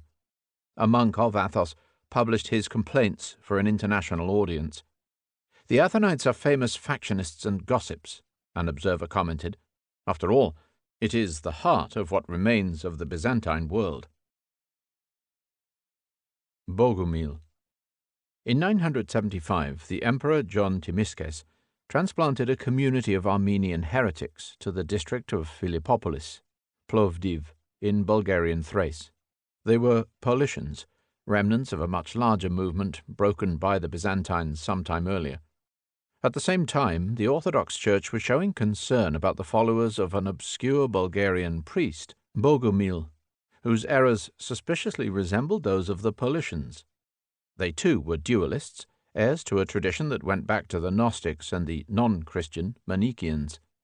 Merging together, the two groups were to found a faith whose adherents would stretch right across Europe, from Black Sea to Biscay. Bogumilstvo, or Bogumilism, appealed to the downtrodden Slav peasants of the Balkans, resentful of Greek or Bulgar overlords.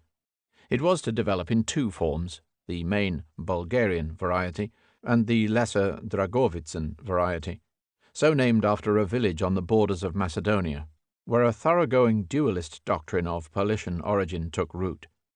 It was brought to Constantinople by a monk called Basil the Bulgar, many of whose unrepentant followers were burned at the stake. But it resurfaced in the mid-12th century, when false bishops had to be dismissed and a patriarch retired for Bogumil sympathies. Bogumil doctrine diverged from Orthodox Christianity on issues derived from their views on the origin of evil. The Bogumils rejected the creation story of the Old Testament, believing that the world was created by Satan, God's elder son.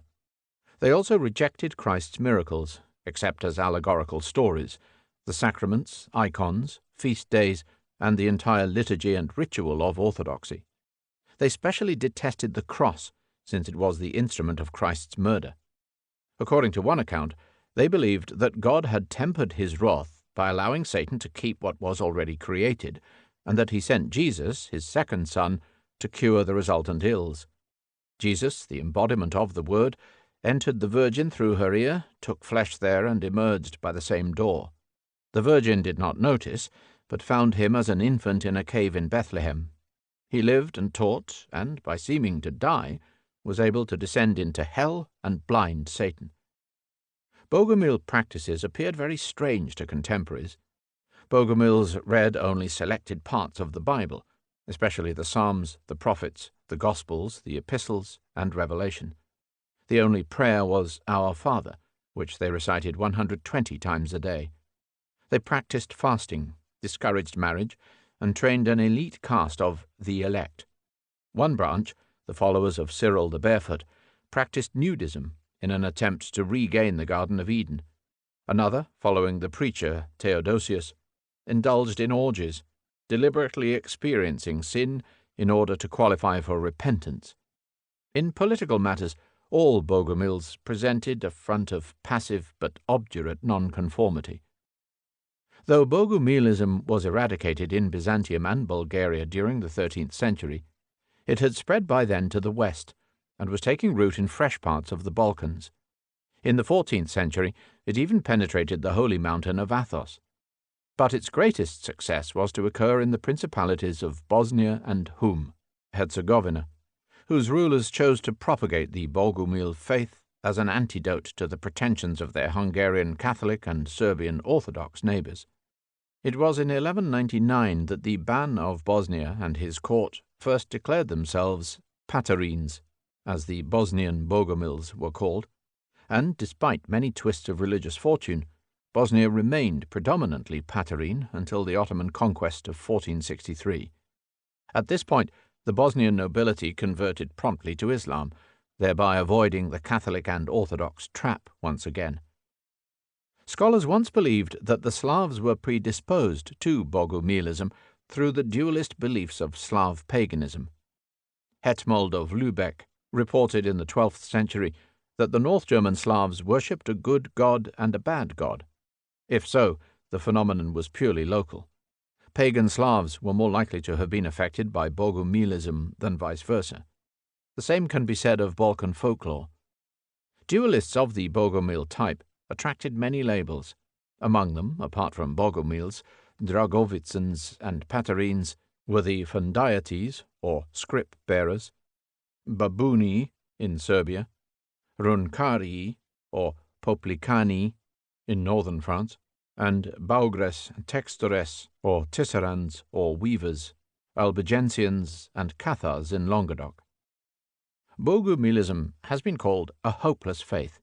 If so, its adherents showed exceptional perseverance in place of hope. Novgorod. Ancient Novgorod lay in the center of the forest zone, and hence was built almost entirely from wood, with wooden houses, wooden churches, wooden streets, wooden drains, even a wooden birch-bark writing system. It began life as a trading post on the banks of the river Volkhov, at the northern end of the Baltic, Black Sea, and Caspian-Baltic trade routes. Timber must always have been one of its staple commodities. When Novgorod was comprehensively excavated in 1951–62, in one of the showpieces of medieval archaeology, the science of dendrochronology, or tree-ring dating, was presented with one of its major challenges. The waterlogged ground had preserved the wooden remains in a remarkable state, and in 13 seasons of excavation, the team, led by A.V. Artichovsky and B.A. Kolchin, opened up a site of 9,000 square meters, uncovering 1,150 log buildings. Most surprisingly, no fewer than 28 layers of wooden street levels were identified on the former High Street, from the top level 1 of AD 1462 to the earliest level 28 of 953.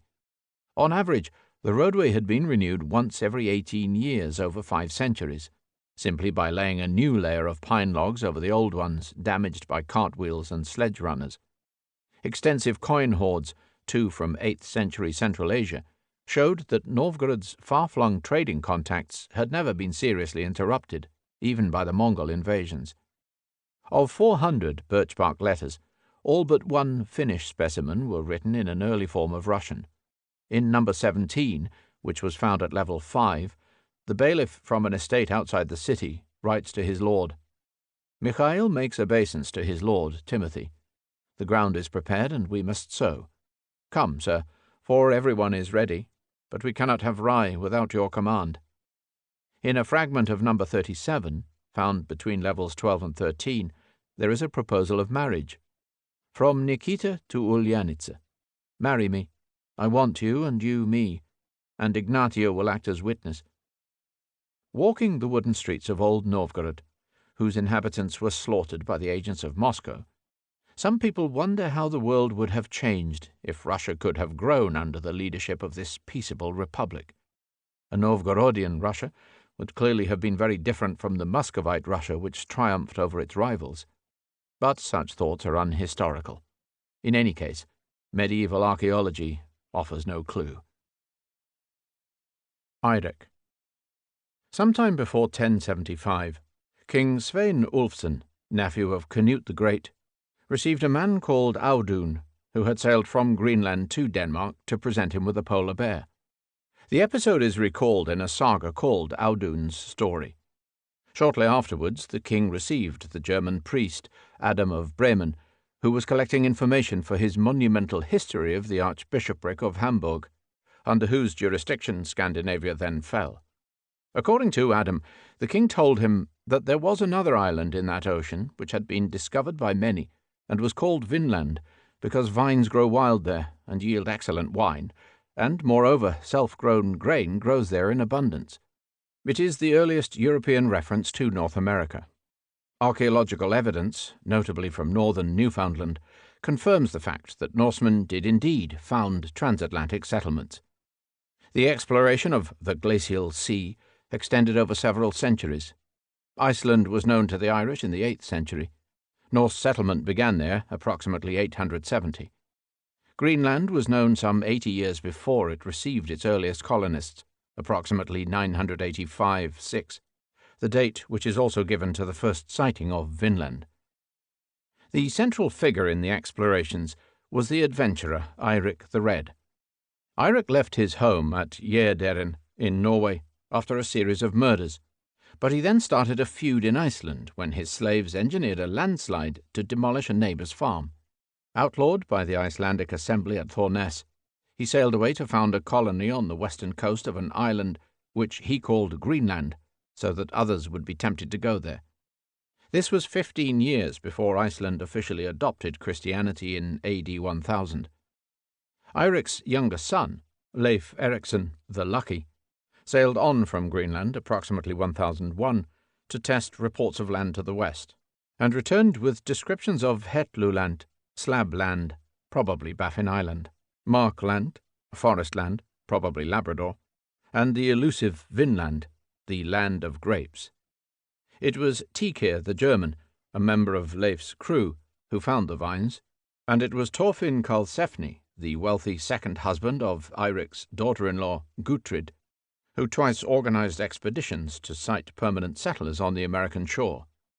Eric's bastard daughter, Freydis, also visited Vinland twice.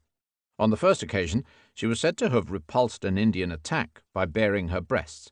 On the second, she murdered all her companions. In the autumn of 1009, Gutrid, Karlsefni's wife, and widow of Eirik's elder son, Thorstein, gave birth in Vinland to a boy called Snorri, the first Euro-American. The exact location of Vinland has caused endless scholarly headaches. The consensus now leans towards Newfoundland and a site at Lanso Meadows. The Wienbeer, or wineberries, found by Tikir, may well have been wild cranberries, and the self-sown wheat, limegrass. The subject has produced much Scandinavery. Among the sensations, one must list a runic inscription for M1 or AD 1001, carved by some joker on a boulder at Martha's Vineyard in 1920, and Yale's Vinland map produced in 1965.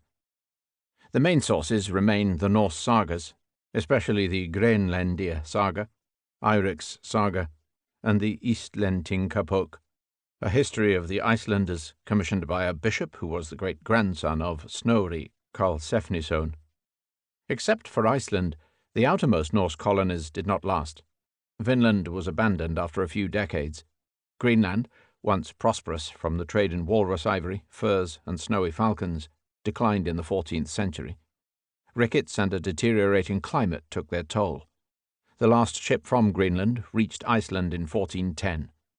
The last Norse Greenlander died some time later, unknelled, uncoffined, and unknown.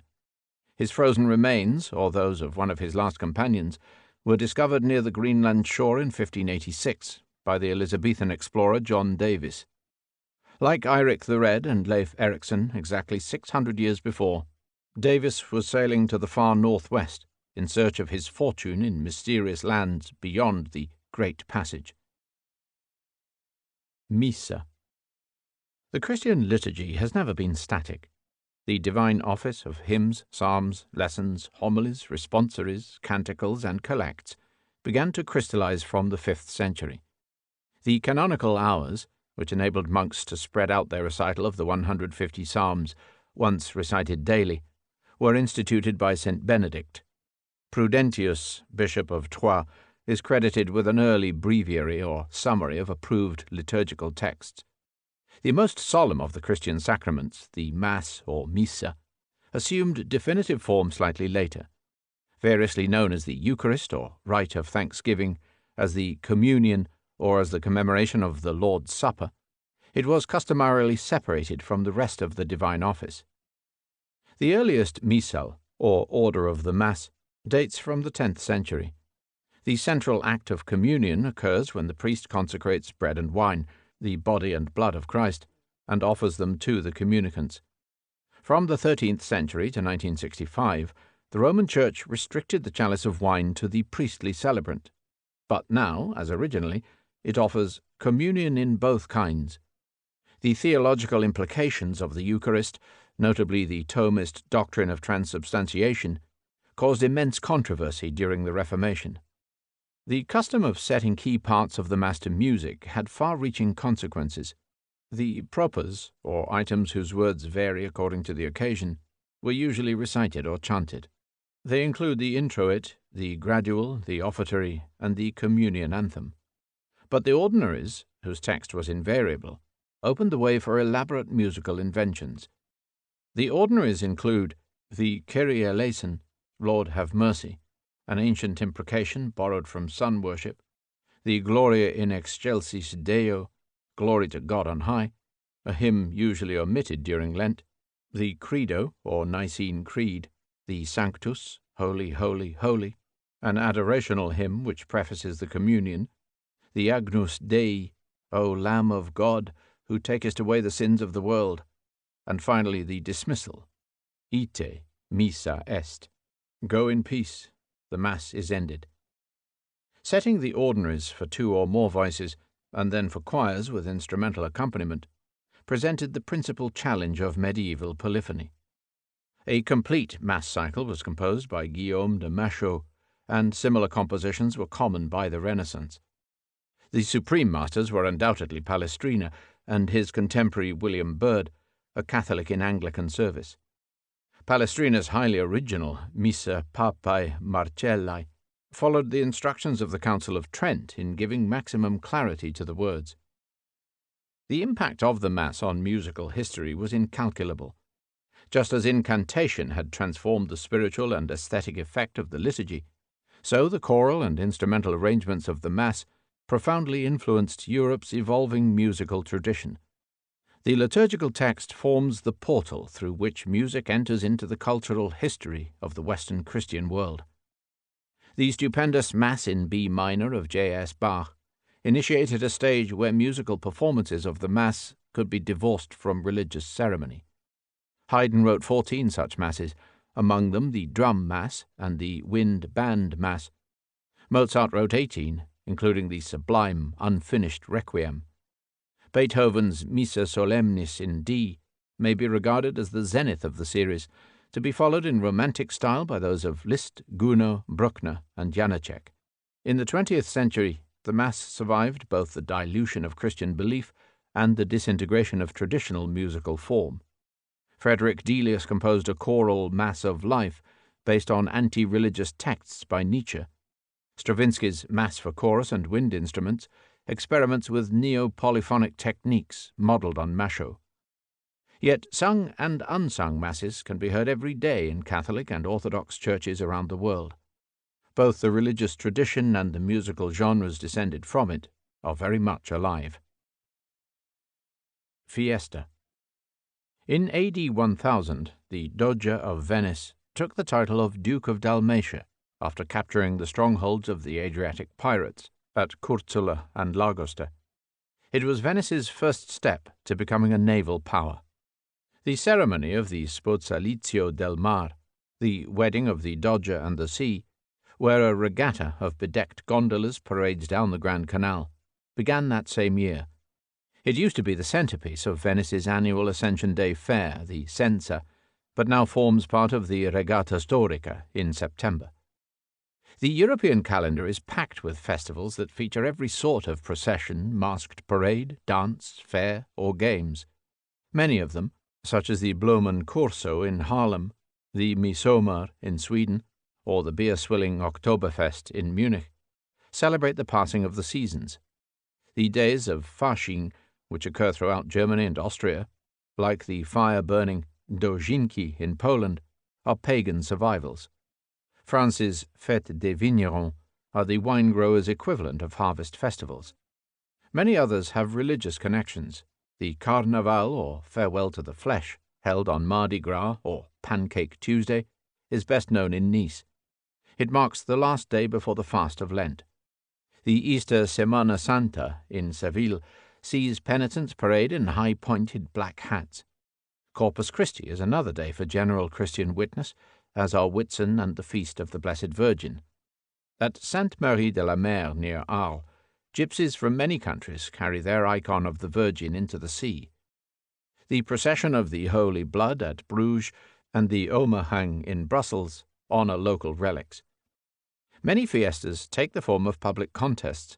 Such are the Highland Games in Scotland, the Course à la Cocarde in the Roman arenas at Arles and Nîmes, the bull running at Pamplona, and the magnificent horseback races of the Palio at Siena. Most often, however, Europeans set out to remember the dramatic events which, like the Sposalizio, pepper the history of their cities. Moros y Cristianos, Alcoy, Alicante, the Christian conquest of 1227. Lykonik, Krakow, Poland, the Mongol raids. Giostra del Saracino, Arezzo, Italy. Jousting, the Saracen Wars. Jeanne d'Arc, Orléans, France, the siege of 1428. Fürstenhochzeit, Landshut, Bavaria, the Bavarian-Polish wedding of 1475. Escalade, Geneva, Switzerland, the Savoyard assault of 1602. Guy Fawkes, England, Gunpowder Plot, 1605. Uphelliar, Lerwick, Shetland, Viking Rule, 751. Meistertrunk, Rothenburg, Germany, the siege of 1631. Vikingspielner, Frederiksund, Denmark, discovery of a Viking ship, 1950. Old or new, fiestas are annual events. They cement local pride to the continuing of the passing centuries. Yet nothing is so grand as the festivals and parades which accompany military victories. In June 1940, the Wehrmacht marched symbolically through the Arc de Triomphe in Paris. 5 years later, in Red Square, the Wehrmacht's banners were piled up high at Stalin's feet. In the Allied countries, though not in Germany, the 11th of November has been honoured for decades with solemn pomp as Remembrance Day. Ghetto. In many Italian cities, walled and gated quarters reserved for Jews had existed at least since the 11th century. They resulted from the concordance of view between the municipal magistrates, who demanded segregation, and the Jews' own religious laws, which forbade residence among Gentiles. In Venice, the Jewish quarter was called Il Ghetto, either from a contraction of Borghetto, or little town, or from a deformation of the Gietto, or foundry, which had once existed there. The name came to be used across Europe. Major ghettos were created in Prague, Frankfurt, Trieste, and in Rome, where the ghetto was maintained from 1536 to 1870. Formal ghettos were unknown, however, in the Jews' main refuge in Poland, Lithuania, where royal charters of protection were in force from 1265.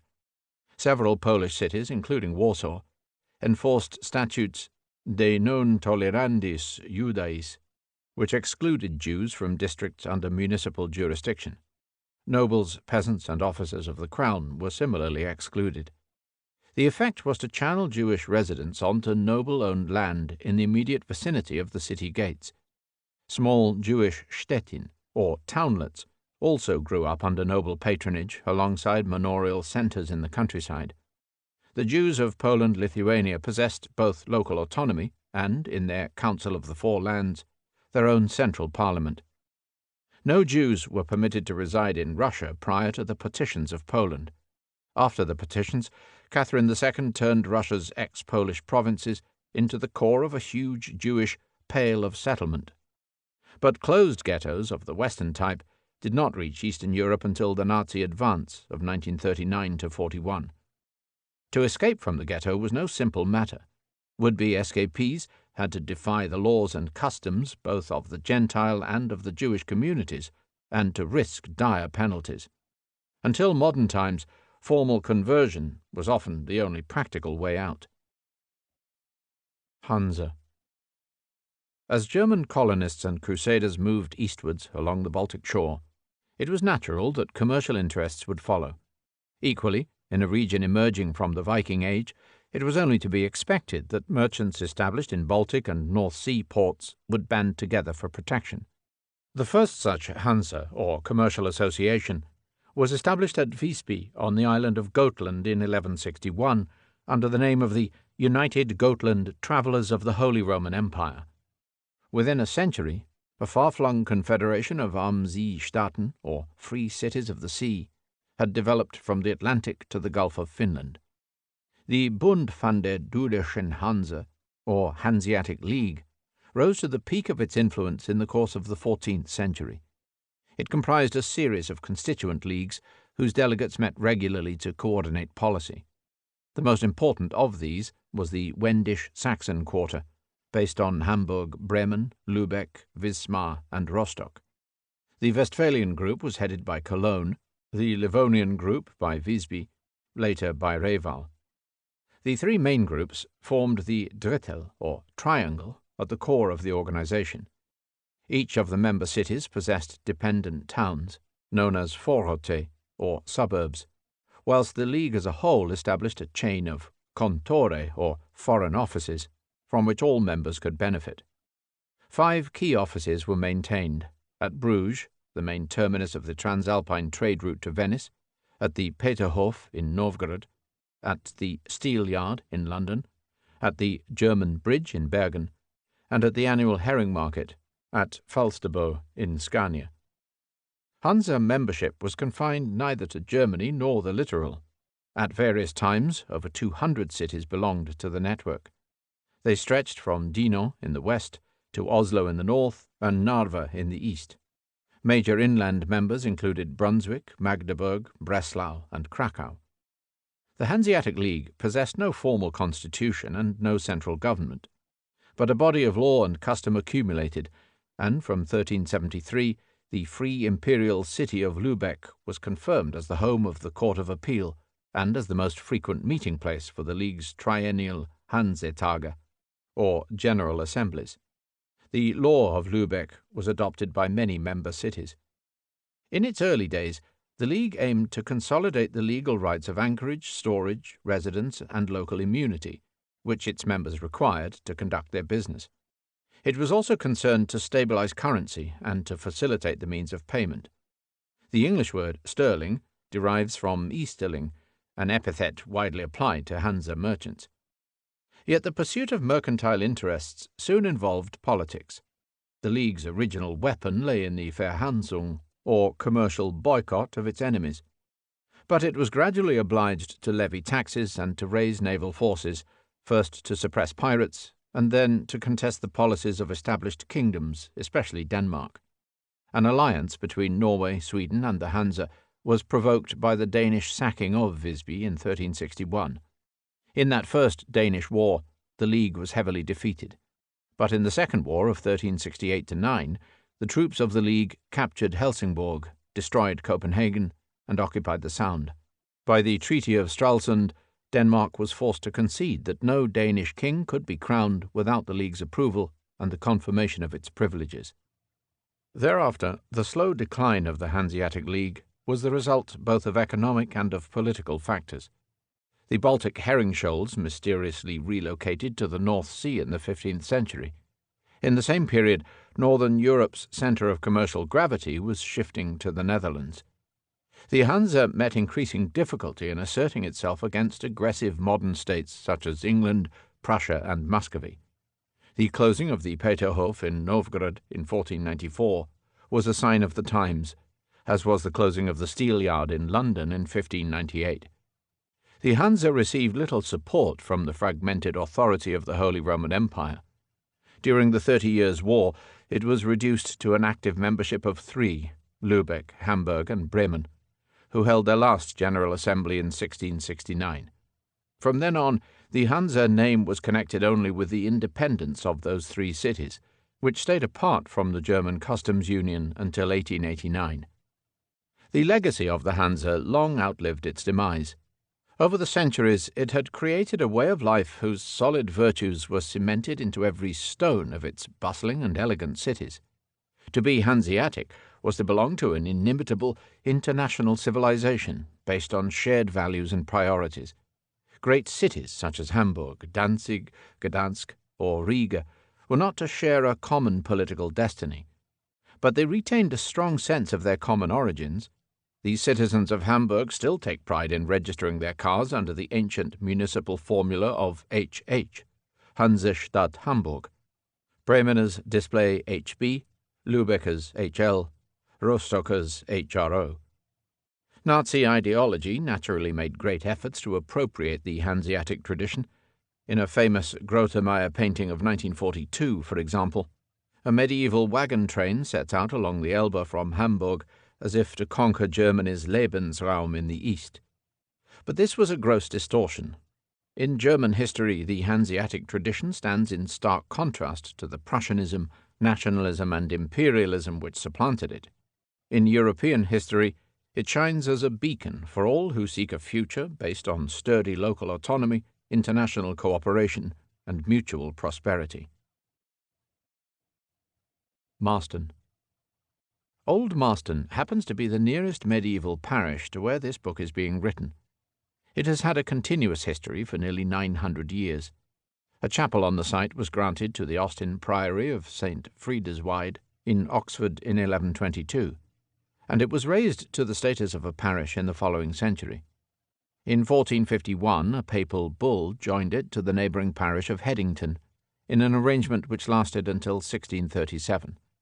For much of the modern period, the living lay in the gift of the lordship of Headington. In its long history, Marston has seen few momentous events. This marsh village, 3 miles from the city of Oxford, had no interesting features other than the Marston Ferry, which plied across the River Cherwell from 1279 until the 1960s. At its greatest extent prior to the growth of the modern city suburbs, the village was inhabited by 40 or 50 households, who worked some 600 acres of arable land and possessed some 200 horses and cattle and 800 sheep. After 1655, when the 2 main fields were enclosed for pasture, the population declined. During the English Civil War, Marston was occupied by the parliamentary forces besieging the King's headquarters in Oxford. The parliamentary commander, Sir Thomas Fairfax, was billeted in 1643 with the Croke family at Marston Manor House, where he received a visit from Oliver Cromwell. There was no school in the village before 1816, when a boarding house was established for paying pupils. The elementary school opened in 1851. The only charitable foundation in the parish was created in 1671 by the will of Mary Brett, widow, who left a house and a parcel of land worth 22 shillings and sixpence for providing bread for the poor.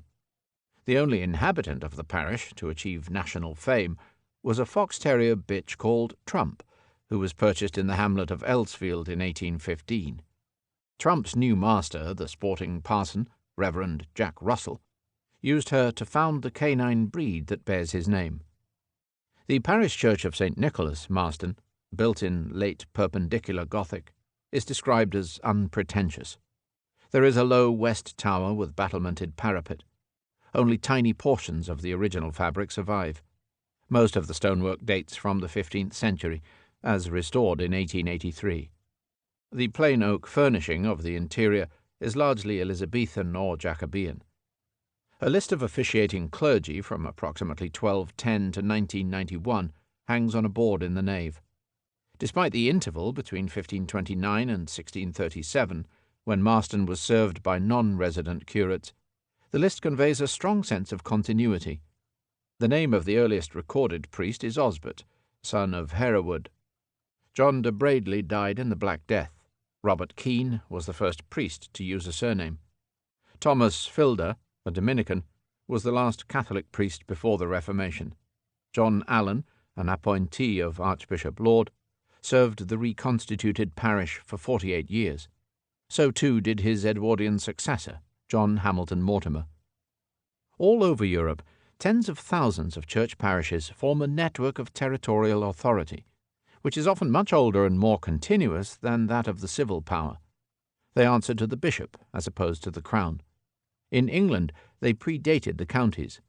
They coincide in large measure with the village communities, where the parish priest has been a central figure of respect and influence, regardless of the changes in political regime and land ownership.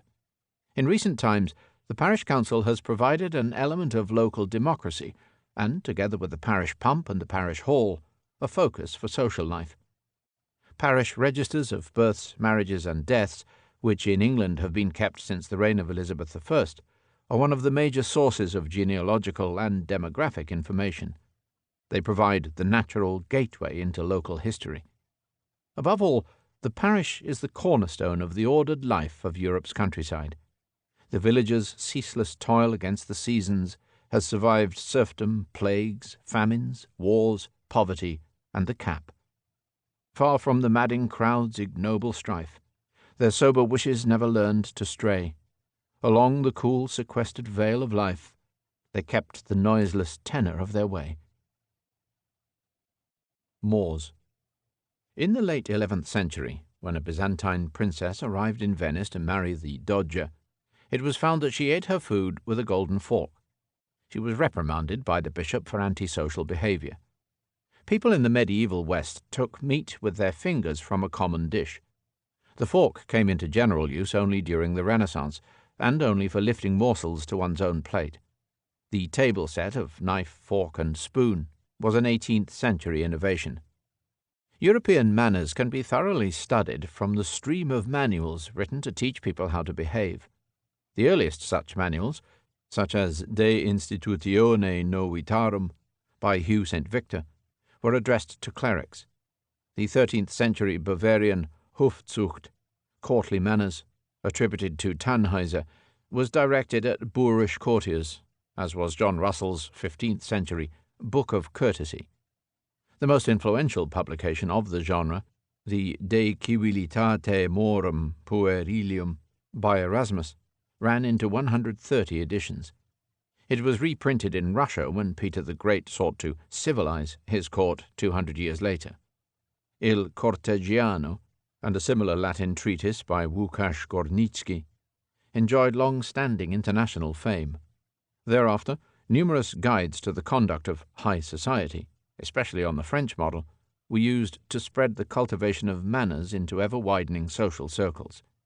At one time, historians treated manners as a subject of passing fashions, but serious analysts have argued that they provide the outward evidence for profound social and psychological changes. Attitudes to every activity can be plotted over time and related to long-term trends. Injunctions about spitting, for example, reveal a number of basic shifts. Do not spit over or on the table. English, approximately 1463. Do not spit across the table as hunters do. German, 15th century. Turn away when spitting, lest your saliva fall on someone. If anything purulent falls to the ground, it should be trodden upon. Erasmus, 1530. You should abstain from spitting at table, if possible. Italian, 1558. Formerly it was permitted to spit on the ground before people of rank. Today that is an indecency. French, 1572. Frequent spitting is disagreeable. At important houses, one spits into one's handkerchief. Do not spit so far that you have to look for the saliva to stamp on it.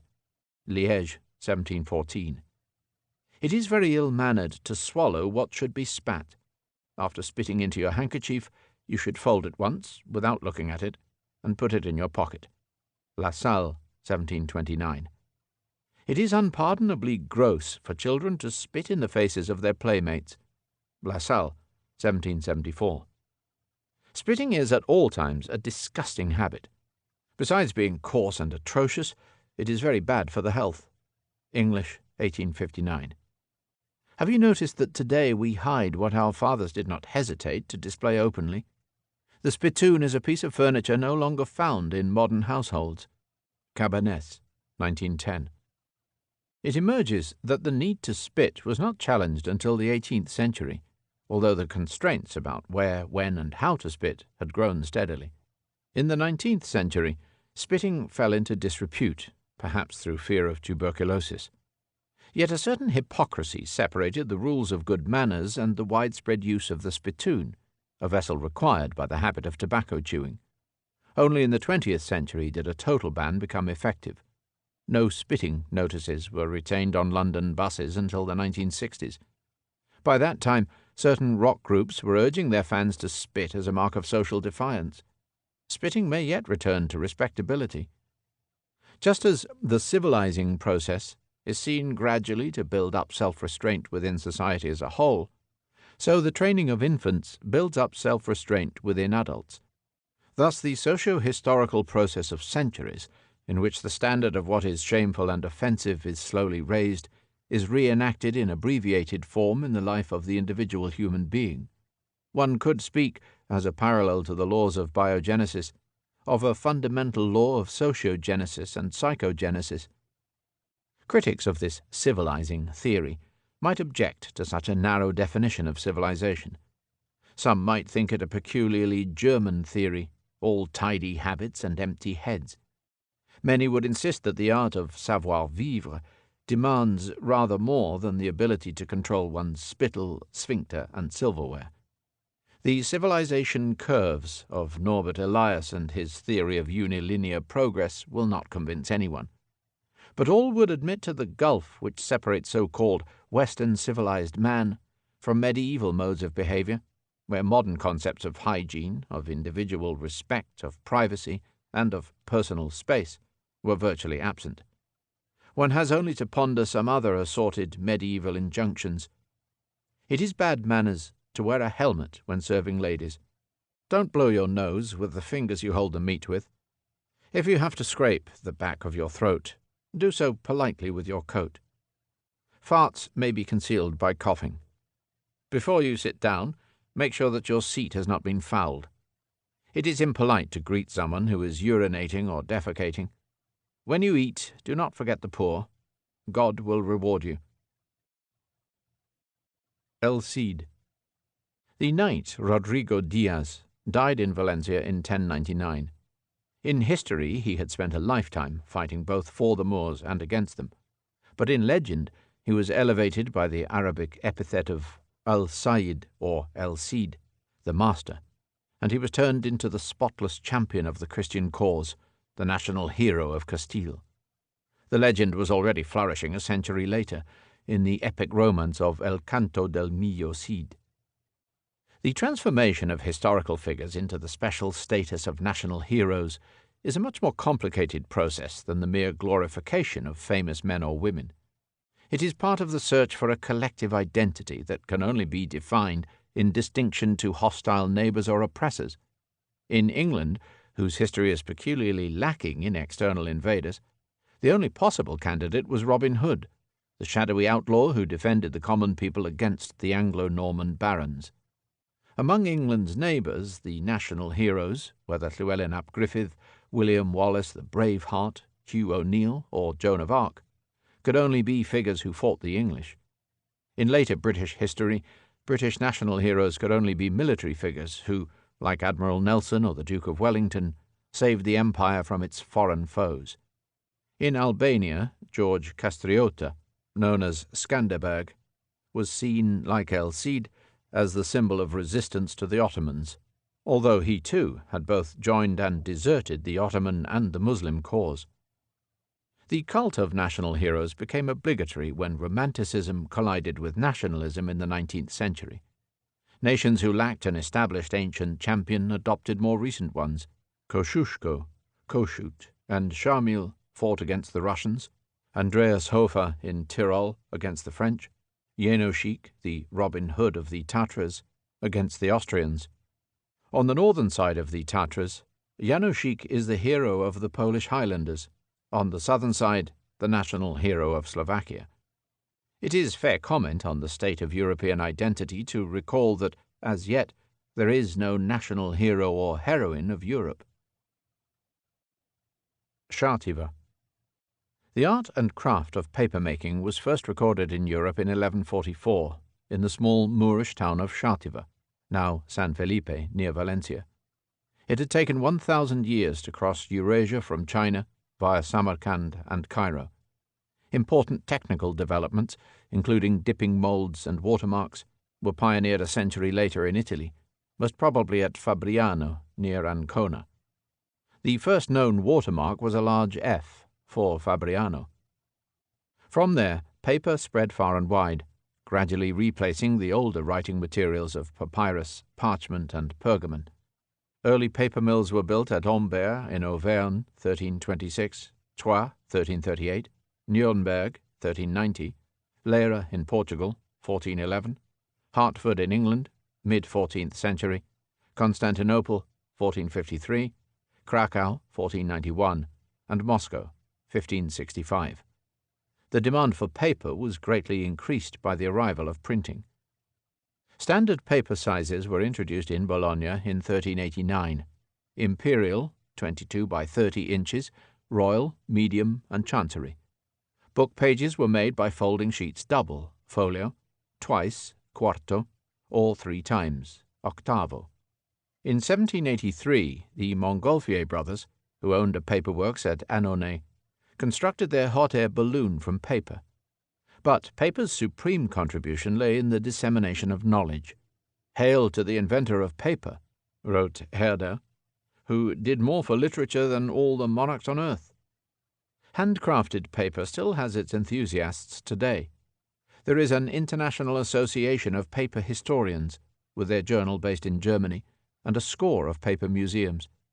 Antique paper mills still function at Fabriano, at Moulin Ricard en Bas in France, at Koch an der Zaan in the Netherlands, at Niederzwonitz in Germany, at St. Alban in Bâle, Switzerland, and at Duschniki's Droi in Silesia. Conspiro. The League of the Holy Court, or Heiliger Fime, has the distinction of being Europe's senior secret society, except for those which remained secret. It came into prominence in Germany during the disorders which followed the imperial ban placed on Henry the Lion, chief of the Guelph party, in the late 12th century. Its aim was to administer justice wherever imperial authority had collapsed and, by means of forest tribunals, administered by Freishofen or Franc Juge, to hold the populace in fear. The League had an elite caste of initiates, the Wissenden or sages, an elaborate system of oaths, signs, and rituals, and a hierarchical structure headed by the Obersturlherr, originally the Archbishop of Cologne. By the 14th century it possessed 100,000 members. Its activities in Westphalia were officially recognized. In the 15th century, having recruited the Emperor Sigismund himself, its influence did not wane until the legal reforms of the 1490s. Its last meeting was held in 1568. The Femgerichte, forest courts, followed exact procedures, hearing witnesses for prosecution and defence, but death was their only sentence. The condemned person was left hanging from a tree into which was stuck a knife bearing the mystical letters SSGG, standing for Stein, Strick, Gras, Grün, stone, rope, grass, green. Secret societies can be classified as political, religious, social, and criminal, though the categories have often overlapped. In the early 17th century, the mystical Brotherhood of the Rosicrucians chose to reveal its existence. Its occult theosophy was systematized by the Englishman Robert Flood. It attracted considerable interest all over northern Europe, from Bacon and Descartes, among others, and exercised an important influence on the early stages of Freemasonry. Between 1776 to 85, the short-lived Order of Luminaries of Adam Weishaupt professed very advanced projects of social reform in Bavaria. Its members had close connections both with Freemasons and even with the Jacobins. The early 19th century saw the rise of the Carbonari, the Mafia, and the secret societies of Ireland. Some are still in existence. Conspiracy theories of history are not fashionable, but European history has never known a shortage of conspiratorial societies, conspiracies, or conspirators. Gothic. Visitors to the Abbey of Saint-Denis near Paris are shown the pointed arches in the apse which Abbot Suger completed in 1143 or 1144, and which are said to have initiated the Gothic style. Whether or not the work at Saint-Denis preceded the Gothic vaulting at the Cathedral of Sens, which was under construction during the same years, is a matter for debate. But France's senior basilica, the site of numerous royal coronations and burials and home of the Oriflamme, would be a fitting place for such a momentous event, and it certainly preceded both Notre-Dame de Paris, the masterpiece of the transitional style, and the glories of Chartres, Reims, and Amiens. From its beginnings in France, the Gothic spread far and wide throughout the Catholic world to become the archetypal style for medieval church building north of the Alps. Scores of Gothic cathedrals were built, from Seville in the west to Dorpat in the east, from Lund in the north to Milan in the south. They were imitated in thousands of parish churches. Many experts would argue that the ultimate aesthetic effect was achieved at the Sainte-Chapelle, which was completed in Paris on the orders of St. Louis on the 25th of April, 1248. Smaller than the great cathedrals, it is an edifice of exquisite delicacy and light, its tall, slender windows filled with brilliant expanses of stained glass. Far away, the castle chapel of the Holy Trinity in Lublin, between Vistula and Bug, is one of those cultural orientation points which enable one to see Europe as a whole. Built in pure Gothic style by King Władysław Jagiełło for a Polish-Lithuanian capital that never developed, it is a distant, rustic echo of the Sainte-Chapelle. At the same time, like the neighbouring Gothic cathedral of Sandomierz, its interior walls were painted in rich Byzantine splendour, with murals designed by artists imported either from Ruthenia or possibly from Ottoman-occupied Macedonia. It lies at the point where the architecture of the West coincides with the decorative style of the East. The date of its completion is recorded, at the end of a long Cyrillic dedication in Old Church Slavonic, as St. Lawrence's Day, 1418. The career of the Gothic style did not end, however, with medieval church building. It was revived as the favourite architectural style of the Romantic era, which sought to recover its prestigious aesthetic appeal and to apply it to all manner of secular structures. Manchester City Hall, King Ludwig's fantasy castle at Neuschwanstein in Bavaria, and the Austrian waterworks in Krakow are all descendants of Abbot Suger's apse at the terminus of Metro Line 13. All modern interpretations of Gothic style are coloured by those 19th-century enthusiasms. The theories of Schlegel, Ruskin, and Viollet-le-Duc were as crude as their propensity for improving the medieval originals, including Saint-Denis. From being a term of unmitigated contempt for savageness, to use Ruskin's words, Gothic became the object of unrestrained adulation. Goethe's essay, von Deutscher Baukunst on German architecture, which mythologized the origins of Strasbourg Cathedral and its builder, Erwin von Steinbach, was an inspiration to many others. In due course, it tempted German scholars to claim Gothic as their own. In fact, Gothic was one of the most international of styles, with numerous regional variants. It is one of the many strands on which theories about the unity of European culture might easily be built. Danebro. On the 15th of June, 1219, the Danish expedition to Estonia faced disaster. The native Estonians had just submitted to King Valdemar the Victorious, who was preparing to baptize them. But they rushed the Danish camp at nightfall, killed the bishop, and drove the crusaders towards the sea. According to legend, the fate of the battle only turned when the heavens let fall a red banner with a white cross, and a voice was heard urging the Danes to rally round it. Valdemar triumphed. The city of Tallinn, or Danish castle, was founded, and Denmark adopted the Danebro, or red rag, as the national flag. Since then, every independent nation has adopted a flag of its own. Many, like the Danebro, bear a cross: the red cross of St. George in England, the diagonal blue cross of St. Andrew for Scotland, Sweden's yellow cross on a blue ground. Switzerland adopted Denmark's colours, but a different cross. The Union Jack of the United Kingdom, which combines the crosses of Saints George, Andrew, and Patrick, was first flown after the Irish Union on the 1st of January 1801. All European monarchies possess a royal standard in addition to the national flag. Denmark's royal standard, which carries 3 lions, stained azure, with heart's gules, on a field or, predates the Danebro. Following the example of the Netherlands, most modern republics have adopted simple tricolours or bicolours. Some of these, like the French, the Italian, or the Irish, are vertical. Others, like those of Germany or Russia, are horizontal. Most have had to contend with flags of rival regimes. National flags are a focus for patriotism and a vital symbol of identity. The sequence in which they were adopted is not irrelevant to the uneven maturity of Europe's national communities. Haynau. Haynau, which derives from the Hungarian word for the dawn and, by extension, for Rivali, has passed into the Polish language as a term for the trumpet call which sounds the alarm on the enemy's approach. Today, the Haynau Mariacki, or trumpet call of St. Mary's, is one of the many curiosities of old Krakow. It is sounded from the top of the tower of the ancient church which overlooks the city square. It is sounded on the hour, every hour of the day and night, winter and summer, and each time it is repeated 4 times, to north, south, east, and west. It consists of a simple melody of open chords, which is always cut short in the middle of the final cadence. It commemorates the trumpeter who, whilst raising the alarm in 1241, or perhaps in 1259, was shot through the throat by a Mongol arrow.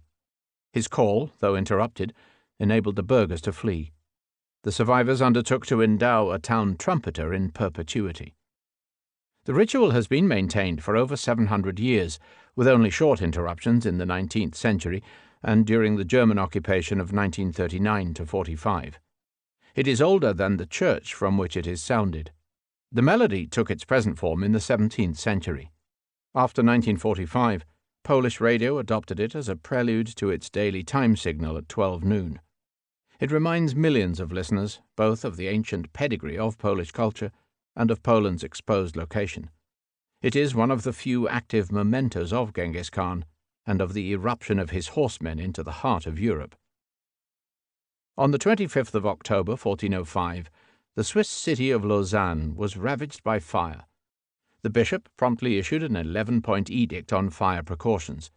Article 5 stated that, at every hour of the night, one of the watchmen on the tower of the cathedral is obliged to shout the hour and to call to the watchmen of the city's other wards, on pain of 6 deniers for every failing. 6 centuries later, from 10 o'clock every evening, the watchman's call still echoes to the 4 winds, Il a sonné 10. At Ripon in Yorkshire, they say that the charter horn has sounded the trump every evening since 886. The European Ground and Tower Watch Association was founded in 1987 at Ebeltoft in Denmark. Most of its members represent modern revivals. Krakow, Lausanne, and Rippen, together with Annaberg, Celle, and Nordlingen in Germany, and Istar in Switzerland, belong to the select company which can claim to have kept the watch since the beginning. Buda. In 1244, King Bela IV of Hungary granted a charter of autonomy to the Free City of Pest on the Danube. His decision formed part of a wider program of reconstruction following the recent Tatar invasions. Henceforth, the city was to govern itself according to the law of Magdeburg, the king ceding all but residual powers. In due course, similar arrangements would be made for the castle suburb of Buda on the opposite bank of the river, creating two distinct jurisdictional units within the one urban area. Buda, which in German was known as Ofen, succeeded Esztergom as Hungary's royal capital in 1361. The future life of a city was greatly influenced by the nature of the authority which granted its founding charter. Although municipal charters granted by kings and princes were most common, bishops were often active, especially in Germany. Wherever the nobility was strong, as in Hungary and Poland, private cities also sprang up, providing oases of immunity from the long arms of church and state. The growth of cities greatly strengthened the centrifugal tendencies of late medieval polities. In Hungary, it complemented the existing system of territorial counties and of noble liberties. A city's adoption of the Magdeburg model does not necessarily mean that it was a German settlement. The Magdeburg law was adopted all over East and Central Europe by German and by non-German cities alike. Nonetheless, there was always a strong German community both in Pest and in Buda, even under Ottoman rule. The twin cities were not joined into one joint municipality until 1872, shortly after Hungary reasserted its separate existence within the Habsburgs' dual monarchy. In 1896, they played host to an extravagant festival celebrating the millennium of Hungary's foundation. Hungary's millennium naturally focused on the person of St. Stephen and on the gift of a crown by the Pope. This event, like the founding of Pest, was understood to have cemented the lasting connection with the West. Stephen's queen, Gisela, was sister to Henry of Bavaria, the future German emperor who was also canonized. His coronation in AD 1001 helped him oust his Bulgarian and Orthodox-backed rivals for the throne. From then on, like Poland, Hungary was firmly committed to the Western Catholic camp. The crown, which bears St. Stephen's name and which is now the prime exhibit in the Hungarian National Museum, came to symbolize Hungary's extraordinary powers of survival. It was supposedly worn by all the Hungarian kings, from the Arpads to the Habsburgs, and was a necessary adjunct to all valid coronations. It was many times lost or hidden, but never destroyed. In 1405 it fell unnoticed into an Austrian bog, whilst being illegally exported by Sigismund of Luxembourg, but was recovered when the bog started to glow with heavenly rays. In 1945 it was smuggled out of the country again, taken to the USA, and secretly deposited in Fort Knox. It was returned to Budapest in 1978, even though Hungary was still a communist-ruled country. It is interesting to find, therefore, that doubts have been raised whether St. Stephen's crown had ever belonged to St. Stephen. Nor, despite later attributions, is it likely to have originated in Rome. According to the most recent scholarly opinions, the principal gold band, the corona graeca, was made in 11th century Byzantium, probably for Sinathini, consort to Geza I. In the traditional view, this Greek crown was welded onto an older crown, the corona latina, which had been made for Stephen I. In the modern view, its only possible link with St. Stephen lies in the original cross, a relic of the true cross now lost, which once topped the arched bands of the Latin crown. Whatever their origins, the two constituent parts of the crown, the Greek and the Latin, combined to present the aptest of reminders not of Hungary's Western connections, but of medieval Hungary's location at the heart of Christendom. The Greek crown carries a ring of alternating gemstones and of small plaques of cloisonné enamel. At the front, above the forehead, stands a raised plaque of Christ Pantocrator. At the rear, a corresponding plaque of the Emperor Michael VII Ducas, with green aureole.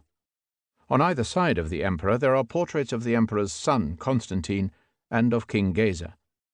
Geza's plaque is accompanied by a Greek inscription, Geovizas pistas krales Turkias, Geza, the believer king of Turkey. Elsewhere round the rim runs a circle of Byzantine archangels and saints. The Latin crown, in contrast, carries 8 plaques of the apostles, with Christ enthroned at the crossing point of its bands. A leaning gold cross, which replaced the original in 1551, at the time of the first Habsburg coronation, precariously surmounts the whole. What is certain is the aptness of the quality with which the crown is said to be most strongly endowed, its inadmissibility, its incapacity to be permanently lost.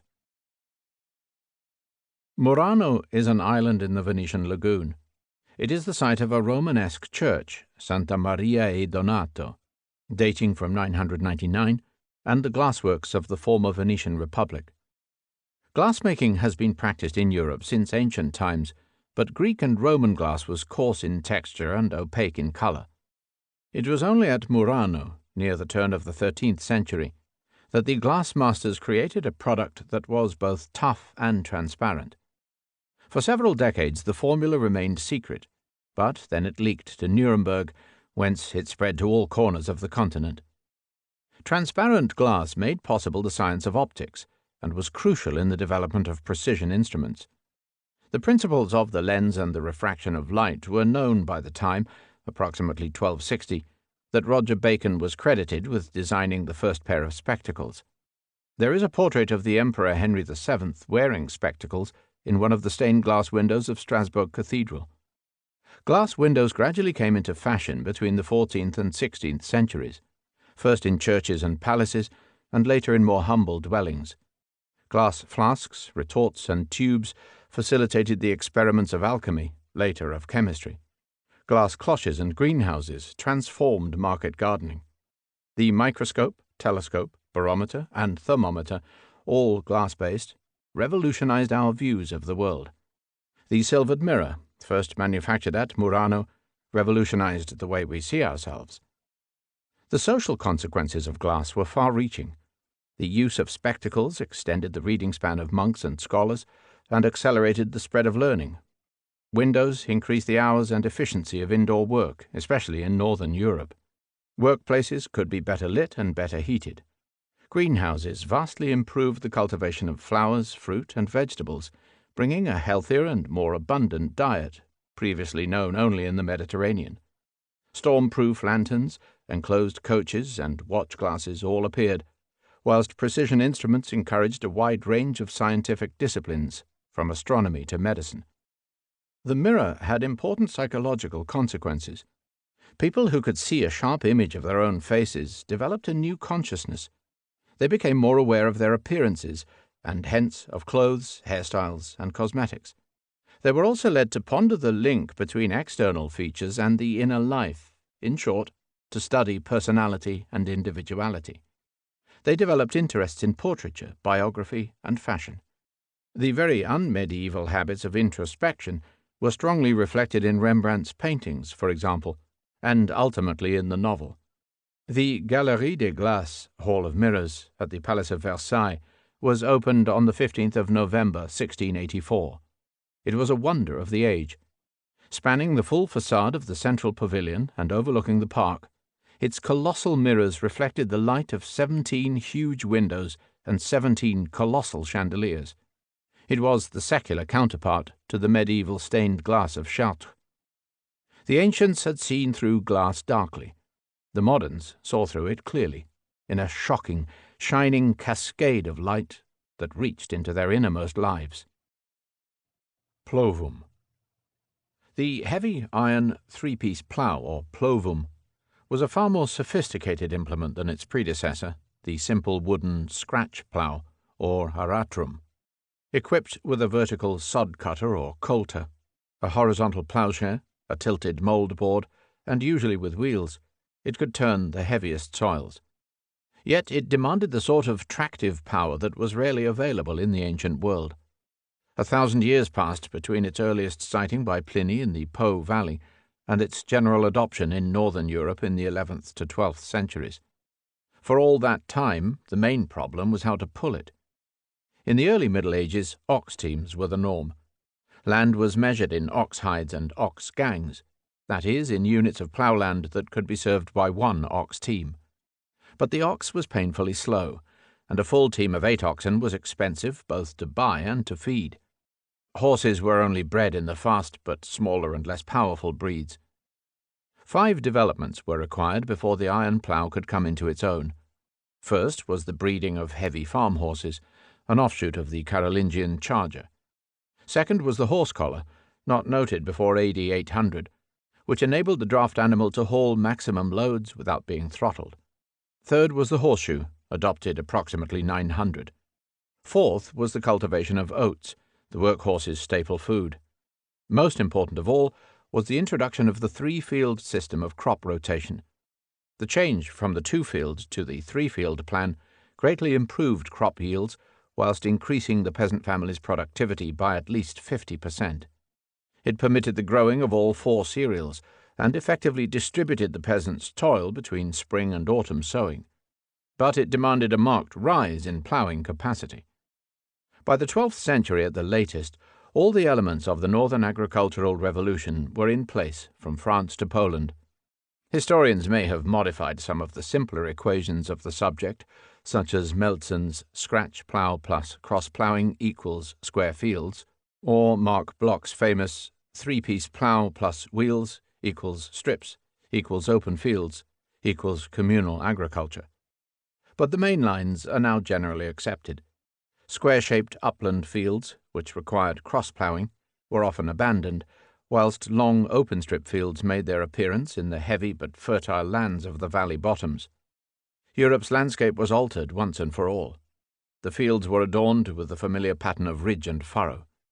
Time saved from ploughing could be used to extend the arable. Forests were felled, marshes drained, polders reclaimed from the sea. Larger villages clustered in the valleys, and the working of the strips was regulated by new forms of communal management. The village council and the manorial economy both went into action.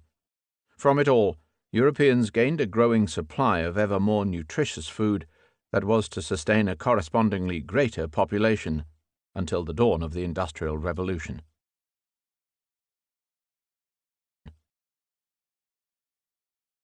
'6. Pestis.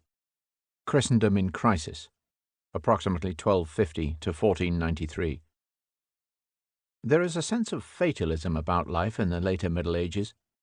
People knew that Christendom was sick. They knew that the ideals of the gospel of love were far removed from prevailing reality. But they had little idea of how to cure it. The senior Christian state, the Byzantine Empire, was reduced to a pathetic rump. The Holy Roman Empire could not control its own mighty subjects, let alone exercise leadership over others. The papacy was falling into the quagmire of political dependence. Feudal particularism reached the point where every city, every princeling, had to fight incessantly for survival. The world was ruled by brigandage, superstition, and the plague. When the Black Death struck, the wrath of God was clearly striking at Christendom's sins. According to a popular belief, no one since the beginning of the Great Western Schism had entered paradise. At the same time, the violent tenor of medieval life, its vehement pathos, had so intensified the pains and pleasures of living that modern sensibility is said to be barely capable of grasping them. The violent contrasts and impressive forms lent a tone of excitement and passion to everyday life, and tended to produce that perpetual oscillation between despair and distracted joy, between cruelty and pious tenderness, which characterizes the Middle Ages. Johann Heisinger, whose studies have had a powerful impact on perceptions of the period, was talking not only of insecurity in face of constant calamities, but also of the proud or cruel publicity which surrounded almost all persons and events: the lepers with rattles, the beggars in churches, the public executions, the hellfire sermons, the processions, the dwarves and magicians, the pageantry, the stark colours of heraldry, the steeple bells and the street criers, the stench and the perfume. When the massacre of the Armagnacs was in full swing, in 1418, the Parisians founded a brotherhood of St. Andrew in the church of Saint-Eustache. every one, priest or layman, wore a wreath of red roses, so that the church was perfumed as if washed with rose water. This extreme excitability of the medieval soul may owe something to the Gothic enthusiasms of the later Romantics, but it is an essential element to be considered in the impossible task of recapturing the medieval past. Yet the very brilliance of Heisinger's thesis invites caution. Like most Western historians, he directed his researches to one corner of Western Europe, in his case to France and the Netherlands, and there must be some reluctance to apply the generalizations to Christendom as a whole. More importantly, in portraying the spirit of the declining Middle Ages so vividly, there must be some danger of underplaying the seeds of change and regeneration which were also present. Renaissance scholars have no difficulty in tracing the origins of their subject to the early 14th century. It stands to reason that there was a very long period when the old coexisted with the new. Historians stress the one or the other according to the burden of their tale. Heisinger suggested that humanist forms did make a late appearance, but without the inspiration of the Renaissance. And he ended with that favourite metaphor of all historians struggling with the rhythms of change: the tide is turning. In the circumstances, it may be wise to resist the metaphor of the waning medieval twilight. It might be more accurate to think of the period in terms of a prolonged crisis for which contemporaries had no solution. There was no awareness of a dawn to come. In more senses than one, late medieval Europeans were children of the plague.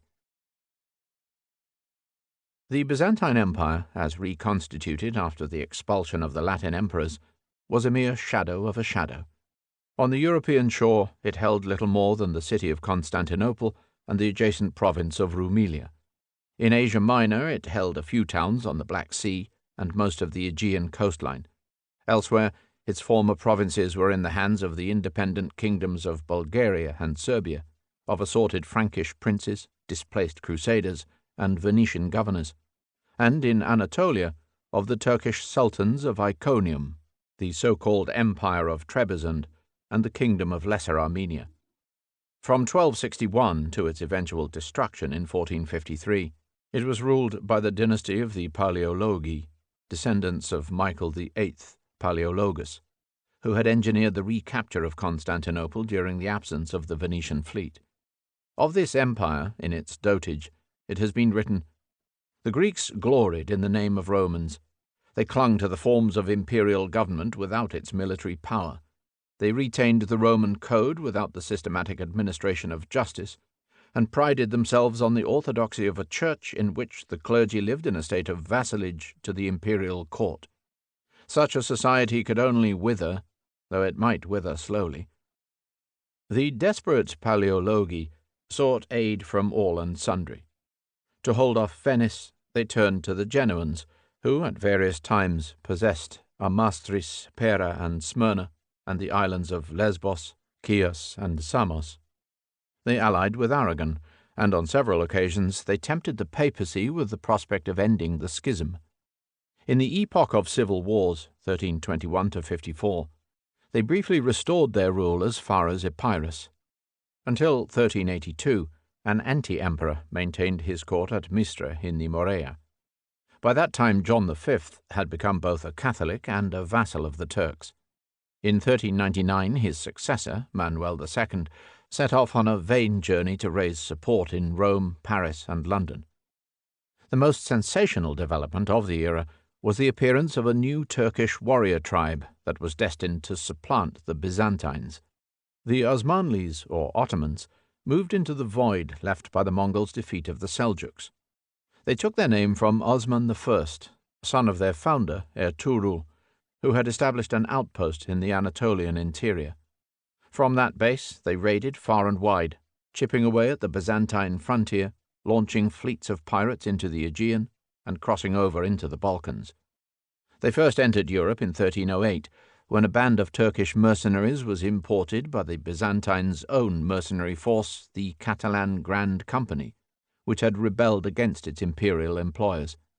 In that year they took Ephesus, in 1326 Bursa, which became their first capital, in 1329 Nicaea, in 1337 Nicomedia, Osman's son, Orkhan, established a permanent bridgehead on the Dardanelles and styled himself Sultan. His grandson, Murad I, having set up the second Ottoman capital in Adrianopolis, Edirne, dared to use the old Seljuk title Sultan-i Rum, Sultan of Rome. Sultan Bayezid, though defeated by Tamerlane, conducted the main conquest of Asia Minor, overwhelming the Greek settlements with Muslim colonists whilst attacking both the Peloponnese and Wallachia. On his death, Ottoman territory was 40 times greater than a century earlier, and Constantinople was surrounded. During that century of conquest, the frontier between Christendom and Islam was remade. The Byzantines' former subjects in Greece, Bulgaria, Serbia, and Bosnia enjoyed a brief interval of liberty and confusion before they too were subjugated by the invincible Turk. The Ottomans led a supreme nation of Ghazis, warriors of Islam, and they knew it. In the old mosque at Bursa, an inscription to Orkhan runs, "To the Sultan, son of the Ghazis, Ghazi, son of Ghazi, Margrave of the horizons, hero of the world." Medieval Greece, in the interval between the Latin and the Ottoman conquests, was split into local principalities. The Despotate of Epirus, the Duchy of Athens, the southern Principality of Achaia, and the island Duchy of Naxos all passed a couple of centuries in the sun. Their commercial interests were controlled by the Italian cities. Their rulers were Latins, the populace Orthodox. Bulgaria, too, moved away from the Byzantine orbit. The Second Bulgarian Empire, which had emerged in the late 12th century, was a dynamic multinational realm. From his capital at Tornova, Ivan Asan, Tsar of the Bulgars and Greeks, spread his sway to Belgrade and Skopje. His successor, Ivan Asan II, took in Albania, Epirus, Macedonia, and Thrace. 2 further dynasties were of Cuman origin. But on the 28th of June 1330, Tsar Michael Shishman was slain by the Serbians, who thereby established their hegemony. In the following decade, the Ottomans began to ravish the valley of the Maritsa. By 1366, the last Bulgarian Tsar, Ivan Shishman III, was obliged to send his sister to the Sultan's harem and to declare himself an Ottoman vassal. Tornova was razed. Bulgaria was starting its 500-year career as an Ottoman province. Serbia suffered a similar fate. Pressed by the neighbouring kingdom of Hungary, where their South Slav relations had joined the Catholic fold, the Serbs balanced between their Roman and their Orthodox connections. The country was first united under Stefan I Nemanja, who had obliged Byzantium to concede his independence. Nemanja's youngest son, Saint Sava, a monk of Athos, had emancipated the Serbian Church from the Greek archbishop at Ohrid. He persuaded his brother, Stefan II, to accept a royal crown from the Pope. Medieval Serbia reached its apogee under the ferocious Stefan IV Dušan. In 1346, when Dušan was crowned Tsar, Serbia controlled several former Bulgarian and Byzantine provinces in the south. A Serbian patriarch ruled from Peć, Ipeć, and an imperial zakonnik, or codex, regulated the administration. Dušan exercised suzerainty over the young Vlach principalities, and even made plans to conquer Constantinople. But Serbia was no match for the advancing Ottomans. On the 15th of June 1389 at Kosovo, on the Field of the Blackbirds, the Serbian host was humbled. The last Serbian king was slain and the Ottoman Sultan treacherously murdered. Serbia joined Bulgaria as an Ottoman province. North of the Danube, the Latin-speaking Vlachs, strengthened by migrants from the mountains of Transylvania, succeeded in creating independent principalities of their own. Henceforth, Wallachia and Moldavia became the frontier posts of Christian rule in the Balkans.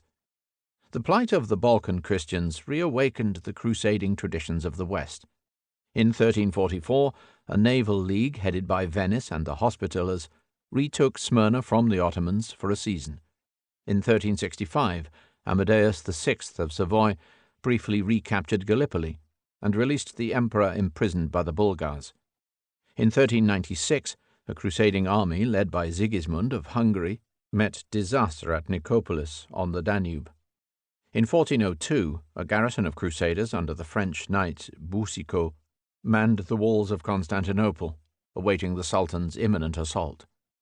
Beyond the Black Sea, the Orthodox Christians of the former Rus gradually eased the grip of the Tatar yoke.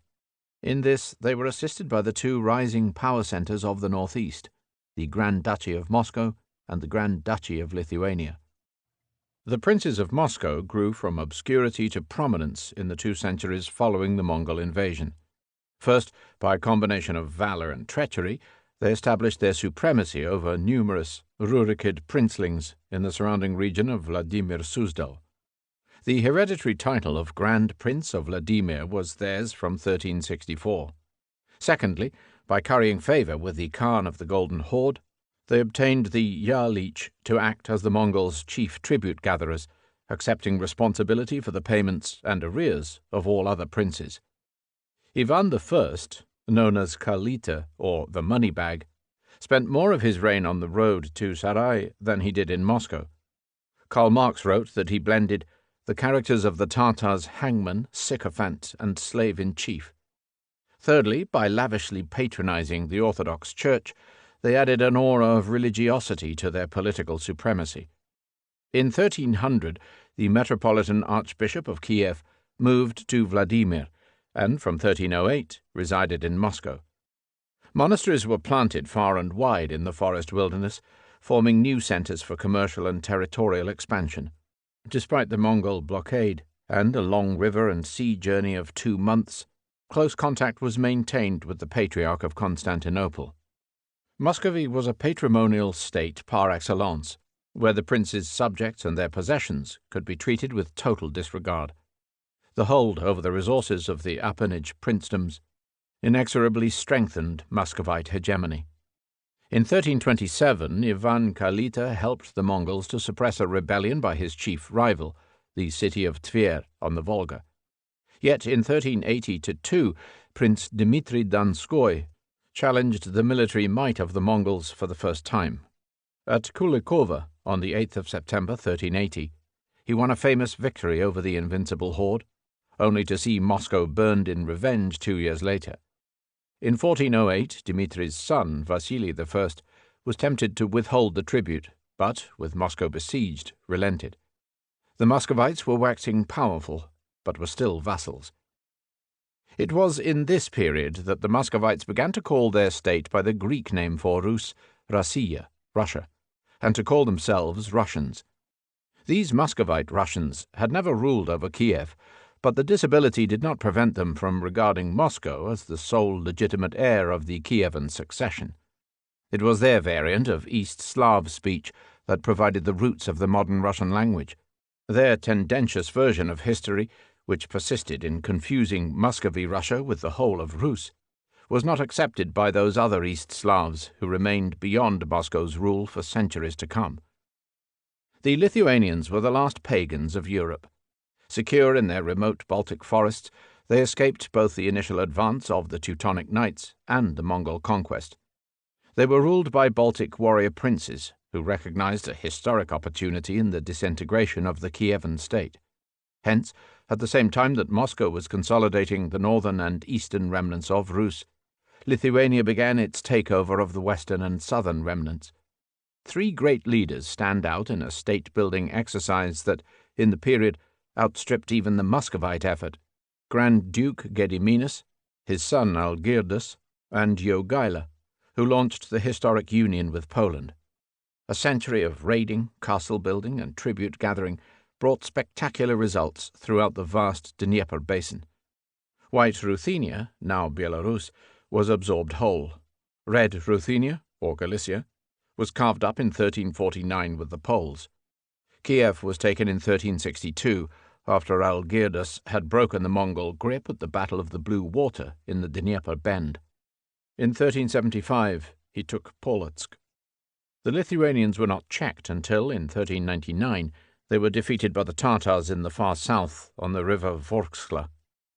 By that time, Lithuania stretched virtually from sea to shining sea, from the Baltic to the Black Sea approaches. From 1386, its ruling circles were converted to Roman Catholicism and were increasingly Polonized. But the mass of the population, in White Ruthenia and Ukraine, were Orthodox Slavs. They called themselves Rusini, or Ruthines, and it is the Ruthenian variants of East Slav speech from the Grand Duchy of Lithuania that provided the roots of the modern Belarusian and Ukrainian languages. Until 1700, the official language of the Grand Duchy, which was largely administered by literate Christian Slavs, was not Lithuanian, but Ruthenian. At first sight, the Orthodox Church was necessarily more passive than its Catholic counterpart. Its head, the Patriarch of Constantinople, was closely bound to the fate of the Byzantine Empire. Yet its role was not trivial. It was the stubborn determination of the Orthodox Church in the East, where Christendom was under attack from Mongols and Turks, which sowed the seeds of modern nationhood among the Serbs, Bulgars, and Romanians of the Balkans, among the Russians of Muscovy, and among the Ruthines of Lithuania. At the other end of the peninsula, in Spain, the Reconquista was virtually suspended. After 1248, the Moorish armies had retreated to the Sierra Nevada, in whose shadow the Emirate of Granada could flourish for 2 centuries more. Thenceforth, it was the only Muslim-ruled state in Iberia. Beyond its borders, local Muslim leaders, notably Ibn Hud, had overthrown their African Moorish overlords and had established themselves in Al-Andalus as dependents of Castile. The result was a broad frontier region, whose countryside was dominated by the estates of the military orders and whose towns were swelled by Muslim and Jewish migrants. The majority of the population were Spanish speakers, irrespective of their religion.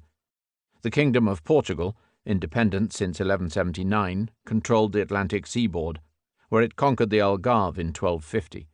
The Kingdom of Navarre, which straddled the Basque districts of the northern Pyrenees, was subject from 1234 to French rulers, who maintained their independence until 1516. The victorious Kingdom of Leon and Castile, having swept from the northern to the southern coast, where it surrounded Granada on all sides, was left in a state of internal anarchy. The first race of conquistadores grew rich from the plunder of the south and from the establishment of great latifundia. The successors of Ferdinand III the Saint, who was eventually canonized for his part in the Reconquista, were plagued by disputed successions, by fractious nobles, by the vagaries of the Cortes, or diets, and by the Hermandades, or armed leagues, of the cities. Alfonso X competed unsuccessfully for the imperial crown in Germany. In 1340 at Salado, Alfonso XI achieved the first Castilian victory over the Moors for almost a century and crossed the straits to Algeciras. Pedro the Cruel deserved the epithet. Henry III combined a talent for administration with an alliance with the Lancastrian kings of England. But he died young, and Castile passed under the despotic rule of the Constable and Master of the Order of St. James, Álvaro de Luna. Thanks to the sturdy African merino sheep which grazed on the uplands of the Meseta, or plateau, Castile became Europe's principal exporter of wool, which was carried from Bilbao and Santander to Flanders. The Kingdom of Aragon, in contrast, turned to the sea. Forged from the union of the Pyrenean district of Aragon with Catalonia and Valencia, it had gained an early foothold on the coast. James I the Conqueror occupied Minorca and Majorca in the Moorish War, where he magnanimously gave Murcia to Castile. Peter III was given the throne of Sicily in 1282 following the expulsion of the French. Sardinia was taken from the Genoese in 1326. Alfonso V took southern Italy from the Angevins in 1442. Aragon's domination of the western Mediterranean created an inimitable maritime community based on Barcelona, Palermo, and Naples, where Catalan was the lingua franca and where the nobles enjoyed a regime of remarkable liberality. Disputes between the monarchs and their subjects were referred to the justiciar of the Cortes, usually a lowly knight who was raised by his peers to the office of supreme arbiter. In 1287, by the privilege of union, the nobles were empowered to take up arms against any king who infringed their rights, a liberty unequalled except in Poland. The result was a nation of unusual solidarity. It is as hard to divide the nobles of Aragon, said Ferdinand V, as it is to unite the nobles of Castile. In the 15th century, Aragon controlled both the largest city in Iberia, Barcelona, and the largest city in Europe, Naples. The cultural synthesis of medieval Spain was something quite inimitable. In the 5 kingdoms, 3 main religions were practiced: Christianity, Islam, and Judaism, and 6 main languages were spoken: Castilian, Gallego, Catalan, Portuguese, Arab, and Basque. The Christian population, dominated by the ranchers and soldiers of the Central Plateau, was generally much rougher than the more urbanized and civilized Moors of the fertile south. But they were emerging from centuries of isolation, and were now in full commercial and intellectual contact with the rest of Christendom. The Spanish Jews, who had gained a foothold through the tolerance of Muslim rulers, spread throughout the peninsula and played a prominent part in administration, medicine, learning, trade, and finance. They figured in many roles. The philosopher Maimonides of Córdoba, who had emigrated to Egypt, was long remembered as author of the Guide to the Perplexed. Samuel Halevi, chief tax collector of Pedro the Cruel, who tortured him to death, was a patron of the arts. The convert Pablo de Santa Maria, Solomon Halevi, served as diplomat, bishop of Burgos, and notorious anti-Semite.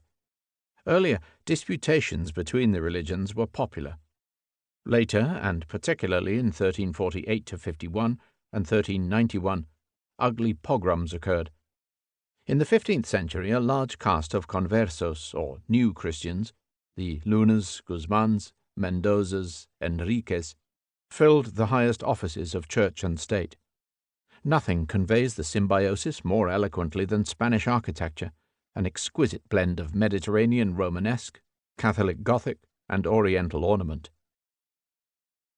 In the heart of the Catholic world, politics still revolved round the triangle of rivalries between the Empire, the Papacy, and the Kingdom of France. In the course of the 14th century, each of the 3 main parties was subject to such tremendous local stresses that no international victor emerged.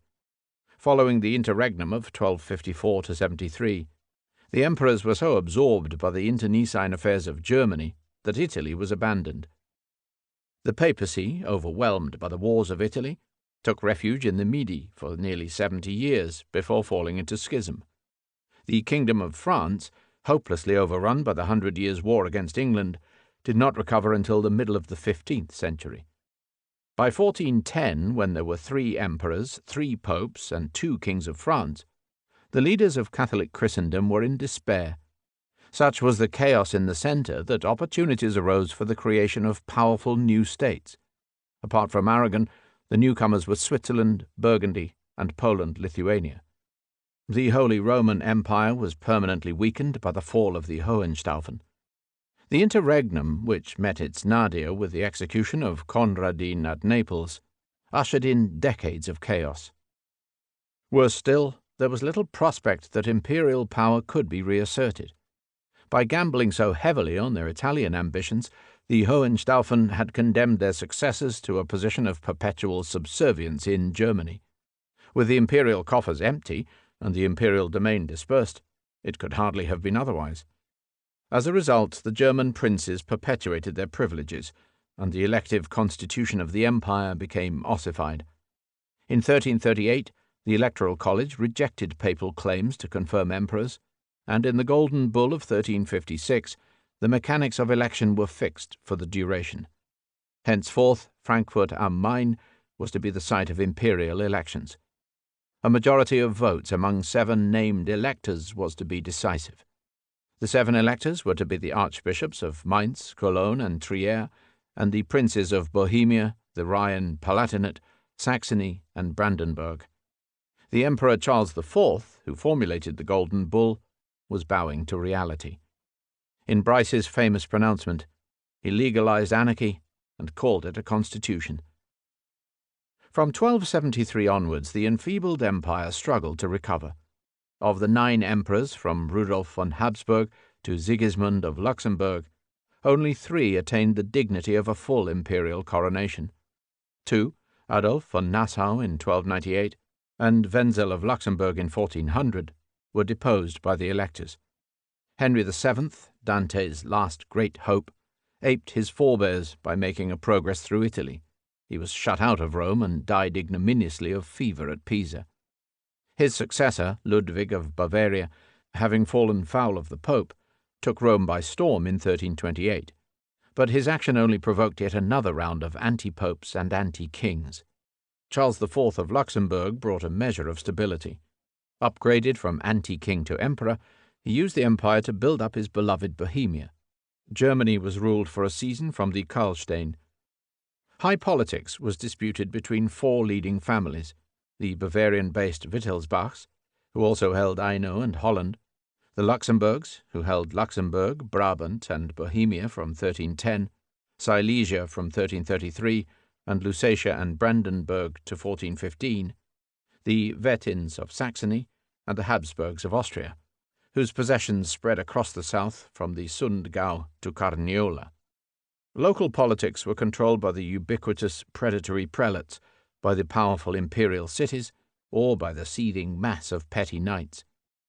This was the age of the Raubritter, the robber barons, and the Faustrecht, the law of the fist. Late medieval Germany lacked the confident national monarchies which ruled on either side in France and in Poland.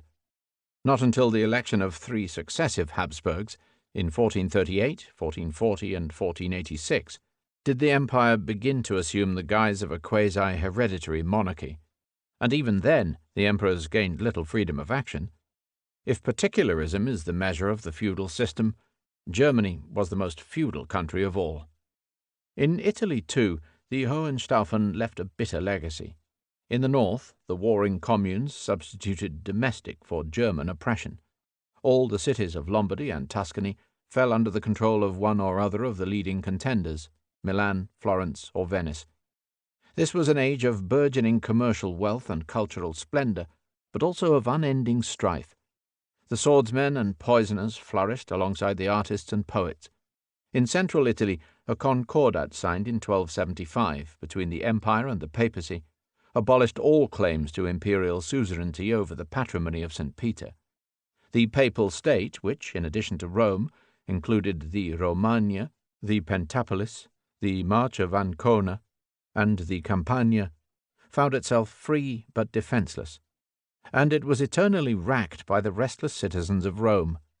In the south, the papacy's clients, the House of Anjou, which had been imported to replace the Hohenstaufen, became unbearable in their turn.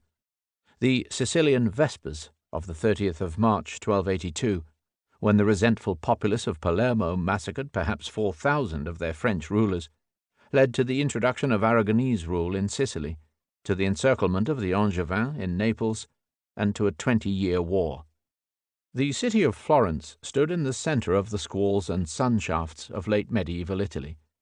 Nurtured on the wool of its beautiful Apennine contado, it grew in the 13th century into a thriving community of perhaps 100,000 turbulent souls. Its gold coin, the florin, became standard currency far beyond Italy. An ambitious bourgeoisie, calling itself the popolo, organized in opposition to the traditional comune of the castle-based nobles of the contado, the Donati, Uberti, Cerchi, Alberti. The major and minor arti, or guilds, clamoured for a place in the city's elected councils and rotating magistracies, and a lusty mob added to the fray. The podestà, or governor, once an imperial appointee, was brought under municipal control. Constitutions enacted in 1266, 1295, and 1343 failed to quell the uproar. Traditionally, Florence was a Guelph city resistant to imperial authority, but the emperor's absence turned the city's energies in new directions. Relations with the papacy were strained, and the Florentine Guelphs were themselves riven by faction.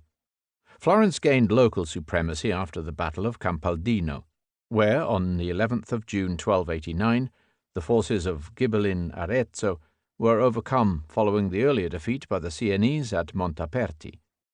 But then the feud between the blacks and the whites took over. In 1301, after the failure of a papal arbiter in the person of Charles de Valois, the whites, like the Ghibellines before them, were banished. This factionalism was the sure precursor of despotic power, subsequently exercised by the Medici. Florence was so full of poison, says one of the inhabitants of Dante's hell, that the sack brims o'er, 3 sparks from hell, avarice, envy, pride. In all men's bosoms sowed the fiery seed. Yet social and political turbulence seems to have stimulated cultural life. The 3 great writers of the era, Dante Alighieri, Petrarch, and Boccaccio, were all Florentines. The city's buildings reflected its progress to opulent self-confidence. The Bargello, the new city walls, the Palazzo Vecchio, the rebuilt Ponte Vecchio, and the Loggia della Signoria, the palaces of the Arte della Lana, or Wool Guild, of the Guelph party, of the Pazzi, Pitti, Strozzi, Antinori, and Medici Riccardi, and, above all, the religious art, the Romanesque church of San Miniato al Monte, the Gothic Santa Croce, the marble-plated octagon of the baptistery of St. John, the Duomo, Giotto's Campanile, Brunelleschi's cathedral dome, Ghiberti's baptistery doors, and the frescoes of Fra Angelico in the Dominican convent of San Marco. Dante Alighieri was the greatest of the poets of Christendom. He was deeply involved in Florentine politics and walked the city's streets when its finest monuments were under construction. His literary and visionary powers are unsurpassed. As a youth, he had charged in the front ranks at Campaldino. He served as one of the municipal priors in the regime of the White Guelphs, only to be banished for life by the Blacks. Embittered by 20 years in exile, he died in Ravenna at the court of Can Grande da Polenta, who placed the laurel wreath on his fading brow. His Vita Nuova, the new life, makes a rare medieval excursion into a man's internal emotions. His De Monarchia, on monarchy, makes an impassioned plea for the restoration of imperial rule. In De Vulgari Eloquentia, his reasoned advocacy of the vernacular makes him the father of modern European literature. Dante's masterwork, the Commedia, a poem of 100 cantos, acquired the epithet of divine from its admiring readers. It describes the poet's journey through the 3 realms of the afterlife, through the pit of hell in the Inferno, the Mount of Expiation in the Purgatorio, and the sunlit circles of heaven in the Paradiso. At one level, like the Odyssey or the Aeneid, it is a voyage of fictional adventure, where Virgil is Dante's initial guide, and where a convincing setting is created for meeting the shades of people, past and present. At another level, it is an extended allegory of the spiritual journey of a Christian soul from sin to salvation, rewarded by a blinding vision of God. At yet another level, it is an elaborate exercise in moral architecture, whose teeming inhabitants are precisely located according to their vices and virtues among the damned, the hopeful, or the blessed. The language dazzles by its beautiful economy. The tales enrapture both by the quaint detail of the poet's encounters and by the grandeur of the moral landscape in which they occur. Appropriately, the lowest point of human experience is to be found where all love is lost, in the icy infernal depths round the frozen figure of Judas. The earthly paradise is reached in a fragrant grove atop Mount Purgatory, where pain gives way to hope. The ultimate pinnacle is reached beyond the primum mobile, in the heart of the heavenly rose of light, in ecstasy too intense for words. This is the source of the love that moves the sun and other stars, l'amor che move il sole e l'altre stelle. Dante was equally the source of vivid legend. One story tells how the poet heard a donkey driver singing one of his songs, interspersed with shouts of "Ari, Ari, giddy up." The furious poet then made to strike the donkey driver, shouting, "Cotesto Ari non vi misio io." That there "giddy up" was not put in by me. Dante's prime overlapped with the youth of Francesco Petrarca.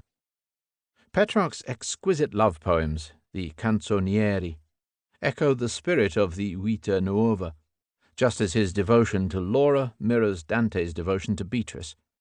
Both looked back to the founders of the Dolce Stil Nuovo, such as the Bolognese poet Guido Guinicelli, whom Dante called his literary father, and their sweet new style was only one step removed from the troubadours. It is only the pedantry of critics which would categorize Dante as profoundly medieval and Petrarch as the harbinger of the Renaissance. Di pensier in pensier, di monte in monte, mi guida amor, c'ogni segnato cale, provo contrario alla tranquilla vita. Sen solitaria piaggia, rivo o fonte, sen fra duo poggi siede ombrosa valle, ivi s'acquieta l'alma spigotita, e com amor l'an vita, or ride, or piange, or teme, or s'assicura. El volto che le segue, o vella il mena, si turba e rasserena, ed in un esser picciol tempo dura, onde alla vista uom di tal vita esperto diria, questi arde, e di suo stato è incerto. From thought to thought, from mountain to mountain, love leads me on, since every marked path I find contrary to a tranquil life. Where'er a river or fountain adorns a lonely slope, or twixt two hills a shady vale is hid, there the disturbed soul can calm itself, and as love bids, either laughs or weeps or fears or is assured. And the face, which follows the soul where'er it leads, is tormented and serene by turns, and stays little time in any one state. Whence, on seeing it, a man learned in such a life would say, this one burns, and is unsure of his condition. 14th century Italy provided the breeding ground both for violent municipal blood feuds and for Europe's first merchant bankers. The former gave rise to the incessant depredations of the free companies, largely foreign mercenaries, such as those of Conrad von Wolfort, of the ex-hospitaller Fra Moriale, of the knight-errant John of Bohemia, or of the Englishman Sir John Hawkwood. Venice and Genoa were locked in perpetual maritime warfare over the Levantine trade. Rome, shorn of its popes, was racked by the oppression of its aristocratic factions and by the revolts of its citizens, notably in 1347–54, under its visionary popular dictator, Cola di Rienzo. Angevin Naples raged through the anarchy presided over by Johanna I and her 4 husbands. Italian bankers learned how to profit from the conflicts. They devised all manner of modern financial techniques, from letters of exchange to insurance and accountancy, and by using the network of the church hierarchy, they extended their activities throughout Latin Christendom. Florence was rocked in 1339–49 by the bankruptcy of its leading houses, ruined by overextended credit, but it recovered. Somewhere, in the midst of the wealth and the misery, the world of capitalism was born. The late medieval papacy, after a brief paroxysm of self-assertion under Boniface VIII, relapsed into dependency and exile. Boniface VIII has been described as the last medieval pope. He was elected in succession to the miserable hermit Pietro del Morone, Celestine V, whom he had advised to abdicate and later imprisoned for life. He was intent on enriching his family, the Gaetani, on beggaring the rival Colonnas, and on restoring the Angevins to Sicily in the endless War of the Vespers. Nonetheless, he was responsible for the Sextus, the third part of the corpus of canon law, and in 1300 he launched a jubilee year with plenary indulgence for the 1,000,000 pilgrims who flocked to Rome. His bull, Unum Sanctum, contained an extreme statement of papal supremacy, claiming that no creature could attain salvation without it. However, having picked a quarrel with France, for whose benefit Unum Sanctum was framed, he overreached himself. He died from the shock of being kidnapped at his native Anagni by the French king's agent. Dante, who may have met Boniface in person during a Florentine embassy to Rome, was totally unforgiving, calling him the Prince of the New Pharisees.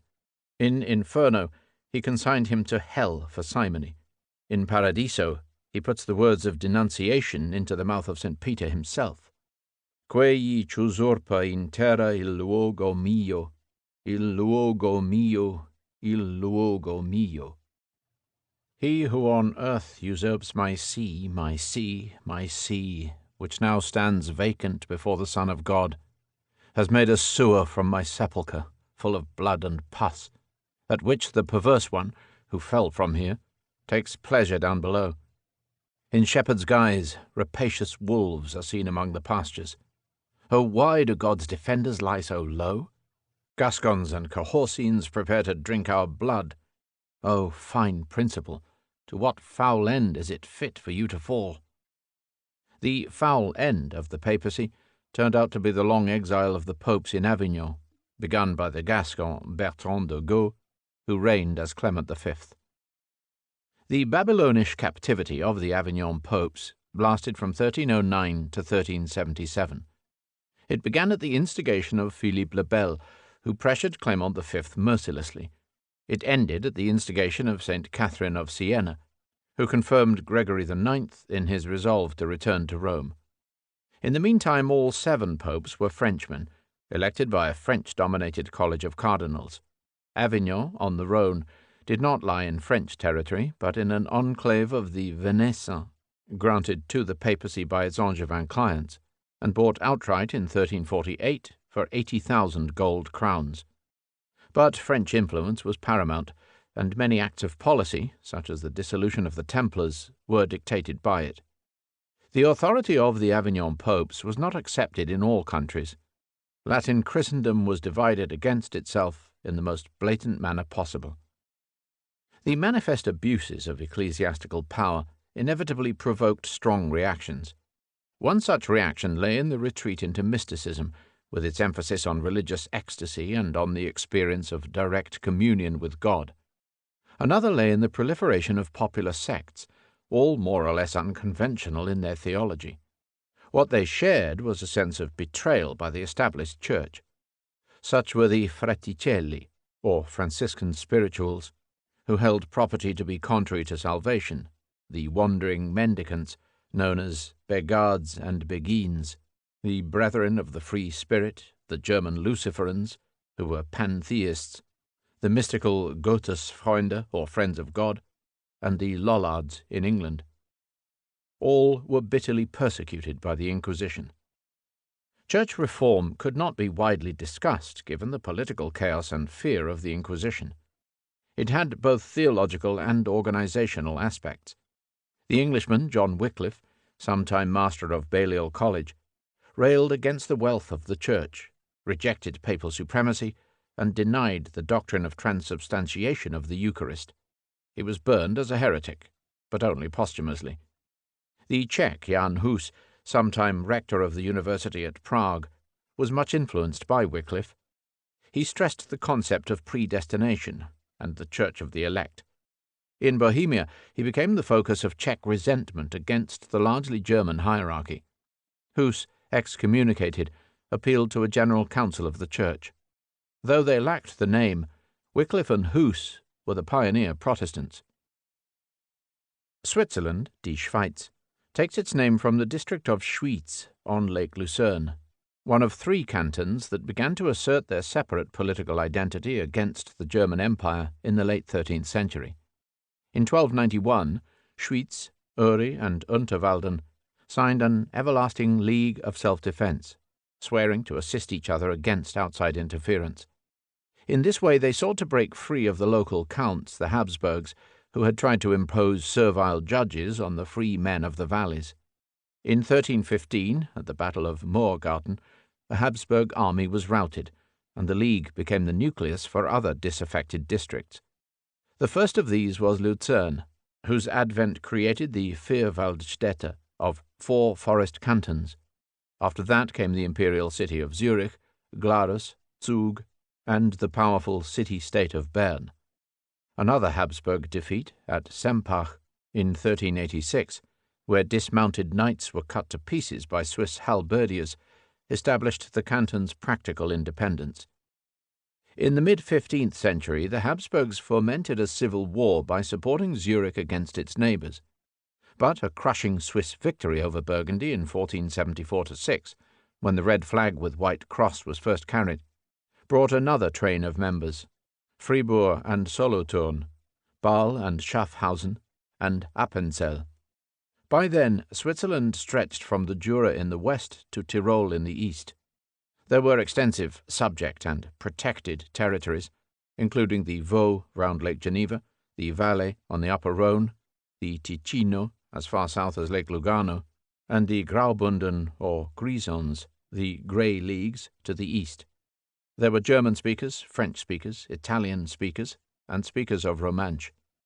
Yet apart from the Compact of Stans, which regulated the network of mutual alliances, there were no common institutions. Though the Empire recognized the League's existence by the Treaty of 1499, there had been no formal declaration of independence. The Swiss had proved themselves the finest soldiers in Europe, widely in demand as mercenaries. The Switzers, or Swiss Guard of the Vatican, with costumes by Michelangelo, date from 1516. South and west of Switzerland, the ancient House of Savoy was consolidating its own alpine territories. Amadeus V reunited the county of Savoy round Chambéry with the Principality of Piedmont at Turin. Amadeus VI, the Conte Verde, a crusader, introduced a system of state-supported poor relief. Amadeus VIII lived in the hermitage of Ripaille on Lake Geneva. The emperor made him a duke, and the Council of Bâle elected him the last anti-pope, as Felix V. Given the disarray of the empire and the papacy, the Kingdom of France faced the first of several historic opportunities to become the dominant power in Europe. As the heirs of St. Louis, the last three generations of Capetian kings, Philippe III le Hardi, Philippe IV le Bel, and the latter's three sons, Louis X, Philippe V, and Charles IV, ruled a large population which was growing in numbers and prosperity, and was well administered. That they failed to press home their advantage can be attributed partly to the disputed succession, partly to their ruinous rivalry with England, and partly to the pestilence. Philippe le Bel, grandson of St. Louis, was fair of face and unfair by nature. He was notorious for minting debased coinage and for extorting ingenious taxes. His one act of successful territorial aggrandizement, the incorporation of the city of Lyon in 1312, was undertaken by stealth during the absence of the emperor in Italy. His confrontation with the papacy, which led to the scandal of Anagni, began over money. When faced with the bull Clericis Laicos, whereby Pope Boniface had sought to prevent him taxing the clergy, he simply banned the export of all money. His vendetta against the Templars, which ended with their proscription, was rooted in envy and pursued with malice. Their trial, 1307-12, was marked by fiendish accusations about leagues with the devil or with the infidel, by confessions extracted under torture, and in the end by legalized murder and state robbery. The death of the last Grand Master, Jacques de Molay, burned at the stake in Paris after retracting all his confessions, left a lasting stain. Yet Philippe le Bel was the author of durable institutions. With the aid of his légistes, or legal counsellors, he found all manner of pretexts to fleece his subjects, to institutionalize his depredations, and to cloak them in the guise of a national consensus. His guiding principle lay in the Roman adage, quod principi placuit, leges habet vigorem. Whatever pleases the king has the force of law. The old royal court was divided into three branches. The royal council governed the kingdom, the Chambre des Comptes, or Exchequer, managed its finances, the Parlement was charged with royal justice, and with registering all royal edicts. It was not a true parliament. The Estates General, which first met in 1302, summoned nobles, clergy, and commoners to approve royal policy. Philippe le Bel died opportunely, thereby avoiding a popular outburst, but much of his administrative machinery survived till 1789. In 1316, the Capetian succession was thrown into confusion. The three sons of Philippe le Bel had produced 6 daughters between them, but no male heir. When Louis X, le Hutin, the quarrelsome, died suddenly, he left one daughter, a pregnant queen, and an unborn child, who, as Jean I the Posthumous, lived and reigned for less than a week. The ultimate outcome was the so-called Salic law, which the lawyers of Louis's brothers devised to exclude their sister, and all subsequent females of the French royal house. But in 1328, when the throne passed to the founder of a new line, Philippe de Valois, the succession was inevitably challenged. The challenger was Philippe le Bel's only surviving grandson, Edward III, King of England. England under three Edward Plantagenets, Edward I, Edward II, and Edward III, saw only three reigns in more than a century. There was no lack of baronial discontent and foreign wars, and since the Plantagenets continued to hold Gascony and Guyenne as fiefs of France, the territorial base was still fluid. But the wool trade with Flanders was booming, and the towns were growing. Under Edward I in particular, there were concerted policies to consolidate the institutions of government and to secure England's dominant position within the British Isles. The Model Parliament of 1295, which followed de Montfort's precedent 30 years before, summoned burgesses as well as lords and knights of the shire, thereby laying the foundation of the House of Commons. Magna Carta was reconfirmed. But in an amendment accepted during a parliamentary session on Stepney Green in 1297, the principle of no taxation without representation was established. Thereafter, Westminster Hall became the permanent site of England's Parliament. Edward's writ of quo warranto had threatened the barons' landholdings, but the Second Statute of Westminster, which favoured the entailing of estates, benefited both the monarchy and the tenants-in-chief. His conflict with the Church over clericis laicos was controlled by the simple device of outlawing the clergy. His conquest of Wales, 1277 to 1301, which was held down by the chain of magnificent castles from Harlech to Conway, proved to be permanent. But his invasion of Scotland provoked the Scots' bid for total independence. Edward II, who understood little of his father's motto, Pactum servare, keep troth, was murdered at Berkeley Castle on the orders of his queen. Edward III fell into the endless struggle of the 100 Years' War with France. Scotland emerged as a nation-state much sooner than England did. The Scots had not been directly overrun by the Norman Conquest, and they reached a modus vivendi with the Gaelic clans long before the English came to terms with the Welsh.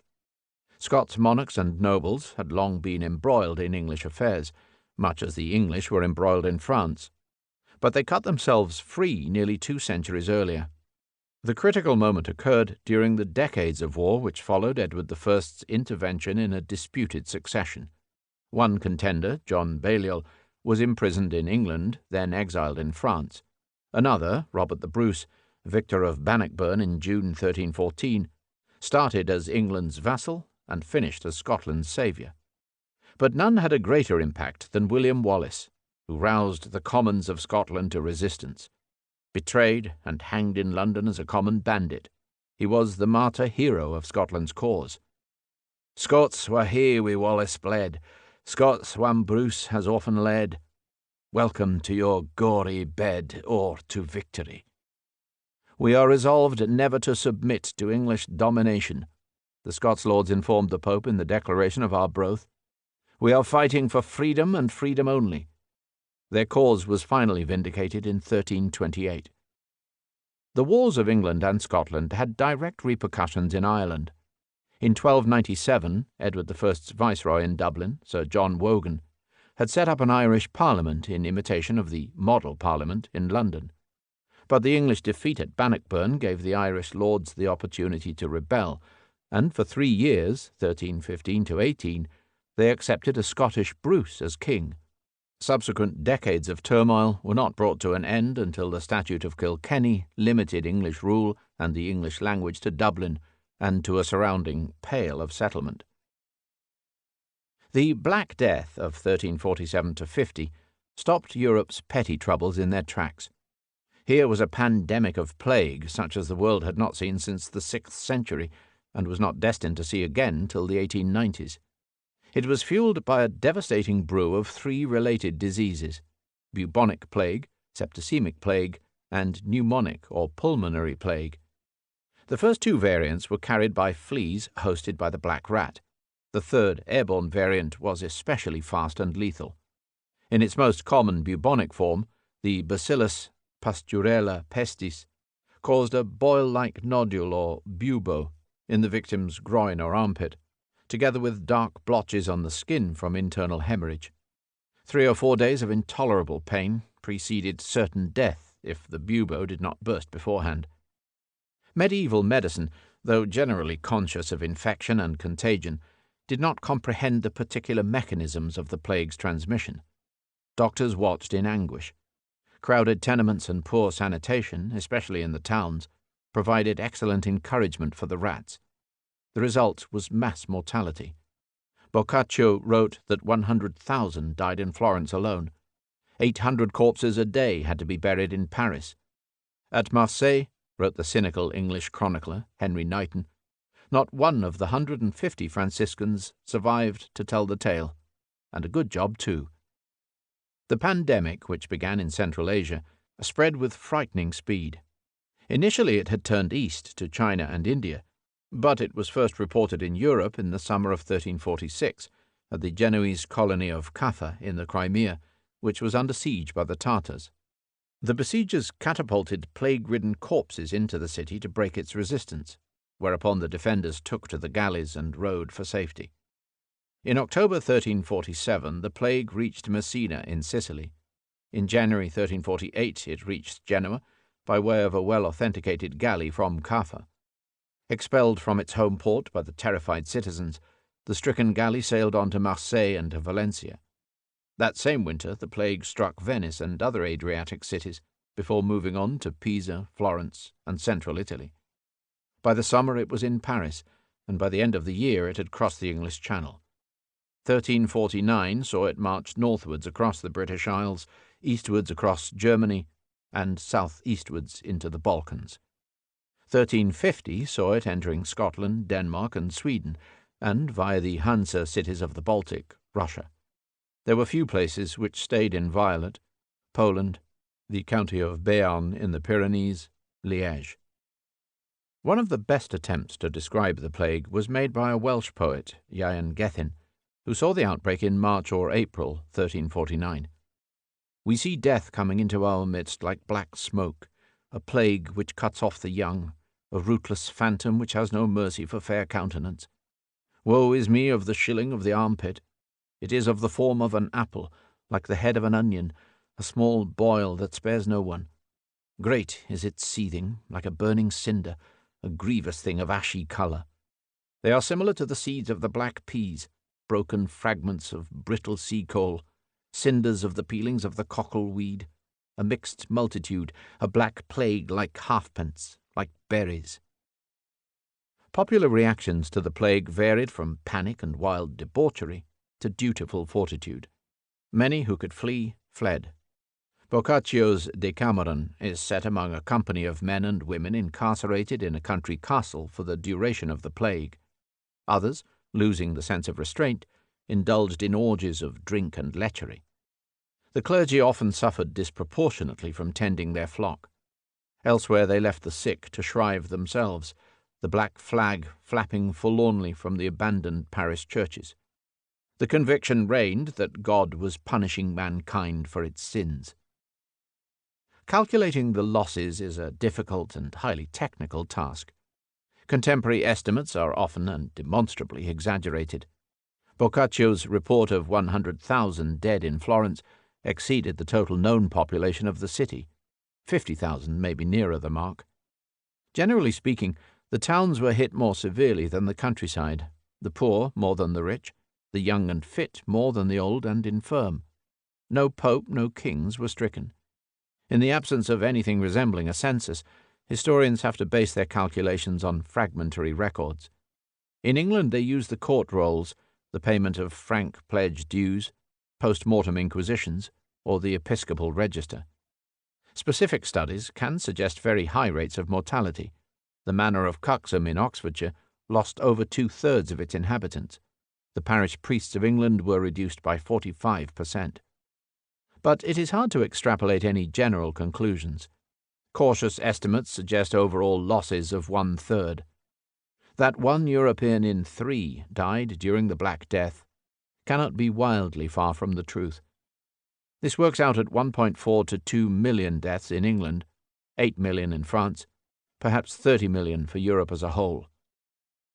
The social and economic consequences of such gigantic losses must have been very far-reaching. Indeed, the Black Death was conventionally seen by historians as the decisive point in the decline of the feudal system in Western Europe. The second half of the 14th century was clearly a period of manorial dislocation, of languishing trade, of labour shortages, of urban distress. Yet nowadays specialists tend to argue that many of the changes were visible before 1347. Even basic demographic decline had set in at least 30 years before. This means that the Black Death was the accelerator of existing processes rather than their originator. At all events, serfs were increasingly commuting their labour dues for money rents, thereby creating a more mobile and less dependent labour force. Feudal vassals were increasingly commuting their military and judicial obligations for cash payments, thereby creating a phenomenon which in England has been called bastard feudalism. Above all, in a labour market deprived at a stroke of manpower, wages were sure to rise with rising demand. The money economy was expanded. Social barriers were threatened. The psychological trauma ran deep. Though the church as an institution was weakened, popular religiosity increased. Charity foundations proliferated. Intense piety came into fashion. People felt that God's wrath must be placated. In Germany, huge companies of flagellants flourished until suppressed on orders from Avignon. Communal scapegoats were sought. In some places lepers were picked on. Elsewhere the Jews were charged with poisoning the water. In September 1348, a trial of Jews at Chillon was supported by evidence extracted by torture. It was the signal for wholesale pogroms. In Bâle, all the Jews were penned into wooden buildings and burned alive. Similar scenes occurred in Stuttgart, Ulm, Speyer, and Dresden. 2,000 Jews were massacred in Strasbourg. In Mainz, as many as 12,000. The remnants of German Jewry fled to Poland, henceforth the principal Jewish sanctuary in Europe. Popular risings were a prominent feature of the period following the Black Death.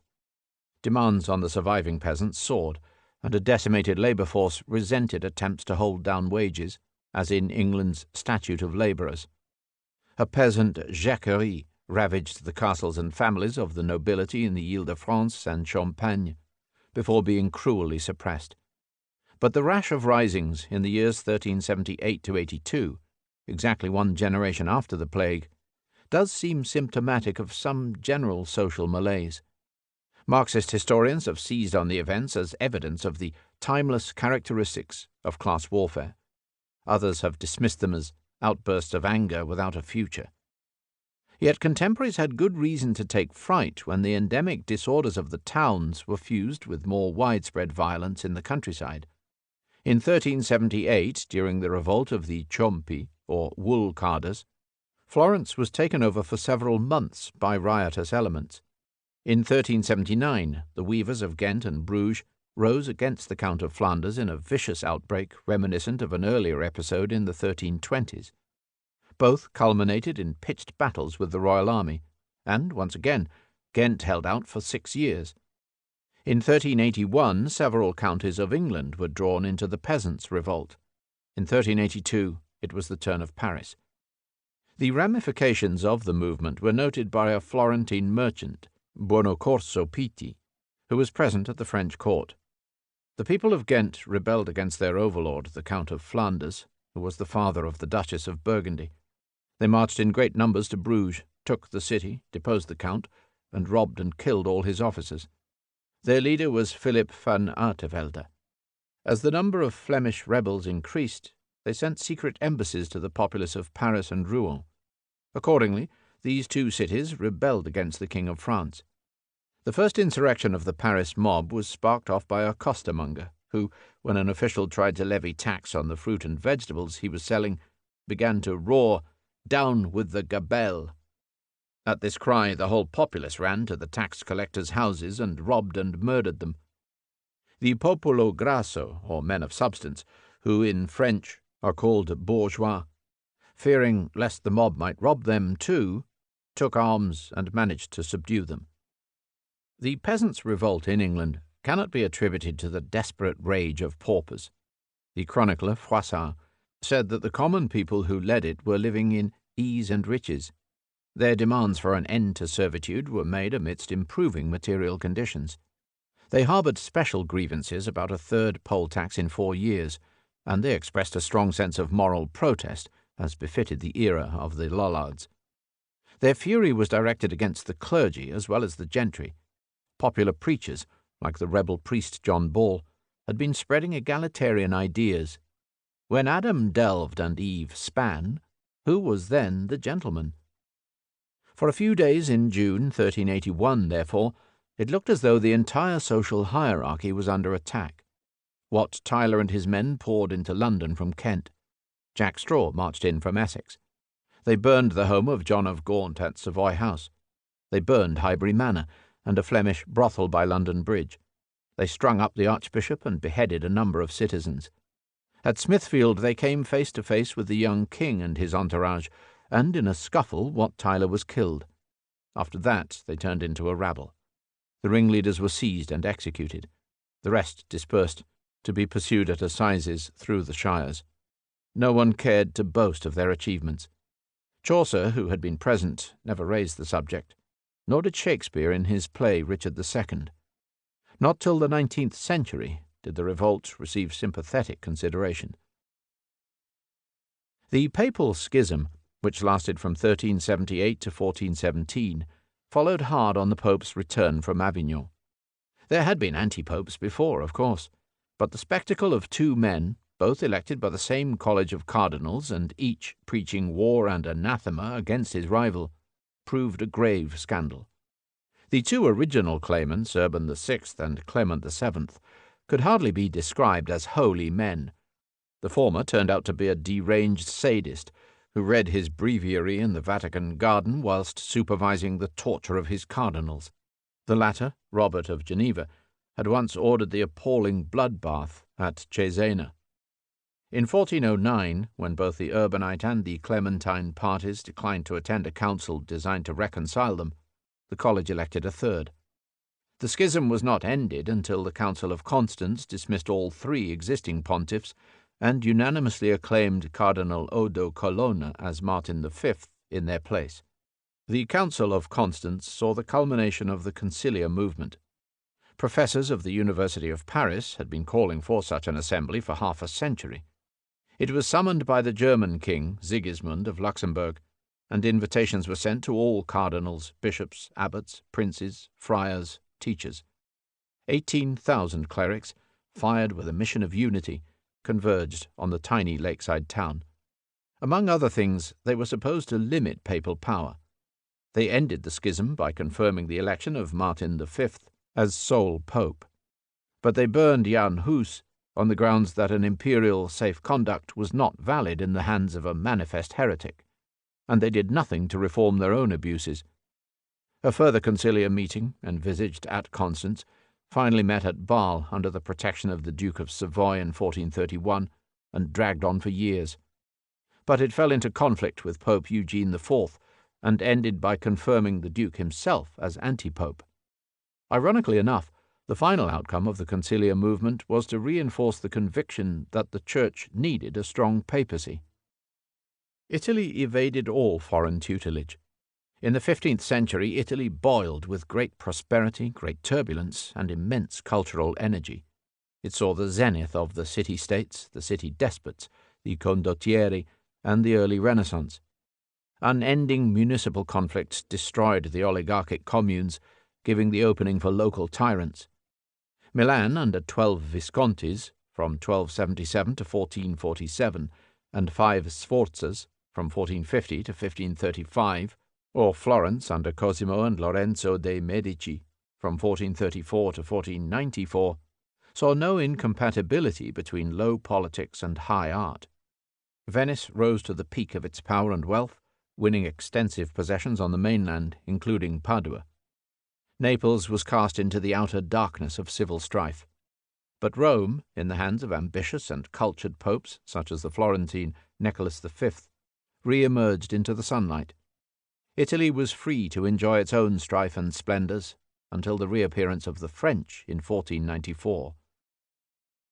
The 100 Years' War whose conventional dates run from 1337 to 1453, was not a formal or continuous war between France and England.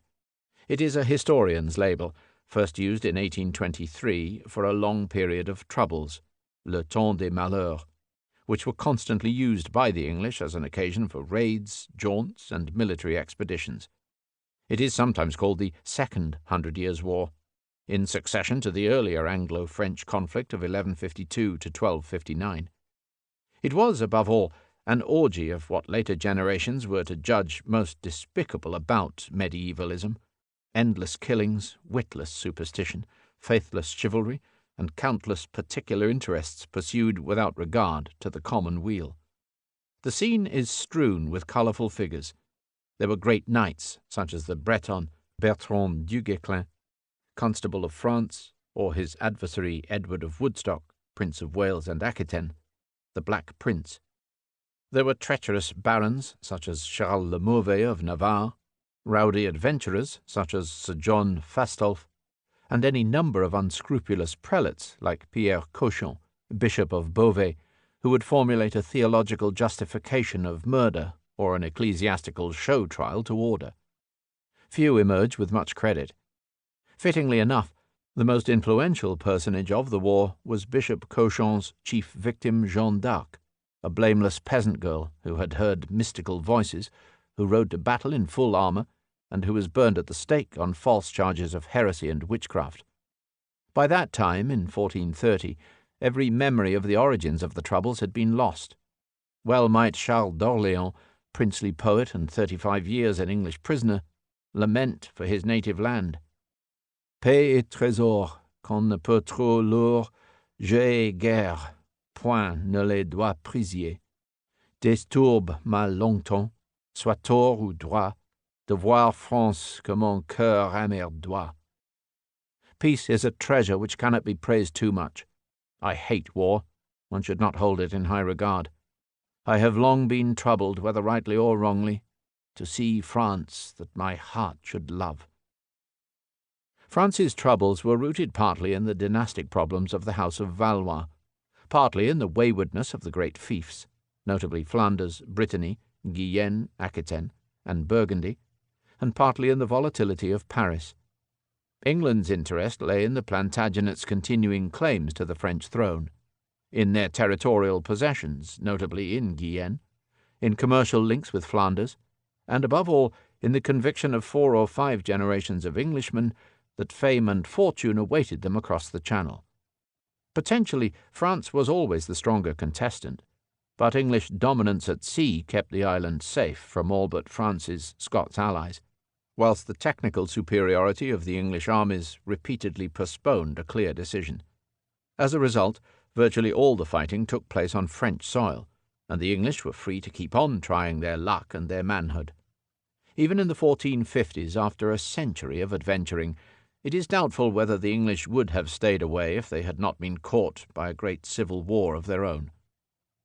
Given the vast panorama, one should stress that 6 major royal expeditions from England, which start with Edward III's landing in Antwerp in July 1338, and end with the death of Henry V at Vincennes in August 1422, are somehow less typical than the smaller but more frequent provincial campaigns and the rovings of independent war parties. The glorious English victories in the set battles at Crécy, Poitiers, or Agincourt, though sensational, were less illustrative of the whole than the interminable skirmishes and castle-storming of the lesser actions, and they must be set against the shameful massacre of the citizens of Limoges by the Black Prince in 1370, or the wanton chevauchée from Calais to Bordeaux by his brother John of Gaunt, Duke of Lancaster, in 1373. They were certainly less decisive than the naval battle of l'Ecluse, Sluys, where 20,000 Frenchmen perished in 1340.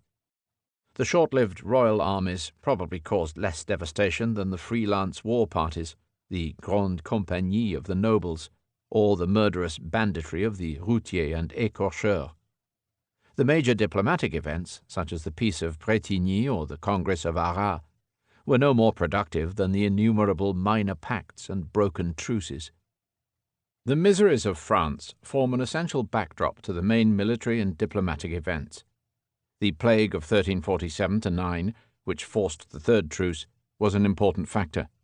So too were the Jacqueries of 1358, the exploits of Etienne Marcel, draper of Paris, who took control of the Estates General, the revolt in 1382 of the Maillotins, who literally hammered the king's tax collectors to death, the butcher's mob of Jean Caboche, or the warring factions of the Burgundians and the Armagnacs. Ferocious murders were commonplace. Marcel, who had murdered the royal marshals in their master's presence in the Louvre, was himself murdered.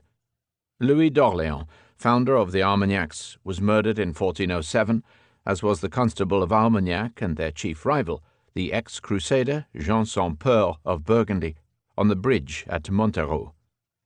The unhappy House of Valois sat uneasily on the throne. With the exception of Charles V le Sage, a capable despot, they knew little repose. Jean le Bon, captured at Poitiers, died in English captivity. Charles VI passed 30 years in insanity. Charles VII, after years as Dauphin and as the hapless King of Bourges, survived decades in the shadow of Armagnacs and Burgundians before emerging as the well-served at the head of France's resurgent administration. The crux of the conflict was reached in the 1420s, a decade which started with the English rampant and ended with the French resurgent. After Agincourt, the young Henry V was busy organizing a new Anglo-French kingdom. By the Treaty of Troyes, he controlled virtually all of France north of the Loire, and as son-in-law of the French king, he was formally recognized as heir apparent to the Valois. After his sudden death at Vincennes, his infant son, Henry VI, was proclaimed king under the regency of John, Duke of Bedford. Paris remained in Anglo-Burgundian hands from 1418 to 1436, with an English garrison in the Bastille. In 1428, Bedford laid siege to Orléans, the last royal Armagnac stronghold in the north, and Valois fortunes were depressed to the point of despair. Yet no one had reckoned with that peasant girl, Jeanne d'Arc, La Pucelle, the maiden cavalier, who shamed the hesitant Dauphin into action. On the 8th of May 1429, she charged across the bridge and broke the siege of Orléans.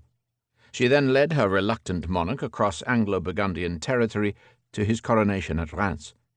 By the time of her death in 1431, tied to an English stake in the market square at Rouen, the English tide was ebbing fast. Thereafter, the tempo of the conflict gradually declined. Once the Congress of Arras in 1435 had weaned Burgundy from the English alliance, it was unlikely that England's fortunes would revive. The Ordonnance sur la Gendarmerie of 1439 at last gave the French kingdom a powerful standing army of cavalry and archers. The suppression of the Praguerie revolt ended Armagnac and aristocratic resistance. The last actions took place in 1449-53, when the Earl of Shrewsbury was defeated by artillery fire at Castillon in July 1453, and the gates of Bordeaux thrown open to French rule. Calais alone remained in English hands. In 1475, in a sort of coda, an English army landed in France expecting the support of the Burgundians, but it was bought off for a pension of 50,000 crowns per annum, 75,000 crowns down payment, and the promise of the Dauphin's marriage to Edward IV's daughter. For France, the 100 Years' War was a sobering experience. The population had fallen by perhaps 50%. National regeneration began from the lowest possible point. Under Louis XI, the universal spider and master of diplomacy, it proceeded apace, notably by his removal of the Burgundian menace. For England, the era of the 100 Years' War was crucial in the formation of a national community. At the outset, Plantagenet England was a dynastic realm which, in cultural as well as political terms, was little more than an outpost of French civilization. By the end, shorn of its continental possessions, Lancastrian England was an island kingdom, secure in its separateness, confident in its newfound Englishness. The Anglo-Norman establishment had been thoroughly Anglicized. With Geoffrey Chaucer, English literature began its long career. Under Richard II and the three Lancastrians, Henry IV, Henry V, and Henry VI, The wars in France provided a safety valve for energies left over from the violent struggles of monarchy and barons.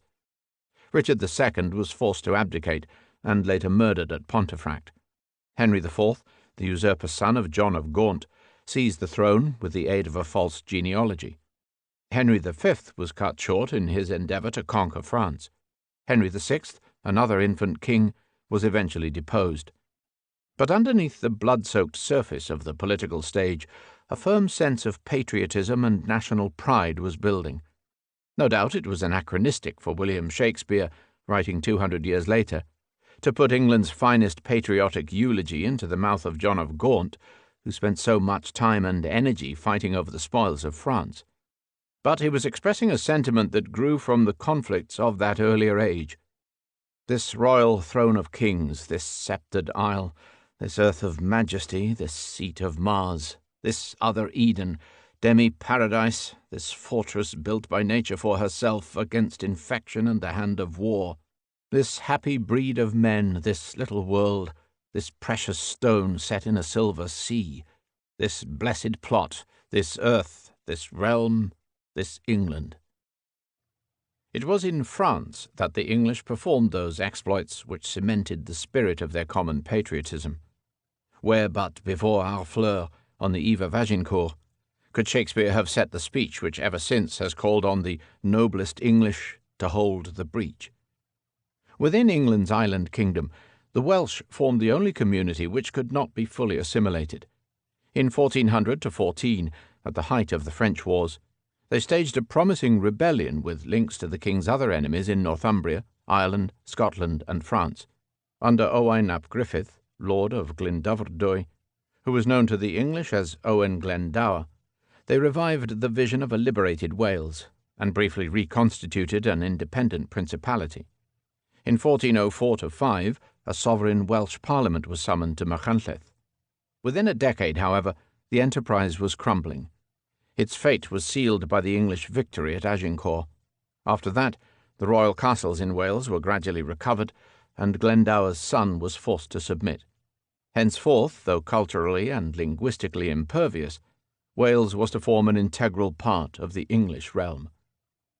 From 1450 onwards, England was laid low by a fratricidal war reminiscent of that between the Burgundians and the Armagnacs. An insane king and a disputed succession set the Lancastrians and the Yorkists at each other's throats. The Wars of the Roses did not leave England free to benefit from its growing prosperity until the rivalries of the three contenders, Edward IV, Richard III, and Henry VII, had been buried by the victorious Tudors. Again, it was out of place for Shakespeare to describe how the blood of England shall manure the ground, the field of Golgotha and dead men's skulls. In reality, if recent research is to be believed, the fighting was rather gentlemanly. Except at Tewkesbury in 1471, prisoners were not generally slaughtered. Much of the action took place on the Celtic fringe, at St. Michael's Mount in Cornwall, and in Wales, at Denbigh, Harlech, Carrigkennin, and at Pembroke, the birthplace of Henry Tudor, who eventually triumphed. The scene at Bosworth Field on the 22nd of August, 1485, with the despairing hunchback Richard III crying, "My kingdom for a horse," as his discarded crown hung on a thorn bush, has become a cliché. But it gave a fitting end to English medieval history. One of the byproducts of the 100 Years' War was the rise of Burgundy as a quasi-independent state of great brilliance. The eclipse both of France and of the Empire created the opening for a middle kingdom, which played a powerful role in European politics, but which, lacking in cohesion, was extinguished as rapidly as it had fled. The royal status evaded the four great Valois dukes of Burgundy, Philippe le Hardi, Jean sans peur, Philippe le Bon, and Charles le Téméraire. Their wealth and prestige exceeded that of many kings. Their initial holding, the ancient Duchy of Burgundy round Dijon, was granted to Philippe le Hardi by his royal French father in 1361. From then on, it was steadily expanded by the acquisition of numerous territories on either side of the Franco-imperial border. Philippe remained essentially one of the French princes of the lilies, together with his brothers, the Duke of Berry and the Duke of Anjou. But thanks to their English alliance, his son and grandson were able to free themselves from their family ties. Philippe's great-grandson, Charles the Rash, overstretched himself in a bid to outsmart his neighbours.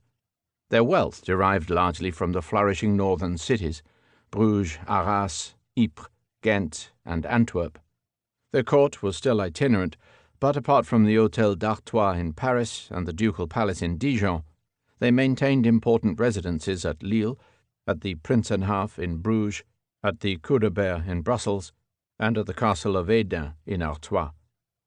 The Burgundian court was the focus of an extravagant cult of chivalry, manifest in the ceremonies of the Order of the Golden Fleece and the enthusiastic sponsorship of crusading.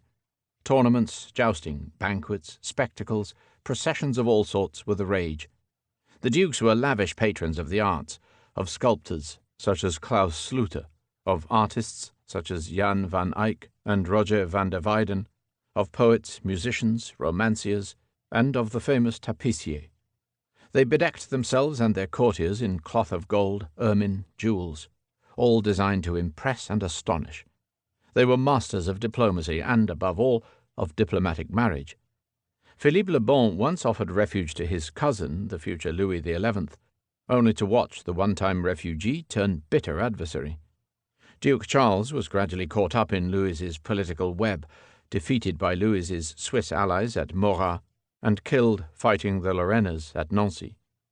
The Burgunderbeute, or booty of Burgundy, fills Swiss museums to the present day. Charles's death in 1477 precipitated Burgundy's downfall and partition. Louis XI recovered the original duchy, but the lion's share fell to Mary, Charles's daughter, and thence to her husband, Maximilian von Habsburg. Their part of the Burgundian legacy, Flanders, Brabant, Zeeland, Holland, and Guelders, formed the basis of the future Netherlands, and the fortune of their grandson, Charles V, the last of the Burgundians. Nothing remained of the Burgundian state, not even the magnificent ducal mausoleum at the charter house of Champmol near Dijon has survived. Many years later, a monk showed the skull of Jean Sans Peur to Francis I, King of France, and reportedly said, "There is the hole through which the English made their way into France." One could equally point to the brainless ambitions of Charles the Rash. There was the gap that brought the Habsburgs into Western Europe. For the time being, however, the Habsburgs were still on the make. Though they held the imperial title in Germany without interruption from 1438, Frederick III von Habsburg being the last emperor crowned in Rome, they still had not outgrown their rivals. Indeed, in the 14th and 15th centuries, there was nothing to set them above the other mighty dynasties of the region. In the end, it was only by accident that the Habsburgs succeeded where the Jagiellones failed. For 2 centuries, the rumbustious nobles of Bohemia, Hungary, and Poland, who held the right of confirming the royal succession in their kingdoms, danced an elaborate gavotte with the representatives of 4 great Central European dynasties. They resembled nothing so much as the shareholders of old-established companies who seek an association with one or more of the stronger multinational conglomerates. In this, whilst assuring a measure of continuing control over their own affairs, they supposedly obtained both experienced management and effective protection from takeovers and mergers. In all 3 countries, the opening was created by the extinction of the native ruling house. The Arpad line died out in Hungary in 1301, the Premislids in Bohemia in 1306, and the Polish Piasts in 1370. As a result, East Central Europe passed into a long period of shifting dynastic consortia involving the Habsburgs, the Luxemburgers, the Angevins, and the Jagiellones. At first it seemed that the Luxemburgers would get the upper hand. They held the empire in 1308 to 13 and 1347 to 1437, Bohemia 1310 to 1437, and Hungary 1387 to 1437. In the mid-15th century, the Habsburgs amassed a similar conglomeration, only to see both Bohemia and Hungary pass back to native rulers. By 1490, the Jagiellones controlled Poland, Lithuania, Bohemia, and Hungary, but not the empire. Imperial or national histories of the period, written without reference to these wider connections, lack an essential ingredient. Bohemia was a special prize after its kings became hereditary electors of the empire. In their final phase, the Premislids had taken hold of Austria, Styria, Carinthia, only to lose them to the Habsburgs at the Battle of Dürnkruth in 1278. Later, Václav II obtained the crowns of both Poland and Hungary. After the Premislids' demise, Bohemia saw periods of Luxembourg, Habsburg, and Jagiellonian rule. In the 5th century, the Bohemian crown was embroiled in extended wars both with the nobles and with the Hussites. The last native king, Jiris Podjebrad, George of Podjebrady, gave his country 2 decades of fragile independence. The Hussites, who founded a national Czech church, survived repeated attempts to suppress them. They appeared at a juncture when the papal schism was at its height, and when Bohemia was rent by conflicts between Czechs and Germans, between kings and nobles, between the clergy and the Pope, between the university and the Archbishop of Prague. Their demands soon exceeded the theological and political propositions advanced by Hus. They were so infuriated by the news of his death, and by the excommunications hurled at the whole Czech people by the Council of Constance, that they launched what in effect was a national rising and the First Reformation. They were divided into 2 main groups: the Utraquists, who took over the established church from its largely German Catholic hierarchy, and the radical Taborites, who founded separate evangelical communities centered on their fortified camp, or tabor. Matters came to a head in Prague on the 30th of July, 1419. A Hussite procession was stoned in the new town, and the German burgomaster was thrown to the crowd from the window of his Rathaus. The Pope responded by announcing a general crusade against the heretics. Thereupon the Utraquists, who held that the bread and wine of the communion should be dispensed sub utraque specie, in both kinds, promptly formalized their doctrine in the Articles of Prague, whilst the Taborites took to the field under their marvelous one-eyed captain, Jan Žižka z Traknova. Year after year, huge invading armies of German crusaders were heavily defeated. The Hussites, who carried the struggle into Saxony, into Silesia, and into Hungary, suffered most from their own internal divisions. In 1434, a crushing Utraquist victory over the Taborites at Lipany enabled the victors to make their peace with the Catholic Church. Through the compacts of Bâle, they were able to keep an Utraquist church order in Bohemia until 1620. In the subsequent political settlement, the Czech nobles attempted to run their own affairs by choosing a Habsburg infant to succeed the Luxemburgers, and, 20 years later, by choosing the forceful Utraquist general Jiris Podjebrad.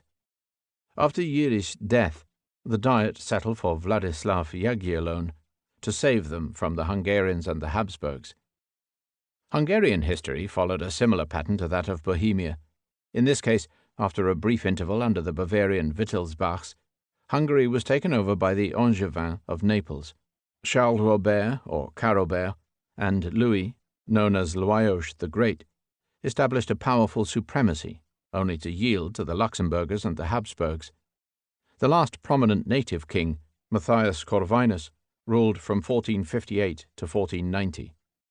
The first Jagiellon to be invited to rule Hungary, Ladislas of Varna, was killed fighting the Turks. The third, Louis II, died in the same way at Mohács. Poland was heading for a grander and more independent destiny. After 182 years of feudal fragmentation, it was reunited as a viable kingdom by Władysław Łokietek, who, having visited Rome for the Jubilee, obtained a papal crown. Włokietek's son, Casimir the Great, the last of the royal Piasts, established an efficient administration, a code of laws, and a coherent foreign policy. By resigning Poland's western provinces, notably Silesia, to the Luxembourgs, he freed himself for expansion to the east. His acquisition of Galicia and the city of Lwów in 1349 was Poland's first major step into the East Slav lands. His reception of Jewish refugees from Germany in that same year laid the foundation of Europe's largest Jewish community. The reign of Louis of Anjou was marked by the Statute of Košice, which gave the Polish nobles similar rights to their brothers in Hungary. Henceforth, the power of the Szlachta grew inexorably. Most momentous, however, was the marriage of Louis's daughter, Jadwiga, already accepted as Rex in Poland, to Jogaila, Grand Duke of Lithuania. The union of Poland and Lithuania had wide international implications. By bringing together two large countries, both in a dynamic stage of development, it fueled a powerful fusion, almost a new civilization. Its immediate rationale derived from the menace of the Teutonic Knights, whose activities were deplored no less in Krakow than in Vilnius. But much more was involved. Poland, which had recovered from the Mongol invasions and escaped the Black Death, was looking eagerly to the open spaces of the East. Lithuania, still ruled by a pagan elite and anxious about the rise of neighboring Moscow, was looking for an entree into the mainstream of Christendom. Both were looking for mutual support. Here was a marriage, therefore, that far transcended the two persons most directly involved. Jadwiga, a 12-year-old fatherless girl, bowed to her duty. Jogaila, a 40-year-old warrior bachelor, whom the Poles called Jagiełło, sensed a historic opportunity which he could not refuse. Lithuania's baptism followed decades of vacillation between the Latin and the Orthodox options. Jogaila's father, Grand Duke Algirdas, had pursued a policy of dynamic balance. Throughout his reign, he teased both Avignon and Constantinople with the prospect of a conversion. In the 1370s, it looked as though he would take the Orthodox path in order to supplant Moscow as leader of the Orthodox Slavs. In 1375, he persuaded the Patriarch of Constantinople to create a separate metropolitan of Kiev, Rus, and Lithuania, in opposition to the older metropolitanate of Kiev and all Rus, now controlled by Moscow. Jogaila, too, had leaned towards the eastern option. In 1382, he was pushed towards Moscow when his disaffected brother began to consort with the Teutonic Knights. As late as 1384, a provisional treaty was concluded by Jogaila's Christian mother, Juliana of Tver, whereby Jogaila was to be betrothed to a Muscovite princess and Lithuania to orthodoxy. The plans were probably ruined by the Tatars, who razed Moscow and destroyed the value of a Muscovite alliance. So, when the die was cast in favor of union with Catholic Poland, it was cast very suddenly.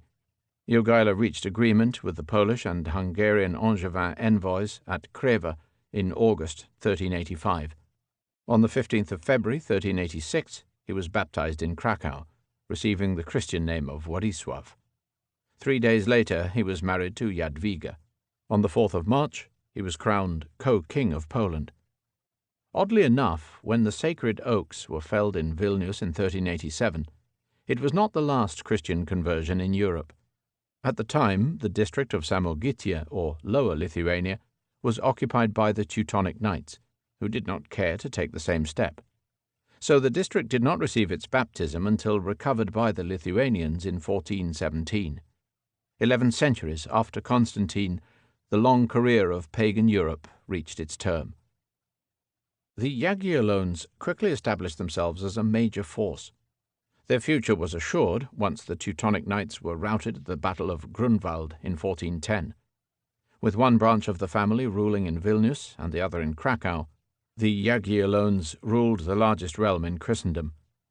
Though Roman Catholicism was the dominant cultural force, and Polish increasingly the language of the ruling nobility, they presided over a multinational community where Polish, Ruthenian, and Jewish interests were all strongly represented. Lithuanian culture receded into the peasant mass of the northeast. Jogaila's son, Ladislas Władysław IV, reigned in Hungary as well as Poland, dying on crusade at distant Varna. His grandson, Kazimierz Jagiellończyk, who was married to a Habsburg, was known as the grandfather of Europe. Indeed, when Kazimierz died in 1492, his heirs looked set to inherit the earth. Fate intervened in the form of the Turk. When Louis Jagiellończyk, king of Bohemia and Hungary, perished heirless on the field of Mohacs in 1526, his possessions reverted to the Habsburgs, and it was the Habsburgs who inherited Central Europe. Even so, the Jagiellones had given rise to a civilization that long outlasted their eclipse. In late medieval Scandinavia, the three monarchies were overshadowed by the separate interests of a stormy nobility and by the commercial activities of the Hansa. The Viking communities had abandoned their sea raiding by the 13th century and had settled down to exploit the agriculture of the lowlands, the timber and iron mines, and the rich fishing grounds, such as the famous herring beds off Scania. The Hansa network, based at Lübeck and at Visby, linked Scandinavia both with Western Europe and with Russia. In 1397, the remarkable Queen Margaret, who reigned in Denmark by inheritance, in Norway by marriage, and in Sweden by election, succeeded in forging a limited union of the three countries. But this union of Kalmar was an agglomerate, not a compound, and it was due to disintegrate into its national components. In the favourite saying of Queen Margaret's father, Valdemar IV, "Et day," tomorrow is another day. Medieval civilization is frequently called theocratic. That is, it was governed by the all-pervasive concept of the Christian God. God's will was sufficient to explain all phenomena. The service of God was seen as the sole legitimate purpose of all human enterprise. The contemplation of God was the highest form of intellectual or creative endeavour. It is important to realize, therefore, that much modern knowledge about the Middle Ages has been coloured by the religious perspective of the churchmen who provided the information and wrote the chronicles. To some degree, modern observers may well have been misled into supposing that medieval civilization was more intrinsically Christian than was probably the case. Even so, the central position of Christian belief can hardly be denied. On this point, the growing schism between Latin and Orthodox Christianity made little difference. If the West was largely theocratic in outlook, the East was almost completely so. Indeed, the Orthodox world avoided most of the new influences which, from the 14th century onwards, made some of the broad generalizations less tenable. There is a distinction to be made, however, between the high culture of the educated elite and the low culture of ordinary people. Recent scholars have contrasted clerical culture with the folklore tradition. Since the educated minority was made up of either clerics or of clerics' pupils, the former culture of literate circles could be expected to adhere fairly closely to conventional religious teachings. By the same token, since large sectors of the population were illiterate, including untutored women and the unlettered aristocracy, it would not be surprising to find pagan survivals, heretical opinions, or decidedly irreligious viewpoints among them. Traditional medieval scholarship was largely confined to the sphere of high culture. Popular culture is one of the subjects of the new Middle Ages, as presented by the latest generation of medievalists. Imagining the Middle Ages is indeed the problem. Historians have to stress not just what the medieval scene contained, but also what it lacked. In its physical surroundings, it lacked many of the sights, sounds, and smells that have since become commonplace. There were no factory chimneys, no background traffic noise, no artificial pollutants or deodorants. Tiny isolated settlements existed in an overpowering wilderness of forest and heath, in a stillness where a church bell or the lowing of a cow could carry for miles, amidst a collection of natural but pungent whiffs from the midden and the wood fire.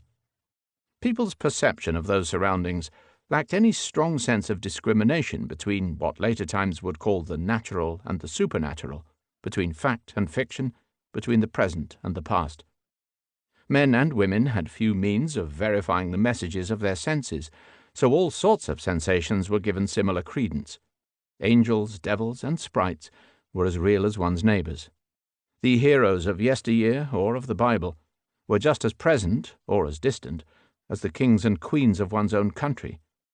Nothing was more fitting or more obvious than Dante's story of a living man who could walk through heaven and hell, and who could meet the shades of people from all ages, undecayed, undifferentiated, undivided.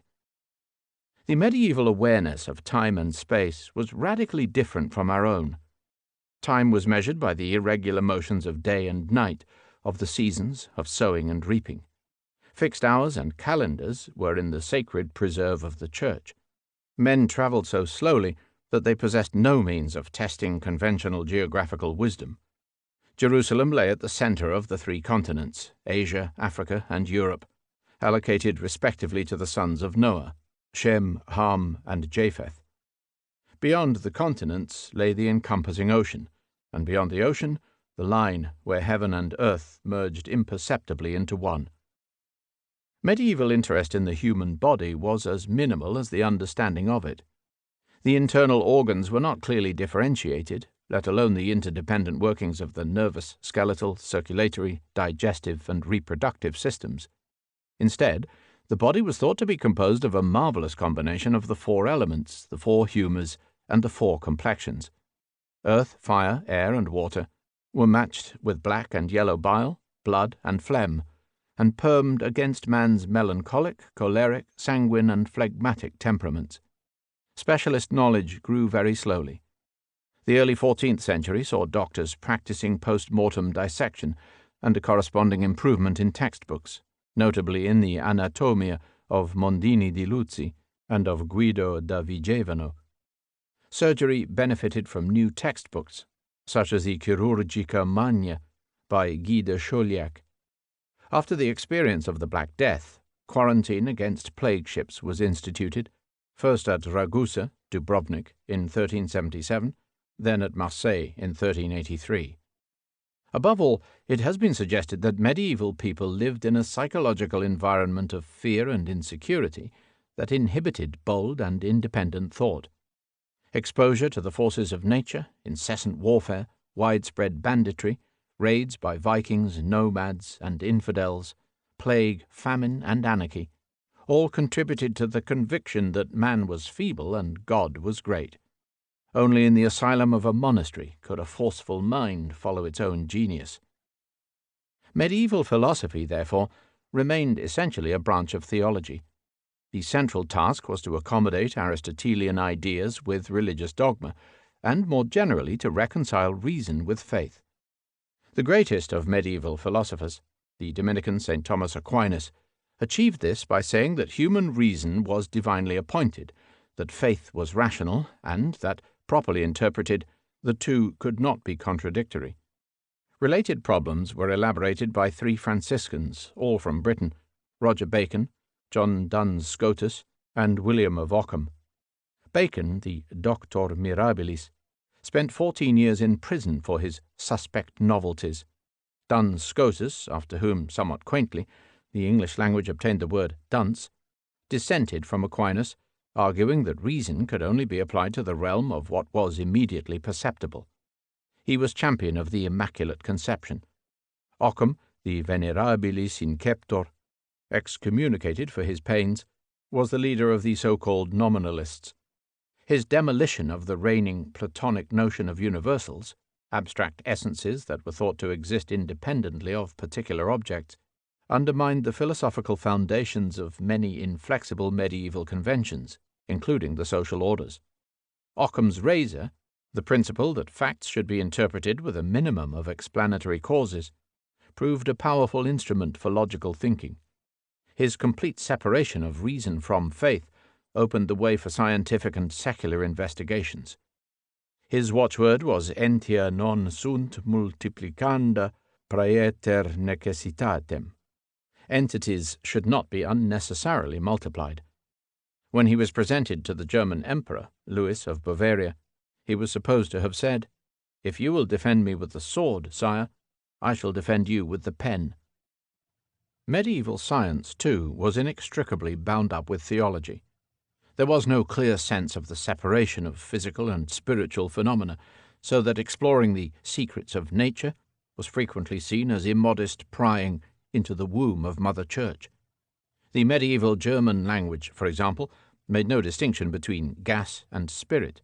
Both were Geist, the modern equivalent of the English ghost. Scientific experiments often risked charges of sorcery. Alchemy long outpaced physics and chemistry, and astrology outpaced astronomy. The Oxford of Robert Grosseteste, Chancellor of the University and Bishop of Lincoln, is sometimes taken as the first home of the scientific tradition. But most of the landmark achievements came from the work of scattered individuals. Roger Bacon's experiments with optics and machines formed part of his general attack on corruption and superstition.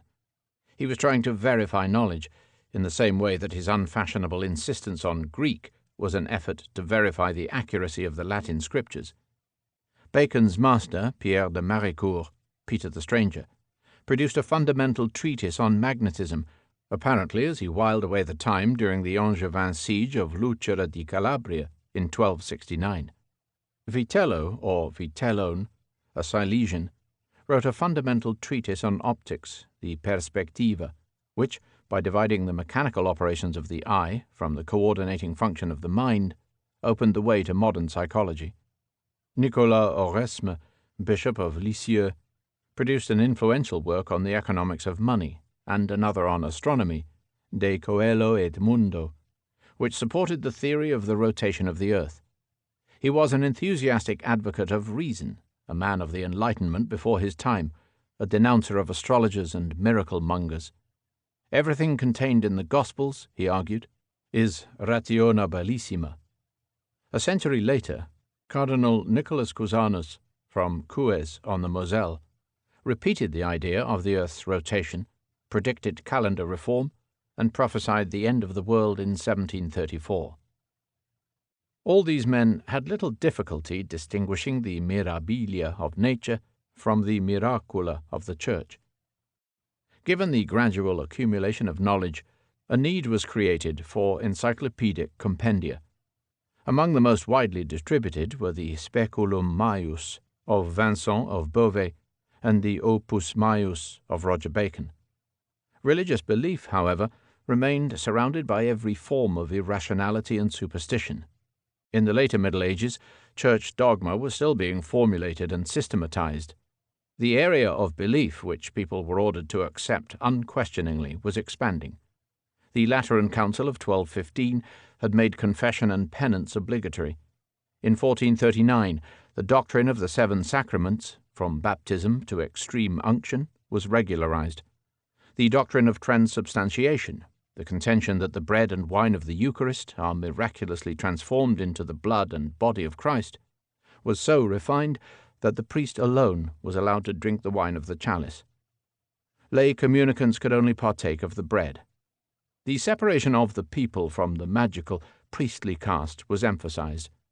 Masses were performed on every possible occasion. The cult of the Virgin Mary, the divine mediator with Christ, was officially adopted, the recitation of the Ave Maria, Hail Mary, being formally added to the order of the Mass after the Pater Noster. Every sort of organization, from guilds to chivalric orders, had its patron saint. The veneration of relics was ubiquitous. Pilgrimages were part of everyday life for everyone, not just for the devout. Belief in the supernatural was reinforced by official teaching about an elaborate hierarchy of good and evil angels, and by the universal fear of the devil. Lucifer, the fallen archangel who once sat beside Gabriel in the empyrean of heaven, now stalked the world in command of the forces of darkness. The horrors of hell gave preachers their favorite theme, and artists a popular subject. The mystical tradition, which gave precedence to religious intuition over rational belief, had first found coherent expression in the 12th century in the Augustinian monastery of St. Victor in Paris. It later took deep root among the populace at large. Its leading exponents were headed by Saint Bonaventura, sometime master of the Franciscans and author of the influential Itinerarium Mentis in Deum, by Meister Johann Eckert of Strasbourg, Vicar General of Bohemia, who reputedly claimed that the world was created by his little finger; by the Fleming, Jan van Ruysbroek, the ecstatic teacher, author of De Septem Gradibus Amoris; by the Englishman Walter Hilton, author of a similar work in the vernacular, The Ladder of Perfection; above all, by Thomas Hermeken from Kempen, near Cologne, known as Thomas à Kempis, author of the Imitatio Christi. The anonymous Englishman who wrote The Cloud of Unknowing was also representative of the genre. Many of the mystics were speculative philosophers, but they taught Christians to cultivate the inner life and to shun the evil world which they could not control. Their writings helped to fan the embers which eventually fired the Reformation. Witchcraft developed in parallel to Christian mysticism, and for some of the same reasons. Witches, black and white, were undoubtedly a hangover from the pagan animism of the pre-Christian countryside, as was the firm belief in pixies, elves, sprites, and hobgoblins. Yet the systematic practice of witchcraft seems to have been a product of the late medieval period. What is more, by openly entering into combat with witchcraft, the Church inadvertently fostered the climate of hysteria on which the alleged witches and sorcerers thrived. The crucial bull Summis Desiderantes, which launched the Church's official counter-offensive, was issued by Innocent VIII as late as 1484. The standard handbook for witch hunters, the Malleus Maleficarum, was published in 1486 by the Dominicans. If previously there had been reticence about witches' doings, now there could be none. Henceforth all Christendom knew that the legions of the devil were led by evil women who anointed themselves with grease from the flesh of unbaptized children, who rode stark naked on flying broomsticks or on the backs of rams and goats, and who attended their nocturnal Sabbaths to work their spells and copulate with demons. Women were classified as weak, inferior beings who could not resist temptation. Once the Church gave public credence to such things, the potency of witchcraft was greatly increased. Large sums of money could be obtained by people who undertook to ruin a neighbour's crops or to cause an enemy's wife to miscarry. The frontiers between fact and delusion, between charlatanry and hallucination, were hopelessly blurred. "It has lately come to our ears," declared Innocent VIII, "that many people of both sexes have abandoned themselves to devils, incubi et succubi, and by their incantations, spells, conjurations, and other accursed charms, have slain infants in their mother's womb, have blasted the produce of the earth, the grapes of the vine, the fruits of the trees. These wretches, furthermore, blasphemously renounce the faith, which is theirs by baptism, and at the instigation of the enemy of mankind they do not shrink from perpetuating the filthiest excesses to the deadly peril of their souls." After that, for 300 years and more, witchcraft and witch-hunting were endemic to most parts of Europe. Medieval ethics, as expounded by the Church, were governed by hierarchical notions both of the social order and of the moral code. Every one and everything that was inherently inferior should be subordinated to their superiors. Serfs should be obedient to their masters, women should be ruled by men. Venial sins should be distinguished from the 7 mortal sins. In those countries where the ancient practice of head money survived, the murder or rape of a noble person was judged more serious, and hence more costly, than that of ignoble victims. Penitential tariffs emphasized that minor transgressions should not be punished in the same way as major ones. Despite the repressive teaching of St. Augustine on sexual matters, sexual peccadilloes were not judged severely. Misdirected love, as Dante put it, could not be compared to sins driven by hatred or betrayal. Adulterers pined in the highest circle of hell. Traitors languished in the pit. Betrayal of God was the ultimate evil. Blasphemy and heresy carried the greatest opprobrium. The Council of Constance of 1414-17, which burned Jan Hus at the stake, attracted an estimated 700 prostitutes. Medieval law, too, was governed by a hierarchy of values. In theory, at least, human laws were subject to divine law as defined by the Church. In practice, diversity was the norm. A welter of competing jurisdictions, canon law in the ecclesiastical courts, local custom in city or manor courts, royal decrees in the king's courts, were matched by a profusion of legal sources, practices, and penalties. Roman law remained the principal source in southern Europe. Germanic and Slavonic tribal custom were the main source in northern and eastern Europe. Customary law, however, should not be thought of as the mere survival of primitive practices. It was the product of a long process of detailed bargaining between princes and their subjects, and was often written down in elaborate codes. The Weistümer, for example, proliferated throughout Austria and parts of western Germany. In Austria they were known as Bantadingen, in Switzerland as Öffningen. Over 600 have survived from Alsace, where they were known as Dingo-Frodeln. Their existence greatly strengthened the concept of Gutsherrschaft, as opposed to the prevailing Grundherrschaft east of the Elbe, whilst conserving the position of the peasant Gemeinde or communes in the countryside. They provide one of the basic explanations why Western Germany escaped the tide of neo-serfdom, which was to occur in the East. In some parts of Eastern Europe, such as Bohemia and Silesia, the influx of German settlers led to the merger of German and of local legal customs. In the later centuries, the revival of classical studies helped Roman law to extend its sphere at the expense of customary law. In 1495, for example, it was admitted to the Reichskammergericht, or Supreme Court of Justice of the German Empire. Its impact was to be profound. Given the growing fragmentation of sovereignty in the empire, it encouraged all princes to regard themselves as the sole fount of legislation, and in due course to flood every aspect of life with regulations. The German Reichsstaat, or state ordered by law, would grow into a land which could produce the famous road sign in Baden, "It is permitted to travel on this road." England alone remained exclusively attached to its common law. In England, as in other countries west of the Rhine, it was assumed that where the law was silent, the citizen was free. France, apart from the growing power of the Royal Ordonnance and of the Central Parlement, continued to be divided between the sphere of customary law in the north and the sphere of Roman law in the Midi. Many countries undertook extensive codifications at an early date. In Castile, the Leyes de las Siete Partidas, which formed the core of later Spanish law, served the same purpose as, for example, the statutes of Casimir the Great and the Digesta in Poland, or the Sudiebnik of Casimir Jagiellon in Lithuania. In the absence of police forces, enforcement tended to be weak. Fugitives from justice were ubiquitous.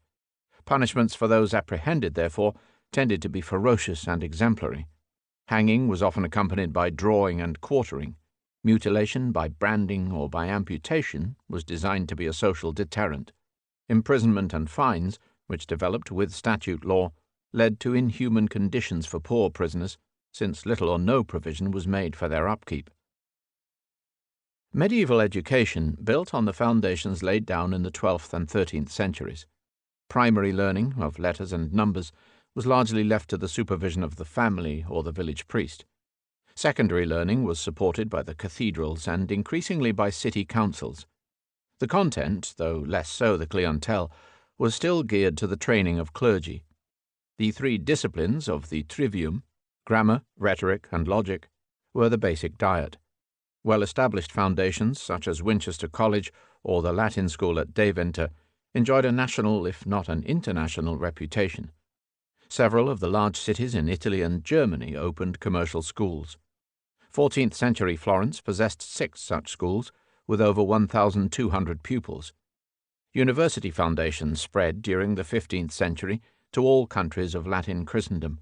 Such foundations included Leipzig, St. Andrews, and Louvain.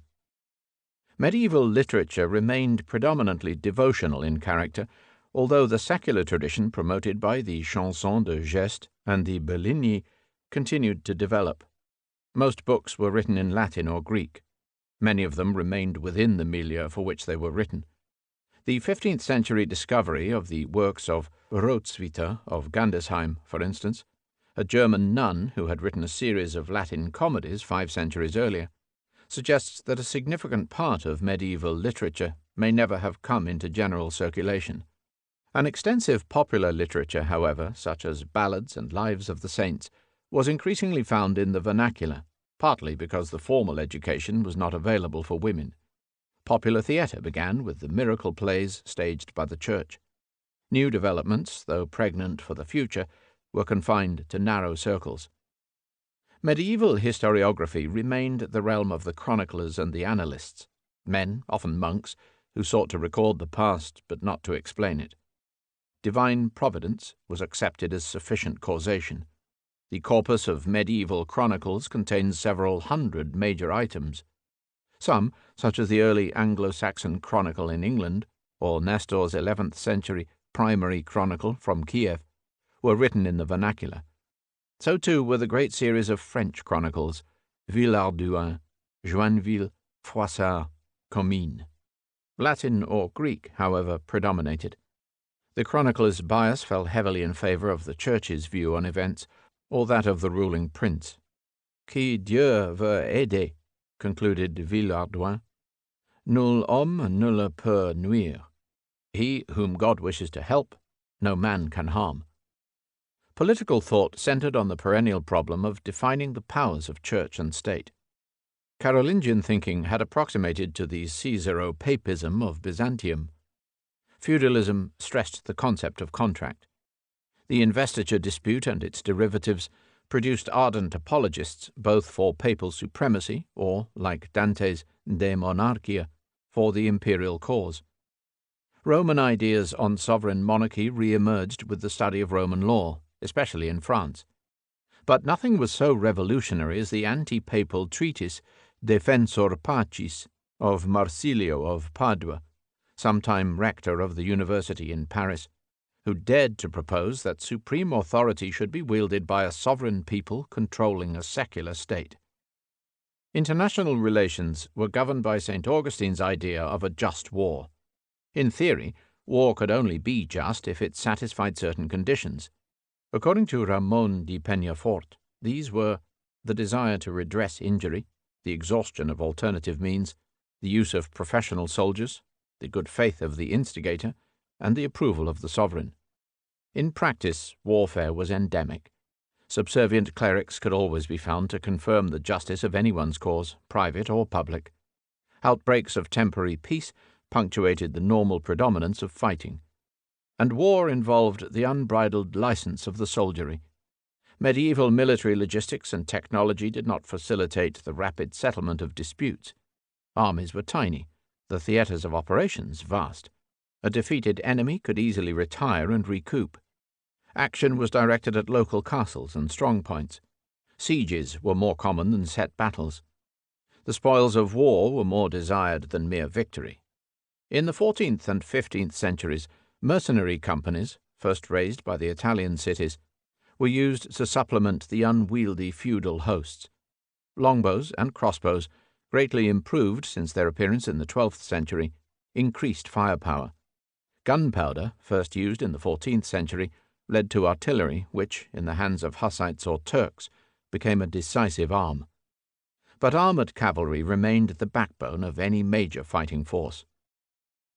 Medieval architecture was dominated by two classes of stone building, churches and castles. The late medieval church style, which the 19th century was to dub Gothic, is widely thought to be essentially aesthetic in inspiration, soaring, as it were, towards heaven. As such, it is often contrasted with the military functionalism of the turrets, barbicans, and machicolations of the castles. In fact, all the main Gothic features, from the pointed arch to the flying buttress, are no less functional than aesthetic. They were devised for the purposes of efficient vaulting and of large window spaces. From the innovations of Abbot Suger at Saint-Denis, the Gothic spread all over Latin Christendom. Gothic cathedrals were built from Seville to Dorpat, and at all points in between. The Orthodox world, in contrast, stayed loyal to the Romanesque Byzantine tradition. East of the Catholic-Orthodox divide, there are neither Gothic cathedrals nor private castles. Newfound civic pride gave rise to magnificent belfries, city halls, and cloth halls. Fine examples were built at Brussels, Arras, Ghent, Ypres, and Krakow. Most medieval arts developed in the setting of church or cathedral. Painting was directed either to icons and altarpieces or to the religious scenes of church murals. Book illumination was undertaken to adorn Bibles and psalters. Sculpture in stone gloried in the statues and tableaux of cathedral fronts and in the effigies of tombs and chantries. Sculpture in wood embellished choir stalls or choir screens. Stained glass filled the vast expanses of Gothic church windows. All art was more or less applied art. Yet the secular element in medieval art, never completely absent, was growing. Princes, and then the rich bourgeois, began to commission their portraits or their statues. The art of illumination was applied to copies of the Chansons de Geste and to the fashion for books of hours, herbaries, and bestiaries. Late medieval dress entered a period of extravagant flamboyance, where rich materials, fantastic styles, and brilliant colours were all designed for effect. Green represented love, blue fidelity, yellow enmity, white innocence. Heraldry moved from its original military function into the realm of social ostentation. Medieval music, too, saw a fruitful blending of the sacred and the profane. The dominant sounds still emerged from the churches, but secular patronage was increasing, notably in Burgundy and the Flemish cities. The Ars Nova style of the 14th century enjoyed the same international influence as Gothic architecture. John Dunstable, court musician to the Duke of Bedford in France, was innovative and influential, as was Guillaume Dufay. Choral polyphony developed, as did instrumental music. The dulcimer has been noted in 1400, the clavichord in 1404, the organ keyboard in 1450, the sackbut or trombone in 1495. The medieval person is an abstraction, and as such is unhistorical. Individuals are by definition unique, and no one person can possibly reflect all the main social, intellectual, and artistic trends of an age. Yet some attempt must be made to overcome the anonymity which surrounds many medieval endeavours. Individualism was not in fashion. Artists such as Jan van Eyck might occasionally sign their works JVE Fecit, but as often as not, leading figures remained anonymous. Hence the very great value of modern works which seek to reconstruct the detailed lives of ordinary people. No one is more medieval, however, in the utter conviction of the mission of Christendom, and yet more open to all the rich currents of the age, than the famous Catalan doctor, philosopher, linguist, poet, prodigious traveller and martyr, Ramon Llull. Born in Palma, Majorca, shortly after the Aragonese conquest, he knew Arabic no less than Latin, and he was raised on the works of the Moorish and Jewish philosophers. He laboured for many years at the Franciscan monastery at Miramar on Mount Randa, before setting out on his endless tours to persuade popes and princes to adopt the teaching of Oriental languages. He taught at various times at Montpellier, Paris, Padua, Genoa, Naples, and Messina, and journeyed as far afield as Georgia and Abyssinia. At the Council of Vienne in 1311, he witnessed the nominal acceptance of his cherished proposals. He made repeated missionary expeditions to Muslim North Africa, where he was tragically stoned to death for his pains. His Libro del Gentil, Book of the Gentile and the Three Sages, first published in Arabic, describes an inconclusive disputation between the three religions. His Ars Major and Ars Generalis contain a mass of speculative philosophy which impressed thinkers as different as Giordano Bruno and Leibniz, but which is largely disregarded. Llull had a vision of universal knowledge. It took the form of what can only be described as a computing engine, which linked up the basic principles or ground words of all knowledge by a mechanism consisting of concentric circles segmented by radii and of geometric symbols. It seems to have been what might be called a cybernetic machine, prepared to unravel every problem, every science, even faith itself. His Blanquerna is sometimes cited as the world's first novel, or the first utopian tract. His poetry, in El Desconort, or Lo Cant de Ramon, is beautifully simple and sincere. Llull has been called a great European. The 15th century is generally taken as the century of transition between the medieval and the modern periods.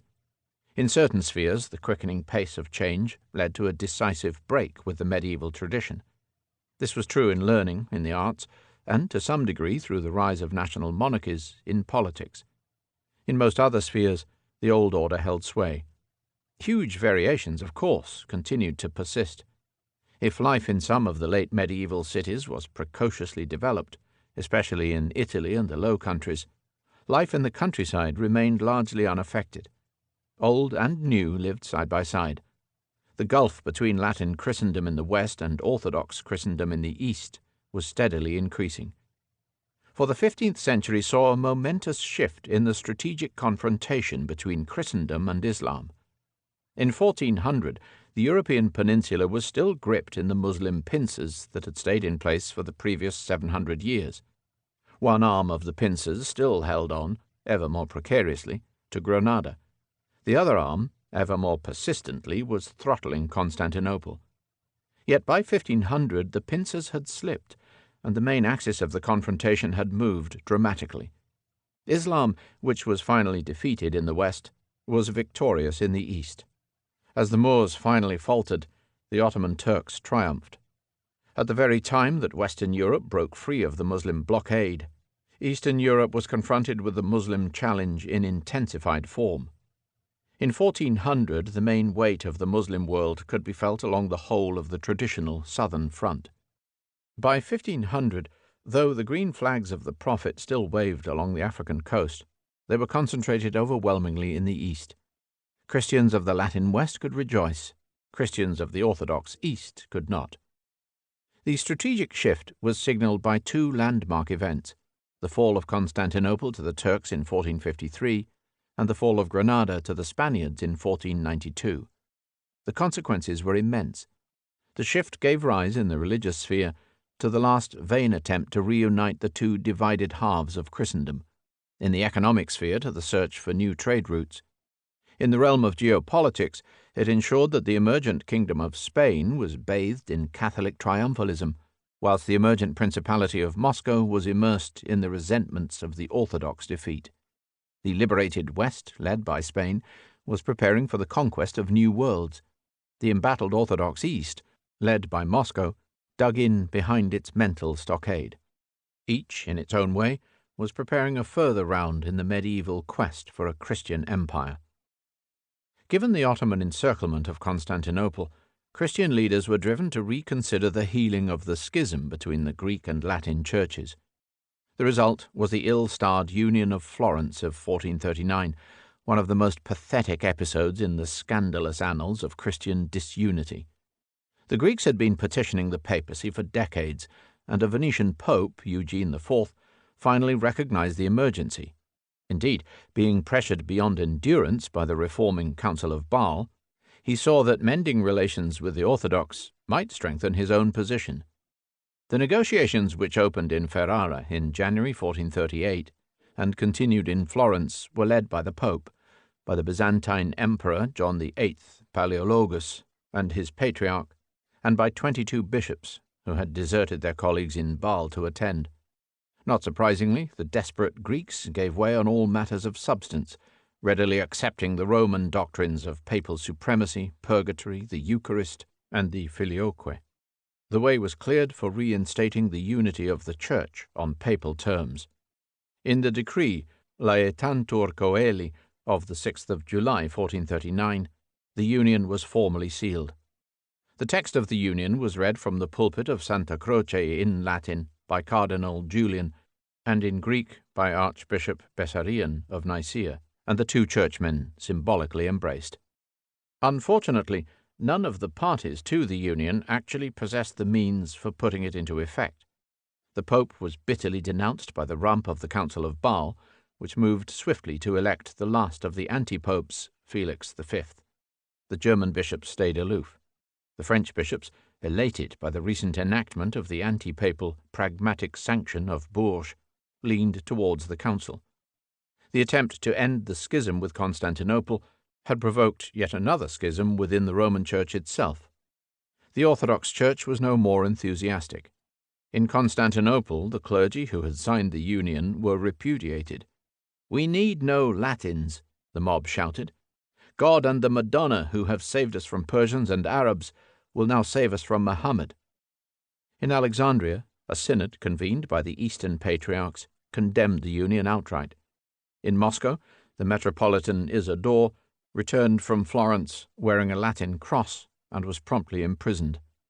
His bishops rebelled against the treason of the Greeks and proceeded to elect a new metropolitan without reference to the Patriarch of Constantinople. This was the start of separate Russian Orthodox tradition. The Ottomans pressed on. At Varna, on the Black Sea coast in 1444, the Ottoman Sultan Murad II destroyed the last of the crusades which papal money could send against him. In 1448, he crushed the last of the Hungarian expeditions across the Danube.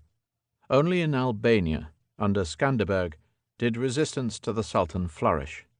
Feeble, friendless, but still defiant, Constantinople awaited its destiny. The final siege of Constantinople began on the 2nd of April 1453, Easter Monday, and lasted for 8 weeks. The 20-year-old Sultan, Mehmet II, handsome and secretive, was eager to attack, having been frustrated as a boy when his plan for a campaign against the walls had been rejected. The bachelor emperor, Constantine XI Palaeologus, still optimistically searching for a bride, awaited him without illusions. Preparations had been thorough. The cities of Thrace and the Black Sea coast were ravaged to prevent assistance. A fleet of triremes and transport barges was assembled at Gallipoli. A castle was built at the narrowest point of the Bosphorus, at Rumeli Hisar. A 26-foot, 7.9-metre bronze cannon, hurling stone shot of 1,200 weight, 609 kilos each, had been specially cast by the Sultan's Hungarian engineer, and was pulled from Adrianople by 60 oxen. Inside the city, weapons were collected and money raised to pay the troops. Outside the walls, the ditches were deepened, and the moat by the Blacanea Gate flooded. Embassies were duly sent to Venice, to the Vatican, to France and Aragon. A company of 700 men arrived under Giovanni Giustiniani Longo, a Genoese captain who was given command of the land walls. On the day that the first Turkish detachments came into view, a procession of migrating storks flew over the straits. The city gates were closed. A great iron chain was stretched across the entrance to the Golden Horn. Only 7,000 defenders stood to arms against the onslaught of 80,000. The progress of the siege at first gave encouragement to the defenders, though the impaling of Christian prisoners in view of the walls was calculated to cause panic. On the 12th of April, a naval attack on the boom failed. The great cannon, firing once every 7 minutes from sunrise to sunset, day after day, reduced large sections of the outer wall to rubble, but the gaps were filled at night with wooden stockades. On the 20th of April, an imperial transport flotilla fought its way into the harbour. Turkish mining operations were betrayed. But then, in a masterstroke, the Sultan ordered his fleet of galleys to be dragged overland behind Pera and into the Golden Horn. The city lost its harbour. From then on, the defenders had only 3 options: victory, death, or conversion to Islam. On the 27th of April, an ecumenical mass was celebrated in St. Sophia for Greeks and Italians, Orthodox and Catholics. At this moment, there was union in the Church of Constantinople. The decisive assault was launched about 1:30 in the morning of Tuesday the 29th of May, the 53rd day of the siege. First came the Bashi Bazouk irregulars, then the Anatolians, then the Janissaries. The Janissaries advanced at the double, not rushing in wildly, but keeping their ranks in perfect order, unbroken by the missiles of the enemy. The martial music that urged them on was so loud that the sound could be heard between the roar of the guns from right across the Bosphorus. Mehmet himself led them as far as the fosse, and stood there shouting encouragement.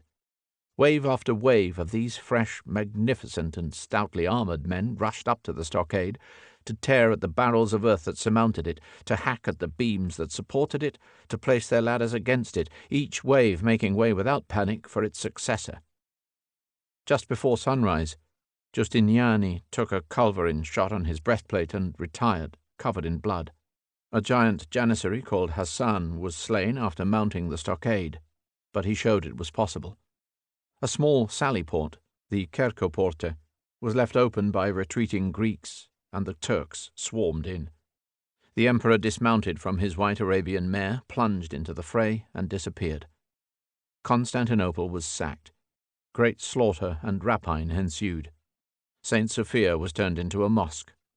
The muezzin ascended the most lofty turret and proclaimed the ezan, or public invitation. The imam preached, and Muhammad II performed the namaz of thanksgiving on the great altar, where the Christian mysteries had so lately been celebrated before the last of the Caesars. From St. Sophia he proceeded to the august but desolate mansion of 100 successors of the great Constantine. A melancholy reflection on the vicissitudes of human greatness forced itself on his mind, and he repeated an elegant distich of Persian poetry. The spider has woven his web in the imperial palace, and the owl hath sung her watch song on the towers of Afrasiab. The Roman Empire had ceased to exist.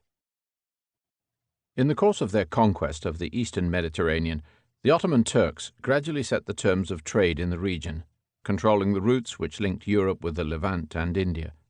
In practice, the Turks were tolerant to Christian traders, and the reluctance of Venice and Genoa to assist Constantinople can only be explained by the lucrative trade which they already operated in the Ottoman realms. But contemporaries further afield may have judged the situation differently, and the rise of the Ottomans is traditionally associated with the attempts by Christian leaders in the West, led by Portugal, to discover a new route to India. It may well be, of course, that the Portuguese were as unwelcome to the Venetians as to the Turks, or were pulled by the lure of African slaves and beautiful islands. At all events, for 40 years Prince Henry of Portugal, known as the Navigator, sent expedition after expedition down the western coast of Africa in the wake of earlier Arab voyages. His ships found Porto Santo, Madeira, the Canaries, later ceded to Castile, the Azores, Cabo Blanco, and Cape Verde. The fate of the Canaries, where the native Guanche population was annihilated under Spanish rule, gave a foretaste of the instincts of later European colonization. In 1437, the Colonial and Naval Institute at Sagres was founded, the first of its kind. By 1471, the Portuguese were strong enough to wrest Tangier from the Moors. In 1486, sailing from Portuguese settlements on the Gold Coast, Bartolomeu Dias rounded the Cabo Tormentoso, subsequently renamed the Cape of Good Hope. In 1497, Vasco da Gama completed an unbroken voyage from Lisbon to Calicut, thereby circumventing the Ottoman sphere. In neighbouring Spain, that same era was crowned by a famous political union. The two rival kingdoms of Castile and Aragon had long tempered their rivalry with dynastic alliances and marriages. The marriage of Juan I of Trastamara, King of Castile, to Eleonora of Aragon produced the protoplasts of both the Castilian and the Aragonese houses of the following century. One son, Henry III, reigned in Castile, whilst the second son, Ferdinand I, was unexpectedly chosen in 1412 for the throne of Aragon in Barcelona. The marriage between Henry III's granddaughter Isabella, Princess of Castile, La Católica, and Ferdinand I's grandson Ferdinand, Prince of Aragon, El Católico, which was concluded in 1469 at Valladolid, was not without precedent, but its future implications were immense.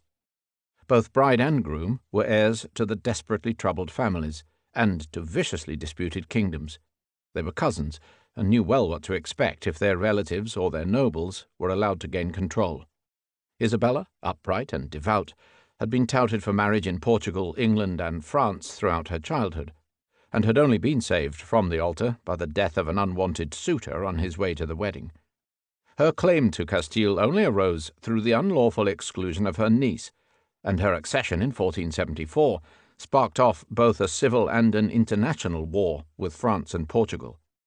Ferdinand, devious and devout, sought her hand as a means of escape from his own miserable circumstances. His childhood was passed amidst the horrors of a protracted Catalan revolt. His claim to Aragon only rose through the exclusion of his bastard cousin, Ferrante of Naples, and the poisoning of his half-brother, Charles of Viana, Prince of Navarre. Isabella's brother, Henry IV, has been described as a miserable, abnormal cipher. Ferdinand's father, John II, was the hated poisoner of a son and a daughter. It is not surprising, therefore, that Ferdinand and Isabella, the Catholic monarchs, were advocates of strong and orderly government. For the time being, the union of Castile and Aragon remained a personal one. The two kingdoms retained their separate laws and governments. Isabella had little choice but to attack the nobility of Castile. Ferdinand had no choice but to work with the Cortes of Aragon. Even when he asked for a window to be closed in the debating chamber, he was wont to add, "if the fueros permit." The sense of common purpose was achieved partly by the introduction of a common currency and the removal of commercial barriers, and partly by the enforcement of ultra-Catholic ideology. In 1476, Isabella set up a sinister but efficient law enforcement agency, initially aimed at the noble brigands of Castile, the Santa Hermandad, or Holy Brotherhood. In 1483, Both Castile and Aragon were required to play host to the first institution of United Spain, a reorganized royal version of the Holy Inquisition under its president, the Queen's confessor, the Dominican Thomas Torquemada. Henceforth, treason and heresy were virtually indistinguishable. Nonconformers, Jews, and dissidents were rigorously persecuted. The further existence of the Emirate of Granada could not be tolerated. The final conquest of Granada began in 1481 and lasted for 10 years. In wealth and population, Granada was as superior among the provinces of Spain as Constantinople among the cities of the East. 70 walled towns, supplied by the most fertile countryside, might have hoped to resist indefinitely. But the dissensions of the Moorish rulers gave entry to the united Spanish forces. When Granada itself was besieged, a wooden city called Santa Fe, or Holy Faith, was built to house the besiegers. The capitulation came on the 2nd of January, 1492. In the eyes of Christian enthusiasts, Constantinople was avenged. The conquest of Granada was accompanied by an appalling breach of good faith. Promises of religious toleration were not kept. When Queen Isabella hesitated, the Grand Inquisitor, Torquemada, is said to have held out a cross with the words, "Judas sold his master for 30 pieces of silver. How many will you take for this cross?" The Jews were then faced with a decree enforcing conversion or banishment. Perhaps 20,000 Sephardic families chose exile, many, ironically, in Smyrna and Istanbul, whence the Sultan sent ships to collect them. The class of conversos, many still secretly loyal to Judaism, was greatly enlarged. By a decree of 1502, the Muslims were given the same choice. Many migrated to North Africa. The remainder were left to form a second group of dubious converts, the Moriscos. Only in Aragon did the Cortes prevent the king from compelling the Muslim serfs, the Mudejares, to change religion. In a climate of religious hatred and suspicion, the inquisitors could barely cope. The fires of the autos da fe, the acts of faith, burned all over Spain. Spaniards became obsessed with the limpieza de sangre, the purity of blood. By coincidence, the fall of Granada in 1492 was witnessed by a Genoese sailor who had come to the camp at Santa Fe to seek the Catholic monarch's patronage. Cristoforo Colombo, known as Cristobal Colon, had long been seeking their support for his scheme to sail across the Atlantic Ocean in search of Asia. There, after the fall of Granada, he struck the deal. On the 3rd of August, as Admiral of the Ocean, he set sail from the port of Palos in 3 tiny ships, the Santa Maria, the Pinta, and the Nina. 10 weeks later, at 2 in the morning on the 12th, 21st of October, a crewman sighted land. Columbus landed at daybreak, kissed the ground, named it San Salvador, and laid claim to it for Castile and Leon. He returned to Palos via the Azores and Lisbon on the 15th of March, 1493, convinced that he had discovered a route to the East Indies. That same year, after vigorous petitioning by Spain and Portugal, Pope Alexander VI agreed to set a boundary between their respective spheres of overseas interest. All land discovered to the west of a line lying 100 leagues beyond the Azores was to belong to Spain. Everything to the east was to be Portugal's. The world was neatly divided in two on the sole authority of a pope. In 1494, by the Treaty of Tordesillas, the line was moved 250 leagues further west. The event was nicely medieval. Yet it could hardly have taken place, still less been exploited, if the Iberian kingdoms had not been freed from their preoccupations with Islam. After all, Ferdinand and Isabella had stubbornly refused to negotiate with Columbus until the fall of Granada was accomplished. 3,000 miles to the east, at the other extremity of Christendom, the shift of the Christian-Muslim frontier was having equally unsettling effects. By 1452, almost the whole of the Orthodox Christian world was subject to foreign rule. The Orthodox of the Greek Rite, with the exception of the tiny Byzantine Empire and its dependencies, had fallen under Ottoman rule. The Orthodox of the Slavonic Rite, with minor exceptions, had all fallen under Tatar, Polish-Lithuanian, or Hungarian rule. So, when Constantinople surrendered, It looked as if the Orthodox of Europe were set to endure the same unending captivity that the Orthodox of Asia and Africa had endured since the 7th century. In one place alone, in the city of Moscow, there were thoughts of a different destiny. Moscow in the mid-15th century, though nominally subject to the Tatar Khan, enjoyed a wide measure of autonomy. It was ruled by the Grand Prince Vasily II, who, having lost his sight, relied heavily on his son and heir. Ivan III, therefore, was already an experienced politician when he mounted the throne. The once powerful Tatar horde was greatly weakened, and Moscow had avoided payment of the annual tribute since 1452. As a result, Ivan had hopes of escaping the Tatar yoke for good. In this, it was obvious that he should stress his role as the champion of the Orthodox Christians against the Muslims of the south and the Catholics of Poland-Lithuania to the west. If only he could gain recognition of his sovereignty, he would then become the one and only independent and orthodox prince on earth. Oddly enough, Ivan's ambition was greatly assisted by the schemes of the Roman Pope. After the disaster of 1453, the papacy had accepted the wardship of Zoe Palaiologos, niece of the last Byzantine emperor. Zoe, daughter of Thomas, despot of Morea, had been born in Greece, but had been well educated by tutors in Rome. In 1469 she was a bright young woman of 24, eager to escape her guardians. Pope Paul II, a Venetian, thought that he could revive the Union of Florence and forge a Muscovite alliance against the Turks. So, when he heard that Ivan III was recently widowed, he produced the ideal candidate. Papal emissaries appeared in Moscow, and the match was made. Zoe travelled after them via the Baltic port of Reval.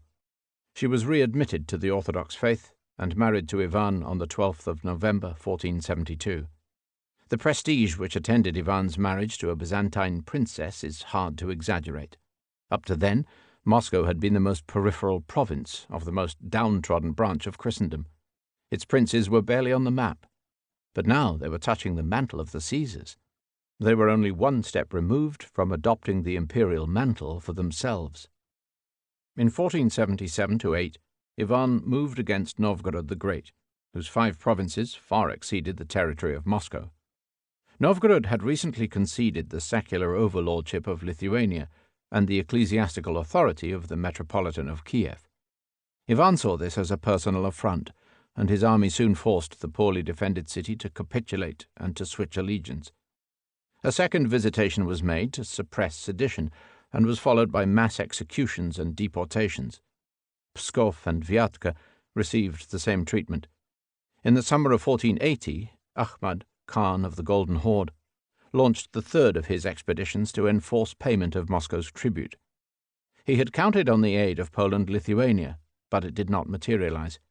When Ivan held firm and Ahmad retired empty-handed, Moscow's dependence on the horde was taken to have finally lapsed.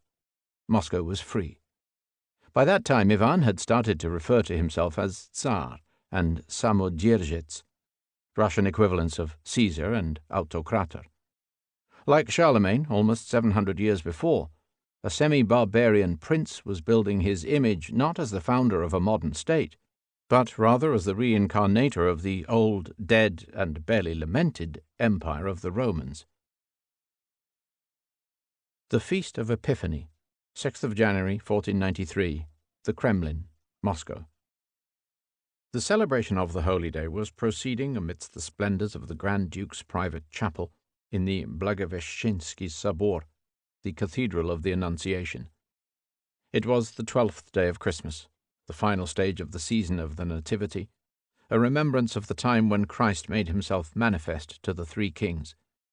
Sonorous voices intoned the Byzantine rite in words of Old Church Slavonic, which echoed round every corner of the cathedral's domes and frescoed walls.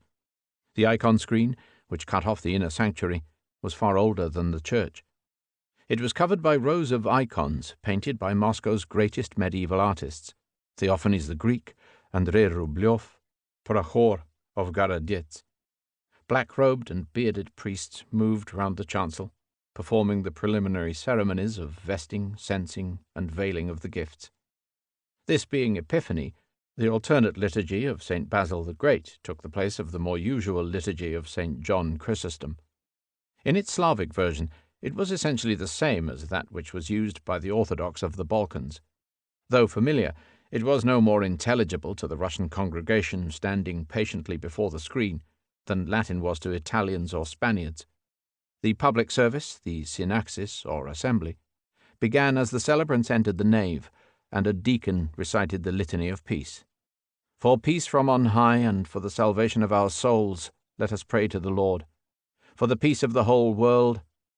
There followed hymns, ferial anthems, psalms, the Beatitudes, lessons from the Apostles and from the Gospel, prayers, further litanies, and the cherubic hymn of the Thrice Holy. The Gospel reading, introduced by the usual preface, was taken from the first verses of Matthew chapter 2. The priest, bowing as he takes up the book, and coming out of the holy doors preceded by tapers, turns to the west and saith, Wisdom, be steadfast. Let us hear the holy gospel. Peace be with you all. Choir, and with thy spirit. Deacon, the lesson of the holy gospel according to St. Matthew. Choir, glory be to thee, O Lord. Priest, let us give heed. The deacon then reads the lesson. Glava 2. Когда же Иисус родился в Елеем Иудейском, во дни Пария Ирода, пришли в Иерусалим волхвы с востока и говорят, 2. Где родившийся царь Иудейский? Ибо мы видели звезду его на восток, и пришли поклониться ему. Now when Jesus was born in Bethlehem of Judea in the days of Herod the Czar, behold, there came wise men from the east to Jerusalem, saying, Where is he that is born Czar of the Jews? For we have seen his star in the east, and are come to worship him. The second part of the service, the anaphora, or offering of the gifts, began with the great entrance, when priests and deacons processed round the nave with prayers, censers, and candles. There followed the recital of the creed, the preparation of the bread and the wine, the Lord's Prayer, and the communion. During communion, the choir sang, Receive ye the body of Christ, taste ye of the fountain of immortal life. The priest, in the Orthodox tradition, mentioned every communicant by name. The servant of God, Ivan, partaketh of the holy precious body and blood of our Saviour Jesus Christ, unto remission of his sins and unto everlasting life. After the thanksgiving, the priest distributed the blessed bread, held up the cross for the people to kiss, then re-entered the chancel before the gates were shut behind him. The closing words of the dismissal, Lord, now lettest thou thy servant depart in peace, were accompanied by hymns ending with the Kontakion of the sixth tone. Unshakable foundation of the Church hast thou shown thyself, unto all mankind bequeathing an assured mastery, sealed by thy ordinances. Basil by heaven proven most holy, both now and for ever, and world without end. Amen. Far away, unbeknown to the people of Moscow, the Admiral of the Ocean was battling at that